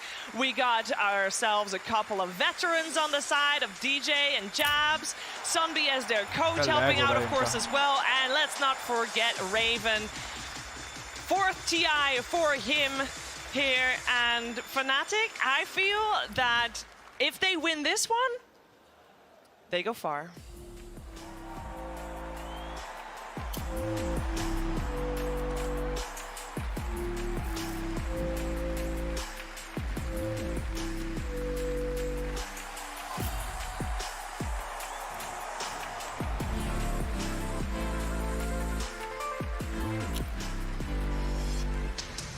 Undying, coming out of the North American region, always considered to be third best.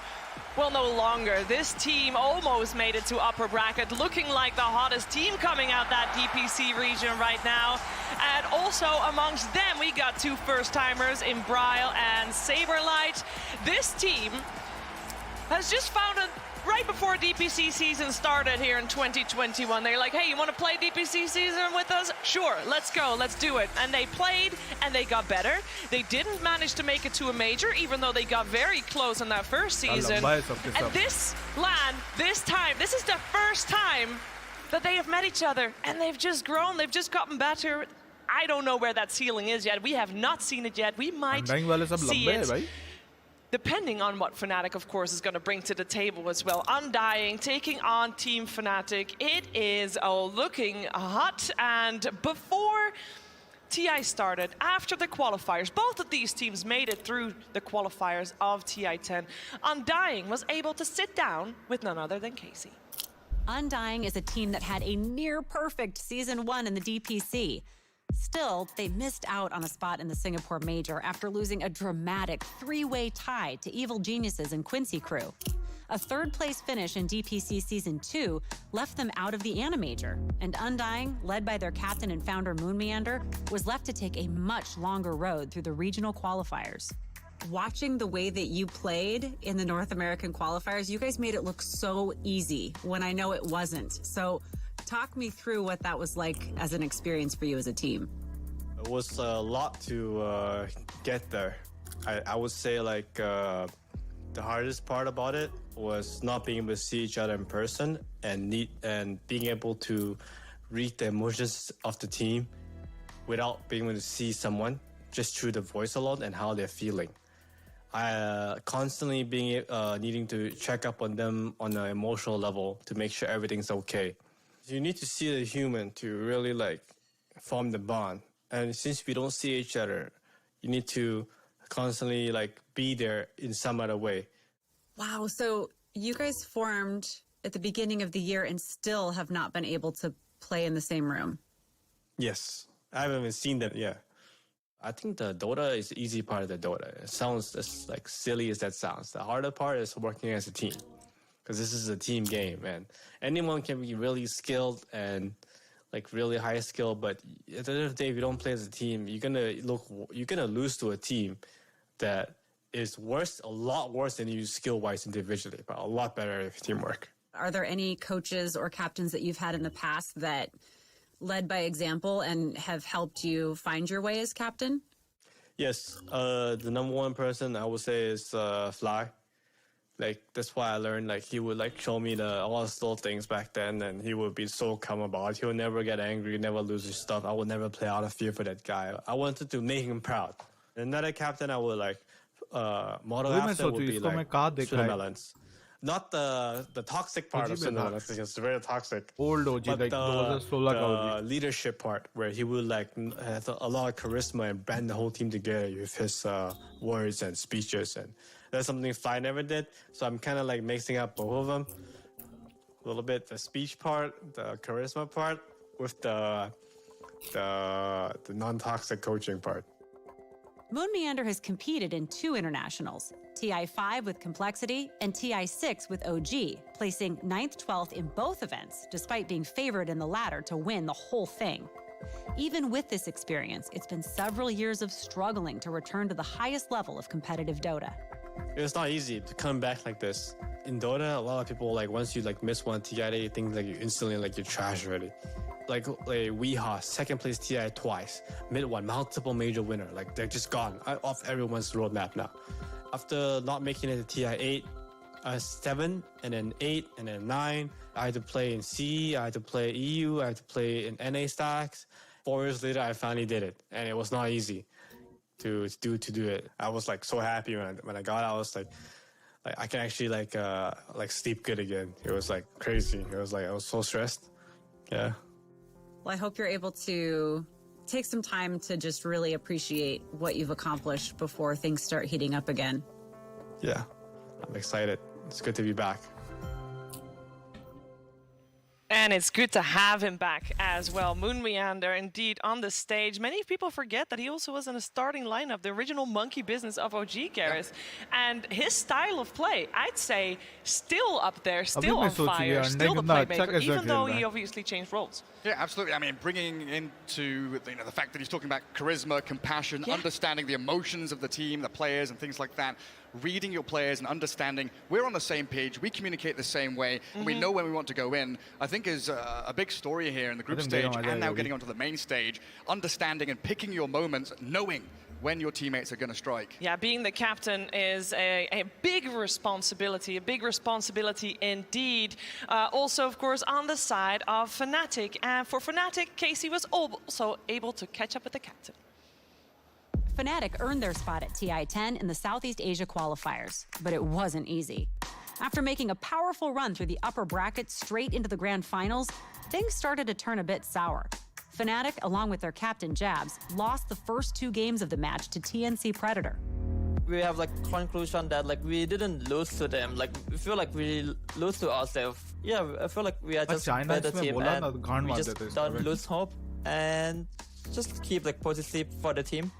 I do want to talk a little bit about how the beginning of the season went. It was really, really tough when you first started because you came in first in DPC Season 1, but then moved on to the Singapore Major and were only able to grab 9th, 12th.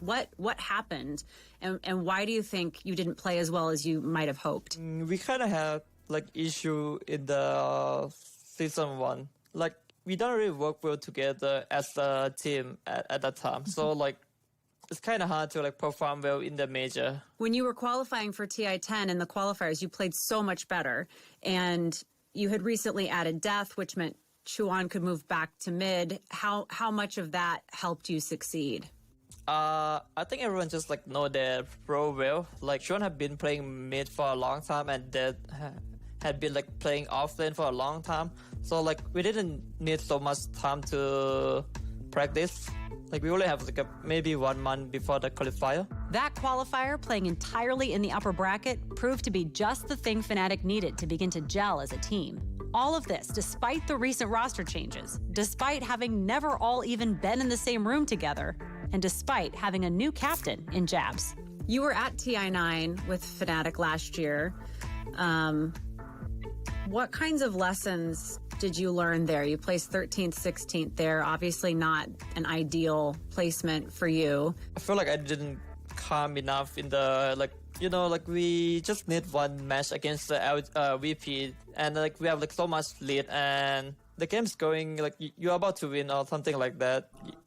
You don't think like carefully, and you kind of play bad, so you need to like calm down. It's like even we are winning or losing, we always say in the game like just calm down and like don't get dragged into the game. When you are too intense, you cannot think like carefully. As they prepare to apply that mindset to TI10, Jabs acknowledges they have a lot to digest from their path here. And when asked who they want to beat the most, he doesn't hesitate. T1. Why? Cause they're like my friend, 23. He's like a friend with me, and like I wanted to meet him in the grand final. Pretty sure. I mean, like we don't want to lose to them again, right? Or like lose to anyone, yeah. And like want to be like the best in Southeast Asia and like be good in the international tournament too. Yeah, a lot of pressure on Fnatic for this opening best-of-1 elimination series. As mentioned earlier, Fnatic as an organization didn't have the best of luck in the last 2 TIs, TI8 and TI9. They got eliminated in this round specifically. And Fnatic has had a pretty rough year, Tsunami. You've been watching them the entire time, and it's not been roses and rainbows. No, but at least I hear that it's good blood between them and T1. Yes. Because I think part of me on the former Geek Fam squad, I was like, is it like a Fast and the Furious Paul Walker Vin Diesel type thing where they're smiling at each other while Zephyr, Cuckoo, and Whitemon go to T1 and Raven heads off to Fnatic, but Jab seems friendly and didn't seem friendly in the DPC though. And I think part of the success that they've found here, especially throughout their qualifier, is the Cinderella story of Death, which almost to an extent mirrors Moonmeander's journey, because Death has been playing competitively since 2014. He tried to go to North America, played on Complexity for a little bit, and overall was just kind of middling around. Then Singapore Major rolls around. Obi Neon's like, bro, we kind of need a Singaporean stand-in The morning of. The morning of. And he's like, all right, fine, I'll play a DPC Major. Rolls up, helps them get top 6 placement, and suddenly shows up on everyone's radar. And this is after he had been critically panned by another Southeast Asian offlaner with Ice Ice Ice.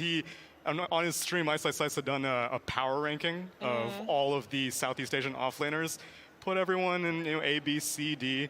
He made a new tier just to put Death in. Higher or lower? Oh, it was lower. Oh, there was an empty gap, and then there was the Death tier. That's ouch. That was ouch. Just to clarify, was that like the unknown, like he hasn't seen him play? No, or was it like I think he had seen too much of him play, apparently. So, if anything, I think that Fnatic trying to reclaim some of their Southeast Asian glory, because this is a mainstay organization. I know when they started out in Dota, they was European, but since then they've been very, very much Southeast Asian. And they've been at all TIs since TI3, so them getting that luster, them hopefully not going out. OG is down. Give us a stretch. OG के साथ खेलेगा.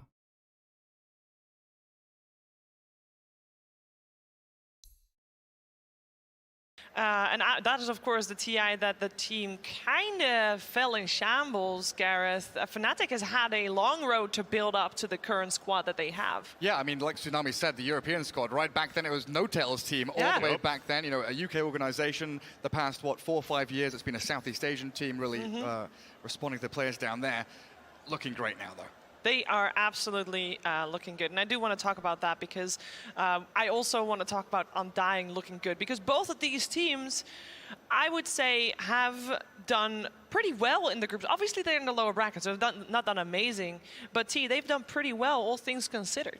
Yeah, like Undying, for example, they, the only teams that they lost to is T1 and Virtus Pro, right? So maybe if you want to look into that, Undying T1, exactly Southeast Asia.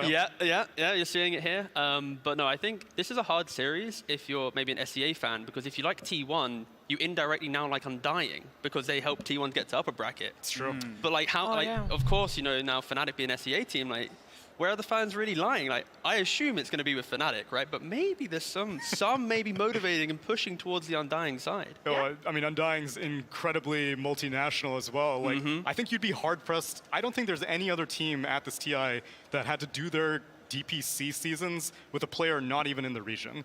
Saberlight was playing from Europe, which, for the most part, I think everyone else was playing from within their region, maybe not in a... There were some rare cases for like lower division teams, but if you think of the upper division, I think it was like Hustler playing in EU, but like other than that, yeah, you are right. Saberlight, of course, standout year, being able to really, make it his way there. Well, I am very excited for this game, and it is ready. The draft coming your way, Fnatic Undying.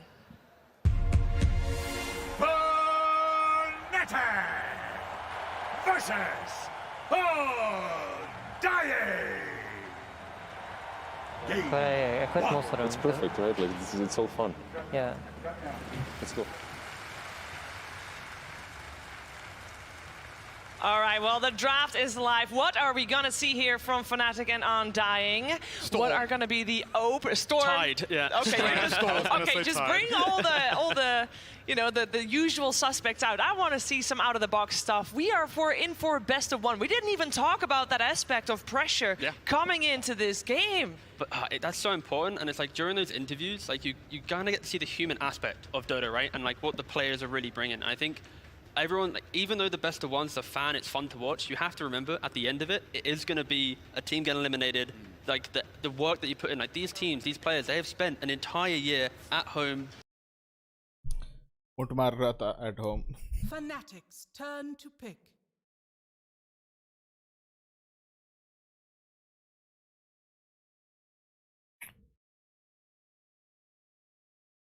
Support Radiant team pick.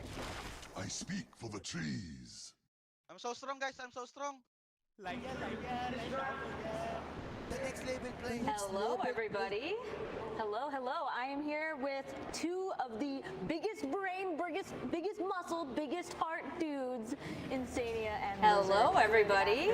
Hello, hello. I am here with two of the biggest brain, biggest muscle, biggest heart dudes. So we have the first two bands out, and we have some picks out. Tell me what we're seeing so far. Straight off the bat, it's a best of one, and Fnatic is not messing around instantly into the Nature's Prophet. This is a hero that's very flexible for them. They mostly play it on position 4, but we know what the state of the game is. You can play him pretty much anywhere. So they open up with that, follow up with a clockwork to prevent that Shaker from having the freest game possible. Meanwhile, what are the bans in Sania? I didn't really talk about that.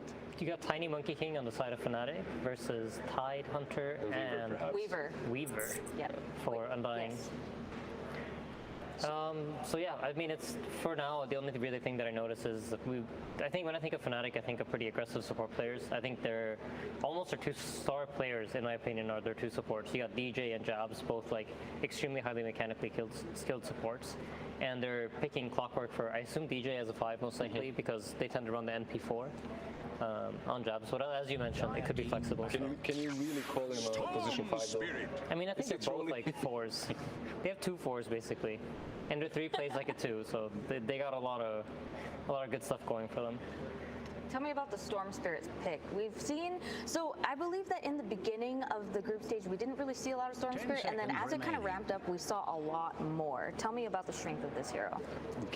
Garrett was shouting out the Storm Spirit. He wanted it, and I can completely understand why. And when you look at the way that Fnatic has opened with the Nature's Prophet, with the Clockwork, when it comes to hero matchups, this hero makes a lot of sense. You will be able to hunt down that position for Nature's Prophet at any given time, and And the Clockwork, until he gets Axe, you don't really care about him. Once he gets Axe, perhaps he can double hookshot you and contain you in spot for long enough, but until that point, every time he hooks you, just zip away. So you're not a target that position 5, 4, whatever can actually go for. Meanwhile, it's obviously Undying's full comfort zone here, right? Yeah, exactly. And I mean, generally speaking, between the spirits, Storm is the stronger laner. If you play Storm against Ember, if you play Storm against Void Spirit, you're going to have the favorable matchup. I know Tyga on my team likes to say that Earth Spirit's very good against Storm Spirit, but I've yet to see it, and I highly doubt we will in this series. But yeah, so I think a big reason is like you get a very strong lane, and I think when you're in a best of 1 right now, you're looking at comfort heroes, and you're trying to stay away from like mispicking something or not banning something. So making sure you have a lot of reserve time going into the later stages of the draft. They're also banning out the other spirit, the Ember. Even though Storm is pretty good, I think it's Fnatic's comfort zone. So they want to get rid of all of these heroes that are extremely capable at making plays in the mid game. If you delete that and take that away from Fnatic, they will have a rougher time dealing with the Storm, who will be zipping in and out of these fights comes mid game. Yeah, Ember also really enables Nature's Prophet, right? You have this hero that will provide global damage for you, so all you really need is somebody that can catch and set up for you. And Ember is that kind of hero, so when you have the Ember chains and you can follow it up with Nature's Wrath into TPs and you have the Clockwork Hook and rockets like that, it makes Ember a lot more scary, so for that reason I do like this ban a lot. So it looks like they are kind of letting the clock run all the way down. Is there a strategy involved there? I think you're probably just taking your time to make sure that you're not missing anything. It's a lot of pressure to be in the booth right now. And, you know, you've done a lot of prep. You've been talking about this since as soon as you knew that you were playing against your opponent that you're going up against. So you're just making sure that everything's playing out the way you expect it to. I think when you make your first 4 bans, you have a rough idea of what you think your opponents are going to draft. So you're prepared. Like, I'm sure Undying knew that if Fnatic opens Nature's Prophet, we're going to respond with Storm, assuming it's not banned. Considering Fnatic won versus Secret to Ricky Maru, do you think that's maybe an option for them here? It's kind of difficult maybe versus Shaker, but the smoke screen is pretty nice versus Storm. I mean, I actually think it can be quite nice in Shaker too. Like, imagine you're jumping in, you put the smoke screen on top of yourself, you can no longer get Echo Slam because if the Shaker blinks in, he's immediately silenced, right? So, absolutely. I think it's a really strong hero. I know we played it a little bit in scrims leading up to the TI qualifiers, and we primarily played it on Boxy because it's just his style of hero. But it's very, very strong. It outputs a lot of damage, and it has one of the most powerful silences in the game because it's ground target AoE, and it has a very large AoE later on when you get the talent. Plus you have a sleeping dart, which is almost impossible to see and people are not used to playing against, which you can like sleep the Shaker, initiate on Storm.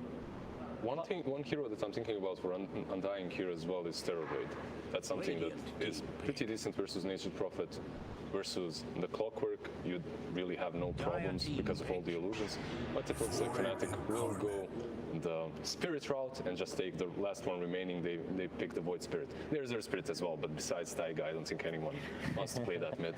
Yeah, I mean, I think it fits the concept of having something that enables your Nature's Prophet and plays off of the clock and Nature's Prophet. So I think the Star Spirit actually works out great for Undying. I would imagine they're very, very happy right now that they have like the superior mid lane matchup with the tempo controller of their choice.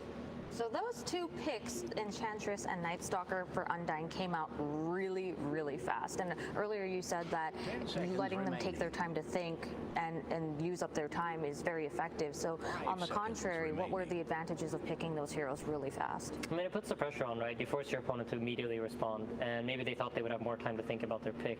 And you're draining down the reserve time. We're getting one step closer to a potential misclick. That is true. A misclick like picking Gyrocopter. Just a tap on the back here, I feel you, man. Yeah, I mean, I want to actually, we didn't talk about it, but the Spectre ban I think is really important. We saw earlier today in the IG series, like the Spectre Storm, how effective that can be in team fights. So I think that was a really, really good ban by Fnatic. They picked Luna. This indicates to me that it's most likely going to be a Clockwork 4, and they're going to play like this Luna Clockwork lane to try to zone out the Shaker and end this. You mean Clockwork 5? Clockwork 5, sorry. Yeah. But it's 4 anyway, it doesn't matter. Yeah, it doesn't matter who plays it. Exactly. One of the things that we got as stats from our statsman Leah is that the Undying's most effective heroes are Tidehunter, Spectre, and Lina, and they all ended up getting banned. Some of them by Undying themselves. Yeah, I think they wanted that good lane matchup mid. I really feel that way when I see both Lina and Lesh banned. I feel like they just want the Storm to have a good game. Still, what they got is completely fine. There's a ton of aggression coming post-laning stage. I'm just wondering if this will be most likely your Earthshaker position 4 now, right? Yeah, I think the lanes are fairly telegraphed. I don't really think they play Night Stalker carry, and I don't really see any reason to put a carry here. I think most likely it's just going to be the Earthshaker blocking off the wave for the Night Stalker. He's going to try to get it makes it so much easier for the Night Stalker, right? Plus, you're avoiding this bad matchup for an Earthshaker in a form of Clockwork. You don't really like that. You don't want to be playing into that, so you're getting the best of both worlds here. Pangolier banned out by Undying and the TB that we called for earlier by Fnatic. All right, Lizard, tell me, what are the 2 heroes that each of these teams need to pick to really round out their draft? So when it comes to Undying, they need a carry that's actually decent versus a Luna. And I'm trying to think of some of their carries that are actually still in the pool that can do that. There's also a troll that they've been running before. Something with the build in BKB is always nice versus Luna. There is a Sven that hasn't been touched, but also hasn't been picked recently too. Yeah. These are probably the options that they've got. I feel like as Undying, when you pick Enchantress, you kind of want something that can help dominate the lane with you. You want to utilize the presence that Enchantress has in the early game, like we saw in the series between Secret and OG. Yes. I think that was a perfect example of how to draft Enchantress. So you want some sort of carry that will play with her. You don't want to pick one of these like very passive carries that's just going to sit back and lane. Because I think if they do that, then the Nature's Prophet combined with something could be very, very hard for them to play against. Also keep in mind that these are best of ones. And so far, both of these teams have picked extremely stable, normal heroes, no chase picks. And in best of ones, you always have to be careful. There are Arc Wardens, there are possible, well, probably not Meepos. Medusa was definitely an option, and that's a very good ban. Yeah. The immediate response Timber. Yeah, I think it's a hard pick for Undying, actually. I'm curious what they're going to pick here. Nothing really comes to mind. I think, like you mentioned, the Troll is strong in lane, but there's always the potential of the Nature's Prophet Force. You're not really aware if it's going to have that lane matchup that you really want it to have. So it's a tough pick, actually. I'm curious to see what. Do you think that Lifestealer is playable? I actually saw Koipa play it a bit. Is your teammate? Yeah. Naga Siren. Wow. Naga Siren, okay. Is that a good pick? Because you said that you needed someone a little more active, right? Not someone that just sits back and farms, and Naga kind of... It's just such a difficult hero to perform with. We've seen EG even try and fail, and Ortiz is considered in NA to be the best Naga Siren. So maybe this is a statement from Undying. We can take this hero and we can actually make it work. It's going to be difficult, as strategically you have to play a completely different game with the Naga. Right. I definitely think it's a best of one hero. Like, you're going to get farmed on the Naga. The game is going to most likely be in your hands because there's not really a lot of AoE there on Fnatic. But if the game goes very late, I think this Luna might have the potential to just straight up out carry you. I think Invoker's open, and I don't really know if Fnatic favor that hero, but it's a very strong hero for this game. You get Alacrity on the Luna, you're going to output a lot of damage. LC. So tell me how LC fits into their draft. So this should be our offlane, right? It most likely is our offlane. And you have a ton of AoE damage now versus Naga. Your laning stage itself, even though you're playing versus Enchantress, if you block the camps and play with the Nature's Prophet around Edge, LC should still have a good time. And that's extremely important for Fnatic. Still though, I feel like they're on a timer, and Naga is sort of a hero that, like Aiden said, in best of ones, can put you out of your comfort zone. You're struggling, you're making mistakes because you're doing everything possible to stop her from farming. Yeah, I think while the Legion is good against the Naga in the lane, one of the difficulties is they don't really have good ways of killing the illusions once they start splitting the lanes, because the overwhelming odds is very effective. Stopping the Naga from farming is going to be difficult, and I think if Undying are able to split up Fnatic and force them to play the laning game, the Storm Spirit, Night Stalker, Earthshaker, a lot of great pickoff potential. So I think strategically, if Undying are able to execute their draft, they have a bit of an edge here, but I think their draft is also much more difficult to play. So in that way, I think Fnatic has the edge. It does. So it does depend largely on their skill then. But on paper, you favor Undying's draft. What about you, Lizard? I would say that I favor Fnatic's a little bit. I think that skill discrepancy between these two teams isn't really high, but the skill needed, like you said, the skill difference needed to play each other's draft is higher, and because of that, I actually value Fnatic. strategic movements around that Naga. They just need to group up with a couple of items on that Luna and take fights. Also, they don't require too many items. When you look at Shaker, he's farming-oriented. Night Stalker, sort of as well. He the total number of smoke can kill in 10 We minutes. will see how this does when we get into the game. Real quick, first we will have an interview with Jake and Febby. Time out.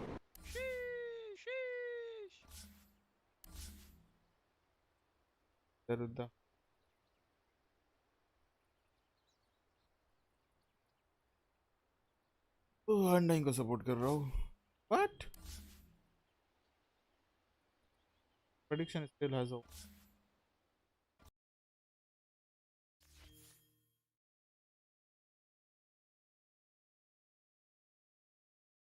Yeah, it all went according to plan. We thought that Jazz would play NP because he's the wave push, and that will play the LC type of hero. So yeah, the drafts went according to plan, I would say. All right, that's what I like to hear. Spam those ducks to bring Febby Lux? Yes? Quack quack. All right, fantastic. Back to you guys.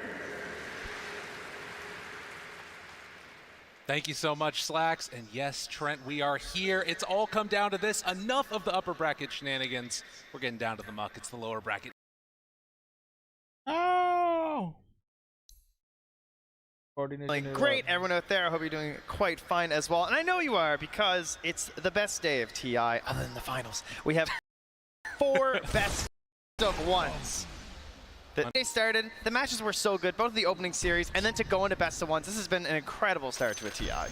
Absolutely. So we can see already, as we're beginning to get some of those spams of the voice lines, there was a quick movement out and just getting a little bit fresh with each other. The Earthshaker on Moon, playing on one of his signature heroes, of course, and DJ trying to battle it out for some space there. But Moon was able to let him walk away, and now they're going to try and battle it out.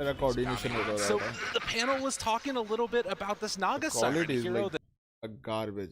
The quality. Played here in these best of 1 games. What do you think? Yeah, this comes back to some of the older logic about best of ones. There's this idea that people get scared, right? They don't want to take as many risks because, of course, one punish and your TI, your tournament, your year, or in this case 2 years, is essentially over because you made 1 bad move in a best of 1. And so when it comes to safety heroes and heroes that can like really take a game late, Naga Siren's right up there with the best. Well, we'll see if they can take it out to the late game indeed, but not too late because Luna looks very freaking scary as you get later and later. But Chuan facing off against Bryle in this mid matchup, one that we've seen time and time again throughout the COVID season. It's Storm Spirit facing off against Void Spirit. And we'll see if they're going to be able to get off to some decent start, early rotations, most likely from the Void and what Bryle wants to do in the Storm. Yeah, they have quite the battle throughout the entire game, right? Of course, they're both Spirit heroes, so you sort of know what they're up to, trying to get good initiations and pick off potential to set their teams up for the 100 to death on a single person, just bringing them down instantly. And you know, Storm has to be a little bit more concerned about potential rotations, but these days we're fairly busy on the side lanes. Absolutely. And speaking of those side lanes, can take a look up here on the top side. Jabs facing off against Dubu in the support battles, and just trying to steal away those treants every time they get an opportunity to. And Death playing on a hero is very comfortable with this Legion Commander. It's been seen a rise, both flexed into position 5, but also still being played into that position 3 route, like we're seeing right now, and trying to be a decent laning matchup against Tomato on the Naga. Yeah, for sure. It's something that you'll see very often, even in just like pubs and stuff. But I thought Instania brought up a really good point about just like when it actually gets in that like mid and especially like the later parts of the game when the illusions get very tanky, it can be a little frustrating as a hero to try and deal with that part of the wave push. So luckily you will still.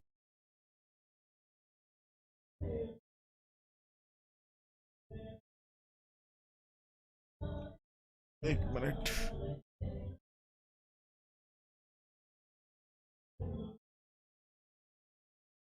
Starting to get some creep damage into there, and Moon getting body blocked now. With Saberlight coming over to help, that's going to be enough to get that Earthshaker away. So that does set them up for a little bit of a double. Oh, he's got friends here with all these creeps, more battery salt and cogs. And some trouble. Saberlight trying to get a little bit away from him, but the damage already coming out from that clock, and Raven moving into position. Saberlight dropping lower and lower, the Lucent Beam. And DJ drawing first blood. Oh, first blood onto a Clockwork 2. Already has the boots. That's going to secure the Tranquils now for DJ starting out. And I mean, you gotta love seeing this matchup too. DJ, an amazing clock player, and then Moon Meander, even back in his off-lane days, one of his more iconic heroes in the Earthshaker. Probably the one I would choose for him if I was going into a best of one, and I said, you know, he loves having the team on his back. He loves being able to just like pump them up and make that big play, and Shaker's one of the absolute best heroes right now from the position 4 to do that. I mean, literally every TI time, Earthshaker just comes back, right? Yeah. Like, people just love this guy. Punish his mistake. It's everything you want. Valve has an agenda. You know, there's some Earthshaker players there. It's quite obvious. There you go. That's fair enough. So you can see DJ again zoning back with this clock position 5. As in the mid lane, we haven't really taken too much of a look at it, but Chuen getting a in the mid lane, we haven't really taken too much of a look at it, but Chuen getting a little bit of the lead right now, 20-5 versus the 17-1. Nothing really to write home about. Obviously has that Falling Blade and a little bit of that damage battle being played out there mid. Yeah, of course, Undying always trying to get Bryle off to a decent start so that he can make those plays across the map and secure that late game for Tomato. So you can see they've already covered his small camp there to ensure that's going to be there for the Storm Spirit. Always an important tool. Don't want to have that blocked out like so many teams have been doing.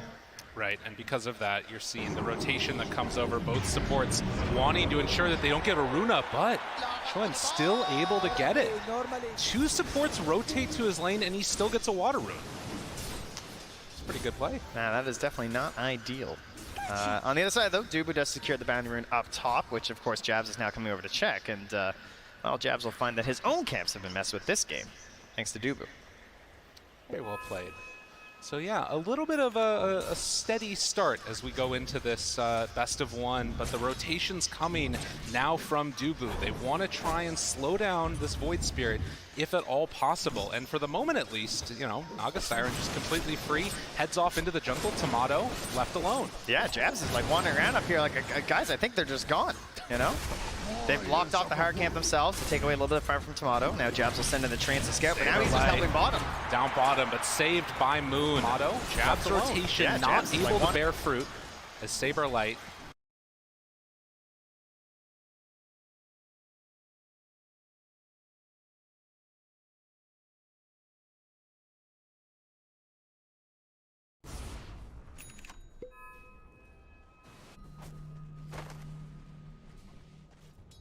hero just trying to get active all across the map, and he has another good game for it here, right? Quality सही दिख रहा है You're trying to like पता नहीं अच्छा last नहीं it लग versus रहा the था hero, quality. you're never quite sure when she's gonna like turn on you and get a stun and lead to some kills, and of course following a clockwork all game is always gonna be good too. As you can see, Bryle still not level 6, so they want to put some pressure on. Jump in right away, only level 5 right now on Bryle, but they move in with the Nature's Attendants to heal him back up. So Bryle will live through that. Not so lucky as DJ. Good rotation, and right now Dubu, the man making the moves. Dubu with the baits, hiding team behind the fanatic tree का and इस popping out there season with का the help of सबसे the best Satyr. Hero है उनका Turning Luna. what looked like a free kill onto an underleveled Storm Spirit into a reverse back. And you can see kind of the differentiation that we're seeing between these two teams, right? There's this core combo of heroes that have pretty good CS, but it's really supports on Undying that are trying to make up for that differential in terms of their net worth as well. Oh, and Moonman are even messing with these darn treants here. Came over trying to get the rune. He's able to take that. Now Jabs did manage to deny another one, but he might also be Dubu. Oh, nice. Goes down. So they're able to make that move over. Bryle does get the ops ward, but comes at a cost. And Jabs is everywhere. Going for the urn, same build as last time too, and yeah, once more Tomato, you can see there, just farming away through the jungle. Nothing too surprising, item build wise. Manta coming out first here after the treads. Tomato definitely has been a standout player. I will say it feels a little bit different than some of the other heroes that he's been on recently. When I think of Tomato, particularly throughout the DPC and everything else, it was like a Monkey King, that type of active can sometimes get in there, hero, but swapping it up in this time and playing that Naga, we'll see how he does on it. As the 7-minute mark comes around, you can see the battle still going off as a couple of heroes rotate bottom. Dubu wanting to get active, and DJ's going to be there to break the smoke. The call down, Moon hoping to break this, but of course, the Clockwork versus Shaker dynamic, but he's able to get that Fissure block off. Moon Meander moves over, and Saberlight trying to play cleanup as DJ going to take him for a little bit of walk. This space created, but in the end, he will fall. He's dying there, but he just saved Raven, right? Yeah. Raven was in trouble. There are some benefits here. You are the Luna, so you're going to have that bonus night vision. And of course, they're mostly going to be trying to make plays on you at night. You know, that's kind of what Night Stalker lineups do. So already going to be helpful there. But still best that your carry doesn't go down, and well played there from DJ. And look what his other teammates are doing here, pressuring into that mid lane, bringing over those supports. Once again, Moomy and Dubu, I feel like, well, particularly Moon, going to be very under-leveled with how much movement he's had to incur here. Yeah, not necessarily what you want out of that Shaker. Loves to get into the quick blink dagger, but they need it as the opening starts in full commitment for the runes. You can see they're really wanting to play around that whenever Storm gets an opportunity. Unfortunately, this time for Undying, it's only an invisibility. Fnatic are sure to be thankful about. Yeah. And the easiest player in the game has got to be Death. I mean, top of the net worth, 58-11, big old goose egg, and the KDA. He's just chilling. He's having a great time. Ring of Health to start, so his laning stage isn't going to be that big of an issue. And with Phase Boots already done and bringing out the full wand, he can be probably the strongest hero on the map right now, potentially, with the exception of like the Void Spirit. Now they're trying to pressure DJ down bottom. They missed the Fisher, but they do at least get the block off. Nicely played. Cogs down. Are they going to fully commit to this one? Doesn't look like it.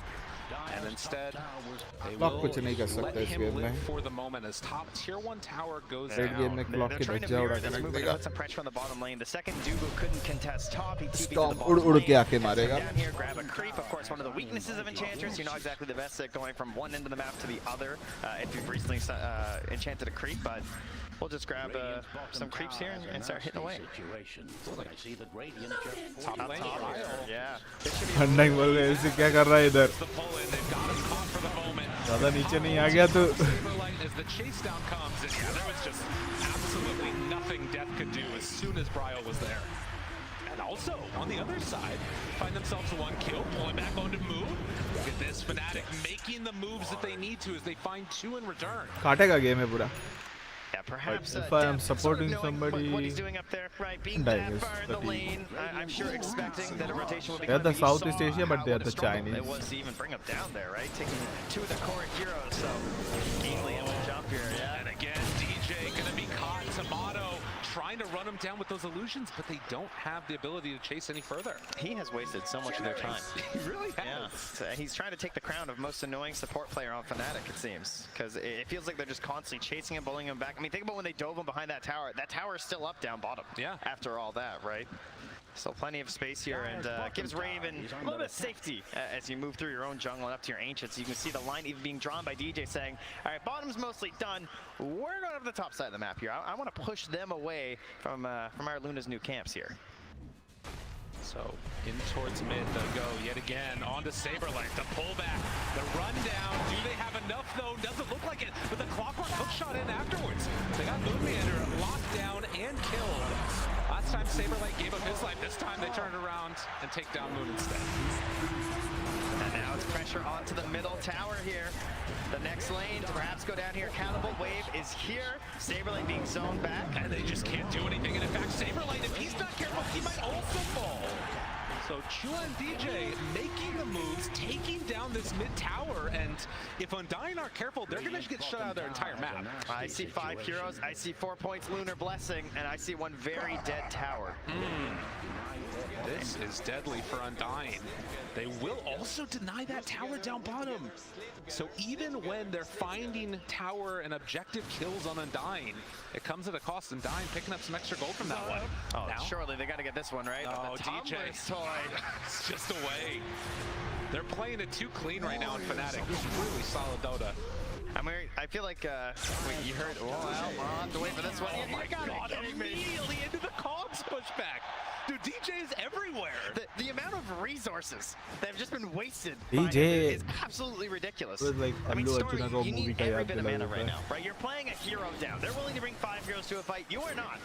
So Storm has to do a little bit more lifting than is required from the Void Spirit, and hard to do that when you're constantly being annoyed once more.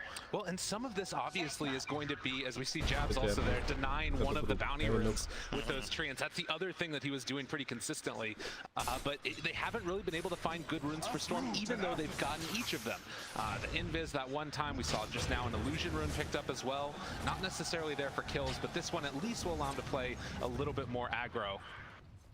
Chuan, in the meantime, trying to get into the Yule Scepter.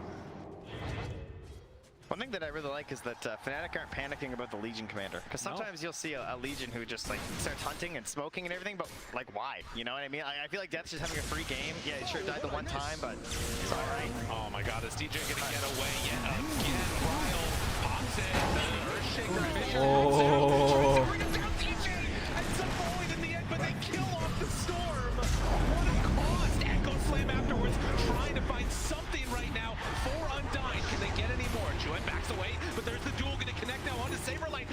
With Raven moving in, it's gonna be another one biting the dust.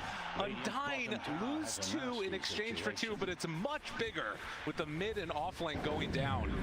And on the other side of the map, you can even see Tomato trying to hold this game together for his team, being chased around by the treants. It looks like he did get the spawn at the very least this time, so we'll have some ancients that he's able to farm. Not taken away for once, but so much pressure, and there's the replay. All for a D ward, of course, and DJ almost getting away with another Tumblr's toy. Unbelievable.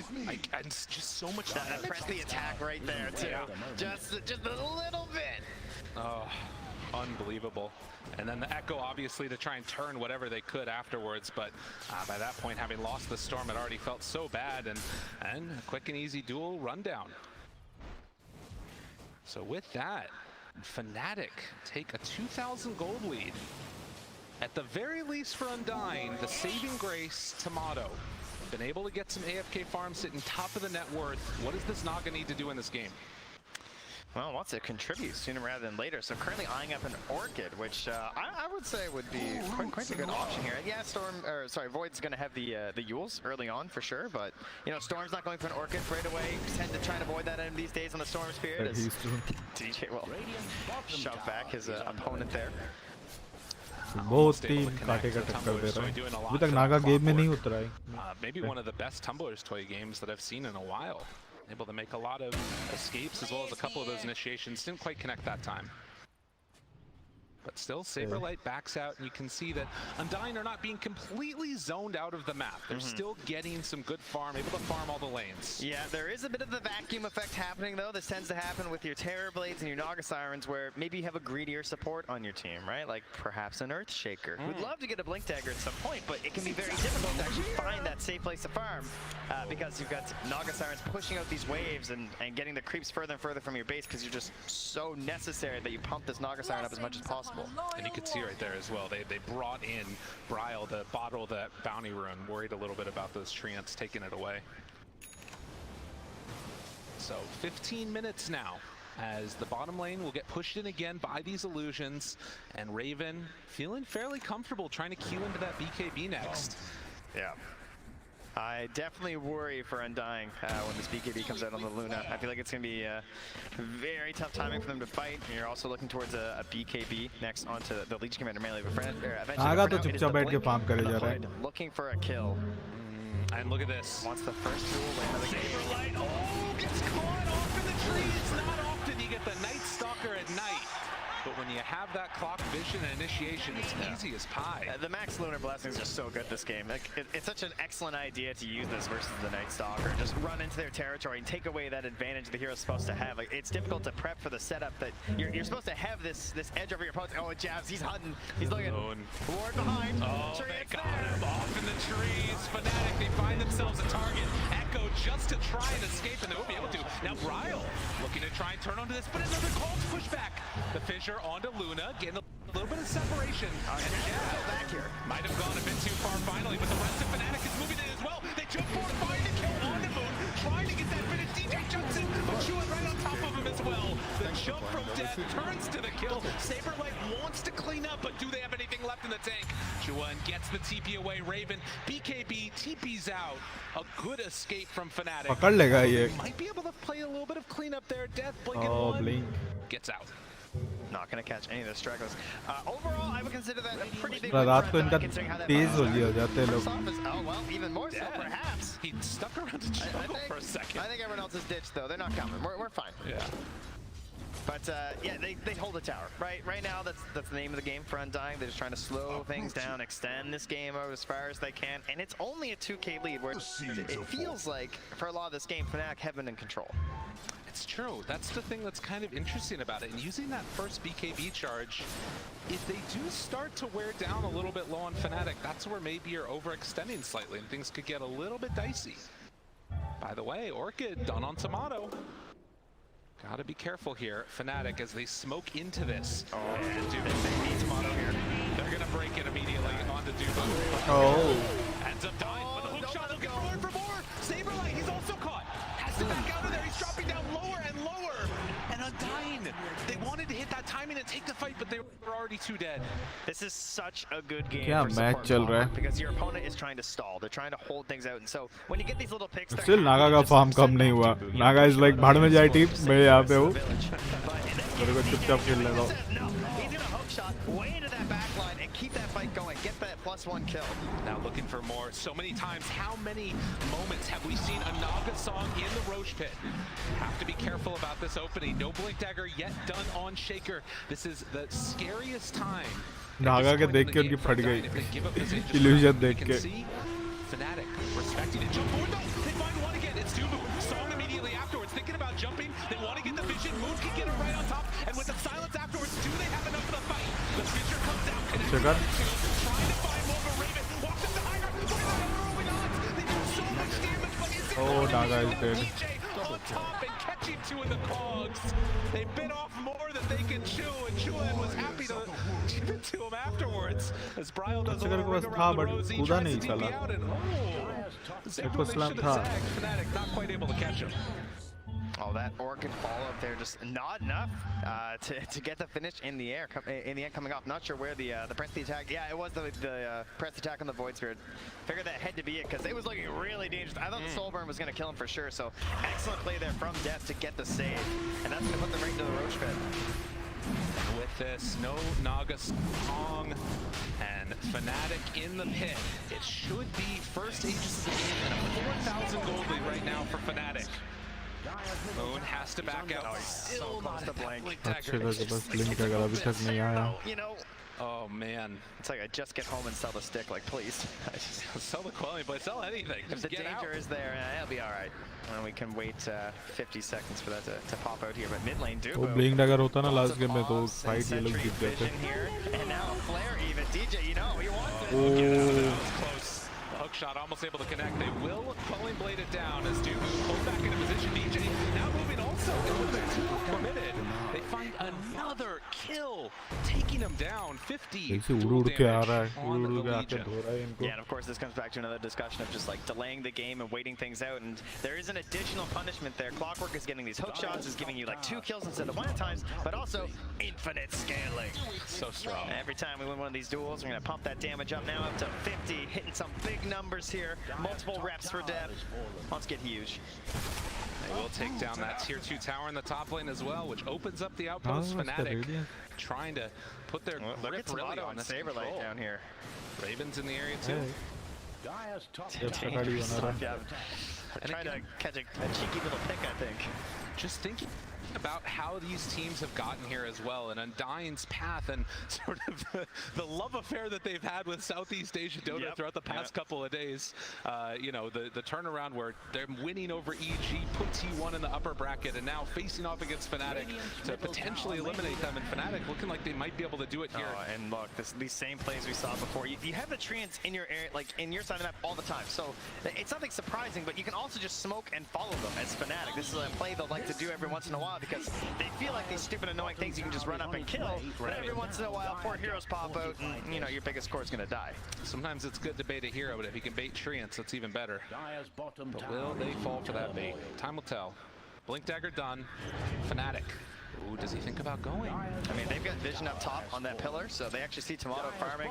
They also recently spotted the Storm moving through too. They see Bryle, so they have zero fear on this side of the map right now. Fnatic are just playing so well right now in this game 1 of a best of 1, and Raven going to pressure and take another tier 2 tower. Oh, this has got to be a timing, right? They just got the BKB on the Storm. Mumiander wants to use this big blink. Only level 10. But has the 4 points in the aftershock. Has to be careful. They have that ward up on the high ground. Gonna pop it right at the start. Jump now onto Raven. Can they get there in time for the press attack? No, nothing. Chase down, maybe looking for round 2 now. Chewy. Oh, my God, Bryle. They caught him. Diego connects onto 3. But where's the damage? It was the song. The timing. Oh, that was not how it was supposed to go for Undying. Now Dubu gonna get dueled. The Fissure to separate. But the range is more than enough as they take down that Enchantress. Jewett goes in for more, and now the control's gone out of both. 5 men, can they kill off this Void Spirit? But there's the press the attack to keep him alive. And now it comes out for round 3 again. Raven will not be denied, and DJ giving the tip to his old coach. Oh, unbelievable. 18-7 and a 9,000 gold lead in Fnatic. I don't know if they're leaving. Tomato's just heading out of there. He knows right now, right? Oh, he actually finds DJ. Able to catch there. Back in the down. Bryle looking for more. And that's another kill as they do bring down DJ. So something on the board for Undying, but Fnatic, they got the bigger win. They take that bottom lane of barracks. That team fight is just so difficult. Like the communications, trying to figure out what to do off that Aegis. It feels like, you know, maybe you just want to give it to them when the Aegis goes down, right? But the problem is you also understand the situation you're in as Undying, and this looks like a time where perhaps you can get that big play. You can make the turn. Come on, Undying, you can do it. For your team, and then the song and the echo overlaid. Clearly something happened there in the comms. Well, and now you're staring down the barrel. This is where you really test yourself as a team. Can Undying hold off the pressure from Fnatic? Fnatic, again, 2 TIs in a row going out in this position that they want this tier to be different for them. But will it happen? Can they close this one out in a dominant position here? Oh, right back to the same spots here as Fnatic take the bottom, top. Again, still under that ward for Tomato and Bryle. Talk about value vision here. They're going to know the Storm TP back home, though. Tier 3 tower being hit. Raven, Scotty done. And Tomato hoping to stop this. But the jump in from downtown. Wants to find 1 kill. Can they get Raven? Hanging on to that BKB, no fears. That shard there. It's too strong. And with Saberlight dead just like that, they can go for another round as soon as they regen back up to full. And they're just showing Raven a lot of the times. DJ's like hiding in the side trees, right? You have that big counter initiation play ready from the clockwork. Death is there also, has that press the attack ready at a moment's notice. They jump again, but can they find the kill? The taunt afterwards. Oh, it's a GG. Captain is going to be found, but will he die? They have the song to separate it a little bit, getting Moonmeander out of there, but they've already lost Bryle. I don't know if it's going to end up mattering. He wants to save his captain, but they can't save his life as Death comes in with 1 more press the attack. Rax falling in the mid lane. Fnatic, they won't be denied. They played masterfully this game. They took such excellent little risks in their play where they brought heroes maybe a little earlier than you'd expect, but utilizing that aura again to just fight with numbers and take the most important team fights, and then also the coverage they have here onto Raven. They make his life so easy with the press the attack, the defensive hook shots that come in and cover. And again, how do you initiate? The silence, they've got no way in right now. With the Earthshaker dead, they're ready to go for round 2. Look at this, and Fnatic, they're playing so safe. They know the only way that things can get really bad is if they all get caught, but there's a way to catch one. Jabs, under control, Raven just gonna TP out. Very well played, Jewett. Oh, he gets caught. All right, big one, big one. Undying, able to find something on the way out of this. As they chase down Jabs, and now gonna kill off this Void Spirit. Glimmers here. Silver linings around a stormy cloud that's been this game. Yeah, it's a very small rebate after losing a couple lanes of racks here, but the game continues. It's a best of 1. Surely they're going to fight this one right to the end. And we have definitely seen wilder comebacks at TI. There's no doubt about that. Well, and thinking about, you know, buybacks that potentially could come out in a little bit here, we can sort of keep our eyes on that as something that Undying right now only have it on the Shaker. They gotta go. They gotta keep them off balance. Void Spirit's still down. Go fight. Looking at this dunk. Looking for it. Vision yet again. Raven there. Shot into the big old hit as they come through. And both I think that's a GG call. That's supposed to be a GG call. This game ends here. Gotta watch out for that man. Feels like they did such a good read. Like, I mean, they have such deep vision as well, of course, on the side of Undying. So, or rather, on the side of Undying's map. So, Fnatic know sort of the options they have to try and get back into this game. And I definitely appreciate going to the risky plays. You can't sit in your base right now as Undying, or you're just going to be doomed. That hero's not even in the game. Well, they just picked Naga Siren, which works in a different sort of dooming, it seems. DJ, what a performance from him on this clock. You know, I think that there were a lot of people and a lot of fans of Fnatic that were questioning the DJ swap over to position 5 and if that was actually going to make it. He's still looking unbelievably strong, and you know, even without all of the same resources that we're seeing from Jabs, they're both playing immaculately together. Yeah, and you know, he'll play the poor 5s when necessary and do it quite well, but I love it when you get these heroes that can have a little bit better impact from that role. Again, trying to hold off this pressure, but Raven is again going to walk up high ground, and Saberlight hoping to stop something here, wants to get to the back line, but the taunt is there. A little bit off the mark with the Remnant. Raven still standing on last round here, and it's going to go down as they jump into the back line. Ryo wants to get this kill on this Legion Commander. A good jump to the other side afterwards, but Saberlight down low. Raven walking in right on top. They find him on the back line again. GG. Killed, and GG is going to be called as Fnatic. They're just a little bit too clean in this one. They're so strong, Fnatic, strong enough to survive the best of one at TI, and look at that. That's relief. That's what that is. Absolutely.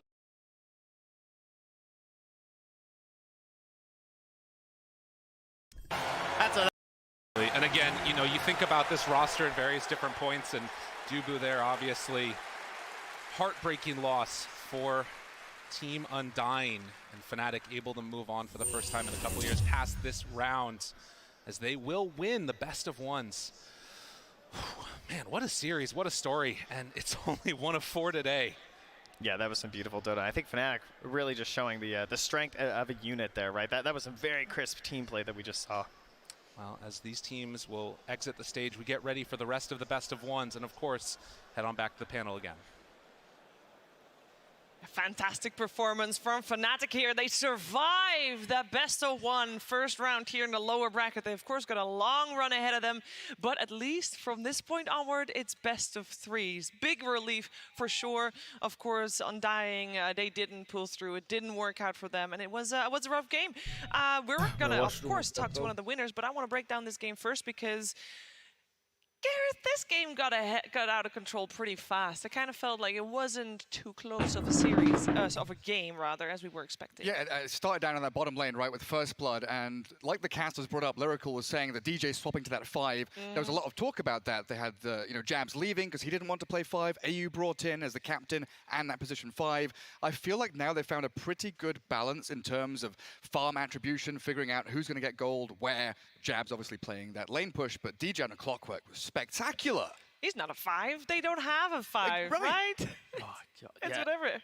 The thing with Fnatic is, right, like they group up so well where I think this exact same strategy, they tried to run against PSG, right? They unfortunately didn't win that game, but they were still able to accrue like a 10, 12k lead, right? So I kind of had the same kind of vibe from this game. They had that early lead in lane, they killed Saberlight, and they're able to invade the enemy jungle. And unfortunately for Undying, when you have this Naga who's kind of soaking up the farm that is available, a Storm that's soaking up, you kind of then have Night Stalker and Earthshaker who are struggling to try and kill anything, right? Because you have this Fury and you have this Clockwork who are killers compared to the other side. So just because of the awkward nature at the start of the game, they weren't really able to push themselves into the game, and that's where you see Fnatic cleanly just sweeping through. Yeah, I want to talk about the Naga a little bit, Tsunami, because it's not a hero we've seen too much during the group stages, and it felt like a bit of a too much safety pick for the best of 1. Yeah, for all the soaking that T is speaking on, there was very little ringing. She was soaking it all up and then not relieving a great deal of pressure for the rest of her team. I know Insania was immensely frustrated watching that why isn't this Naga ever cutting waves? Why isn't this Naga ever really assisting to draw focus elsewhere on the map? And for all the telegraphing that Febby claimed to have seen with Nature's Prophet being played by Jabs, and like you had said, 100% win rate on Spirits, well, on Shuend, you would have thought that they would have had a little bit more of a concrete battle plan, but felt like Naga was just kind of a panic pick at the end. Yeah, it felt like that. Then you're picking Gareth to be already from behind. You're picking for that high ground defense for the comeback. You're waiting for late game, right? Yes. And when you have these active heroes, the Clockwork, the Nature's Prophet, that can dogpile onto a target, they pick their moments, and all of a sudden, there's 5 heroes there. There's 5 Fnatic heroes on you, while Nagasaren's bottom lane shoving out waves and farming jungle. Yeah, it is madness. And it's also Fnatic. It felt easy for them. I feel like... What's up, T? I see your face. What? Okay. Because we've done so expertly, where we also dodged the one potential turnaround fight, and I think we could have all agreed maybe to not talk about it. Oh, that bottom lane? Yeah. Ooh, 22 minutes. So that's where Moon Meander picks up his blink, and maybe like you look at Undying strat, you can see it has substance if it is skipping waves, and maybe after such a hard start you get that turnaround play. But unfortunately, one little bit miscommunication, the pressure of TI on the main stage. It is going to be the 3-man slam covered by a song, so it isn't like that could have maybe been a turnaround where they could have finally crossed the river, finally made a play, but that didn't go their way either. So overall, it's just a rough game for Undying. It was a rough game for Undying, and that helped Fnatic, of course, a little bit. But at the same time, this is one of those games that could help give them momentum, give them the confidence, because they have looked a little up and down. That's why they're in the lower bracket. But this could be the game they needed to spiral through, Gareth. They found their confidence, found their footing. Yeah, and again, I think it comes back to having Chwen on Spirit Heroes. Storm, I think, was a great pick in that first phase from Undying. Like, Bryle, really great through the group stages on it, but blocking Chwen from that, forcing him onto the Void Spirit, he still looked great, didn't he? Funny you talk about Spirit Heroes, because now Fnatic have to go face up against Team Spirit.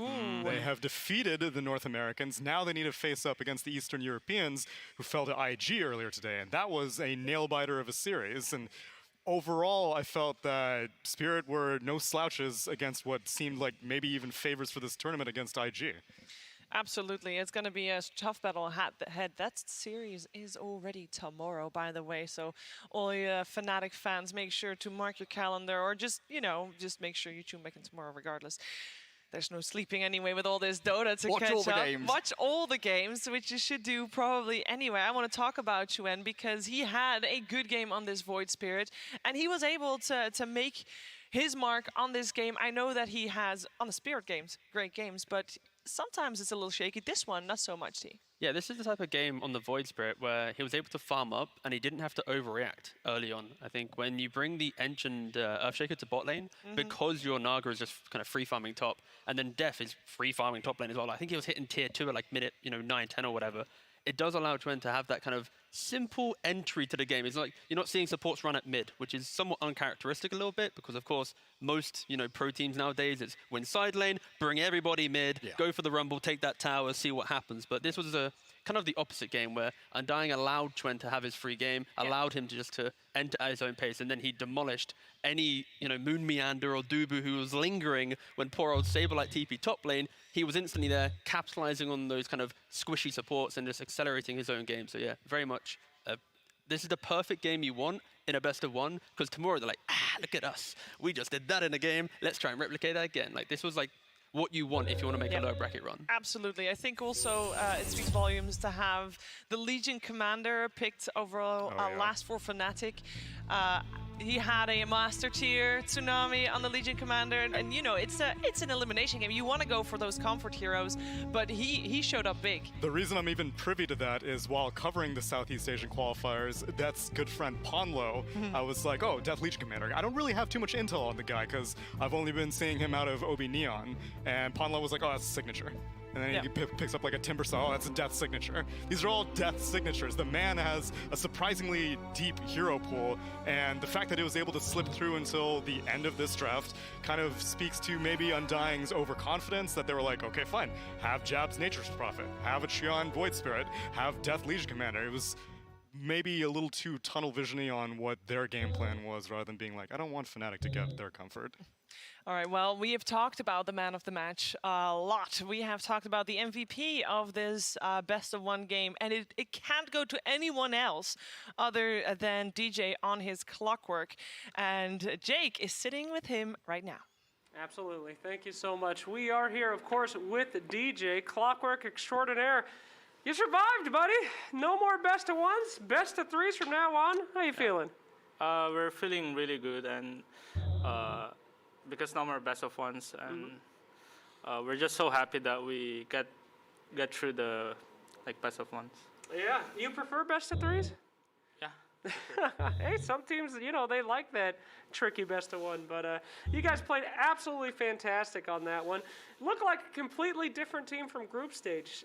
What did you guys do on the day off to flip it around so well? I mean, I think as a team we came in this tournament, not a strong team, not a weak team, but we're kind of inconsistent. But we know what we're capable of, and we just remind ourselves that, and we just play our best. Yeah, I think that we saw what you were capable in that last game. They told me that was a position 5 clock. Yep. That did not look like a position 5 clock. To all the 4 clockwork players out there, any advice on how to play that thing like it's a carry? Just hit the hook shot, man.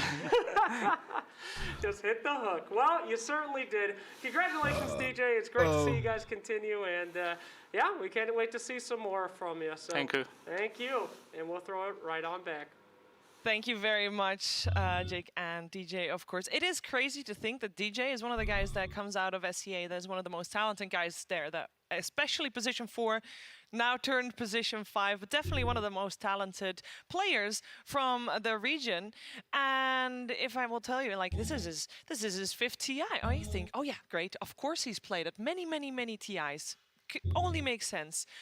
This is the first TI, but apart from the first TI I ever played, he came 4th. He's like, okay, that guy, that kid, meant for greatness. But ever since, he's gone last tsunami. Yeah, and I think Southeast Asia in general has kind of steered away from the youthful talent because so many of them are getting poached. 23 Savage went to China for a little bit, and thankfully that didn't work out for T1, so he came right back, and then Abed's gone. Abed's gone. Ice now gone too. Ice is gone. So all these exports, all these expatriates means that maybe DJ needs to reclaim the crown. I'm curious. I know he had like a LAN cafe empire going on at a certain point. I'm curious how that has survived in COVID times. So even if the Dota doesn't work out, he does have an enterprise that he can fall back on, but I'm sure making it past this stage of TI is what his true goals have been. Yeah, I think what I saw there was, obviously happiness, but I saw a lot of relief there too. Absolutely. We can take a look where Fnatic is moving to, because they are moving. They're on the move, and they're in the move in the lower bracket. And their best of ones are gone. Best of 3s, way easier. I'm sure of it. Easy times, absolutely. They're gonna have to go up against Team Spirit, though. It's gonna be maybe a little bit of a tricky one. We talk a lot about Fnatic because they are the team moving on. I do also want to talk about a team that we will not see anymore. We have 3 teams from the North American region playing in the best of 1 eliminations today, and Undying had the dubious honor of being the first one here on stage, and the first one then also eliminated. And that is sad. It is sad to see Team Undying go, T. Yeah, for sure. I think you never want to see any region kind of be in the position where they might already be out of kind of TI, right? And you see 3 NA teams in the bottom half of the bracket, but that was also Undying's doing. They could have maybe, they could have allowed EG through. This is just karma. This is very much karma. I'm sorry, no, but yeah, jokes aside, it is kind of worrying when you have a whole region in that kind of spot. But anyway, I think for Undying, they're a team that they were never able to get to the majors, right? But they still got here, they still put on a show. And it's like, this is the type of team that is supported by DBC, that is able to improve due to that kind of regional exposure, and you just hope that maybe next season they actually get to a major to have that international experience, to give them that extra little something, so that when they do get to TI, they can come out swinging and just not miss that beat of upper bracket by that marginal game. This was a very promising performance by Undying. Despite going out here, there was their first LAN performance as a squad, and making it to TI then already is something admirable. But they are eliminated from the International 10. Sorry. It's going to be eliminations for the rest of the day. We're here with best of ones onto best of ones onto best of ones. The next one is going to be Quincy Crew versus Aster, and of Quincy Crew, Casey was able to sit down with the captain earlier. Quincy Crew started the season with a 9th-12th finish in the Singapore Major. By May, they were playing even better with a strong first-place performance in the qualifiers for the ANA Major. Despite their confidence, the team couldn't get higher than 5th, 6th in the main event. I think we played okay at that tournament, but I think we also played below our own expectations. The T1 series is a series that we should have won. And even though there were a lot of little things that we didn't do right or that didn't go our way, it's still a game, if we played better, we could have easily won. And then we're a top 3 team, which is a pretty big difference. Was there something else going on that you would attribute not getting the result you would, I'm assuming, been hoping for? The honest answer is we're just not good enough yet.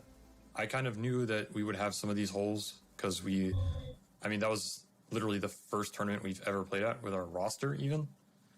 So people tend to look past that. It's been a long time. I mean, we've played a lot of tournaments, we've played a lot of games, but playing on LAN is very different than playing online. So while the result's disappointing, I think the experience set us up very well to fix some of our gaps and go into TI in a very strong position.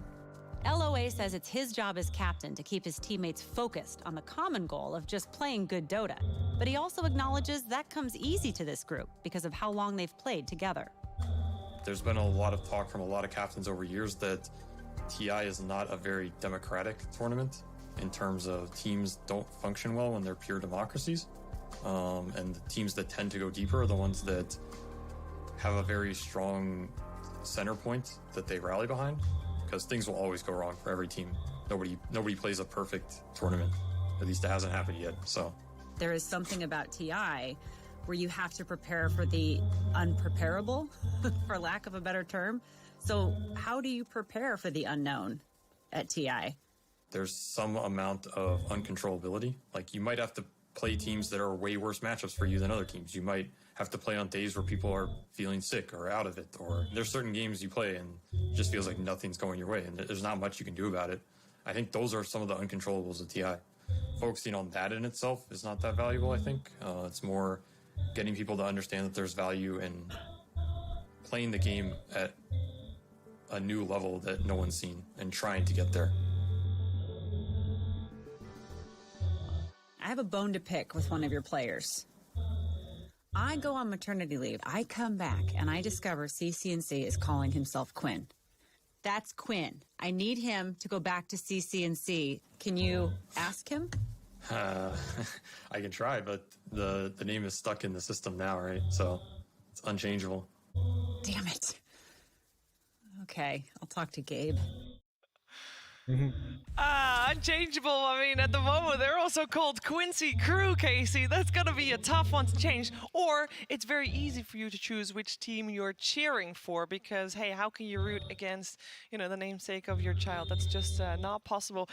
We are changing teams, of course, on stage in a little bit. We're also changing panelists. So we got BSJ, Moxie, and Gods joining me for this next Best of One. Gods, we got Quincy Crew taking on Team Aster. Not the series you were expecting in this Best of One, weren't you? I had a lot higher hopes of Quincy at this event, and I think that's always been the story with this team. They look really good in some of their online tournaments. They show so much promise, so much potential, but then they often just kind of fall a little flat. They fall a little flat. They have done very well in the Singapore Major, Moxie. They did very good. They're like, well, they even played with a stand-in and they did good. And like, imagine how good they would have done if MSS was there. But they've just not delivered yet.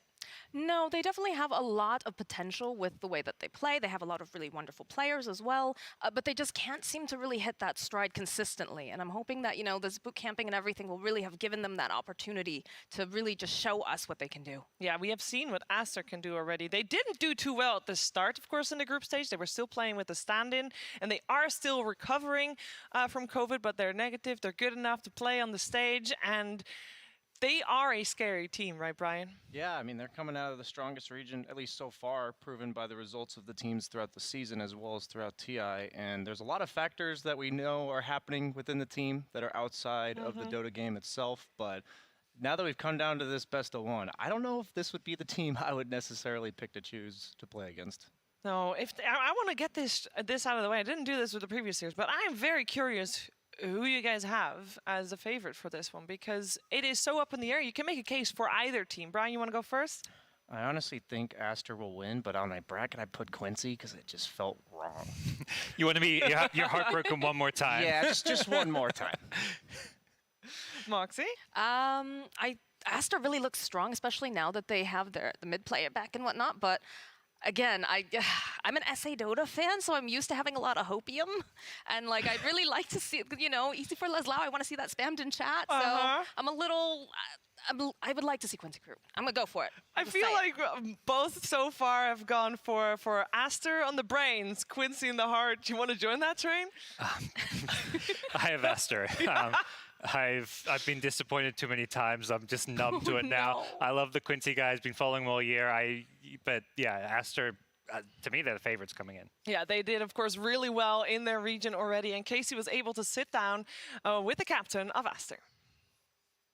This year marks the first appearance of Team Aster at TI. While 4 of 5 team members have been to an international, none are as seasoned as their captain, Lanham. Playing in 8 of the 9 internationals, Lanham's experience has guided Team Aster through both of the DPC majors to have a shot at lifting the Aegis at this year's international. 那我们先说自己吧，就是你作为队里的一员，你是怎么来评价Aster 在本届 Major 上的一个表现？就是感觉打了挺多年职业了，这属于是低谷中的低谷了，就也不是说就是那种状态上的低谷，就感觉是有点那种分屏上的低谷，都快被开除出中国国籍了那种，就感觉都已经被当的不是中国队的骂了。然后那前2天说实话非常沮丧，然后后面2天调整过来了以后。因为我们队的其他队员就年纪比较小嘛，就是他们调整的话可能就会稍微困难一点。我呢花点时间想一想，其实凡事它都有两面性嘛，对吧？你跌到了低谷，那就证明就不会再更难了吧，对吧？ Throughout the years, Lanham has experienced the highs and the lows that come with the longevity of being a veteran player. And with the exception of TI7, he's played at every international. TI7那次是我是 TI6 从eHome 然后去的 VG 做教练，那次我说实话我是属于被动的，因为我是 TI6 被eHome 踢掉了，然后没地方去了，然后其他队伍都在打，然后我只能去做教练了，是这样，被动的，然后被动退役。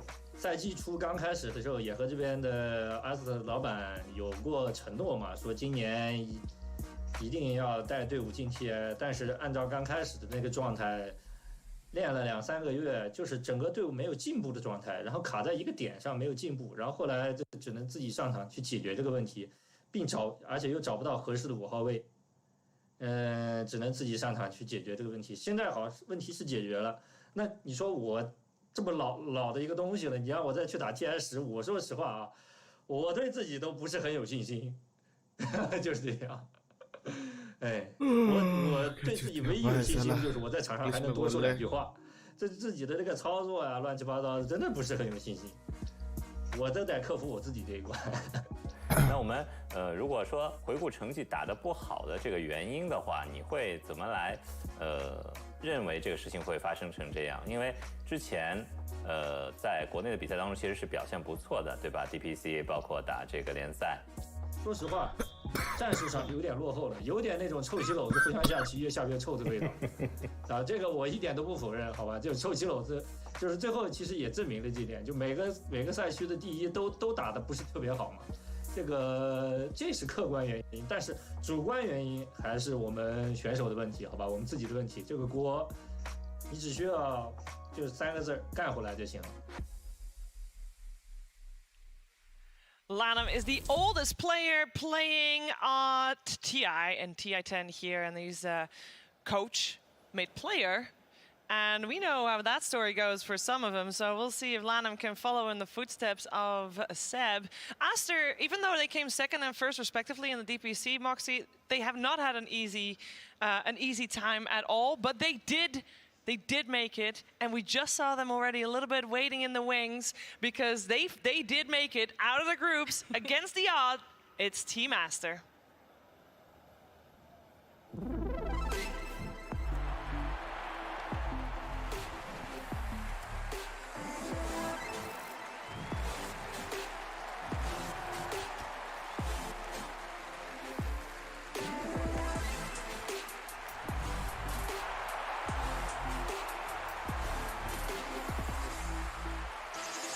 Team Masters had a rough start of the group stage. but they only are getting better and better and better. DPC Season 1, they came second. They came first in DPC Season 2, and they have not yet had the best success on a stage, but that is because they were saving the best for this stage, the biggest stage, the stage where they will play here in a best-of-1 elimination here for TI10. Will they be able to make it through? It's gonna be a battle. It's gonna be a battle of the wits, a battle of the nerves as well. They, of course, are mostly veterans in the team. However, White Album, the mid player of Team Aster, this is his first TI, his potential to be the so-called Royal Roader. Your first TI and winning your first TI, it is possible. It has been done, and we're going to find out if White Album will be one of those players to join the ranks of the fellow Royal Roaders. Of course, the rest of the squad very, very experienced and also all with great success. Will they be able to achieve such success again? We'll find out.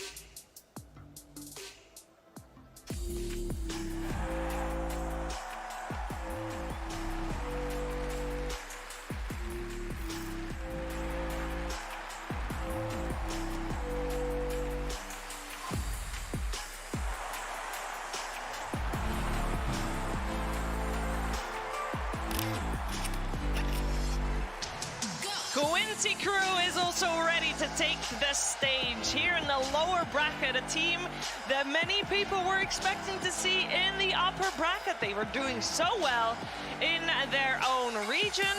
They did really great at the first major they attended. They did also very good at the Animajor, and so basically the odds were that they were gonna be really, really high up there in the groups. But during the group stage, something didn't quite click. They didn't really find their footing until the very, very end, but they did find it. It's important to know that they have improved, they have gotten better, and they are ready for their brawl through the lower bracket to make it all the way. Will they be able to do it? This is depending on Aster. It's going to be one best-of-1 Quincy Crew versus Team Aster. Bloodbaths all around, and two teams with very different styles of play. To give you a little bit of insight into how Aster has been playing, this has been their road in the DPC.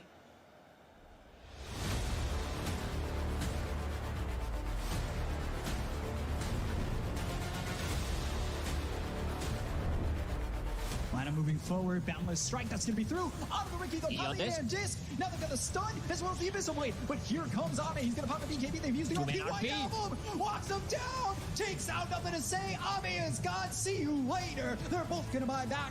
They've got buyback on the Ricky, they'll buyback on Ame. They'll take out Innocence. The Divine Rapiers have just been kicked back into the hands of Aster. Just like that, White Album coming back in clutch with a massive RP.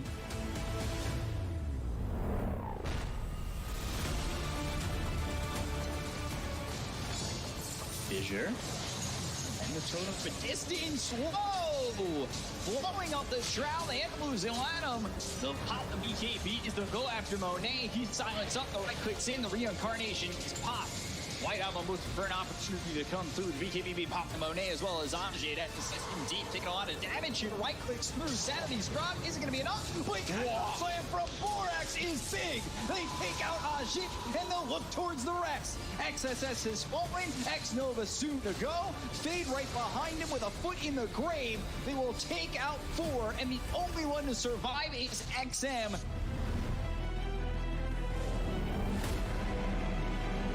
It's really closed the gap on Nico, baby. Neon Disc ready on Matt.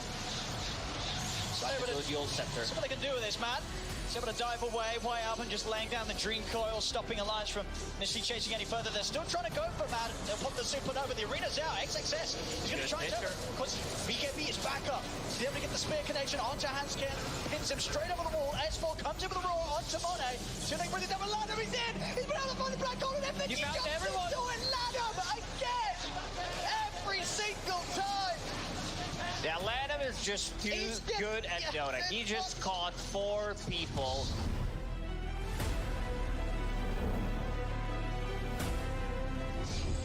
Minus armor from sweeps. They've got the Dream Coil on 3 as well as the silence. Do they have anything to follow this up? Not at the moment without the Monkey King. It's going to keep them close for a second. They need to get more out of this. Second life. Oh, sweet. All right, it lands. They've got the Monkey King back. Now the Static Storm. They've got the super, the BKB beam pop. They'll go to the TP. BKB TP out. Nothing to stop those TPs. They already used the glyph, so they get nothing. Man, what a play from Aster.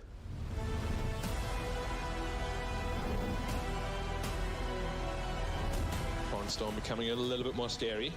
Oh, Fly again ahead of the rest of the team. Monet moving forward with the BKB being popped. They've got the disarm on a Fly. They're chasing. They get him out of mana. They'll send to the boat. Early BKB here, committed. Early BKB, but going back in, looking with the diffusal. They've got the arena in a good spot. They'll go to the Supernova. This is looking pretty decent. JT, though, he's already dead. Mortimer's Kiss is coming down on the Emo as well as Fly.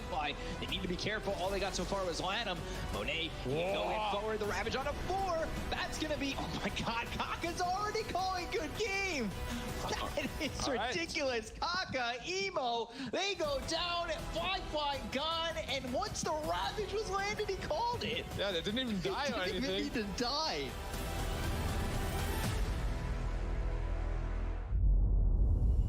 Aster has been on fire in their region specifically. Can they replicate their results here on the grand stage of the International 10? That remains to be the question. Gods, this is a team of 5 players that for each player you can make a case of why they're the cornerstone. Who do you feel is the cornerstone for the team? I'll stick with the guy that we saw get interviewed, Lanham. I think just as the captain, as the guy who kind of put this team together, the drafts and tactics he comes up with are going to be crucial for them. And he plays some of these big kind of, game-changing heroes at times as well. We saw his Enigma highlights, so I think he's the guy I look to when it comes to Aster to really pull his team past the finish line. Yeah, 5 top 6 finishes at the International. That's nothing to slouch at indeed. How about you, Brian? Who are you looking for? I was going to say the same thing, so I don't actually know what to say now. I Go with the carry player. That was my backup, Monet. He's been around the block as well. He's been around for a long time, and I think experience is going to come into play pretty massively for this best of 1. As we saw last series, I would argue a little bit of an underwhelming performance from the carry side on Undying. No offense to Tomato here, but what I want to see is that they pick him a hero that he is comfortable carrying the game on, because when you see those games, we saw the triple Rapier Monkey King game hyper late, you got to know exactly what you're doing, exactly what your timings are and power spikes, and that's the guy I'm going to keep an eye out for now that I can't do it for later. Now on the opposite side is of course Quincy Crew. Quincy Crew has been together for quite a while with 4 of their players, but their most recent addition wasn't that recent, but is Leslau, and he has been, well, apart from their coach of course, Leslau's been the offlaner. What makes him such a good fit, Moxie, in this team? I think he just synergizes really, really well with the way that they like to play. Quinn's very aggressive, right? And so there's always someone else on the map that's going to be able to kind of, he's stabilizing, but also creating that space. And that way Quinn can also participate together. So it's not just one person. They move so well.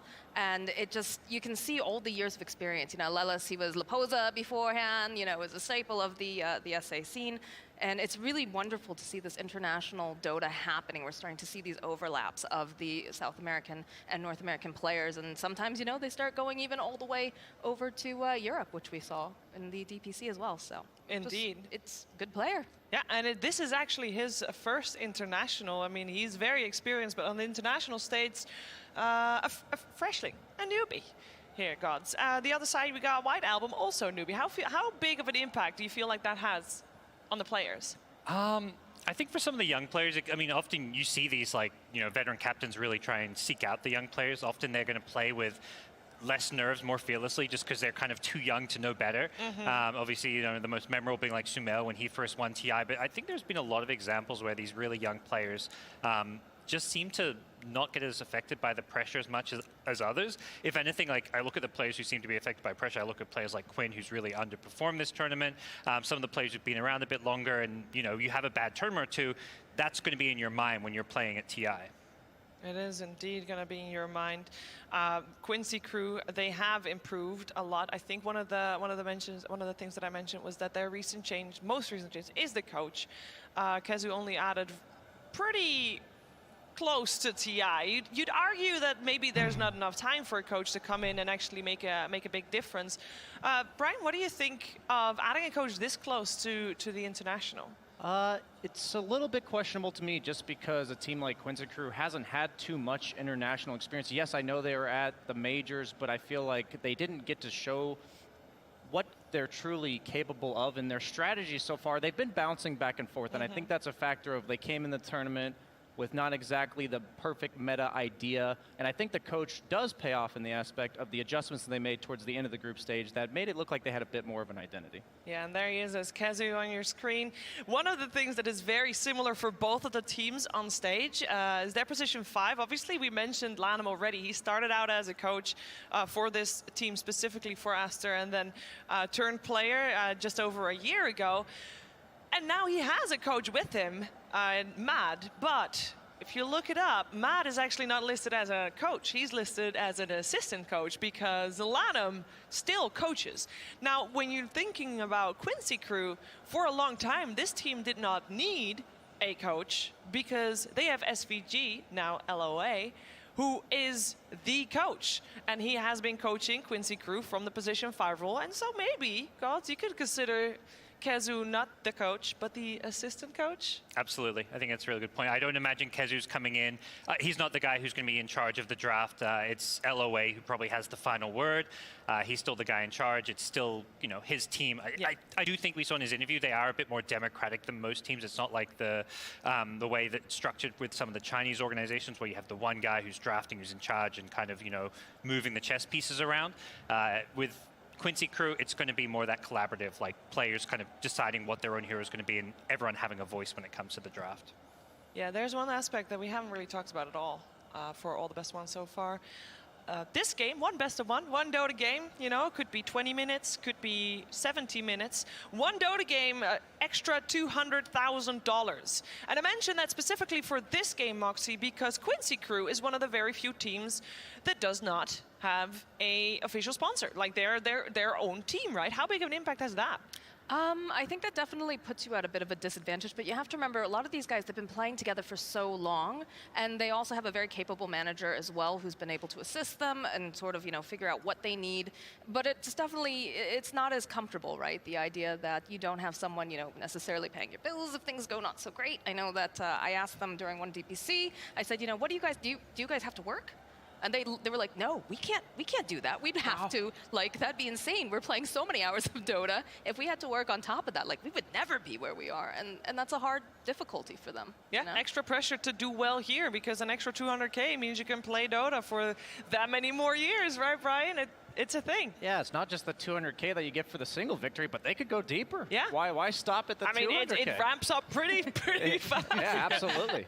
I think all these players, they're one of the teams that felt the TI being delayed a year the most. Not only is it the fact that they're not sponsored, but they got stuck in NA in terms of not being able to go inter-regional competition. Yeah. And I think that did hurt them a lot, but hopefully we're going to see them bring something, make it so they jump over that hump because they've come so close. They were at the Anna Major, they lost 2-1 to T1, they lost 2-1 to VG. It's not like they're playing out of their league or something like that. They're just so close, but can they finally make it there? Extra difficulty though, Gods. Brian just mentioned nice scores, but that was all 3-game series. This is a best of 1. Yeah, and best of 1 means a lot more pressure. I'm sure they're going to be looking at their group stage and thinking, we didn't play the best, but the good news is they ended on a high. They won their last 4 games, so they're on this nice winning streak. And just seeing them around at the event after that last day, it just felt like there was a sense of calm suddenly around them that didn't exist the first 3 days. So, we're kind of talking about how Aster is maybe the favorite coming in, but the hope for Quincy is that they really did bounce back because of that last day where they played so well. Well, I will tell you that both of the teams have tied some series in the groups, but every time they tied, and this goes for both Aster and Quincy Crew, every time they've tied, the first game was the one they lost. So we know these teams can adapt on the fly in a series, within a series. Can they already preemptively know what needs to happen in order to win a best of one, as we see a monitor being torn apart here on the message. Everything's under control, guys. Don't need to worry. There's only $200,000 on the line. We'll make sure that all the players feel comfortable enough to play to their heart's content and play the best Dota that they've ever played, because that is what is needed in a best of one to be able to make it to the best of threes. Then you can breathe a little bit more, right, Mox? Oh yeah, I love best of ones. I really love them. Like it's awful, right? As a fan, you're watching and you're like, oh God, you know, the entire time your heart's going up and down. But like you really see just how passionate and how like hard these teams are playing. Like these players, they want this. They're hungry. It's TI10. We haven't had TI in, you know, quite a while now. So this is their moment. I love the feeling and the energy and every part of it, even the very nervous bits. Yes, I think we noticed that first during the qualifiers for TI for all the regions. Is like, oh, there seems to be like a click with these teams to just, they just take it that next step. And that next step is what we are hopefully witnessing here today for both teams on stage as well, because this is it. We've seen both of these teams grow throughout the season, and both, Brian, have come up with a very similar story. They did good in their region, but they still yet to prove it here at this TI. What do you think about Team Aster when you were watching them during DPC themselves? Like, were you expecting to see them here in the lower bracket? Yeah, I think they were consistently the weakest China team. Okay. Even though they came first and second? See, the thing is, I feel like consistency is what is required to win the DPC season. You're playing across multiple weeks, and that just means that if you bring a consistently solid game with like a refined plan, you'll probably do pretty well. But when it comes to these big tournaments, you're going to have to step it up a notch. You're going to have to maybe go outside of your comfort zone, play situations to win where you could have maybe played more conservative and safe in your league play, and I think that's what they're lacking. And there's just a few teams that really bring that X factor, especially as a team like Team Spirit, for instance, who I think have had a little bit shakier performance throughout the course of the year, but I think their highs are much higher, while Aster's average is probably above average. It's just not quite high enough if they're going to keep playing at that same level. Lanham even mentioned in the interview where like a lot of the teams who won their DPC region did poorly. We saw it with Alliance. Quincy Crew won Season 2 and did poorly on LAN. We've seen it in various regions that winning the DPC leagues doesn't always translate to success on a LAN tournament. Yeah, the DPC league for Quincy Crew, even though it looked great, in case you missed it, we have actually got a recap for you from their DPC performance.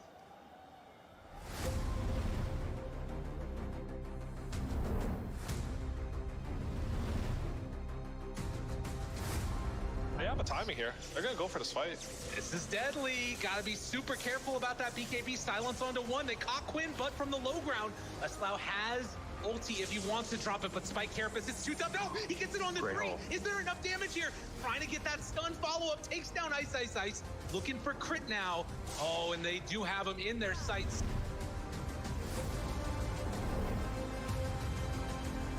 Wall mega creep, but with S back in again, can they turn this fight around? It's lasted longer and longer. Another round of Fallen Sky, but the silence is there. Now the right click on his Storm, keeps him down for the kill. Buyback now on Storm.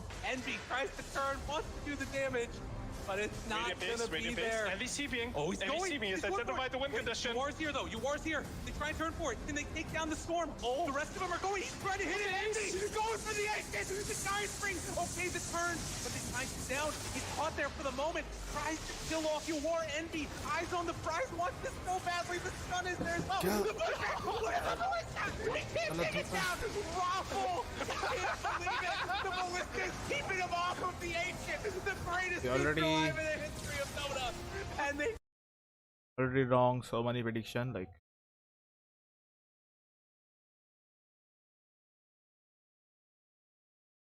वही wrong 2 at least दो सही हुआ, दो सही होगा तो 100 point मिलेगा,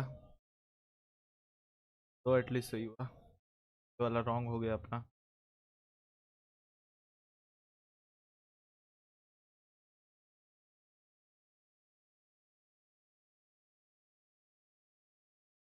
$100 point मिल जाएगा। I really want a beast all the way, like beast coast जीत भी जाए मेरे को घंटा कोई फर्क नहीं पड़ता है। OG BP Beastcoast Team Secret, ये 4 टीम में से कोई भी जीते I am happy with it. Beastcoast का गेम प्ले देख के मेरे को सबसे अच्छा लगा। Nah, they're like China team ना जीते.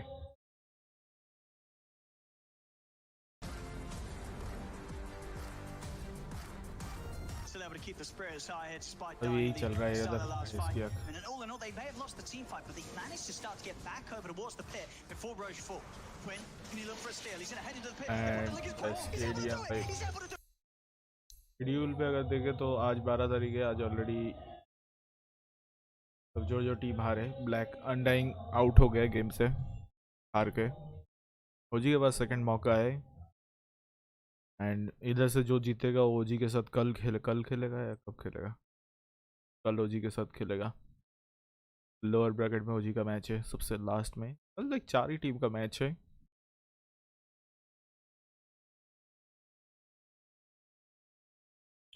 अपेरेंटली मैं प्रेडिक्शन मतलब एक प्रेडिक्शन तो कर ही सकता हूँ फैंटेसी कार्ड का. आज का फैंटेसी कार्ड मेरा हो चुका है आज का कंप्लीट. 174 या मेरे पास एक है सुमेल जो मैं लगा सकता हूँ इजीली. गोल्ड कार्ड है of course gold card.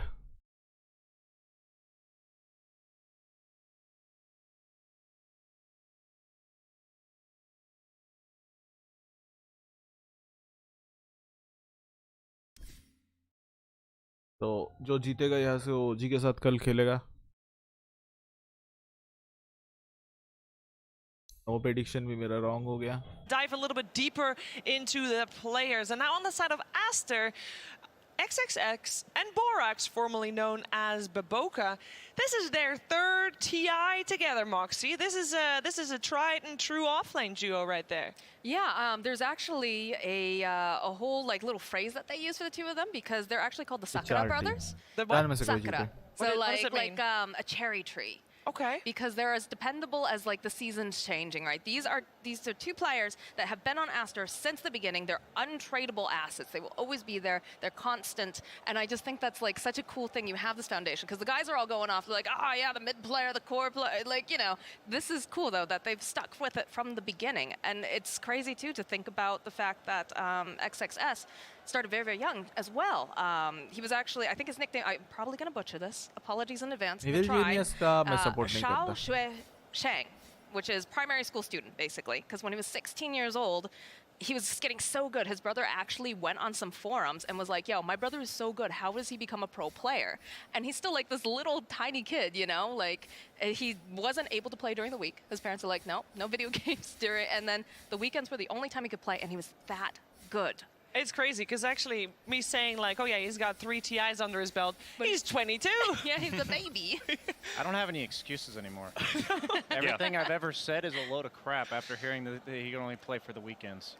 And when Baboka broke out in the scene, he was an innovator. He was one of the people kind of like setting the 4-position meta, playing these weird. He was the first to do the 4-position monkey back before it was a thing. He was playing all kinds of weird, wonky heroes that other 4s ended up copying from him. Yeah, and a little bit of tidbit in case you're wondering why he changed his name from Baboka to Borax. That is as a tribute to 2-time TI champion Jerax, also, of course, a position 4 player. So that's it's kind of cute. Wow. It's also a cleaning ingredient. Borax is also a cleaning ingredient. I kind of like Bubbleca because it's got a nice bounce to it, but that's a nice tribute. It is a nice tribute. I like that too. Also, one thing that a lot of people might not be familiar with, these 2 teams, Aster and Quincy Crew, have a little bit of a history. Now, 4 of the players of Quincy Crew used to be in a team called Chaos, the same roster, just different name, and Leipzig Major. They were in the lower bracket. Best of 1 was played against Aster on stage. This one successful for Aster. A little bit of a different Aster roster, of course, then, but still a little bit of a history here in best of 1s with these 2 teams as we are very soon ready to get going. Don't worry, you might not have time to grab your coffee or your tea or your any kind of beverage of choice. Maybe if you run really fast, actually. Maybe if you run really fast, you can get yourself hydrated, which you probably will need, considering the type of games these 2 teams are playing. Gods, these 2 teams are playing some very active Dota. Yeah, for Quincy Q, they love to play around Quinn and activate him early. Unfortunately, they've kind of misstepped and made some weird plays that didn't quite work throughout this tournament. But for them, their playstyle is very much kind of 3 playing around Quinn. Once he comes online early, the spirit heroes that he's well known for, really heavy emphasis on rune control and playing around the mid lane and just going for as many kills as possible. Yeah, and I'm glad you're mentioning Quinn. We're gonna see him. Game में घुस जाओ. Radiant team ban.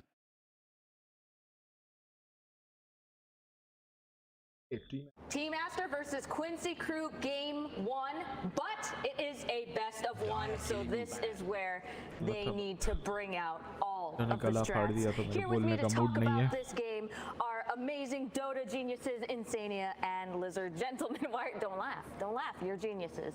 So tell me a little bit about the different play styles here, because we have NA and China. And a lot of people tend to look at China as like the meta definers. So what does that mean for this? Yeah, definitely. China was defining the meta for the last 6 months or so. However, not perhaps Aster, especially not in TI, because of the problems that they had with their roster. However, now with White Album being in his full force, first, you expect a Weaver. Right. That's the first thing that you expect from them. They literally play 3 heroes on that position 4, and if the Weaver does go through, they will pick it. Yeah. So what makes Weaver an instant pick for them, specifically for Aster? They I think, almost always play it on 4. Maybe they played 1 game of Weaver 1, but Borax is extremely capable position 4 that always likes to be doing nasty stuff. He likes to be cutting the backlines. He likes to be killing your couriers. He wants to have that one item that changes the game completely. And you will see this Weaver buy an Aghanims eventually. If the game is right for it, he goes Vessel into Aghanims. Suddenly he has a different dimension and he's saving teammates left, right, and center in team fights. I feel like he's also the kind of player that I expect him to early pick his hero. Like back in the days when he was playing under the Baroka tag, he was playing Monkey King every single game. And then after Monkey King, he was Earth Spirit. So he seems to have like a pretty one-track mind when it comes to heroes. Just a limited hero pool, but he probably plays them extremely well. And that seems to be his playstyle more so. I think Aster's probably the team that figured out China. They're probably the team that knows how to beat like LGD. They're the team that knows how to beat Vici. But they don't seem to do as well when they go up against other teams. And after the interview with Lanham, it kind of makes sense, right? He understands the Chinese scene really well because he's been playing there for a long time. So I think that's their weakness, but also their strength.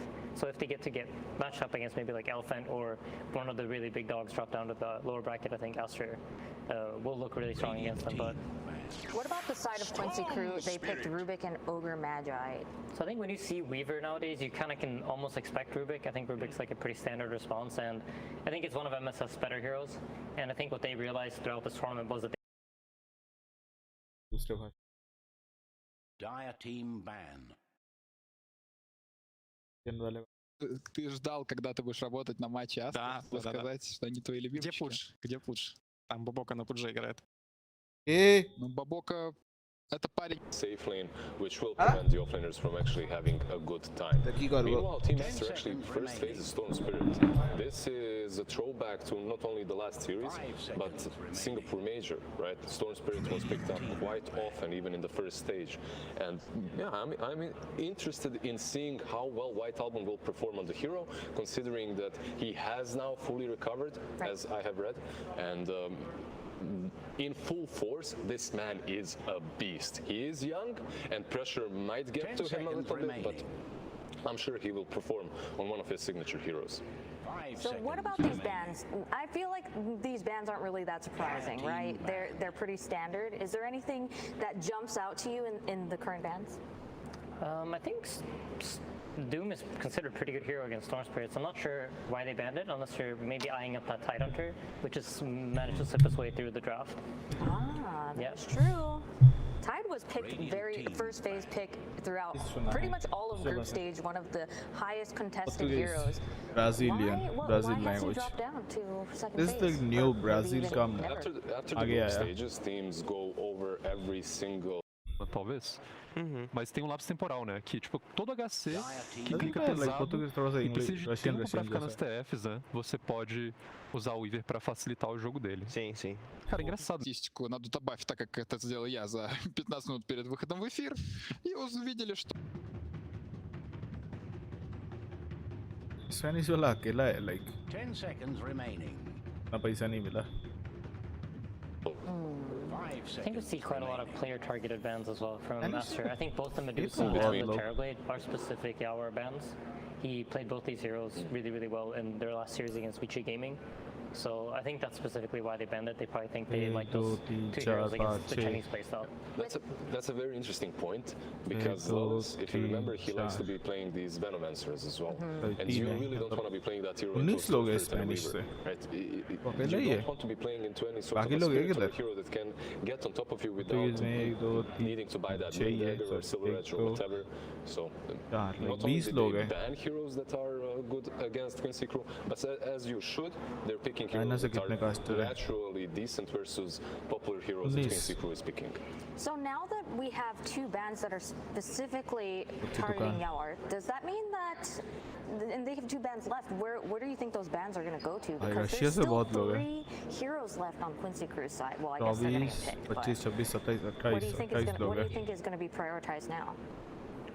I believe they're going to pick the Void Spirit. Yeah. Oh, yes, It's a really good call. You think the same. Amazing. Yeah.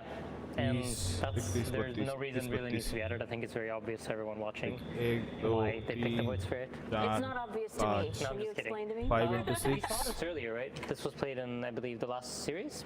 And it seemed quite effective at killing the storm. So I think Void Spirit, one of the advantages that he has against all the spirits or even the pups, and the reason we saw it quite popular at the Singapore Major is you can buy the Yules. Team Astra, pick Weaver and Storm. Team Quincy, pick like Weaver, like Storm. Rubik, They no longer have the ability to do and that. Void. And I think Team Quincy को support करना चाहिए हम लोगों को. With additional stuns and secure the kills. You just get another semi carry that's flashy and playmaker from the mid lane, and like you said, Void Spirit and Storm Spirit at the Singapore Major, I believe 10 out of 10 games these heroes were contested, either banned or picked. They really were. Which is interesting. I think Ember Spirit might have also been an option for them, but generally Storm आजा Spirit Ember is Spirit, considered 3 the speed big एक ही brother match में. and the one that is generally easiest to play in these matchups. I think what's interesting is they're starting to draft more telegraph drafts. I've noticed throughout the entire main stage. Legion Commander का ये जो hard आया ना, इसके चलते Legion Commander हर match में pick हो रहा है. Where we're going, what lanes we're playing, but it feels like the drafts are getting more and more telegraphed. So the only real flex that you see here from Astra's Legion Commander से भी अच्छा hero है, but Legion Commander like बाकी लोग ban हो रहे हैं तो उठा लो. The Legion and even the Structure to some extent. ओगरे देखने को मिल रहा है first time मेरे को TI में. But most likely, but it's fairly, yeah, exactly. You will इससे पहले भी TI में ओगरे हुआ है, खेला है इस TI this is going में, to be a disruptor no match नहीं 5 most देखा. likely. So Ogre when you're is in the Quincy first Crew's time. position where you have the counter pick now, you can kind of like guess, like, all right, we can set ourselves up for a lane now against the Weaver to get a Legion Commander, which I think is, for teams like Quincy Crew, they tend to like to snowball a bit more. I think that being in that kind of position in the draft is a lot more comfortable than what they might have faced up against in the group stage a lot.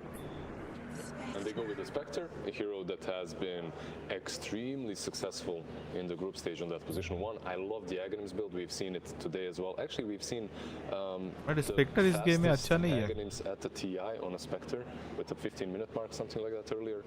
And it just allows you to be more active. You will have this Void Spirit who's a playmaker for sure, but Spectre, you won't be waiting for her forever. She'll join the fights as soon as that Aghanims is online.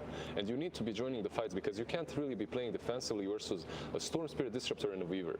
They will have a lot of vision coming from the Sukuchi, cutting in the backlines, from the bugs, from just giving vision constantly. And then you can't run away because Storm is either jumping you or you're being limped back. So I like the fact that they have a hero that, yeah, definitely can scale later on into the game and gives them that late game win condition, but also can join fights early on. We also have some stats from Leah, and he said that Aster's favorite heroes are Weaver, Io, Monkey King, and Snapfire, but one of their favorite pairs are Leshrac and Weaver. So is there a reason why they would pick something else other than Leshrac here? They pick Storm, right? And once you pick the Storm, they mainly play Leshrac on mid lane, and because of that, you don't really have an option. I think when you see this Rubik, you kind of tend to want to pick heroes that make Rubik's spell steal ability quite useless. And Storm Spirit doesn't really give away any major spell. You are ideally looking for some sort of stun, like the Leshrac Split Earth, or even the Edict to push towers, like with an instant cast. Precisely. So the Disruptor and the Legion are also heroes that don't really have like ideal spells for Rubik. They have spells that you can obviously use, but not really great Rubik targets. So I think the Storm became attractive for that reason too. By the way, look at that respect ban on the Venomancer on Lelis. Not only do you have Legion Commander, you have Storm Spirit that can jump into it, but you're still banning out the Venom. You just don't want to be playing against that. I think it also indicates quite clearly that it's not going to be a Weaver carry. If it's a carry Weaver, you most likely feel fairly comfortable. अगर अपने पास भी बहुत अच्छा ताबड़तोड़ भी होता आज हम भी यहाँ पे जाके बकचोदी पेलते. So what hero is going to fit that, given that most of the bans have हम come भी out? उसकी तरह पच की तरह एनालिटिक बन जाते. Which is very strange. We haven't seen Tiny banned in the last phase in quite a bit. Usually he's banned in the first phase. So what's left? It seems like teams have moved away a little bit from the timing, and I'm trying to think about what's left. Last time BSJ नहीं था इस मतलब casting roster पे. You can't taper down. I think that might be the best option for them. Casting roster में एक character को मैं miss करता हूँ, उसका नाम है मशीन. जो TI8 में था उसके बाद. Yeah, I really like this one here. I think Dota में रहता है और different जगह पे casting करता है, like host करता है. Speaking with the spirits mid, the power runes become extremely important. Okay. And you're going to need your supports to be able to contest them. So usually you want to pick some sort of carry that will manage the matchup. Machine, and Quincy Crew now has a Tsunami. big advantage in the fact that they can pick something that will lane up against a disruptor. ये लोग उतना Dota ये लोग मतलब CS:GO पे भी होते हैं hosting के. And you know the two supports are going to have to go for runes. So you're going to, if you're in Aster's position now, if They are Quincy like decides to pick the right जैसे hero, hire करते हैं, like either जो be forced to ऐसे give मतलब away technical runes, बातें which करते हैं, leads to Purge, suppression, BSJ, or you're going to have to accept that you're Jenkins, losing ये सब the इनको defense मतलब fair. YouTube से Jenkins भी बनाया है. That is a Casting question group. only Lizard can answer. I was already wrong once. I went with the Luna. I'm trying to think about what's good here. Some extra catch as well. Maybe some Underlord would be kind of decent, even though you're playing versus the Glimpse. I don't know the matchup with the Luna in the lane. Should be fine. You're just constantly pushing in. But Sorry, मैं थोड़ा सा side पे.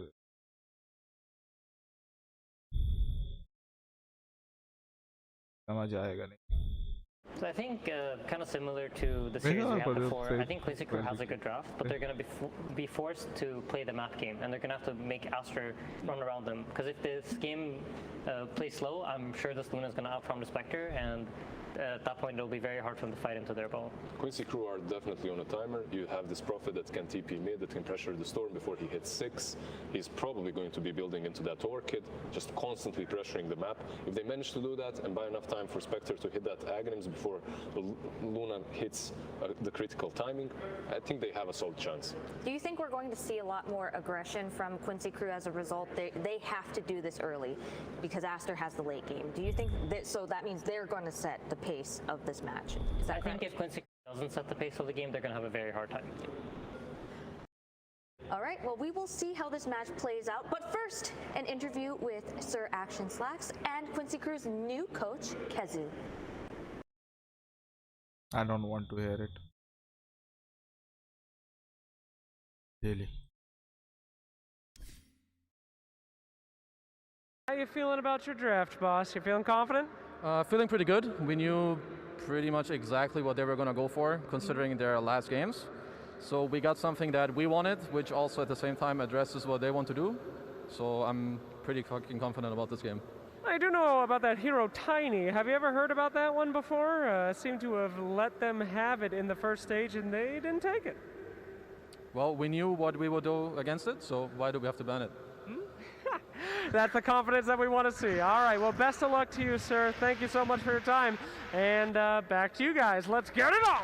A confident Kezu is what we hear from player the coaching staff. My goodness gracious, Trent. We're in game number one, another game number one, a best of one in elimination match. How you feeling about it? Are you confident with Quincy Crew? I think it's very similar to some matches we had earlier, and I love the way that Aiden has framed this game there. Thank you, Insania, because it really feels like you gotta make sure sure that you're not just being worked around this map here. And so Quincy Crew trying to find some map control near the end of that draft, particularly with the Spectre and the Nature's Prophet. So if they can get off to a good start, they have the heroes that will have that global punish in there. But if Aster start well, it just feels like their heroes are much easier to sort of like push this game forward in their direction into a snowballing victory. Very similar to the Luna that we just saw for Fnatic. I know, I was just thinking about that. Like, Luna didn't get a ton of play through the group stages and now picked in both of these best of one elimination matchups. Maybe something to think about there for the teams going forward. But regardless, we'll have to see how it performs as Aster versus Quincy Crew. A lot on the line, and also two teams that really struggled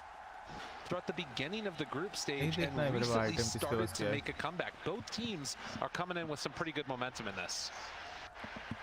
As we take our spots around the runes.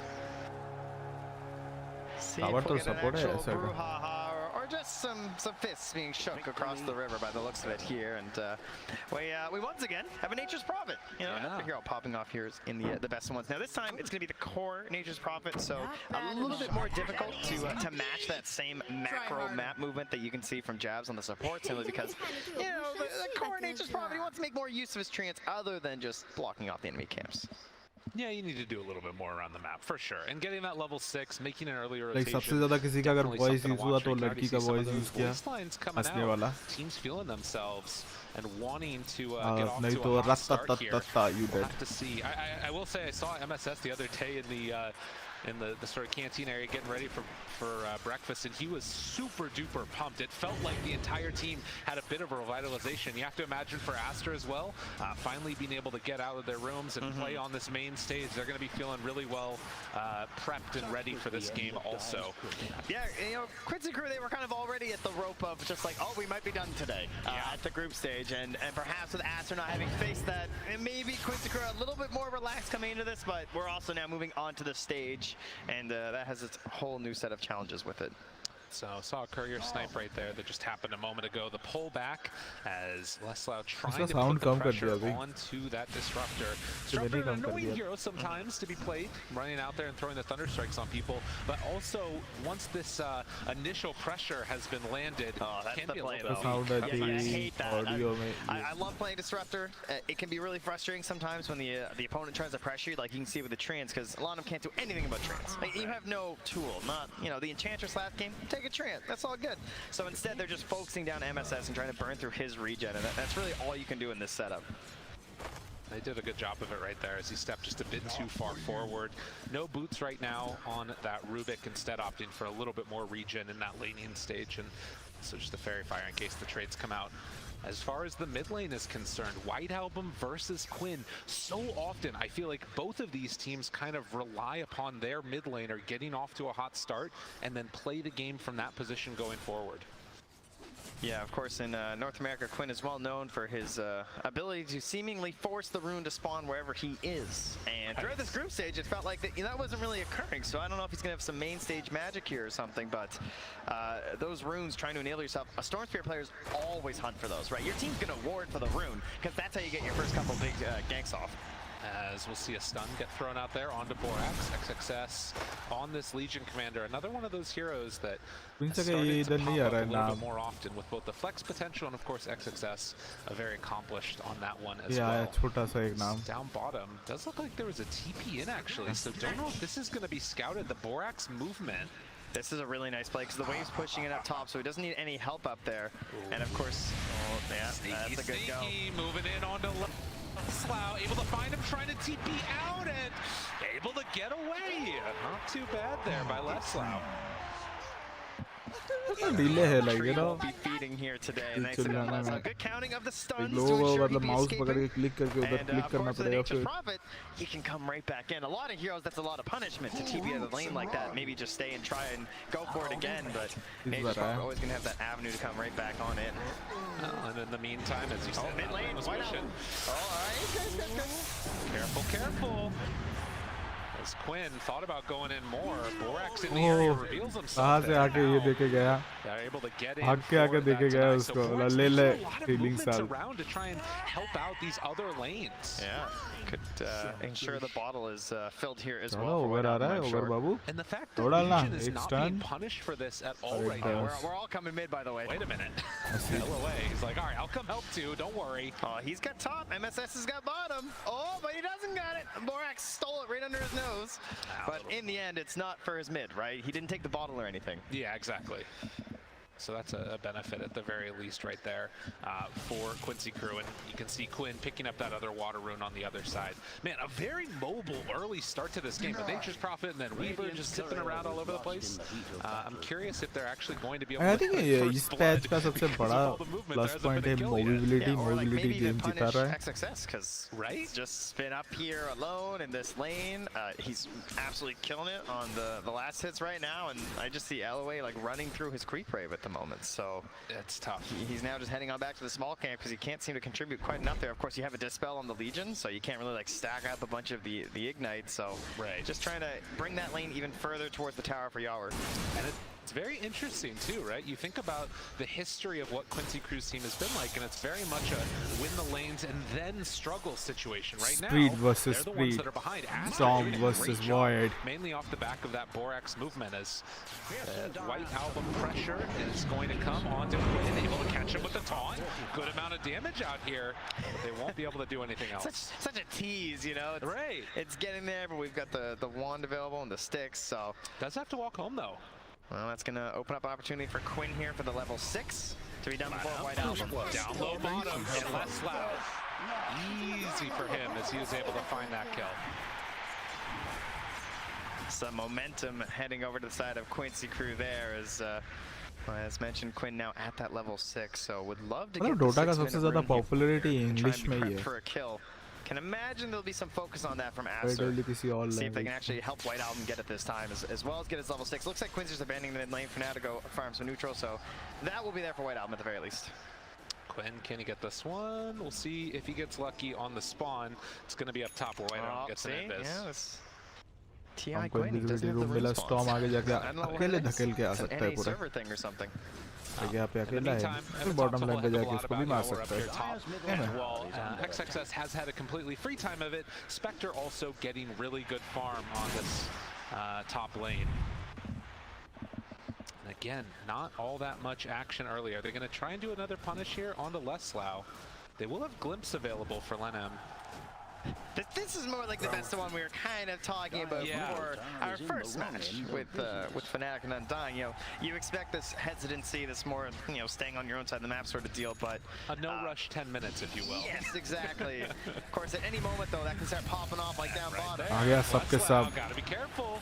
Chase HR को धोने के लिए. With the right clicks coming through. Right click से मार डाला. Kill on the offlaner. इसे सीधा अकेले लेन कर रहा है टॉप में. Our mid laners trade damage back and forth the whole time. Support's just bumping into each other. And we're just 1-1 at 7 minutes. Easy peasy. Glenn accepts some more of those items. And are they going to try and make any pressure happen? It's interesting, right? Because normally what I feel like we're seeing is the Nature's Prophets TPing to other lanes. But he's actually getting rotations coming to him instead.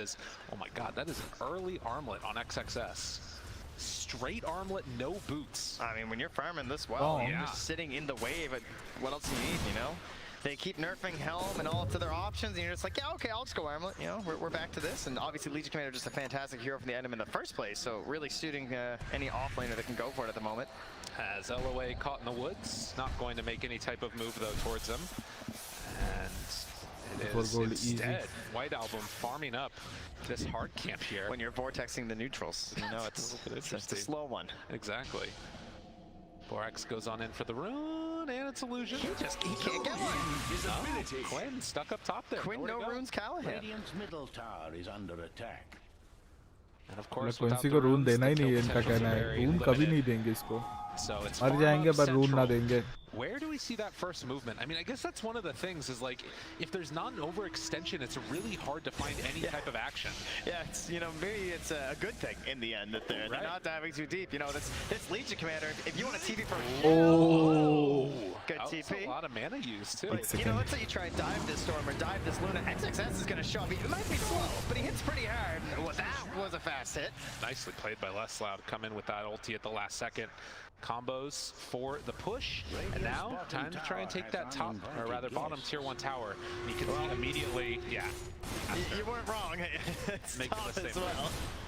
Radiant's bottom tower has a nasty situation. Will back out, has the Falcon Blade done, queuing up that Aghanim Scepter. And Monet wanting to stick around bottom. This is interesting. The fact that he's allowed to do this. I mean, Quincy Crew, are they going to commit to try and make any moves? With the ward down there, Aster feel confident keeping their position 1 in the lane. I imagine they'd love to make some sort of move because, you know, Yawar has the Hawk right now, he's going to be going towards that eggs for a long time, so you wouldn't mind hopping in for a kill at some time. They scout the Luna though, nighttime, so has that extra vision, and we'll see Quinn making the move. So that puts the signal on that time to back out for Monet, and will go to farming in the jungle. This is the nice part about having the Luna at this stage in the game. It sort of times up your nighttime vision with making sure no ganks come through. I feel like Death had so many good opportunities last game on the Legion Commander with the press the attack, and XSS has been given another pretty nice game for it here, particularly versus that Nature's Prophet, because he's rushing that Orchid once more. And the Rune is up top instead, but the pullback is there. Trying to find a kill. Whiteout pulled in, and the haunt is enough for the finish. Quincy Crew making some moves, and now keeps going. Looking in the jungle for Monet. Y'all were playing very aggressively. Zone out. You know, I want this farm. That is a bold move right there. And the glimpse pulls उसका skill Rubik ने चुरा के धो डाला. ये मस्त था. Denied that one as well. The regen rune. That would have been huge if they could have gotten that one. I think इसमें what the fuck situation नहीं बनाई गई. The Storm Spirit at the very least for Aster, so also hard to turn around some pressure like this from the Quincy Crew. Have Borax here, just kind of shakuchiing through. Oh, people moving in. Yeah, and that long TP, there's no chance that White Album can anything else done. So the catapult going to do some damage to the tier 1 tower, but then called off afterwards. And Monet still staying on that bottom side of the map. Yeah, not able to get the rotation in towards the Ancients quite yet either, of course, which it's love to do now. Mind you, XSS does have that armlet, as he mentioned, so he's quite capable of farming whatever he wants on the map right now. And LOA just playing bodyguard right now to Yawar's. He wants to kind of try and play down in that same part of the map that Monet is going for as well. So they're going to bring over White Album. And they decided not to. Okay, back to the mid.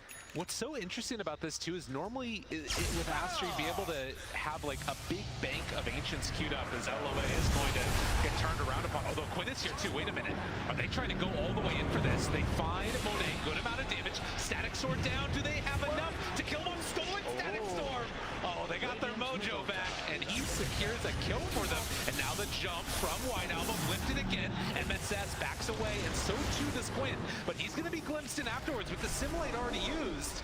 In trouble. Oh, मारा गया. इसे duel नहीं बुला पाया. No duel for XXS. Actually, just got the blink in there too. So incredibly quick timing here. XXS, the most farmed hero in the game, would have loved to get some free damage there. But that also just means now they probably still have a chance for a blink reveal. I'm not even sure if Quincy Crew noticed that, and they could smoke right up and go for that now. I believe also I saw a smoke get popped accidentally from Quincy Crew too, which that's not a resource you want to waste right now when you have an Orchid being rushed on your Nature's Prophet. You want to try and get into these deep positions on your support duo and allow that TP in to happen.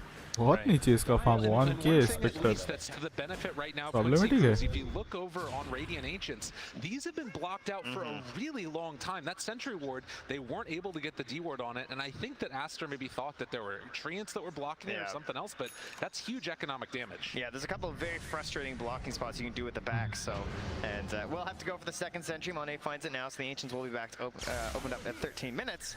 Meanwhile, this smoke, half duration already gone for XSS, and not finding a hero to jump. Oh, mind you, Quinn, though, would be a juicy target, and I don't see a good save here. He knew. He knew. Very aware.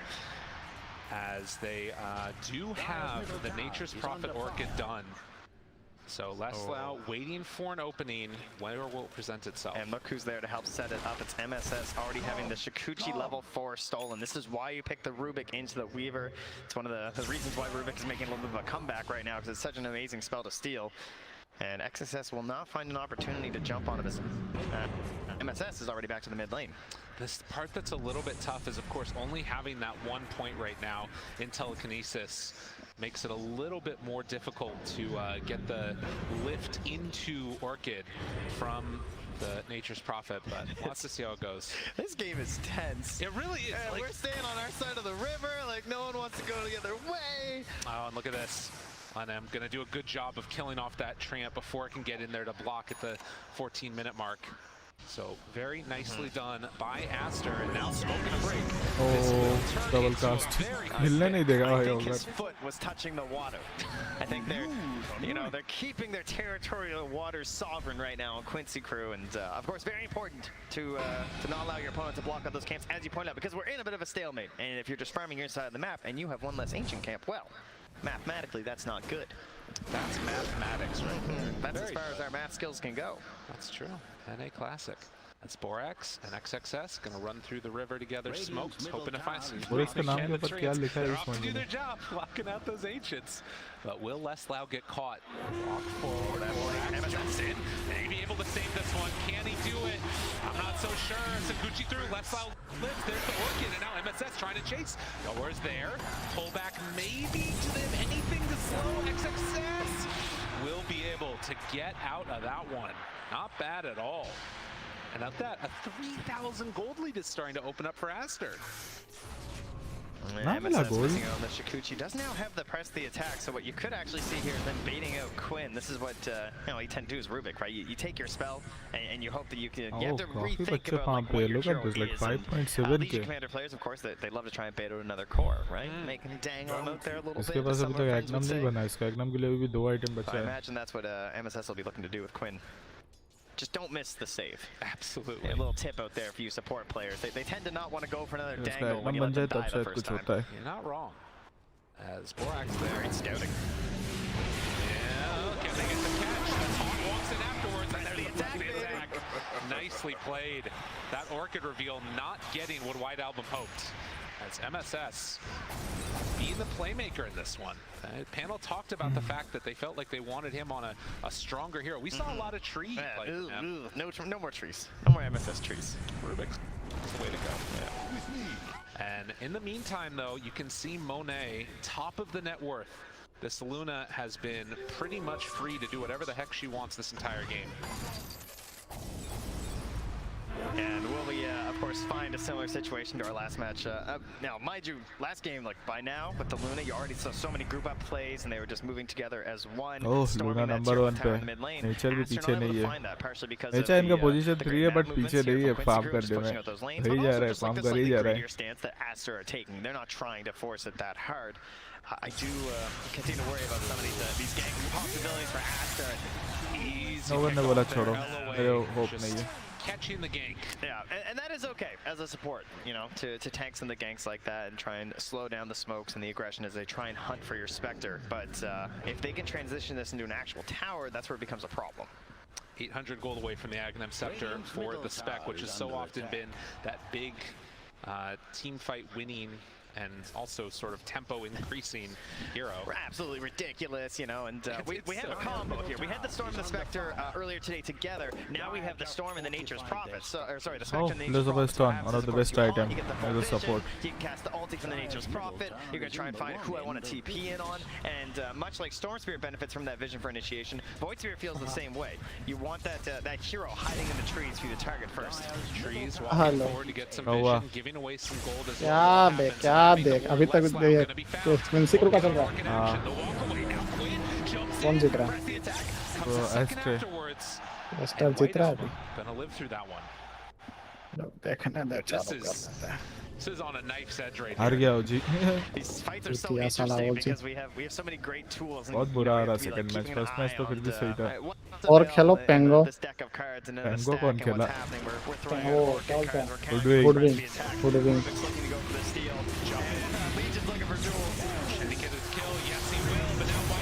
Draft ही भाई देख के पता चल गया था हाथ में।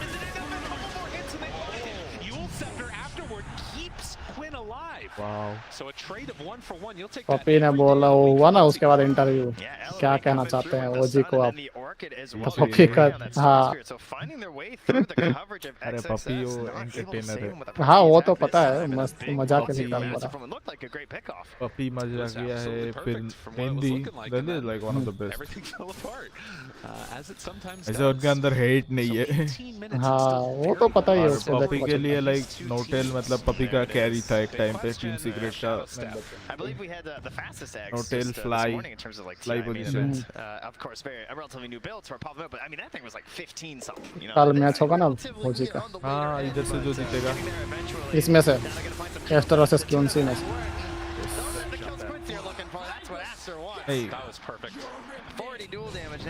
हाँ एस्टर वर्सेस क्यूंसी पता नहीं मेरे को याद नहीं।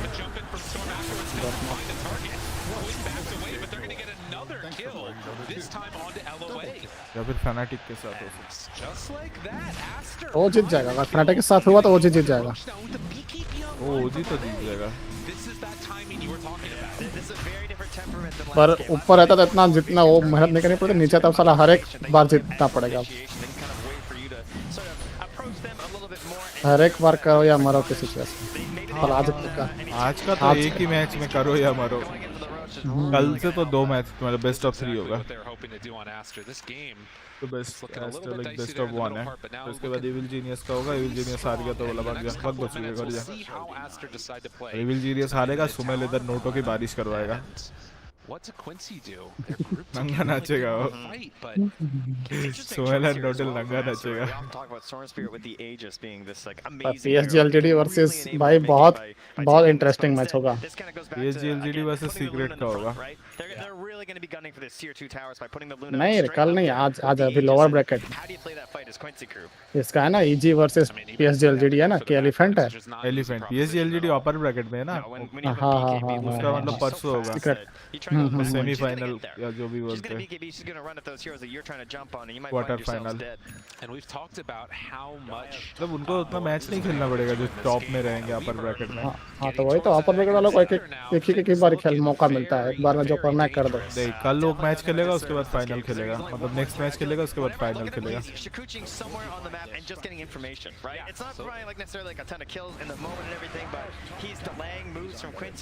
अपर ब्रैकेट लाइक एक मैच खेलेगा, जो हारेगा वो नीचे आ जाएगा, दूसरा बंदा फाइनल पे चला जाएगा। और टीम सीक्रेट को सपोर्ट करूंगा कि टीम सीक्रेट फाइनल पे जाए। चाइनीज नहीं जीतना चाहिए, भरोसा उठ जाएगा दुनिया से। 4 लाइक हो गए, थैंक यू। 4 दिख रहे हैं, ये खुद को ज्यादा दिखता है। Ooh, this could be an interesting pickoff, but you can see White Album. It feels like he knows what's coming. I mean, again, those deep wards, right? Like, they just have so much information about what they're up to inside of Quincy Crew. So White Album will show in the mid, and as that happens, the rest of Aster starts to rotate towards the Storm Spirit. Playing safe as can be. At the same time, you're seeing Quincy Crew not really lose out on that much on the map, it feels like. The lead is not इस match में जरा storm की हालत फटी पड़ी। सामने भी है ना, एस्टर के पास लाइक 71% विनिंग चांस है। वो वाले मैच में भाई क्या दे रहा था स्टॉर्म, और वो कौन सा मैच था? ओजी का? नहीं इसके पहले वाला जिसमें वो पेल रहे थे। Spirit, team spirit versus PSG LGD। नहीं IG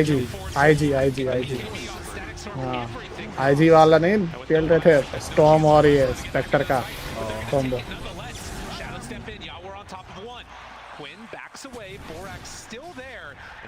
Thinking about walking in on this as Aster have used a lot of resources. No. उनको और एक एक्स्ट्रा मैच खेलना पड़ेगा क्योंकि PSG LGD भी है, BP भी है अपर ब्रैकेट में। अपर ब्रैकेट खत्म हो गया। Somewhat okay with the situation as they've now garnered themselves an outpost. They're also eyeing up Quinn here, but he's got a haste from the Yule, so he'll be all right, barring some bad misstep when this duel comes back. The other thing I really like about that play by Aster is that they only use the 1 BKB on Legion, right? Like that is super useful. The ability to find these pickoffs Afterwards has 60 dual damage now on IG versus Team Secret होगा and not really committing that many resources. तो दूसरा. So 23 minutes in, 9-9, still very close game, but you can feel Aster starting to take a little bit more of a lead.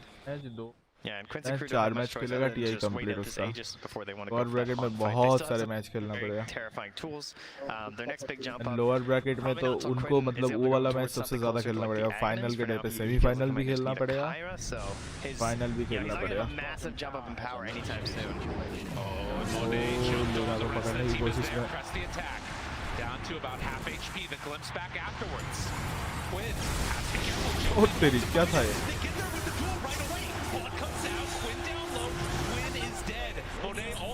खड़ा था सबके सब क्या? Static storm here for coverage too. What else do they have after the fact? They should not fight this. So that is Easy going to be duel. ages down, and Quinn gave up his life for that one. Has buyback. Just rushing right for the tower. Now, mind you, bottom lane, Leslau finding a trade. Didn't like the look of that fight, so they have taken the tier 2 in the bottom lane. That is at least something for them. But Aster, again, I'm sure very happy that Aegis was running low anyway, and now they'll just come back down to the bottom and recapture that. पहला match है ना ये? एक ही match होगा. You can see. पहला match नहीं, last match है ये. Little pecks away at their net worth over and over again. Aster starting to build up this lead. Oh, look at that shadow step into this. Do they go for any extra fight? This is without Quinn. Yeah, the Glimmer Cape there too. So many defensive tools from Monet, just shoving them in the front line and daring Quincy Crew to engage fully. I mean, this is looking maybe a little desperation-y. If they try and go into this direction, they do have Glimpse stolen from the Rubik. But now the turnaround and finding LOA, he's going to get caught, and he's going to get dueled and killed. And Quincy Crew not really sure why they were chasing there.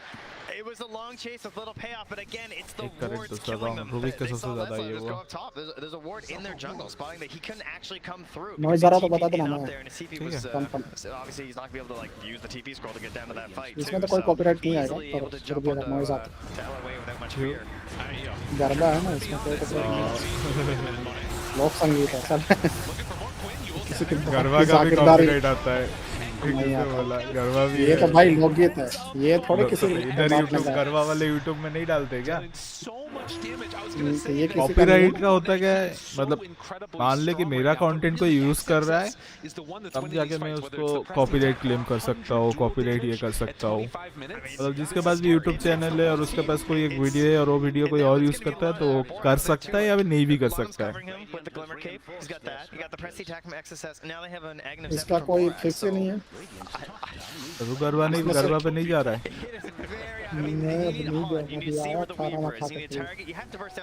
अभी सिर्फ society में ना man वो party plus ना था वो सब बंद है.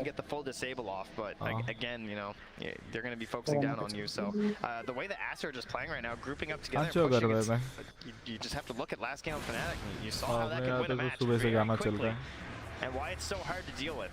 Well, and Monet continues to farm, getting towards that Scotty next. There's going to be a window. फटाफट आइटम दे भाई. ओ भाई एकदम तैयार डुएल के लिए. मतलब कुछ नहीं देखा, उसी ने सीधा डुएल मार दिया. कौन आ रहा है क्या आ रहा है कुछ नहीं, उसने सीधा डुएल मार दिया. MSS takes down Lana, but that is not a trade you want at all. Yeah, he did his job, right? He got the Spectre into the squad, and of course there is an issue with this build on the Spectre. It's harder to get into some of these tankier items. The Agnums gives you much more offensive capabilities, and the HP is okay, right? But overall, you're going to have some issues playing against some of these heroes when you can't get those earlier Mantas. And Spec was so close to finishing off that Manta style at that point. Like thinking about how much that could have changed. मैं दूसरे game का draft देखा ना तो किधर गया खत्म. जी build up of Aster now a 6,000 gold lead. And it's all going to come by उसने सीक्रेट ने लास्ट और साफ पिक कर दिया. मतलब in the past year for Dota 2. Wait a minute. Is this a freebie? Fast बचो भाई. Team secret ने क्या कमबैक लिया था वहां. The team's coming though. Starting में पूरा गेम मौजी का था. हाँ उन्होंने वो उसके ये आ गया ना एकदम से अच्छे कर का combo. His BKB cooldown, right? There was still like 20 seconds left, and very well played by Quincy Crew to take advantage of that and get through those wards. वो भाई खुद उर्सा बन के मार रहा था सब. But unfortunately for Quincy Crew, it's going to be a minute and 15. Ursa से ही काट रहा था. So for Aster's sake, they will have the return of White Album for the rush fight. ये गेम कौन जीतेगा, क्विंसी या Aster? so much about Aster अगर जल्दी करता है तो एस्टर के पास चांस है, लेट गेम एस्टर के पास ही है। और उनके क्विंसी के पास पुशर ज्यादा है। लेट गेम क्विंसी के पास है। नहीं देख, इधर लूना है, एलसी है, वीवर है, वीवर भी कन्वर्ट हो जाएगा फिर होसा होगा, स्टॉर्म है। द नेचर है साला, लेट गेम में उतना आइटम हो जाएगा ना, वो बैकडोर में उड़ा देगा टावर को। हाँ तो वही तो बोल रहा हूँ, लेन पुशर बोल रहा हूँ, बैकडोर में टावर उड़ा देगा नेचर, आइटम हो गया लेट गेम में।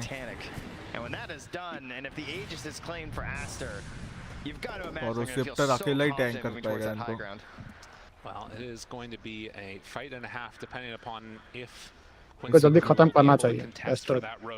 हाँ एस्टर को फास्ट खत्म करना चाहिए। ऑलरेडी 30 मिनट होने हैं। लेट गेम एस्टर का नहीं है। टॉम के लिए उतना इफेक्टिव नहीं है game.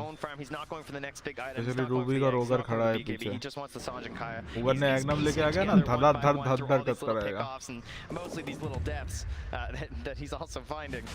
But now the Roche is there, the Shard is up. And how much information do they have on Quincy Crew? Not a whole lot, but they are swooping in behind. They've got the right movement. Quick enough though. The movement just a bit too late, and with that, Aster get the Aegis and Shard. The trans do spawn them at the very least, and of course that Shard going to be given right over to the Luna, so it's going to be the bonus attack. And Aster, they're not messing around. They want to run right into this one and take this fight. Quinn, the smoke breaks right on both of them. The jump to the backline. तो बच्चे को पहले दो, full HP हो गया उसका। क्या हुआ? फुल एचपी हो गया उसका। Walking away, but going to fall. Okay, that seemed okay, but they still don't want to go for the jump in.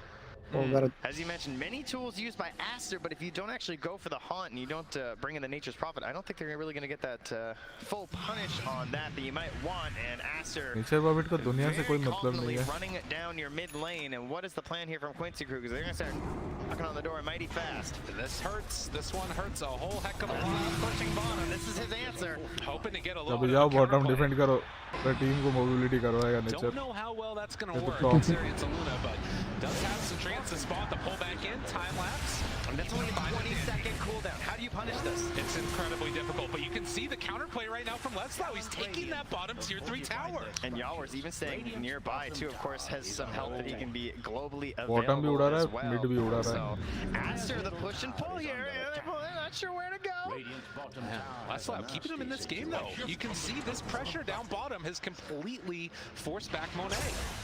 He's right to that top lane too, but White Album quickly there to clean that up. So I envision now we're going to start seeing some side lane wards from Aster. I feel like they're going to want to try and go for these pickoffs onto Leslau because he's got a massive target on his back after little plays like that. And has he gotten himself towards that silver edge? He is getting there. And of course, that's where you're really going to get things together for the big damage kill. Again from Aster. Going to start heading back towards mid. Now, all of the lanes have been pushed out, but not super significantly. And in fact, top has got a bunch of trans that are there. With that dual cast range talent, they're so much bolder on the Legion commanders. They're willing to jump a little bit more blind. Doesn't see anything at the moment. Yeah, no wards in the area right now. Their main wards over in the dire triangle, but don't need wards to see up towards this high ground. They also see a very annoying Nature's Prophet on their bottom lane here too, so they're just going high ground. And this is going to be quick. Monet press the attack, the pull back in again, catches onto a creep actually, and now the lift up.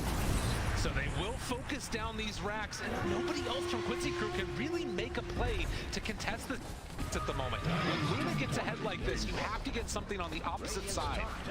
Yeah, and all they can do is just take back the outpost and throw the treants at the higher ground. Still no contest here from Quincy. Let the racks fall.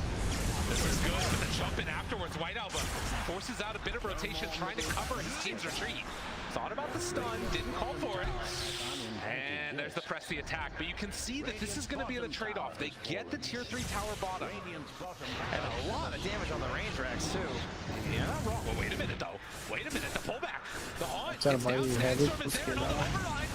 Hey, Luna को पकड़ लिया, दर्द हो गया. Oh, River का ulti.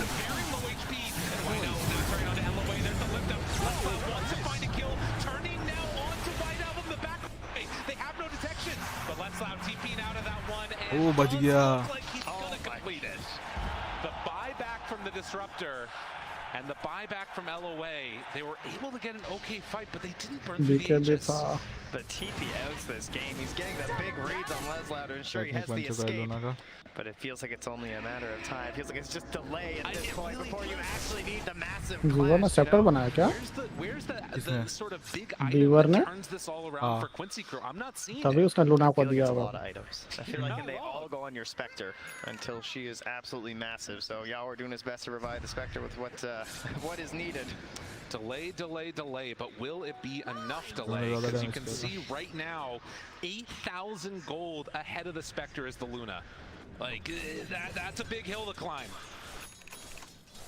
It's tough too because Nature's Prophet core is so item based, and obviously, you know, he's doing great on Leslau. He's the top on his team, but you're kind of hoping to be that like second big hero on your team, right? In these situations, but he's been forced to take up so much of the farm because he's the only one who can go really deep now. Oh, Borax actually leaving where he is. He's quite near Leslau. Still gonna head on out of there and go to that bottom lane. Gonna join the team and pushing this tier 2. Not caring about Leslau. They're kind of going for the ignore the Nature's Prophet strat here. It's true. Which, I mean, if you keep taking these buildings, it works pretty well. The other thing is that besides NP, there isn't really another tower hitter on Quincy Crew. We gotta go another layer here. We're pushing creeps to the base. They gotta find themselves another one of these great pickoffs when someone comes back to push out one of these deep lanes, like when they got White Album the last time in the bottom lane. Now I say that, mind you, and they are at least successful in their first mission. They have delayed out past this Aegis, and the game is still going. They're down to racks, not good, but you're still alive. I think that, again, the thing to consider for both of these teams is for Aster, this is a moment where so often they've been the ones that have been knocking out other Chinese teams. So दो बड़े क्रिप आएंगे ना? वो short से आता है, एकदम से वो मिलेगा. सबको अल्टी मारेगा तो स्टन करता है, रूट करता है. Yeah, and that's going to be the punish that you see there. साला क्या है इसके क्रिप? झाड़ू पहने हुआ क्या है? का ज़्यादा अच्छा है, गले में मफलर लगा के आता है. ये पर कैसा लग रहा है? फूल है और नीचे पत्तियाँ. सेब का गले में मफलर लेके आता है. हाँ, वो देखा है. ये अजीब लग रहा. Could potentially see some movement there. Currently their lanes in an okay spot. We got creeps और उसका एकदम से बच चाहिए. Bottom lane and doing all right in the mid as well. White का एकदम से पूरा आ गया तो सही है. So could see a smoke here from Aster in a moment. Silent. Definitely, and obviously want to make sure that all these players are able to play at the highest level, sort out these technical issues as quickly as possible, and get back into the game. But to sort of expand upon that point that I was talking about before, you know, in much the same way that for Aster it was this, you know, needing to perform well on big lands, the same situation exists for Quincy Crew. This is a team that has been to multiple TIs under various different organizations and not had the results that they wanted on the main event. Yeah, they've started upper bracket twice. And both times they were knocked out by OG. And this is the first time that they're going to have to be coming in through that lower bracket and in a situation where they would go out in the best of one's elimination. OG Fnatic के साथ खेलेगा और बाकी जो दो team है वो इनके साथ खेलेगा. Best of one Dota. It's one of those things that just like the pressure of the moment. You can't even imagine what it's like for all these players to be working at this like पूरा pause हो जाता है game. point for 2 years and have it all defined potentially for you, whether it's success or failure within the scope of more and more common topic for pro players. अपना game पूरा pause हो जाता है अपने दबाने से. The sort of discussions they now have as teammates, and best ones have got to be the hardest one to put that into your head, right? This is just another game of Dota. This doesn't mean anything. This is one very important game of Dota. Absolutely. To put you one step further in TI and of course get yourselves to that best of 3, because you know some teams they just perform better on the bounce back. Some teams they learn a lot from a loss, and all you can learn from this loss is a lot of pain and suffering. You're not wrong. It's a sad way to put it, but we keep it happy here at TI and the best of ones. This is the problem, right? Is that it's like in these best of ones, it's all battle and it's all bloodshed down in the bottom. The upper bracket, it's like, oh, we can make memes about it and stuff because you know they got more games to play. There's no meme in here. Competition is the greatest thrill, and so someone needs to lose for us to have competition. This is the necessity. So, thank you. Too true. To the losers. To the exiters, my That's mistake. right, there you the go. exit bracket. That's the one. Yeah. This is the exit bracket for sure, as we are waiting for this $1000 issue to get sorted out here. Again, just state of the game. 15-12, Aster in a very commanding lead at this point. 30 lakh रुपए फिर भी भाई 30 lakh 30 lakh 18,000 surprising considering Spectre. Usually you get a little come bit नहीं of है a buff. भाई Maybe that is with the buff. It's not a good side for Quincy Crew. Usually it's like 10% एक over the, how you might actually feel. But then, you know, 30 Spectre, lakh of course, 18,000 famous for many comebacks in very recent TIs. So could find themselves in another one on that long list of successes. But it's going to be tough, and yeah, MSS, he's feeling it. And this is good. Keep the mood light here. Exactly. Right? You got to make sure everyone's staying engaged. 28 lakh And I mean, it was him who paused. अबे मैंने Google convert किया बे 40,000 into Indian rupees $40,000 in Indian मतलब 70 के पकड़ कर देना For all you people that are out there, you know, give the cheers in the client. That's how we need to test to make sure that everything is working. We'll see it up there on the उनको screen in शायद just a 500 second. मिलेगा I like the 500 floating letters. You do? Yeah, it looks nice. Wow, तब absolutely. इसके मतलब When they're really next going, you know, direct में fire off to the sides. 12 8 to I didn't even 12 में notice जो that, जो I'm gonna be रहेंगे completely honest. There's more focusing on the game itself, but yeah, it's sort of 7 this, to 8 again, में जो लोग look at them, रहेंगे there they go. It's only the 7 NA to 6 to 8 broadcast though. I don't know if the वो लोगों को Chinese मिलेगा 1 broadcasters million listen to us that much. I don't think they're listening to us. No. I think they have more interesting things to talk about. अबे pawn pass I करो think that it's worth again reiterating just like क्या बोल रहे हैं इधर हम देखें strong of a think they have more dual interesting things to save talk you've got about. on Aster at this point with the Luna up front On and है center, ये like मादर भगत how जो important this Aegis is. And they're going for the triple save play in a sense because rather than going for that ever discussed Aghanim Scepter, Monem currently at least is actually eyeing up a BKB, which I love. Okay. Because that gives him everything. Right? I mean, eventually there's going to be a Basher, but if you can force the Basher, like the Abyssal Spectre, to jump on you as Disruptor, you've already done your job. Yeah, I'm completely happy with you at that point. Yeah, it does feel like he has just sort of stood as such a strong stalwart force in this one. And being able to, you know, force either the fight on a bad term. I think again about that Yawar kill inside the dire jungle when they're running up there, got the glimpse back, get the kill. You know, whatever the case ends up being, this is that hero that can punish mistakes in a way that it doesn't even sometimes feel like you made a mistake. It was just, I was just trying to farm there. And he got caught and killed. Yeah, and in some games as a Spectre lineup, you have this, you know, just unrivaled confidence going late. Like, eventually, guys, everything's going to be fine. But I would not peg this game as necessarily one of them, right? There is a Storm Spirit in this match who also tends to be one of the absolute best heroes in the late game. Just so many tools. I mean, there's a reason why some teams will just straight up first pick it every game, even if it feels like it's being countered, even if it feels like an obvious thing that you're going to do. Storm Spirit has movement. It has freedom. It has freedom almost unlike any other hero in Dota 2, simply because you can point, click, go. Oh, and speaking of point, click, go, we're going to go right back into this one, Trent. I got the segues. You nailed it, man. What a brilliant performance. And as we get ready to go into this one, hopefully we will be able to see this next Roche fight and how it ends up playing out, right? You've got the potential there for not really a sneak, but it feels like at every stage, Quincy Crew haven't been able to come in. Oh no. They were in a quick pause fight. Yeah, they were ready. They were ready. Big play. Now that's a Dota classic. Yeah. They pause, you run at them, because everyone loses that brain image of where the minimap is. It's something that it flows the entire time you play Dota. You're always thinking, okay, they were there, and they could possibly be here, and you're thinking about how far people move, and then it's like this big eraser just wipes all the chalk off the board, and you don't remember where anyone was. And, well, sometimes it's a pretty big punish, and they instantly go higher. The smoke support way in the back. And look at this, down bottom, there's simultaneously pressure being mounted by Letzlaw. They're going to glyph up the wave down there as he continues to beat away at these racks. Oh, those creeps in the top lane, Letzlaw. They're also going in over there. The lift up now. Monet going to get time lapse and press the attack. They have a window. Whiteout jumps now onto the Rubik, able to get the silence and the kill. So 2 dead. They do a buyback on Rubik, but at the same time, he's going top as well. Letzlaw, he's got the tower. I mean, Aster, they got their eyes on the prize. They want to end this one now. Go for the tier 4 towers. You got to fight him. Rubik, he's back into this one. Aster gone in a bit too deep. They need to commit now because they've already lost those other racks on the other side. Chase down, looking for a minute. That jumps in. The duel there. Only Quinn able to get him for the kill, but he has buyback. Buyback comes out for both of them. Chasing for one. अगर यहाँ पे इनके पास buyback नहीं हुआ ना game खत्म buyback है They take him down and now killing off one of them. Have they been able to open this one up? It's very expensive though on the side of Quincy Crew, and there are buybacks here from Aster, but what a hold there. It cost them a lot. Wow, that was huge. Now again, you have this big win condition where Quincy Crew only have one buyback left on this Nature's Prophet, and Roche, it's a long spawn. Oh, that's gotta hurt. Is indeed a painful one for them, and you know, there's actually a little tree left in their base from Aster, a ward that got dropped down in this fight here, but you can see that pressure that was on them looking for the base race plays. You can see how it really forced the hand of Aster. They felt like they had to do something special.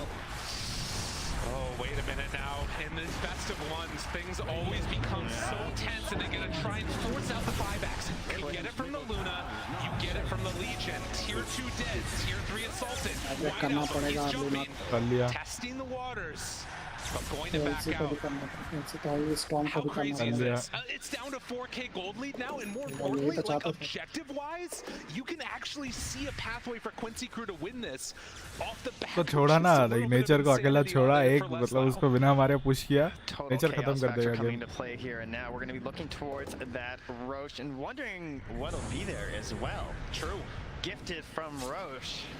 Either team, I mean, imagine that would just be probably the best that you could get here. मर गया वो खत्म game खत्म. This is that tense moment here. You've got the Aeon just done. They're underneath a ward.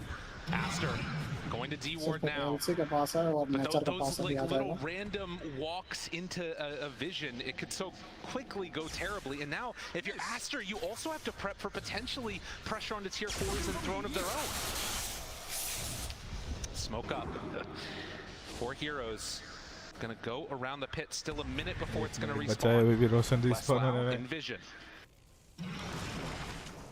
But will back out afterwards as they try and hold this area. Another smoke here from Quincy, but they're playing blind. They don't see anything ahead of them. Trying to do some vision and scouting with these treants. Monet. All they can do is push the waves, right? That's their vision key right now, is trying to get bottom lane shoving in, top lane shoving in. They see that Storm is down there dealing with it. Press the attack now. That's the big haunt. Looking for more. What can they find? Oh, nature gaya. The duel on the other side. Able to pinch on the match up. They're trying to blow up. They killed her. Dead for 2 minutes. Nature royal से दोनों मरे buyback हो गया दोनों के team तरफ से. But Luna मर चुका है. स्टॉर्म को अगर रोक लिया तो खत्म गेम वहीं पे. जी क्वींसी. क्वींसी था. क्वींसी जीत गया. लूना स्टॉर्म दोनों को फाड़ दिया. The emotions are just staring at each other. They're not sure what to do. The call's been made. They're running for the tier 4. He's ready. This is like कुछ नहीं कर पाएगा.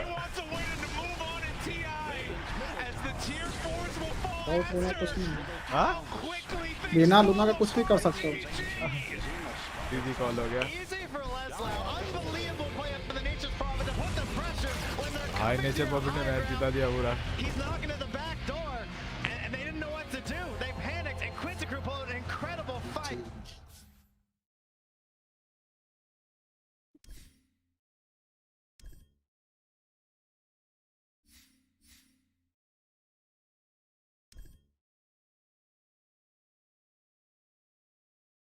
वो match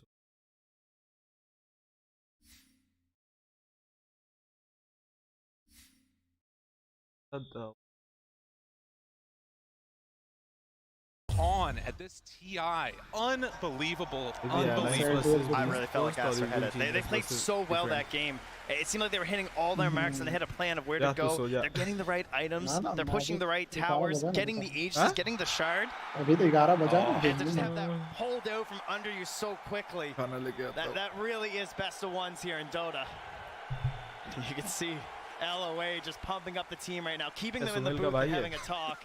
I saw a deep exhale there from Yellow as he exits the booth, and obviously going to pay their respects to Team Aster as they will be eliminated from this. But for us now, oh my God, Quinn, what are you doing? We're going to head on back to the panel and break this down. Oh, I thought this was going to be a very different talk, but oh my goodness. This is forged in the fires of NA DPC. He just takes his headset off. You don't need sound. He's just going for it. Did he just take his headset off? He did, right? He's still playing.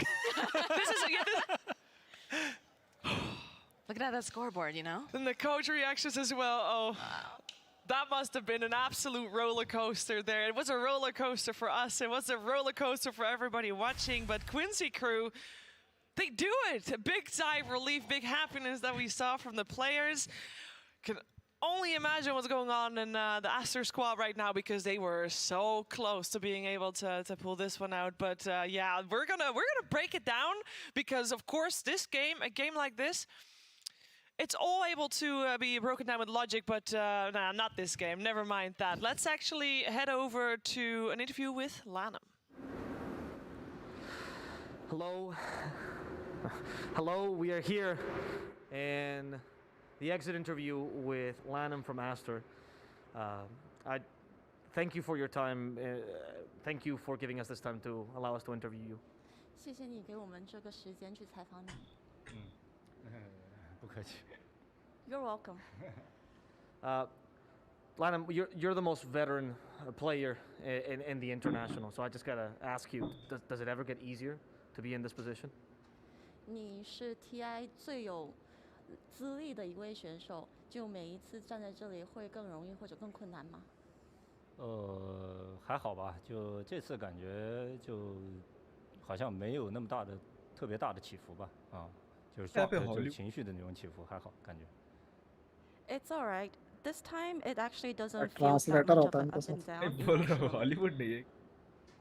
That game was a very up and down game, however. And was there a moment where you started to realize or to feel like that game was getting out of control for you? 就上一场比赛其实起伏挺大的，有没有哪一刻你是觉得这场比赛很难获胜？没有吧，就感觉就直到最后我们买活死了以后才感觉有点难打的，就是之前。अगर गया तो यही करूँ। 只不过我们对就是感觉 हिंदी में ही बात करूँ। 对对面的带线处理的不是特别好嘛。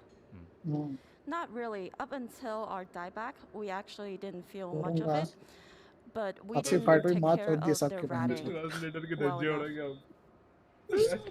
Aster has had a great time in the Chinese leagues, but sometimes has struggled internationally. Do you feel like it's the style of the Western teams, or does the pressure at land? जो भी हो सुमेल जीता या ना जीता पाकिस्तान के माँ का पोष। 成绩非常好，但是每次对上国外队的时候， आफरीदी के माँ का पोष। 想问一下，是因为 इतना बोल के आएंगे हम 国 लोग। 内赛区国外队伍的打法的原因呢，还是到了线下比赛感觉到压力呢？ क्या है जो कौन सा कौन सा 那种缺陷，然后 अपनी सोचो तो फिर भी सीखने का मन करता है 就是无法修正的，就是其实这一点还是比较那个啥的吧，就是感觉我们自己的有特别关键的那个点一直解决不了呢，然后就感觉就不太，就每次打就风格稍微偏激进一点的队伍，进攻一点的队伍，我们就会很难处理的不好。 तो इंडिया से कोई गया तो उसको Bhojpuri now translator Aster as a team has always had weaknesses that we are aware of and weaknesses that we cannot solve. However, whenever we play against teams that are more aggressive, we start to struggle a little, but we are aware of our weaknesses. I think Aster is one of the nicest storylines of this TI in the sense that you guys got to beat Cygnus. You were playing in the probably worst conditions of most other teams. Did you feel like that made you stronger, or did you regret having to go through that? 很不幸的 Aster 这次其实经历的蛮多的，然后打这个比赛的条件也挺艰苦。你觉得这一点有让你更坚强吗？还是更困难？就是肯定这种是事情还是稍微。我打呀，Japan saya siangcio。没有经历过嘛。Macam jangan yo. Well, these sort of things we've never been through it, so I guess we have the experience now. वो मुंह से हिला रहा है उसका घंटा समझ नहीं आ रहा। For your time, is there anything that you'd like to say to the people that were supporting you from home? 非常感谢。最后有没有什么想对家里支持你的人或者粉丝说的话吗？谢谢大家的支持吧，然后中国队加油！我是 IG 粉。Thank you for your support. Go Chinese teams. I'm a fan of IG. Well, This has been our interview with Alanum from Team Aster. We won't be seeing them again in TI10, but they will forever remain in our hearts as the team that stood through sickness, through Thank you for support. anything Go up Chinese against it, team. even at rough group stages, and stood Yeah, tall, yesterday. playing their best to the bitter end. Back to you, Shiver. Thank you very much, Avo. Indeed, they played their very, very best, and they came so close. But as you heard Lanham say, they were not well enough equipped to deal with the split pushing. Moxie, I know you were very excited to see Hi, Prophet there, the key figure. Yeah, definitely. Brian and I both saw that pick, and we were like, that's like his best hero right here. Always on the couch. He's like, I don't know. We're like, dude, as Lelis, as Leslau, this guy is so good at this particular row. And we saw him ratting, and we're like, oh my god, you know, Brian waffled a little bit. He was like, I'm 86% sure they're going to win this. Went down to 27, and then went back up to 86 again. But, and you were 100% the whole time. You had full belief. और कहाँ होंगे क्या पता. I was like screaming, like clapping the desk, you know, because he's the last of the Brazilians here in TI10. So, you know, vai Brazil. I know that you weren't the only one screaming. We saw Quinn scream quite a bit there too on the main stage after that victory, and it is Jake sitting down with Quinn right now. Hello, hello. Quinn. One of the greatest games I have ever seen. One of the best comebacks in Yeah, POL. कितना racist है ये बंदा. I have questions written down for you. I thought अभी you थोड़ी guys देर पहले China के साथ meeting किया, मार्क्स पहन गए. How are you feeling after that? अभी मीटिंग कर रहे हैं बिना मार्क्स के. That was a nice win. भाई China. I mean, you're more calm, cool, collected than I am. There was a moment, the pause in the middle. You guys were down. You were looking out. What changed in that moment? How'd you bring it back? I don't think anything changed, to be honest. I think we were pretty chill, and we knew we had some item timings coming up that we can fight with. Their Aegis is wearing out. Like, I think we were pretty okay. I mean, I don't actually think the pause changed that much. We had some monitor issues, but I think we're pretty okay, actually. Well, that's good to hear. So, you trusted in the rat. You knew your boy in there with the Nature's Prophet. He was squeaking around. He was squeaking. How much was your heart pumping when that Luna was coming at your base? Did you still believe in the rat? Yeah, I thought when they were going Thrawn that we were going to win the game right there. Really? I mean, we have buys on 2 cores. It's some like 8v5 or something. So you think they just got a little too close to it? And I mean, they're getting antsy because this Furon is hitting their base. He just squeak. They can't do anything. Oh my goodness. Well, sir, you're done with the BO3s. The BO1s. You're on to the BO3s. America safe for now. On your back. Are you excited to be out of BO1 town? Yeah, for sure. I mean, we're just taking it one game at a time. I think we already hit our all-time low in the group stage. So, you know, it's only up from here. I think we all feel pretty, you know, carefree and fancy-free. So we're just out there just trying to win one game at a time. Well, that was truly one game at a time, and it was an amazing performance. Thank you so much, and man, I'm so jazzed for you. Congratulations. Anything out there to say to the Quincy crewers that never gave up, the real members of the crew? Real OGs, seems good. Haters, so bad. Hell yeah. Back to you guys. All right, yeah, he definitely felt that went hard. Love to see it. Quincy crew moving forward here at the International 10. And guys, you've seen this squad perform in the DPC season, and these type of wins. That's just a Tuesday morning for them. Yeah, it's never smooth sailing in some of their more clutch moments. We saw their DPC recap, the EG game, their game at the major against Noping. They're a crazy team. It's always a wild ride. It's no different here, and can't wait to see them play against OG next round. Yeah, we're gonna have some brother action on this main stage, Brian. We got Yawar versus Samil there. That's as good as it gets. And honestly, I'm really happy for them because I know a lot of these guys pretty well, and they had pretty high expectations of themselves, not in a way that they Samil versus दोनों भाई सामने but that they believe in themselves, and they also have a chip on their shoulder because NA's been receiving a little for the last 2 years. And I just want to say that the first series of the best of one, when they picked Legion Commander, Fnatic, I was like, why did they pick that? And then I looked at the top and saw 25 level Dota plus. This is his best hero. Yeah. And yeah. we went to the back, and Ali was like, did you really like that Nature's Prophet? वहाँ पे कुछ बोल नहीं सकता भाई. Strategically, no way. For Leslau, yes. You play your best इनका heroes. Table देख कितना गंदा है. साला छेद हो रखा है table That's exactly what I wanted to see them playing signatures, and it doesn't matter how far behind you are if you've been there, done that. So really cool to see them win, and I'm happy to see Quinn in such good spirits after the group stage. Yeah, absolutely, and it looked like he, as always, had faith in the team in the game we just watched. So Luna at your base, hidden tier 4s. No worries, had it on lock the whole way through, and they have it on lock now for sure. Let's take a look at those brackets because we move closer and closer to being done with some eliminations today. Of course, we have to wave goodbye to 4 teams today as we go through the lower bracket portion of this double elimination bracket. And yeah, that means we got 2 opponents in the second round of that lower bracket. Quincy Crew taking on OG tomorrow. Now that will be a spicy one. That is a series that hasn't happened yet. We saw Aster 2 OG, and I thought if that was going to happen, you know, they'll have a good shot.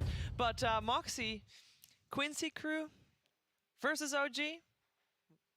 Excited? I'm so excited. You don't even know. I'm crazy. Yeah, it's very exciting. I was talking earlier too about Lelis's dad is like hilarious because like he has parties every time that he watches his son play, and he was very excited because he was like, oh, you know, he's going to the international. He made this whole announcement before we found out that unfortunately due to COVID we wouldn't be having you know, any viewers. He like made a whole announcement. He's like, we're bringing the Brazilian barbecue to Romania. He was so hyped. So I know he's gonna be so excited. We'll probably see posts coming out from him. I'm very excited. Those are 2 incredible teams, and you know, can't wait.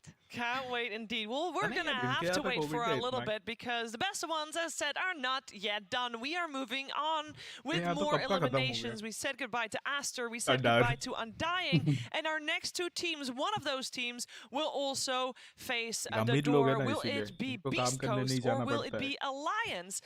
We're going to find out very, very soon. And of Beast Coast, Casey was able to sit down with the captain earlier. Beast Coast dominated the South American region all year. They finished Season 1 first in their region, earning a direct invite to the Singapore Major. And yet, it seemed that every success came with a bump in the road, with the first coming just 2 days before the tournament. Yo creo que sí nos hubiese ayudado jugar la Singapore Major porque había pasado mucho tiempo desde que íbamos a una LAN y la razón por la que no pudimos ir fue porque yo me contagié de COVID y no se sabía si es que mis compañeros tenían, y eso pasó unos días antes del vuelo, entonces al final no pudieron ir ni siquiera con un standing. Your previous coach Moose left in December to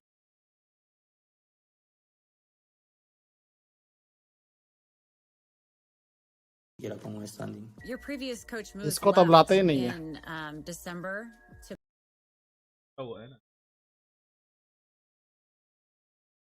OG की रखेल. Your previous coach Moose left in December to नहीं तो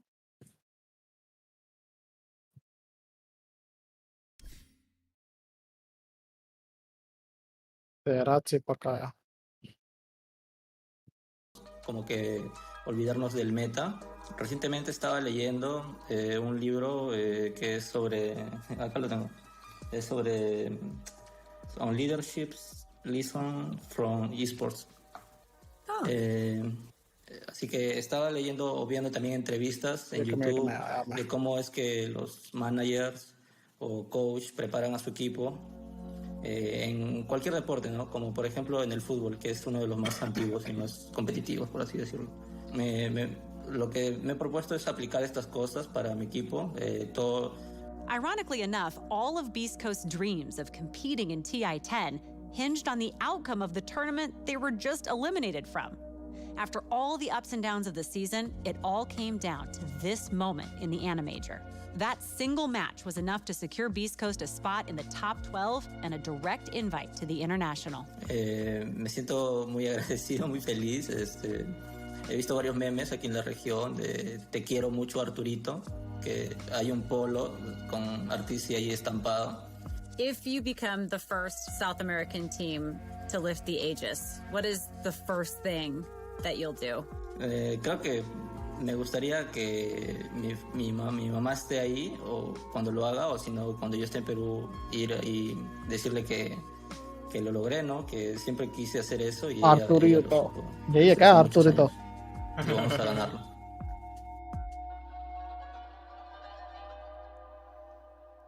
Yeah, Stinger is familiar with the position that he's in right now. He's done it before, and this time he's planning on going even further than what he did last time. We, in the meantime, stopped around the panel as well. I'm here with T-Gov, Gareth, and Lyrical. Good evening, gentlemen. Are we ready for some elimination? Lyrical. I can't wait. I can't wait as well. Best of ones is when the best comes out of the teams, or the worst, Gareth. It could go both ways, right? It absolutely could. And looking at the group stage, Alliance, they've not been performing as we expect to, and I think Beast Coast have got a lot left in the tank to actually pick themselves up and play together, like we saw in DPC SA both seasons 1 and 2. Yeah, they can definitely pull it out. I think also for most of the panelists, we kind of favor Beast Coast a little bit, isn't that right, T? A little bit, but we have seen today, best of ones, they do anything. And this series for me is just so scary because, like, Beast Coast, it's the entirety of SA is now on this team, right? To carry, the region through.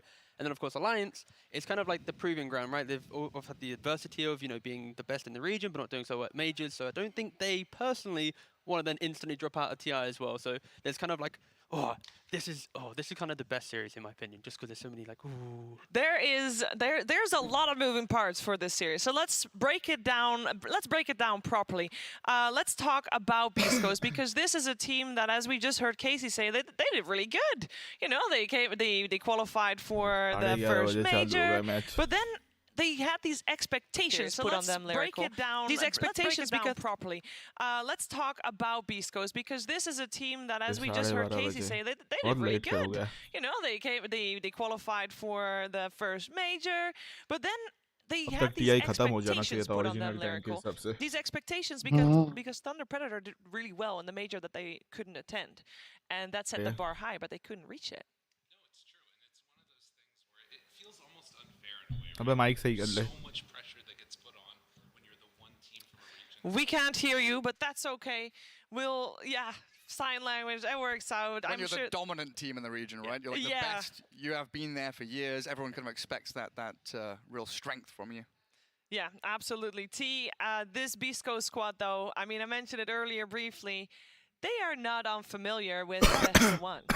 No, they've made their way from I remember them as a team at ESL Hamburg, like 2019. That kind of like lower bracket storyline where they're able to just kind of like surprise everyone. They did actually eventually lose 2-1 to Alliance in that one, but like it's just the fact that they have kind of sparked the creativity of breaking down, like, SA as a region at tournaments, they kind of lack the ability to push deep into tournaments, right?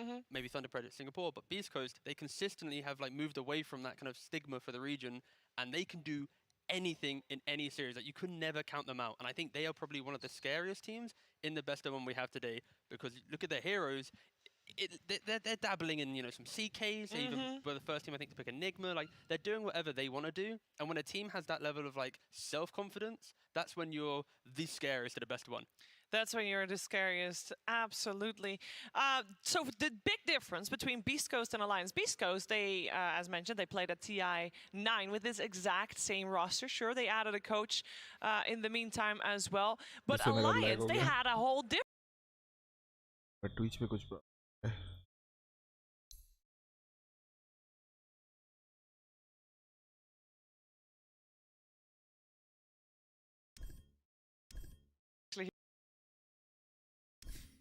Twitch पे कुछ problem हो रहा है. And that felt like, all right, we're going to actually try and revitalize our careers and make it work, and it's actually worked throughout most of the DPC. Alliance feels like, to me, this is Atlanta team of like a ragtag bunch of people that came together, and that felt like, all right, we're going to actually try and revitalize our careers and make it work, and frame drop तो नहीं हो रहा है. It's actually worked throughout most of the DPC. The problem has been Atlanavets, and तो that's होता है sort of been the कभी-कभी। problem for them here so far through the group stage as well. Yeah, Mm. I mean, the problem is a lot of it's weird. A lot of Van Garris that doesn't bode well for Alliance. But as you mentioned, it's best of one. Anything can happen. Yeah, it is, and I think one of the keys to the success of this squad and bringing in all these players was FNG, right? He started out as a stand-in, and everyone's kind of waiting with bated breath. Is he going to join the squad properly? The announcement comes out, and we're like, yes, finally, a solid captain, going to lead them to victory, and they look really good for an extended period of time. But like you said, at LAN events, they've been shaky.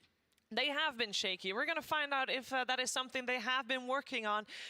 To get to the game, though, we have to get them on the stage, and that is what we are going to do right now.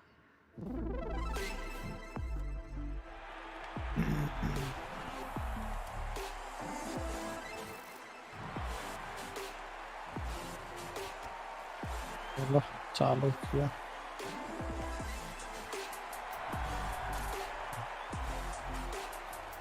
इसका tattoo देख कितना बना के रखा है alliance वाले। It is Team Alliance here at the International Tennis. They take the main stage here for their best of one in the lower bracket.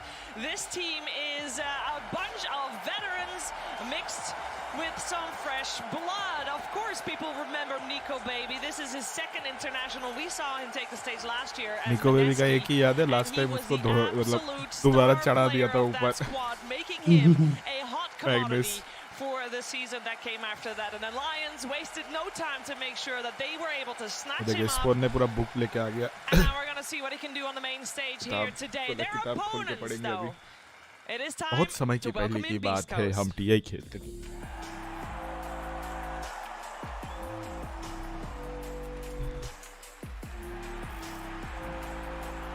बुलेविया, Brazil का है ये लोग, पेरू, ईस्ट कोस्ट ब्राजील का है बे।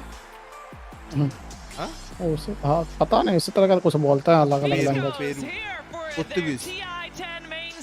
Performance, the only change they made in their roster is the guy you see at the end there. It is Mariano, formerly known as Pepita. He is coaching this squad now, and this squad, this Beast Coast squad, these 5 players, K1, Chrislock, Whisper, Schofield, Stinger, all these guys are, in my opinion, the reason the SA region has seen such tremendous growth. Their performance at TI9 created stability in the scene. Them sticking together was an example. Lead by example. Beast Coast is leading by example, and now the whole region seems to be just being able to take it to the next level time after time. And ये they देख are साला looking चड्डे में आ good गया। here, of course, still in सरम ना the lower चड्डे और bracket, chappal. but guess what?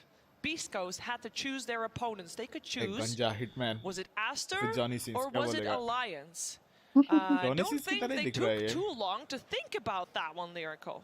No, and it's interesting. I think that there were a couple people that maybe were अबे ये उस surprised, केन जैसा but लग रहा है, पता WWE में केन आता था। wanted to face off against. They felt like they were going हाँ to उसके जैसा लग नहीं लग रहा। It was a bold decision. We'll see if it pays off. Yeah, I think Kane Undertaker आता था फिर एक था ना जो गंजा था और अमेरिका का ये पहन के आता था, Kenji. It may not look like this outwardly, but they kind of model themselves on Chinese teams. They want to be that, top of the region, playing like the Chinese squad. काटेंगेल था ना। हाँ वही काटेंगेल। Can shine. Yeah, and it might very well do. It is going to depend on partially the draft. The draft, of course, concocted up by the captains, and the captain of Alliance was able to catch up with Casey earlier. S4 has played with some of the best players and teams in Dota history, but has yet to relive the success of winning it all with Alliance at TI3. 8 years and a few other teams later, S4 has returned to Alliance, an organization now managed in part by some of his former TI3 teammates.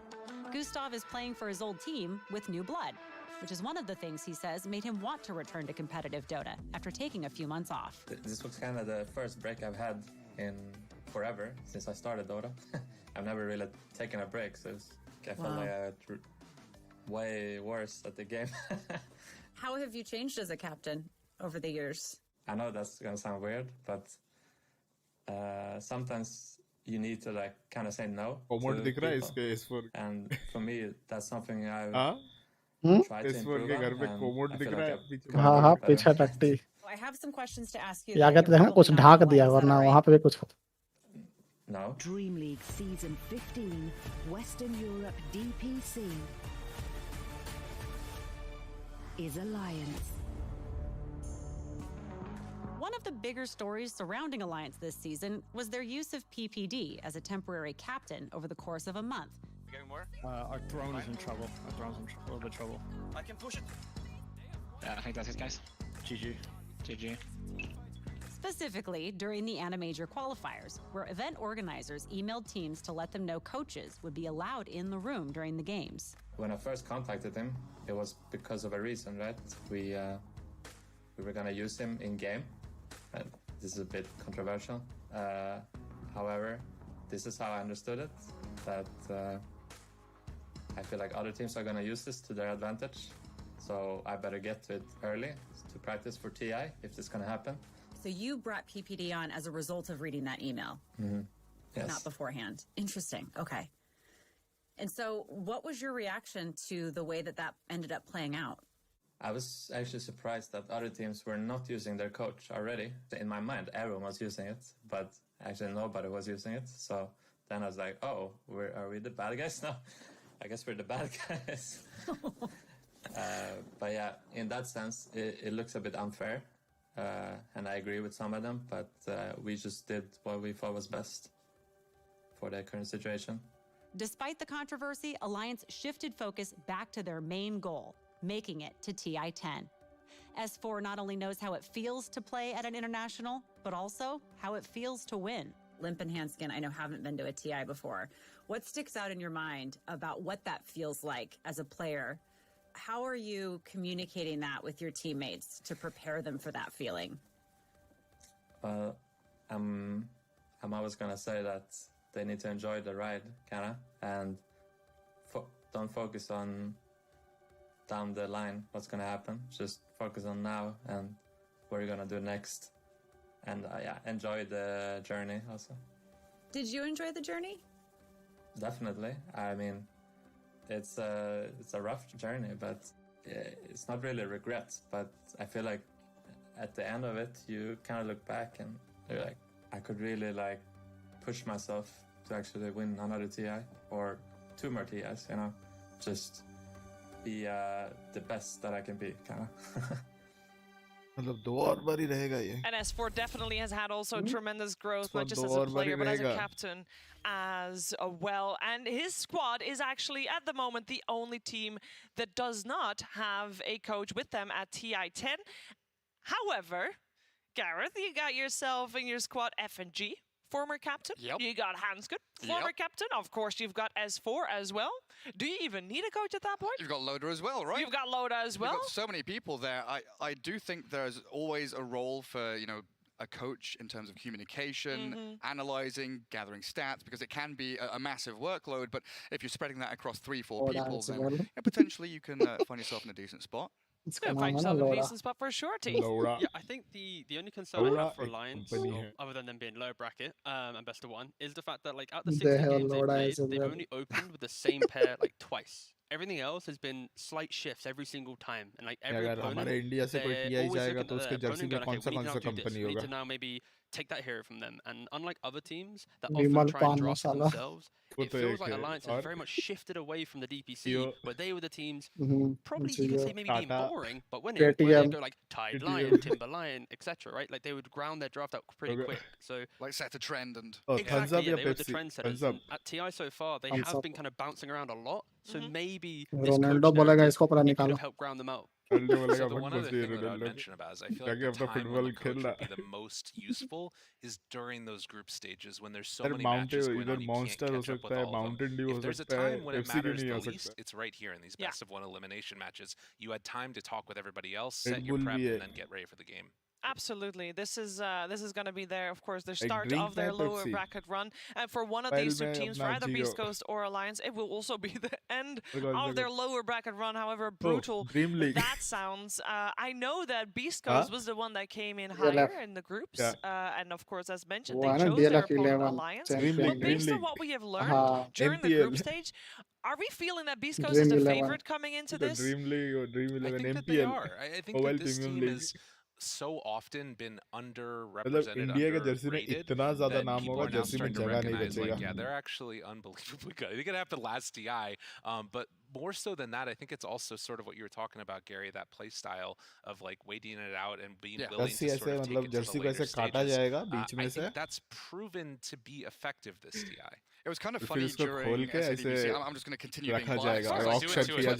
Just keep on going. It felt like season 1 they stopped everyone. It just looked like super dominant. And then season 2, the first 3 weeks or so, it felt like they were not losing on purpose, but putting themselves in position out of laning stage where they could continue practicing these longer games so they could figure out, hey, at 30 minutes we're behind 10k, what do we do? What do we do now? And we see that from like Schofield's play style, K1, who is the king of hitting creeps, but being able to actually set yourselves up on the opponent's side of the map is something they do really well. Yeah, and they're going to need to do that, especially against Alliance, because TI so far for Alliance has been very much these kind of defensive style, big team fight heroes where they want to play into the opponent, and often Alliance was punished because they would be trying to play at a high pace, but didn't always have the resources. Beast Coast, though, they have these like skirmishing heroes, one tanky lad, be it a CK or a Timber or whatever, and they're surrounding this guy and pushing him into the fight. So this is very much a really hard matchup for Beast Coast, because if they make a mistake, if they run too far, Alliance is going to have the heroes ready to counterplay. But if Alliance keeps trying to fight, they're going to maybe not have the continued resources. Beast Coast just rolls them over. Like, it's very in the balance. I think that Timber is like a really important point you're making about right there. It's banned out 8 games against them, and they got it 4 times, still 75% win rate. That hero feels like it's emblematic of their play style, and it just sets them up for success. Whisper, right? Whisper is the carry of the team. You can talk about K1 farming all you want. You can think about Chris Luck and his rotations, but Whisper is the one that puts them on their back and says, hey, you're following me.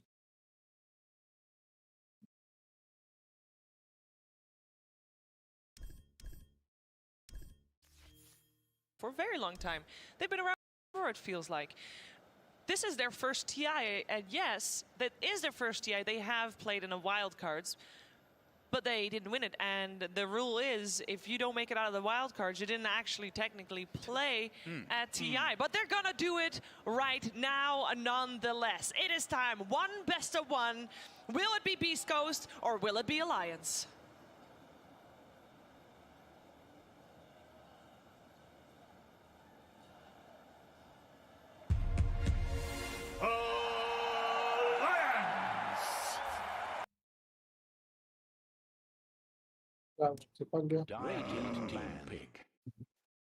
Distraction पर आई. By my wonderful analysts surrounding me, AUI 2000 and Effie. AUI, what can we be expecting for this game? What things do you think the team should be looking out for? I think the team should have taken time to sort of identify what they think are the strengths and the weaknesses of both teams. I think for me personally, I think both teams should focus on shutting down each other's offlane. I think both S4 and Whisper are an incredibly important sort of pillar for both their teams. And I'm interested to see how they draft around that. Would you agree with that? I agree, and to add on to that, the most interesting thing to me about Beast Coast is it feels like they have 3 characters. There's always a player that you can depend on if they get a good game, right? And they have that in Whisper, Chris Luck, and in K1, so it just feels like that dependence that they can have on each other really makes it so that they draft kind of carefree, really. What do you think the strengths of Alliance in the draft are? Well, during a lot of the DPC, they would sort of default to playing 3 strength cores and a lot of damage on supports, and just be not static in lane, but wanting to play all 3 lanes, have these really tanky heroes, and wait for Nico Baby's timing. As soon as he hit that, he would sort of lead them around the map. देखो भाया मेरे को नहीं पता. When I think of S4 as a player, he's actually one of the players I learned a lot from. Like, he was the first player who would be like, okay, guys, we should wait till daytime to smoke, because when our smoke pops during daytime, we see them first. He's like a really big innovator among the Dota 2 scene. Of course, one of the original members of the Team Secret captain squad. So he has a lot of accumulated knowledge over the years. And I mean, I haven't talked to him recently, but I feel like he comes up with new stuff constantly whenever I talk to him. Do you feel something similar about FNG, also considered an innovator back in the Virtus Pro days in his time? Honestly, I just know a bit less about FNG. Like, I know he's a good captain, I know he's a good player, but I just don't have a personal connection with him as much. Effie, let's go to the other side on Beast Coast. Who is the innovator on that team, especially in the drafting phase? Honestly, I feel like it's a bit of a team effort, but one of the players that enables the innovation is Chris Luck. Oh, you think it's Chris Luck? No, I think he enables the innovation. I don't know who the mastermind. Can you elaborate on that? उसको दिखाता नहीं है, लेकिन लोग बात कर रहे हैं कहाँ पे बैठ के। I think he enables नहीं, लेकिन थोबड़े को ये दिखाया और आवाज आ रही है उसकी, भाया की, भाया वाली की। देख के तो अच्छा भी नहीं लगता है। हटाओ इसका थोबड़ा, भाया वाली को दिखाओ। Having a player who is so flexible in his ability to adapt to an overall gameplay change or some kind of hero that is unconventional mid makes it so that it opens up the draft for the other players. And I think that's one of their biggest strengths, actually. We've seen him on Snapfire, on Slark, on various support heroes. He's just a nice pillar to have, I think. I completely agree with that. One of the things that I always remember about Beast Coast was I was talking to Quinn about them. He was just like, Chris Luck doesn't have a hero pool, he has a hero ocean. I was like, excuse me? I looked at his games, he just plays everything. I think that's what I like watching about Beast Coast. They're just a weird team. Like, I play versus Whisper, and I click him, and he has Spear Vessel, no other items on Puck offlane. And he just like, fuck off बोला या puck off बोला? What their win condition in the draft is. I watched their game. क्या मेरा Steam देख रहा है बेगम? I think maybe Vici. मैं So they had their 4 position timing versus 4 staff, which is very normal. We just go for the blink. So you push them out the link, and then Whisper on the offline Mars, he went for Meteor Hammer, Arcane Boots, so he could get just a bit quicker Lotus Orb, and then they could protect their troll. So they think as a team, how can we enable K1's game? Because at the end of the day, like, they're all sort of, they play sort of carryish, but after a certain point, all the resources go to Hector. Okay. And in case you're wondering, and you're a Beast Coast fan yourself, you're like, who's actually drafting on this team? I have the answer for you. It's actually Stinger, who's the main drafter. He talks to Hector about his drafts, K1, and now with Papita, the inclusion has shifted as Hector now has to deal less the drafts, only concentrate on his carry pool, and instead Stinger and Papita talk about the overall effects. So if you were curious, as we get into the draft, we have some unique picks, some picks that we have seen pretty decent win rate, but not very often, but a very Schofield pick on the Nyx Assassin here. What do you think of this Beast Coast draft to start off, Effie? Well, when I say Sven, I think of K1. That's just a hero that fits his playstyle so well. He flash farms, he will hit his timings on time, and then he will steamroll them up with his team. So this is a hero that they are comfortable playing around, and they are comfortable setting up for. They can play for stacks, they can play for enabling his lane, and even if it goes badly, he's very dependable. And Schofield. Nyx is one of his staple heroes. He loves to run around the map, and he isn't a typical four in that he likes to play these kind of boring heroes, if that makes sense. Like, he loves his Earthspirits, his Earthshakers, his Nyxes, and his style of roaming, fighting for seriously, because a lot of the teams will just go for something more traditional and not that exciting. Yeah, I feel like Beast Coast, they don't, I mean, you care about the tournament meta, but they don't let it force their hand, you know? Like Stinger Shadow Demon, I feel like he's played this hero 50 times in competitive games. And what I find interesting is that they chose to first do the Sven. I feel like before this match, they just went to Hector, like, what hero are you going to carry us with? And he's like, Sven, give me Sven. And they will design their entire game plan around this one hero. Also, I would just like to add that it really does feel like Beast Coast play for their own personal enjoyment of the game. That's why they've never really felt like they had to force themselves into the mold that is the meta. They just play it the way that they like, and they impose it on other teams. And that's a very interesting characteristic of this team. Felt like they had Also, I would just like to add that it really does feel like Beast Coast play for their own personal enjoyment of the game. That's why they've never really felt like they had to force themselves into the mold. Seriously, ladki fuck bol raha hai. Doesn't वो look भी bad for TI Beast में. Coast right now, but I think they need something convincing. Huh? Okay, so this क्या हो is गया their उसे? answer to Fuck Monkey King बोला from था Crystal उसको caster से essentially, निकाल right? दिया गया था याद But नहीं? I'm actually curious why they want Wind Ranger this game, because in my head I don't Mana think bada Lane is diga. good versus Lina. I think Lina should do pretty well versus Wind Ranger. So Maybe just like a comfort here. I'm not sure. can you elaborate on the alliance draft first, actually? Because we talk about Beast Coast, but you talked about the strong team. Yeah, ये लड़की fuck बोलेगी कोई फर्क नहीं पड़ेगा. वैसे ही है. I feel like this is like the stereotypical alliance draft. Ah, yeah? Like you have S4 on a stunner, strength stunner. I mean, maybe Limp on Lina is a bit more unusual. Usually he would actually have PK, but it's not really meta mid. And you have like these Hanskin will play, Hanskin or FNG will play one pick off hero and one team fight hero, I think, usually. But I do enjoy this Lina pick because it tells me that Alliance are going to try something that has seen success, right? Because Lina is a hero that was rising to popularity actually when TA was popular, because she functioned in a similar way in that she could shove lanes, build the BOTs and fight early and scale all the way to the late game, all the while maintaining her farm. And she's kind of become even more popular during groups than other heroes that may have taken priority in the past. And I think it's really good that Alliance are able to identify this and try this, because if you don't do it now, if other things haven't worked, you have to try something new. And I agree with what AOI said completely about this looking like an Alliance draft. Like, you have two tanky heroes, you have something that can just right-click from a distance.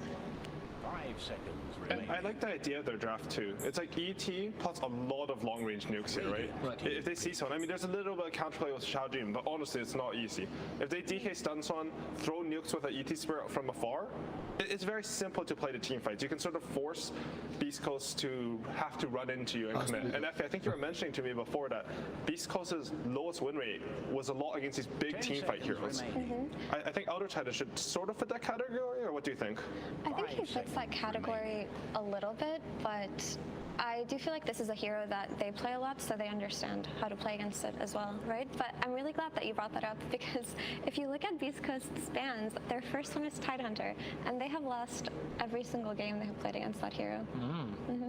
So to me, that is very indicative of the style of Dota that they play and how they don't necessarily like to run into defensive lineups and just fight head on, when they prefer to win their lanes and just go for picks with Schofield, centering that and just playing around Whisper. So what are the weaknesses you think they should cover with this last pick on Beast Coast? You were doubtful about the win range. उसने वो casting में बोल दिया था what the fuck just happened, इसलिए उसको निकाल दिया था गेविन ने. It's Faceless Void. Oh, they banned Faceless Void. I would have said Faceless Void because it's Nico Baby, one of the best voids in the game. For some reason, I was thinking of Slark for this series. Like, if I was Alliance, I would have said the same thing to Nico Baby as they said to K1 on Beast Coast, I think. Like, what hero do you think you will carry us in this game with? Like, the four of us, if I look at the game plan, you'll pick some stun, some long range nails, be able to pick them off. But I think if you give Nico Baby map control and a hero that hits the timing, it's Spectre, okay. So what are the strengths of this pick here? I mean, he's really good for Shadow Demon, I think, right now. I think Spectre is primarily picked for the Falcon Blade into Aghanim's build. When you use your Aghanim's, I don't know what it's called, reality something. Mini Haunt? Mini Haunt. Oh, Shadow Step, sorry. Shadow Step, okay. It puts a dagger on them, and then there's a 15 dagger talent. So you actually double dagger the person that you go on. It's like a 700 damage nuke, which allows them to just blow up someone like a Shadow Demon or a Nyx. And Beast Coast actually end up going for the Sand King. Okay. I like this pick so much because earlier AI was mentioning that it doesn't really seem like they can match them in team fight, and by picking a team fight hero and enabling their ability to fight back if they need to, they have covered that with the Sand King. Also, he's a very good lane versus Spectre. Okay, can you tell me the strengths of this Beast Coast draft?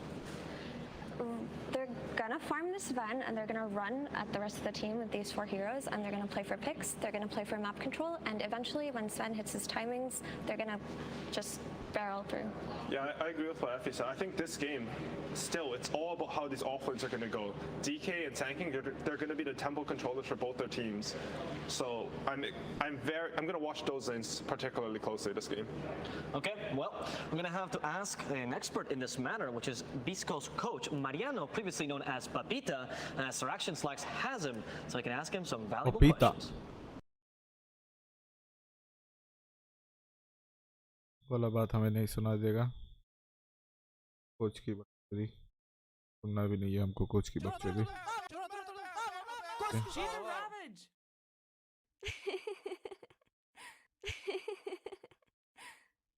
और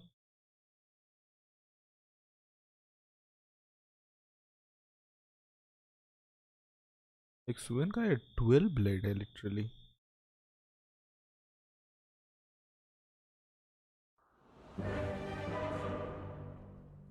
Victor last match MVP top 20 like 8 MVP लेके सिर्फ एक 60 match ही खेला है जिंदगी भर। That's right, Slack said it. Beast Coast is the last hope for South America. Meanwhile, this is the last chance for Alliance to prove themselves on LAN. Elimination awaits, Kyle, and they've both been here before. Indeed, they have. In fact, Nico Baby was here last year, playing against this exact same roster when he was still with Mineski.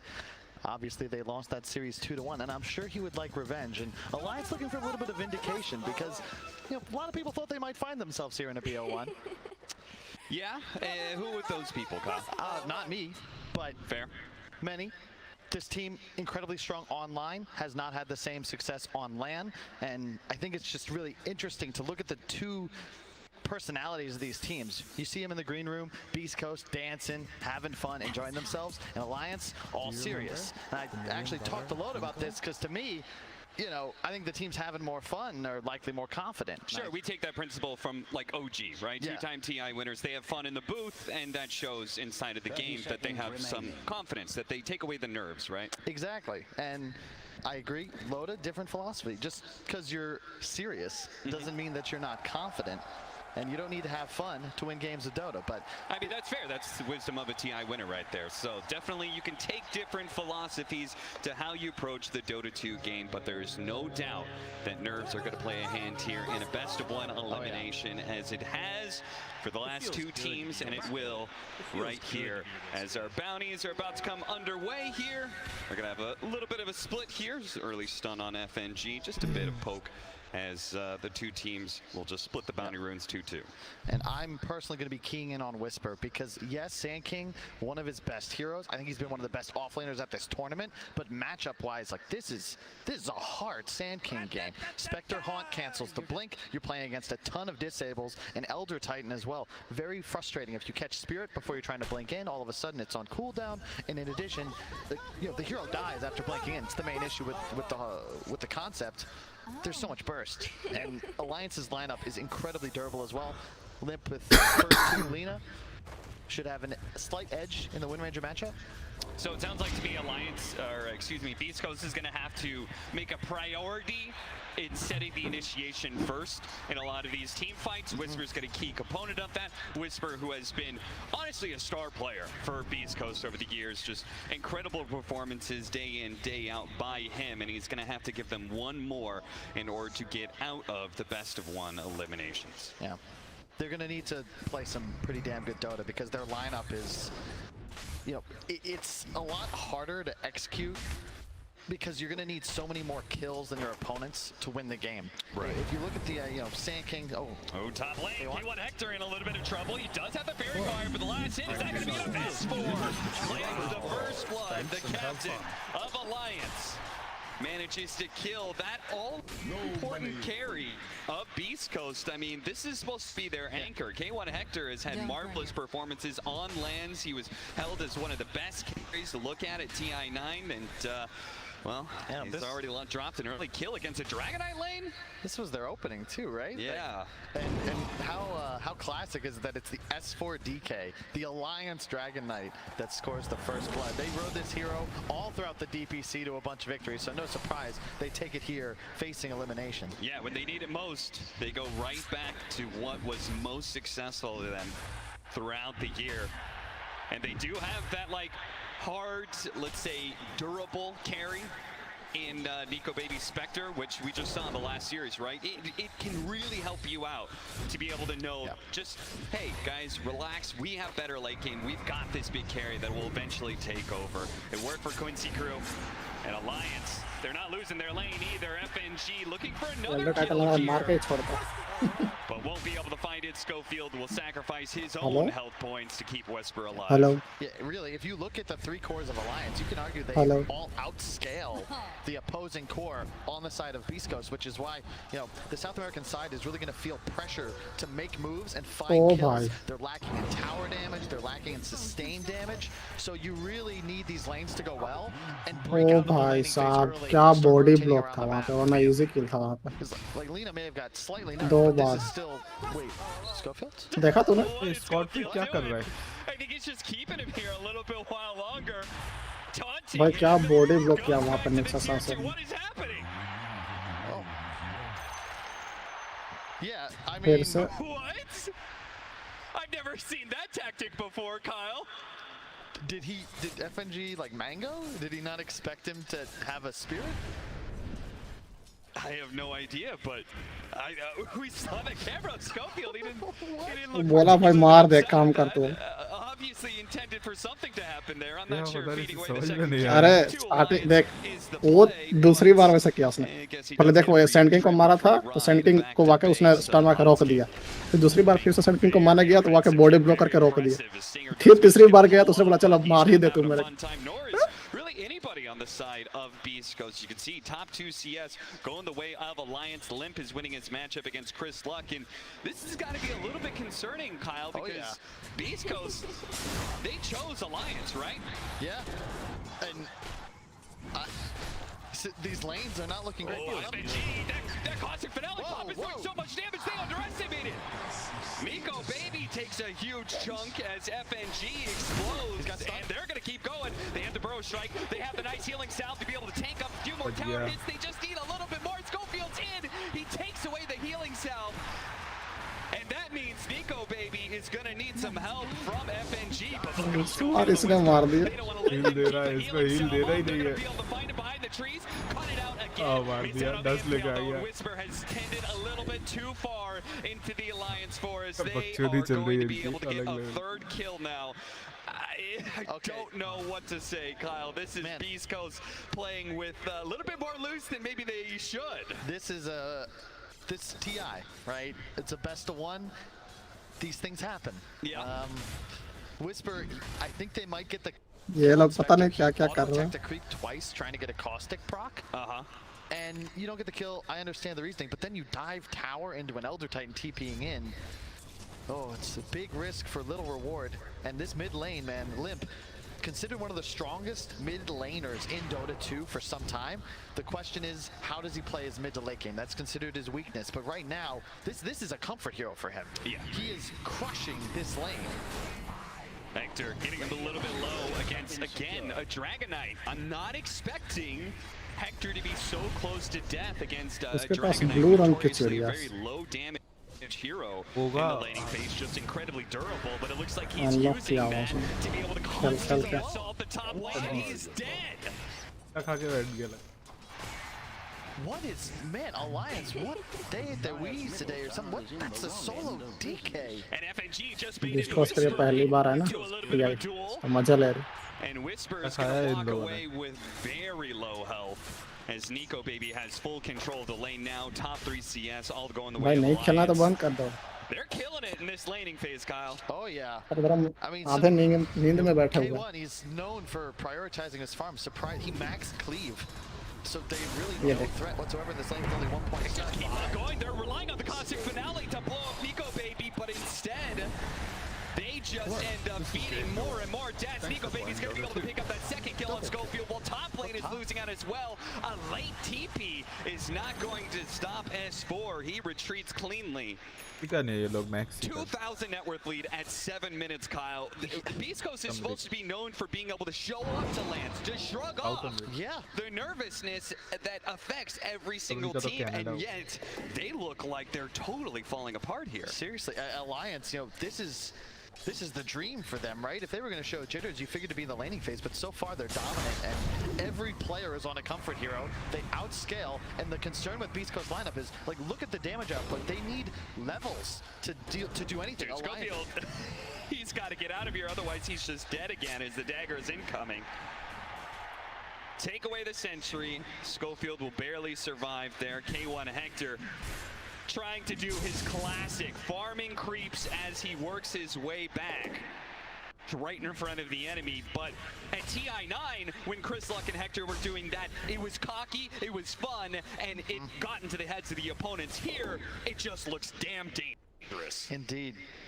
And this is not pleasant for a Sven. Like, he's level 6, he's got to walk all the way back to base. You look around, you know, there's no stacks anywhere, not as if he really had the power to take them at the moment, but there's a Dragon Knight just pushing your tower. He's nearly got a Blink Dagger on S4. You might have it by 10 minutes. Limp is closing in on BOTs. In fact, they're flying out to him on the courier. That's an insane timing. Another stomp. They do have an early dust after their success in the laning phase. FNG is able to afford a lot more than a 5 position normally would. As a result, Whisper is forced back once again top lane. They're going to watch them go on to K1. Hector does manage to get up that extra bit of armor with the war cry before they go on him. So the punishment is minimized a bit. But the fact that Alliance can just keep doing this and keep chipping away at this tower, Beast Coast doesn't really seem to have a planned response just yet, as Chris Luck is going to head down to the bottom lane. That's a product of the draft though, Cap, because you don't, Sven, Wind Ranger, you need actual items to deal damage, and your two supports, you know, Nyx and Shadow Demon, you need ults. Like, right now, you offer very little in terms of damage or control. So S4 is just like tanking poison and just hitting tower. Chris Luck, he really wanted to get something down bottom, but you can see him, he's walking right past this ward. It showed him earlier as well. And Limp just solo killed Schofield, standing right in front of Chris Luck, and now the other support's going to die as well, as S4 will actually back out, respecting Chris Luck's TP here. They're so far ahead that they don't necessarily want to be trading. Nico Baby, he's going to pop his ultimate and join in on the fray. He's going to go for Stinger. Stinger is certainly dead. S4 not caught just yet as the reinforcements from Alliance are here. Limp is going to join in on the fray, and that will allow S4 to get away from Chris Luck. You can see this Alliance lineup is so dangerous, especially if Beast Coast play into the DK lane, because both Spectre and Lina can global in, and you're always going to want to take that fight. You're going to blow spells on my Dragon Knight with like 1 billion HP and armor. It's just not, it's not a successful strategy. They're only up 2k. K1 has got a lot of space. It's a troubling game. Is that space going to be enough? I mean, you talked about how they scale so well on Alliance, so Beast Coast have to hit some amazing window where the Sven feels strong. I don't know when that is. Does he have to wait for BKB? It feels like it with this Lina Lion. I don't know if he's going to be able to hit anybody before BKB. Yeah, it's the offensive threat of Alliance, because their timings are just so accelerated because of how well this laning phase has gone. Because, you know, Blink is flying out to S4. He's going to be able to play with either support or with his Lina threatening that global bots in. And Nico Baby is halfway to Aghanims. As soon as he has that up, suddenly you're effectively applying threat in all places. And the issue with Beast Coast's 3, 4, and 5 is that they're incredibly susceptible to just being jumped and 100 to 0. Wind Ranger as well, really, until BKB. Both cores need BKB. Yeah. And most teams have been taking OG's lead when it comes to TI9 and the coin flip, when it comes to playoffs and who they're going to be choosing. But you said that Beast Coast, they apparently picked Alliance. They were very confident. Well, they got to be questioning themselves now. Maybe they should have just relied on fate rather than their own decision making, because now a beautiful stomp is going to be able to come in, and that is another dead hero. 9-2, Alliance just keep on heating up here, and a cold Romanian night. Schofield, I think he's... Another one. He's going to go for Schofield. Schofield does have the spike carapace, but Hotskin is here on the other side. He's dead, and they could probably even deny the tower if they want to. Like, the thing is, we haven't really seen Beast Coast like make a move yet. Nope. Alliance is just, you know, they crushed the lanes. They've taken 2 T1s. And Beast Coast, like, they had placed a ton of early wards. They're very low on them now. They had 4 on map for that end of laning phase portion of the game. Whisper, they're going to have to do so much here. This is a start. They pick up the Blink Dagger, the kill Hanskin, but they need to start getting more than just some support pickoffs. To be fair, K1 is actually enormous when you consider the state of the game and how rough top was. He's actually catching up to Limp. You know, 0 and 2, but still at 10 CS per minute. It seems to be the mantra of K1 Hector and Beast Coast teams in general. Hector, he'll be farmed no matter what happens. And the rest of the team just needs to be able to make some sort of successful team fights happen without him. Just needs time, more time, and they're going to smoke through over into the mid lane here, but that mid tower prevents them from being able to invade any deeper. So they're just waiting for somebody to show from Alliance, but you could see Alliance, they may have some idea of this. They're smoked, but they're not moving aggressively into the enemy side of the map. They're being very cautious. I mean, Beast Coast, they're showing nobody but K1 just now in the mid lane, so they're very aware something might be going down. No reason really to push the envelope. Alliance are, they're stronger right now, but they can wait. Every minute that goes by, like Nico's just free farming. And Aghanims on Spectre, BKB Lina, that's impossible to fight into with the exception of Beast Coast getting a really nice opening from Schofield. He's gonna have to find some angle to approach outside of sentry range, and then him plus Chrislock could theoretically explode the Lina before she's able to cast a spell. And that's going to be our priority target, right? For Beast Coast, when they start fights, they can kill Limp first, then it's probably a good fight. If they go on the Dragon Knight or even the Spectre, it may not be so good. Tower has a nasty situation. And this, well, I thought Schofield was about to walk up the high ground. Would have been certainly his demise. I like what Alliance have done. You see how they're placing these wards with sentries nearby? It's all to just find the Nyx as he walks up and down choke points. Yeah. This means Alliance holds really nice control of both this mid lane because their tower is still up and top lane. They're going to go for Limp here. A good opening for Schofield, but Crystal comes a little bit too far behind to be able to capitalize off of that one. And now he's going to be caught. Nico Baby immediately joins S4 and gunning for this Wind Ranger. A long range shot. Oh, the Earth Splitter just a bit shy. Whisper running interference and will give up his life to ensure that Chris Luck gets out, but it's another disaster for Beast Coast. Almost caught Chris Luck on the end there. And that's... it's kind of a desperation move from Beast Coast. That opening comes onto Limp, but no one's even in range. Yeah, the shackle lands, but Chris Luck had to blow his win run to do that, which means that you just, easy counter-initiate, press haunt, dagger, chase him out of the fight. Whisper, that's the trouble with his hero in this game. You can blink stun, sure, but then you're just a blink tranquil Sand King. Yeah. You die to records. He is not going to keep doing a whole lot more. Like, the best we can hope for is a decent epicenter and a good burrow. But he is not going to keep scaling at this rate. 4,000 down, Beast Coast going to go for a smoke here. But it just reeks of desperation. It reeks of one of those plays where they feel like they have to make a move here. Schofield leading the charge. Hector, sentry on out behind the tier 1 tower while Hector bangs on it. They don't have cooldowns. Limp is so close to BKB, I don't think Alliance are really going to want to contest this. No Haunt, no Finger, no Earth Splitter, so yeah, just let the mid tower go. This is a really wise move. That's smart, very smart from Alliance. They're ahead, they don't need to take any risks here. Dude, and Nico has his Aghanims. Nice. Oh, that is a big Spectre. Shadow Step ready to join in all of these little skirmishes now. For all intents and purposes, this is a Spectre online. This is the dream for Hanskin, for S4, because all of a sudden, your parry can just play with you. Anytime you're able to find a hero isolated, you've got so much lockdown. You've got a guaranteed Spectre on top with a double dagger damage. You can see Schofield, like, he's level 6, but he's got to play this aggressive. They have these great wards. He'd love to find Limp, but with no one around him, who's going to execute this kill? Yeah, he's scouting just for scouting's sake, and he doesn't even find this smoke. Alliance was a little bit too fast, and they are going to be able to catch Chris Luck here. And even better, Nico Baby can be a part of the kill. Maybe even take the last hit, but no. Shackle shot denies that. S4 finds it instead. Schofield is still tracking Limp. His entire ultimate just sticking on top of the Lina, but nothing doing there. I mean, look, you first do this Fen, you know what the Beast Coast strategy is. It was similar to their idea at TI9 when Hector was often the most fun player, whether it was winning or losing. And once again, they're kind of giving him the keys to not just their hopes in this game, but the entire South American region. Beast Coast is the last hope, and it's all going to rest on their Sven's shoulders. 14 17-3, 17 kills a minute. Most of them coming from the Alliance side, as they don't need to. You can see just the way they're playing around the map right now. They're not necessarily trying to play on Beast Coast side.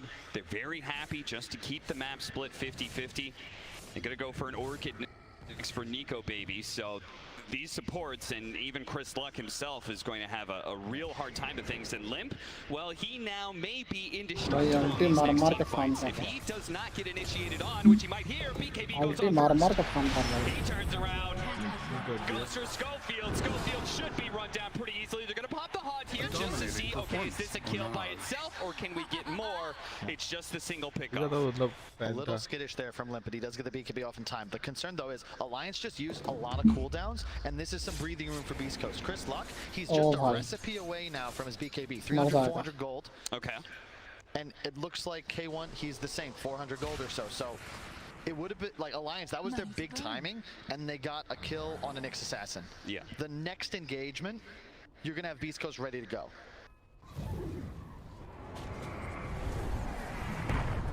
Nice reactions there from Whisper. Dust goes off, he immediately blinks himself away. Can't afford another death, otherwise he won't be able to pick up that Yule's Scepter he's gunning for. There's the Maelstrom for Chris Luck, which means he is... Okay, never mind, sorry. He's breaking apart, yeah. So should be getting the BKB in a second like you were talking about. But Alliance, I think the time is now to cross the river. I like that they gave up the mid tower, but they've been very reluctant to make any sort of aggressive plays on the map. And you know, you're giving Beast Coast this window now where they're going to have a really strong spike. Both cores now with BKB. This is a totally different game. You even have a Yules on Whisper, so he should be able to survive for at least that secondary stun. Do you feel like this is the best hope for Beast Coast? If they want to be able to come back into this game, it's going to be off of this timing right here, right? Yeah. All right. That means the tension grows for Beast Coast. Will they be able to get the right kind of team fight open? Keep in mind, like Nico Baby, his next item up is Orchid. That'll help him kill supports. But now all three cores have that defensive tool. And I think that's pretty accurate. Like Alliance is ahead, but this would be more of like a 90 or 95% probability had they gotten a big team fight, more wards aggressively in that window where they had all these first core items up and Beast Coast were still lacking them. Now all of a sudden it's really anyone's fight. Like the gold advantage, sure, yes, Alliance is winning, but that doesn't mean that they can take a fight that isn't on their terms, especially if Beast Coast force it under either one of these ward sentries they placed around the Roche pit. That is an interesting proposition for Beast Coast. Taking a team fight around Roshan just enhances the rewards. Yep. They can win that, get themselves an Aegis, then all of a sudden they can be playing on Alliance's side of map, which is something they're going to have to do seemingly since Alliance are not willing to play forward. Beast Coast has to be the ones taking the first steps. What's keeping him, not only is K1 like one of the best farmers in Dota, like he's got almost 300 CS. Like he's a Sven playing a passive game against Spectre. So you're naturally going to get this net worth lead. And it spikes and peaks, I would say, in about 5 to 10 minutes. He'll have that Sanjin Yasha and then probably like the AC. And if he can hit the Silver Edge timing early enough, you know, you eat Spectre for lunch. You remove Dispersion, you've got so much follow-up stuns. Things get really spooky, and then I'm sure Sven का last hit तक 300 Aghanim Scepter. Spectre साला भी 175 पे घूम रहा है क्या मरा सैंड किंग को देखना Beast Coast can't afford anybody else to get picked off right now, because if they do, Alliance may be able to just gun for Roshan themselves. A pick off on Whisper isn't a big enough opening for Alliance, and they might be able to find a score here. They're going to stop him from being able to blink away, but he does manage to get up. He turns around and just kills Schofield right away. They're going to go for more, actually using the Shadow Steps to be able to jump in. They have the Orchid, but at the same time, Strike got the Shackle Shot without the BKB. The follow-up stun is not there. Limp gets off the BKB, but the physical damage is tearing him apart. An unstoppable streak given away to Beast Coast, and they're going to look for more. Shackle Shot just to close that distance. Echo Saber to be able to slow it down, but now no more BKB. Hector's in trouble. Earth Splitter hits. They do manage to get a nice two-man stun from Hoskin. And FNG, he wants to be able to get this battle. Turns around, gets the stun onto S4. K1 Hector dropping a little bit low, and God's strength is beginning to wane, and that's an opportunity. Alliance see hesitation, they see weakness, and they pounce. They take down two. Whisper in the back line hopes to get a support. They grab him. Next is going to be S4. उसको मार दिया. Oh my God, come back. Whisper's gone, and all of a sudden, Beast Coast, off of a death of K1 Hector, their primary carry from the ashes of his death, they managed to make a really nice closure to that team fight for themselves. Oh, yeah, huge. They used both buybacks on supports, but they were so necessary. Incredible job from Stinger. You can see those Shadow Demon illusions are just eating Nico Baby apart, especially when he's afflicted. पहले troll कर रहे थे क्या ये beast coast वाले Still इसको an even alliance fight. You can see Alliance, they're overcommitting with their spell usage. They used Finger and Haunt just for that opening kill. Like मार लो अभी मार लो जितना मारना है फ्री किल ऐसा फिर भी भाई 20 6 का difference There's going to be a buyback from Schofield in a moment. Yes, you kill Stinger, but now look at the positioning, right? Chris Luck, BKB, ultimate, there's no save on Alliance. भाई उधर आके उसने क्या अल्टीम मार उधर But there's nothing you can do to save him. And both of those support kills you just dove for are now right back in the action. And Beast Coast, we can see they just kept on going. Very nice hits there from the two supports of Alliance. Honestly, they did a great job in keeping this fight going to their favor, keeping S4 out of danger for the longest time. Back inside the game, though, Whisper's going to be able to find an opening. Alliance right behind him, though. They've already taken down Whisper. The two-man stuns keep raining in. They're going to be able to kill both Whisper and Schofield. And another BKB charge for K1 Hector used as well. Yeah, and that is a big deal, really. It was changed. BKB used to go down to 5 seconds at its minimum. Now, of course, it's 6. But even that doesn't feel long enough when you consider how much disable Alliance is playing with. Yeah. And you can see the big issue just with Whisper Sand King in this game. Like, fantastic player, but if he catches a stun, he's going to catch another one and another one. And he's likely dead before he uses his ability. Glimmer Cape desperately needed for Stinger, because I just assume that he's going to be dead every haunt, right? Yeah. I mean, this Spectre does not want to get disrupted and purged. No. So if he could just pop a haunt, find that Shadow Demon, Orchid, he should just be dead. Maybe he can keep himself alive with Glimmer Cape at best. Yeah. One thing to note, though, Limp is going for a less traditional item with the Lincoln Sphere. Okay. Just trying to guarantee that he can get his BKB off, but it does mean his damage output will be a little lessened. I think we're used to seeing Silver Edge, MKBs. It sounds like to me you disagree with it a little bit. There is a lot of single target stuns on Beast Coast, though. Exactly. Like, it saves him from the Sand King, but my big concern is always that late in the game, it's a 5,000 item that the enemy offlaner support, you know, they buy a 4-staff, and they're 2k gold. Pops the BKB, Whisper uses Burrow Strike in order to get out. That is both a BKB and a haunt being used. Beast Coast, almost undoubtedly here, are going to be looking for an opening to be able to take another fight against Alliance. This is an opening for them, and Alliance need to be careful. Really good smoke. They know it's an opening. Alliance have to be conservative here. Vendetta leading the charge, Schofield. They have to be careful about where they move here. You can see Alliance, they're very aware of this move. And if Schofield can sneak his way around here, find an opening, that's going to be on FNG. Where's the rest of his team? They're going to go through. Oh, they managed to catch him through the Lincolns. They managed to get the purge on him as well. And the Alliance Hector, 1, 2, 3, and Limp is knocked out.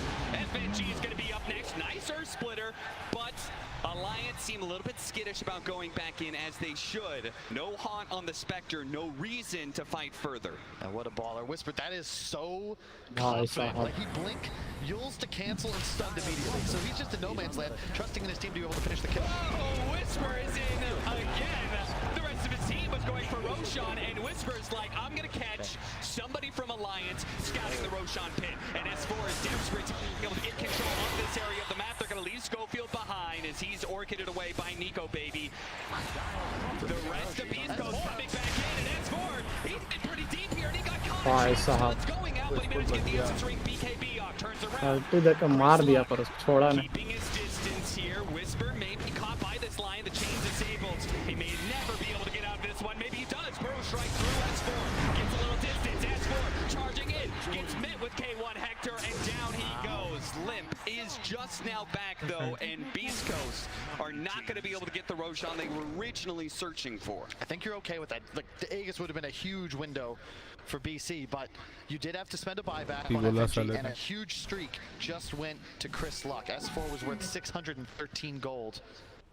But man, it's tense now. Like the Trouble Alliance, it feels like their damage output is a little lackluster at the moment. All these items defensive on the Lina, still yet to pick up a real damage item. And it's one thing about the Aghanor's build-up of the Spectre. Exactly. It's amazing, no doubt, but it's not a strict damage item. It just increases your uptime with being able to join in on team fights. You combine that with the Link, it's another non-damage item. I can see where this is kind of colliding.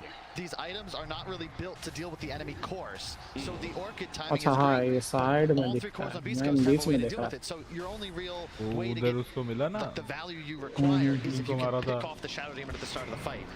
That means your Mantis delayed, your Scotty's delayed, and the Sven will have an easier time for a longer time in this game as we approach the end of the game. Still no Roche, it's 30 minutes in. Oh, now we... कितना farm कर रहा है भाई वो देख के सही पर.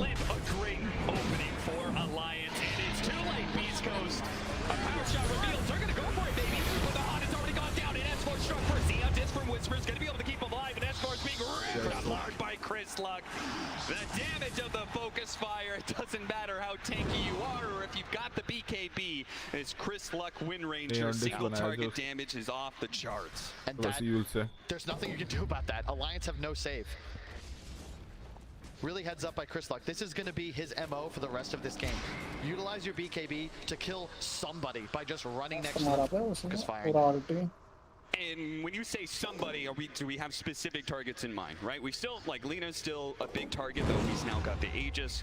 Do you agree with him going for S4 every fight? What do you want? I think so. Well, he rushed the MKB. Those procs, of course, deal magical damage, but he also got the Mind Breaker. So it's an extra 25 magic stack per hit. Oh my god. So that is such a good neutral item for him. It is the perfect neutral item, especially in this game. Because it also means that, you know, you pop on somebody, all these Alliance heroes have stuns that spot silence will really frustrate somebody like Hanskin. Well, they don't call him Chris Luck for nothing, as Beast Coast is going to back up and probably look for another smoke here. This item build from K1 Hector, we talked about the potential of Silver Edge. Really good against Spectre, really good against Dragonite. Hector here has a different idea. He's going for like the Satanic build-up, just Chrysalis into Satanic. What do you think? It makes sense, right? He kind of is like 30 में 400 last hit लेके बैठा है, समझ रहे हैं? 10 minute में हम 50 का टारगेट लेते हैं. Oh, Stinger. He had an opening there, doesn't get the demonic. 450 creep हाथ तो गेम में 400 creep. Lina does have the Aegis, as Alliance have been recognizing the priority targeting from Beast Coast. 1,000 net worth lead for Alliance, but it's closing down a little bit. They've been in control of the game this entire time after that disastrous laning phase for Beast Coast. I'm a little bit concerned for Alliance now. Yeah, just because Alchemist खिलाओ साला वो divine repair लेके दे देगा. अभी तक भाई वो सबको दे दिया होता. वो 4-4 देख 5 लोग हैं 4-4 20,000 तो है ही उसके पास.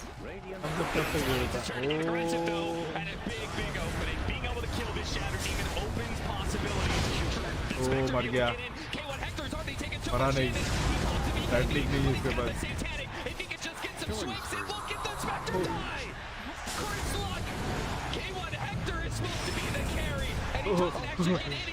भाई स्किल कर रहा है.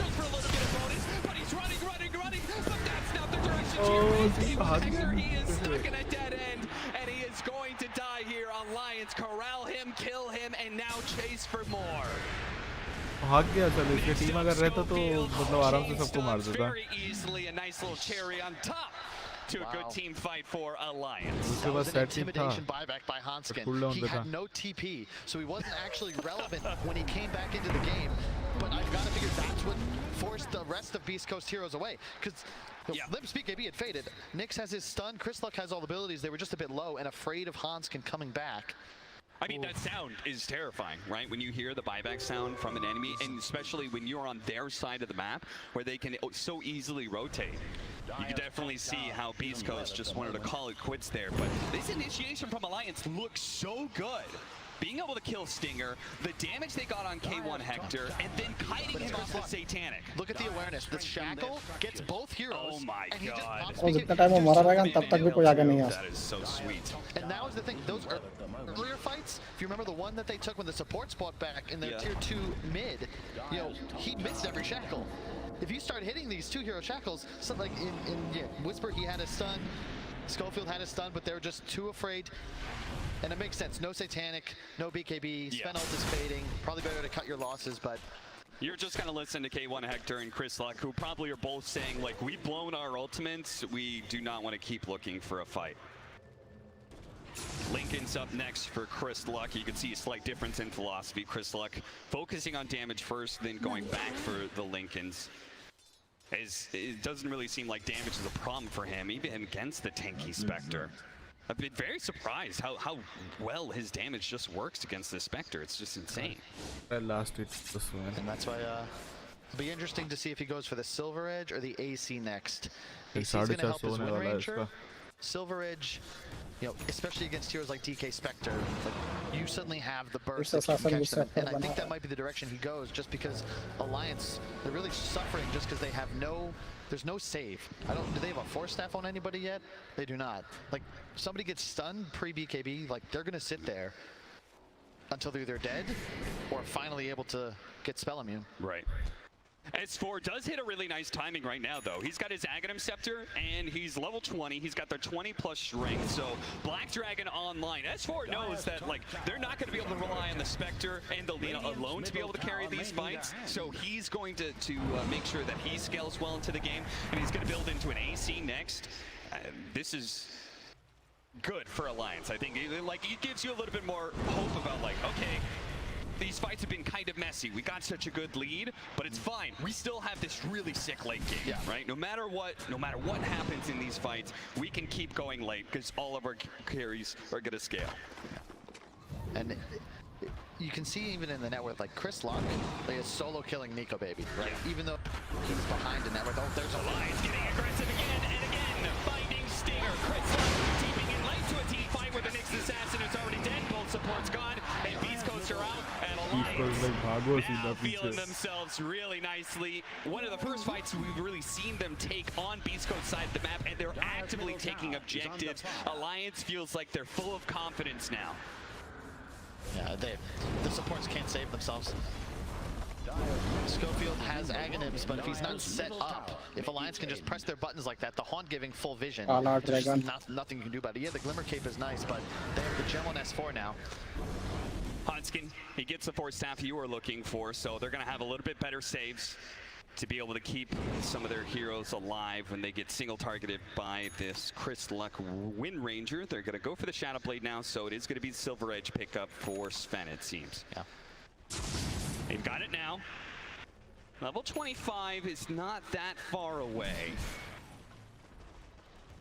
If you're Alliance, are you okay with chilling right now? You're okay with chilling, but you've just... It's concerning, you know, when you don't have Haunt, it feels a lot more dangerous to be out on the map.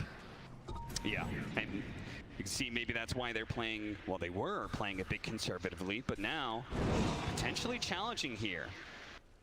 They have gems, so they'd love to play around their vision. It's a very tense game at this point because of the nature of these two teams' lineups, right? Sven Wind Ranger, incredible burst damage, and Alliance, you know, same deal. If they can find a hero with a stun, they're going to collapse. They've got both Finger and Laguna. Like, that first hero will die. But it's all about advantageous. You can see both teams now just camping a ward. Vision and Initiation will likely decide who wins this next engagement.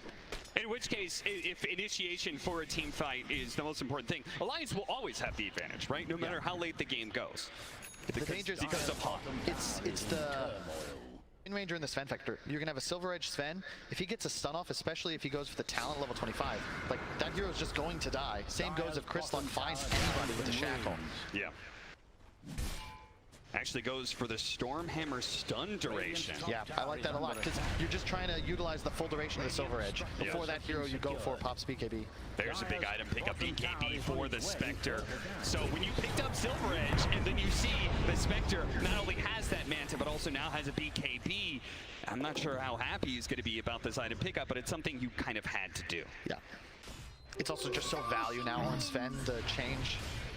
Oh, this is a very interesting position. Beast Coast is on either sides of this. They could potentially sandwich here. The BKB going up for S4. Two-man stun, potentially. K1 Hector sees the opening on Nico Baby, but Nico Baby pops on. Jumps over to the support. Kicks out the Sven beautifully. Executes Stinger.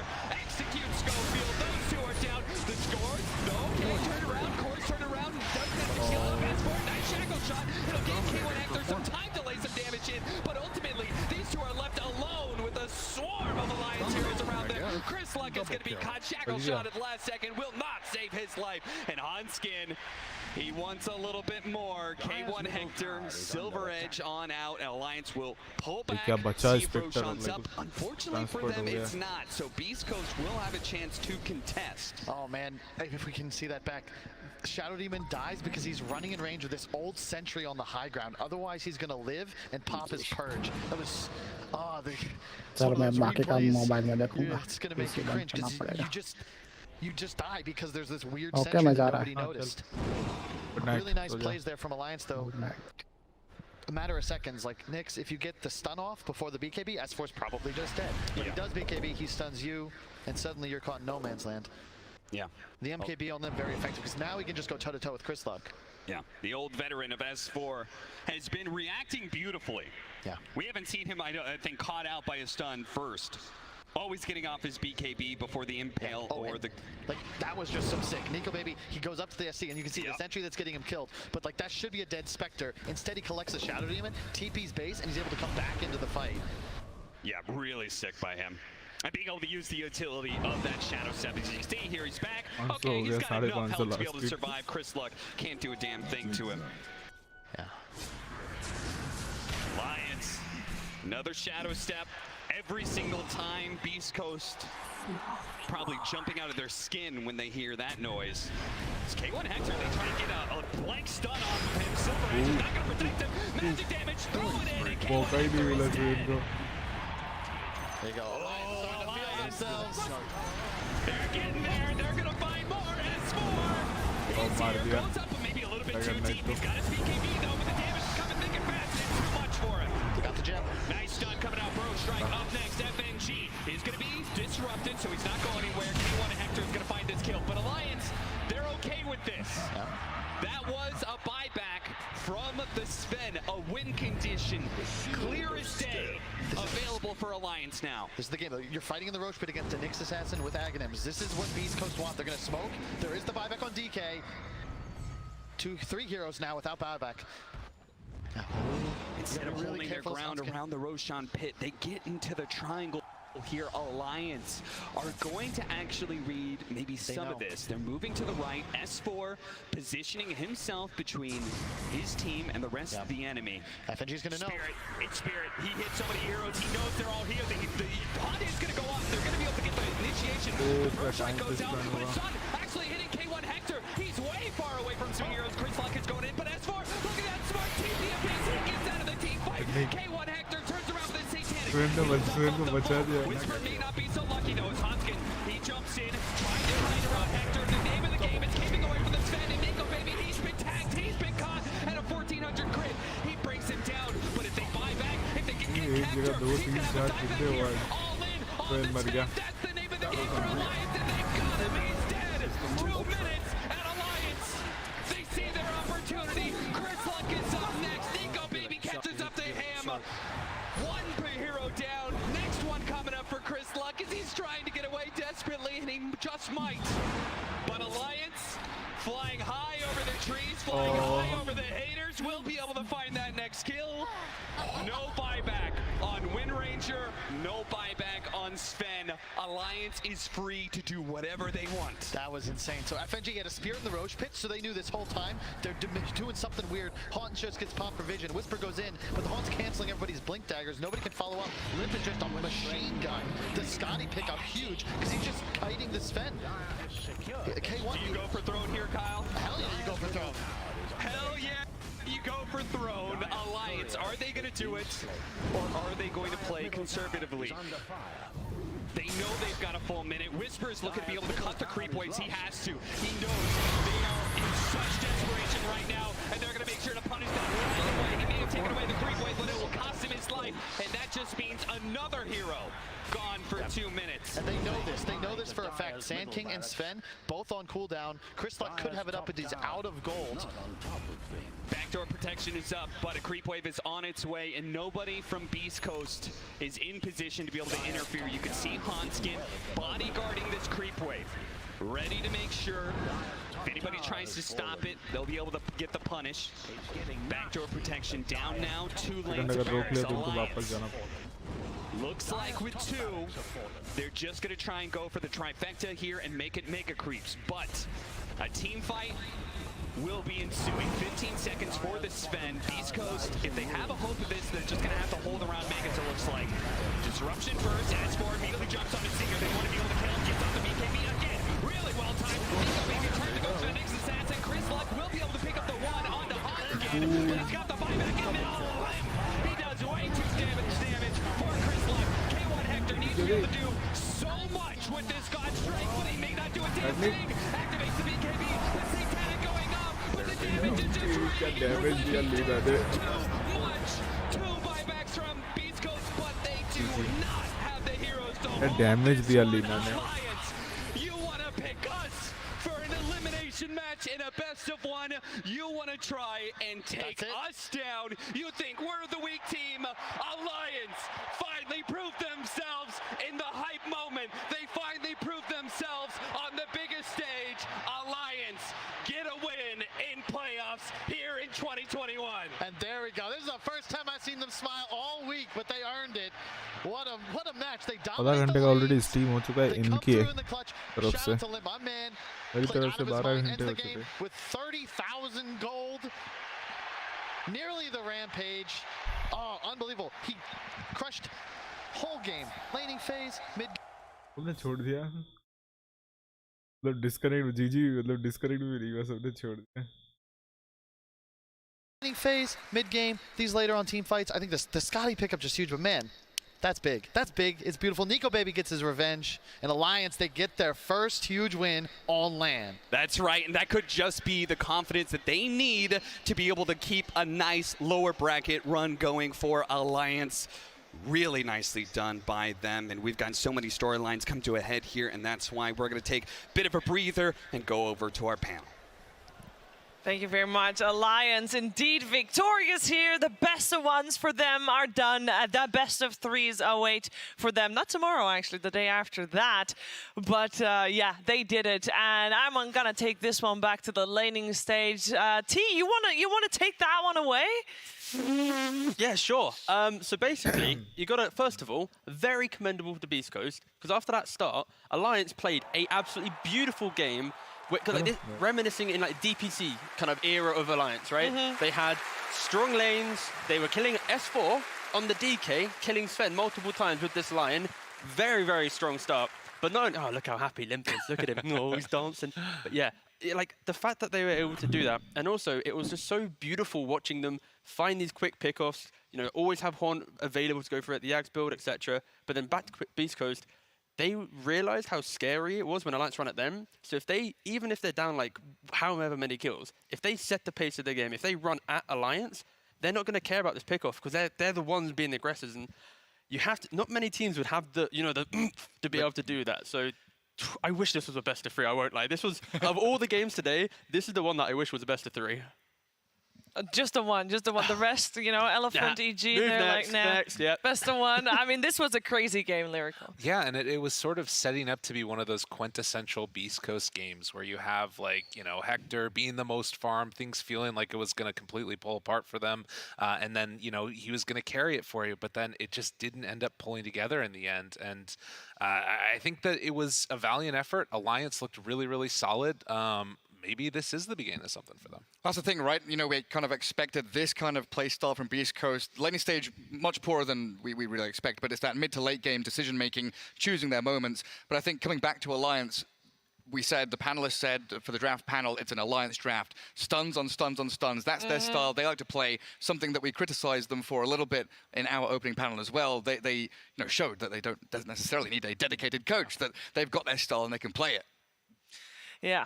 On every win, there's also a rougher side. Of course, eliminations are happening every day here at the main event of the International. And we also want to give those some attention. So here is Avo with Chris Luck. Thank you, Shiver. In a special occasion, both Chris Luck and Schofield agreed to do the interview with me, as we're going to do this interview in Spanish. How I'm going to do this for you guys is that I will tell you the question in English, I will repeat it to them in Spanish, they will answer me in Spanish, and then I will translate for you in English. So to start off, we're going to ask him how it felt to be in a high-pressure situation as a best of one.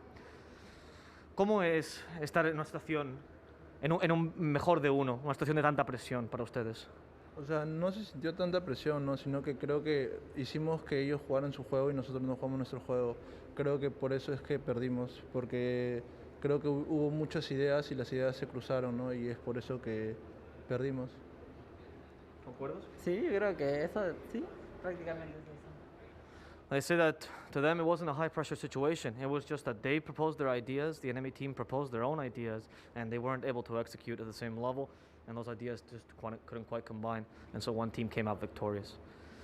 I'd like to ask them as well how, if this was within their expectations. ¿Os esperabais estar en esta situación? O sea, no me esperé estar en esta situación, pero ¿qué puedo hacer, no? Yeah. Es lo que tengo que asumirlo como, o sea, como cualquier persona que ha perdido y ya, está hecho. ¿Para ti, Schofield? Sí. O sea, ¿en qué sentido? No entendí. En el sentido de que cuando estabais llegando a este TI, ¿os sentíais como que estabais fuertes? Creo que, mira, para mí, ser honesto, es como si nosotros somos un buen equipo. O sea, si fuéramos un equipo, o sea, así, más saber jugar, así, hablando, o saber, creo que seríamos verdaderamente más mejores o hubiésemos llegado más lejos, ¿no? Pero al no tener tanto eso, creo que la gente no nota, pero hace falta mucho de eso. Chris says that, yeah, sometimes you just kind of have to accept the situation that you're in. And Schofield says, yeah, we think we're a good team, but sometimes one of the things that we're lacking is communication. And people don't really notice it, but that's something that we're just missing sometimes. So, palabras finales. Palabras finales, gracias por el apoyo, ¿no? Y esperamos volver a un internacional de nuevo. Puta, vamos a volver, yo no sé, espero volverlos a jugar otra vez este mismo evento con todo y puta, lastimosamente llegamos hasta aquí, espero que los fans no sean tan haters y apoyen hasta donde hemos llegado. They're gonna come back stronger. They're gonna come back stronger. Sí, vamos a volver. They're gonna come back stronger. Please don't be haters of your fans. Beast Coast is not done yet. It's next year. Their TI will be theirs. Back to you, Shiver. Thank you very much, Avo. It is impressive that interview ends with smiles all around. That just goes to show how strong of personalities those are for Beast Coast and that they will indeed come back stronger. But for now, they are eliminated. They are out, and Alliance move forward. Now, they don't know their opponent just yet because that comes from the upper bracket. It will be the loser of PSG LGD versus T1. But Alliance continue their road. They have what it takes to potentially make it all the way. Of course, a lot of that is going to depend on what the captain picks for his squad. And of course, when I'm talking about captain, I'm talking about S4. I could mention two other people as well, but it is S4, and he is right now with Jake with the winner's interview. Thank you so much, Shiver. You know what, Davion? Sorry, we have a new Dragon Knight here today. It is S4. What an incredible match. Man, you got to be feeling like on Cloud 9 right now, right? Yeah, I think it feels good, and the team definitely feels really good after the victory. Yeah, everyone seemed happy. Yeah, it was good to see some smiles coming out of you guys, huh? After that group stage. No, the group stages were tough, but we learned a lot. And I think we came really well prepared for the match. Yeah. And so did they, I think. So let's talk a little bit about that, what you guys learned and how you prepared, because that was a laning phase like the likes of which I've never seen from you guys. Well, yeah, basically that was some of our prep. Mm-hmm. Also, we were watching a lot of games earlier today. There was a lot of best of ones before us, and we noticed that there was a lot of nerves in the games before us. Quincy Crew game, there was like you could see the nerves on both teams. So we were kind of discussing, like, guys, let's not have these nerves in the best of one. Let's just go play, have some fun, you know? Absolutely. And you could tell the lack of those nerves from those Dragon Knight plays. I mean, you were just blinking in. This is a best of one. Everything's on the line. Where does that courage come from, S4? I mean, to be honest, I'm just playing like normally I would at home. So I would make this plays at home, but what would stop me from doing this plays is the nerves, and I think that's like how you start losing games. And yeah. Guess that makes a man that wins the international different from somebody else, huh? A person that can get through the nerves. So, okay, I gotta ask, for the community, I believe you guys are the only team without a coach here, and just want to put it out in the air. What's up with that? Well, basically they have interviews, right, with coaches after. Yeah, for me, we're kind of working like a pair in the team, me and Hansken. Oh, so cool. In a way, Hansken is the coach and the player in the team. So he's doing a lot of work behind the scenes. So, So, yeah. We don't have space for a third one. You know? Two's enough. Yeah. All right. Well, all your hard work really seemed like it paid off, man. And that was an excellent, excellent game. Can't wait to see more from you. Any words out there to the Alliance faithful? Thank you guys for watching the games, for the guys that are still believing in us after the group stages. Yeah, thanks for still being there. And they'll be there for some time to come. Thank you so much for your time. And we'll be seeing a lot more of Alliance coming up soon. But we got one more best of one ahead of you. Take it away, my friends. Thank you indeed, Jake. Yeah, one more best of one. I want to still talk about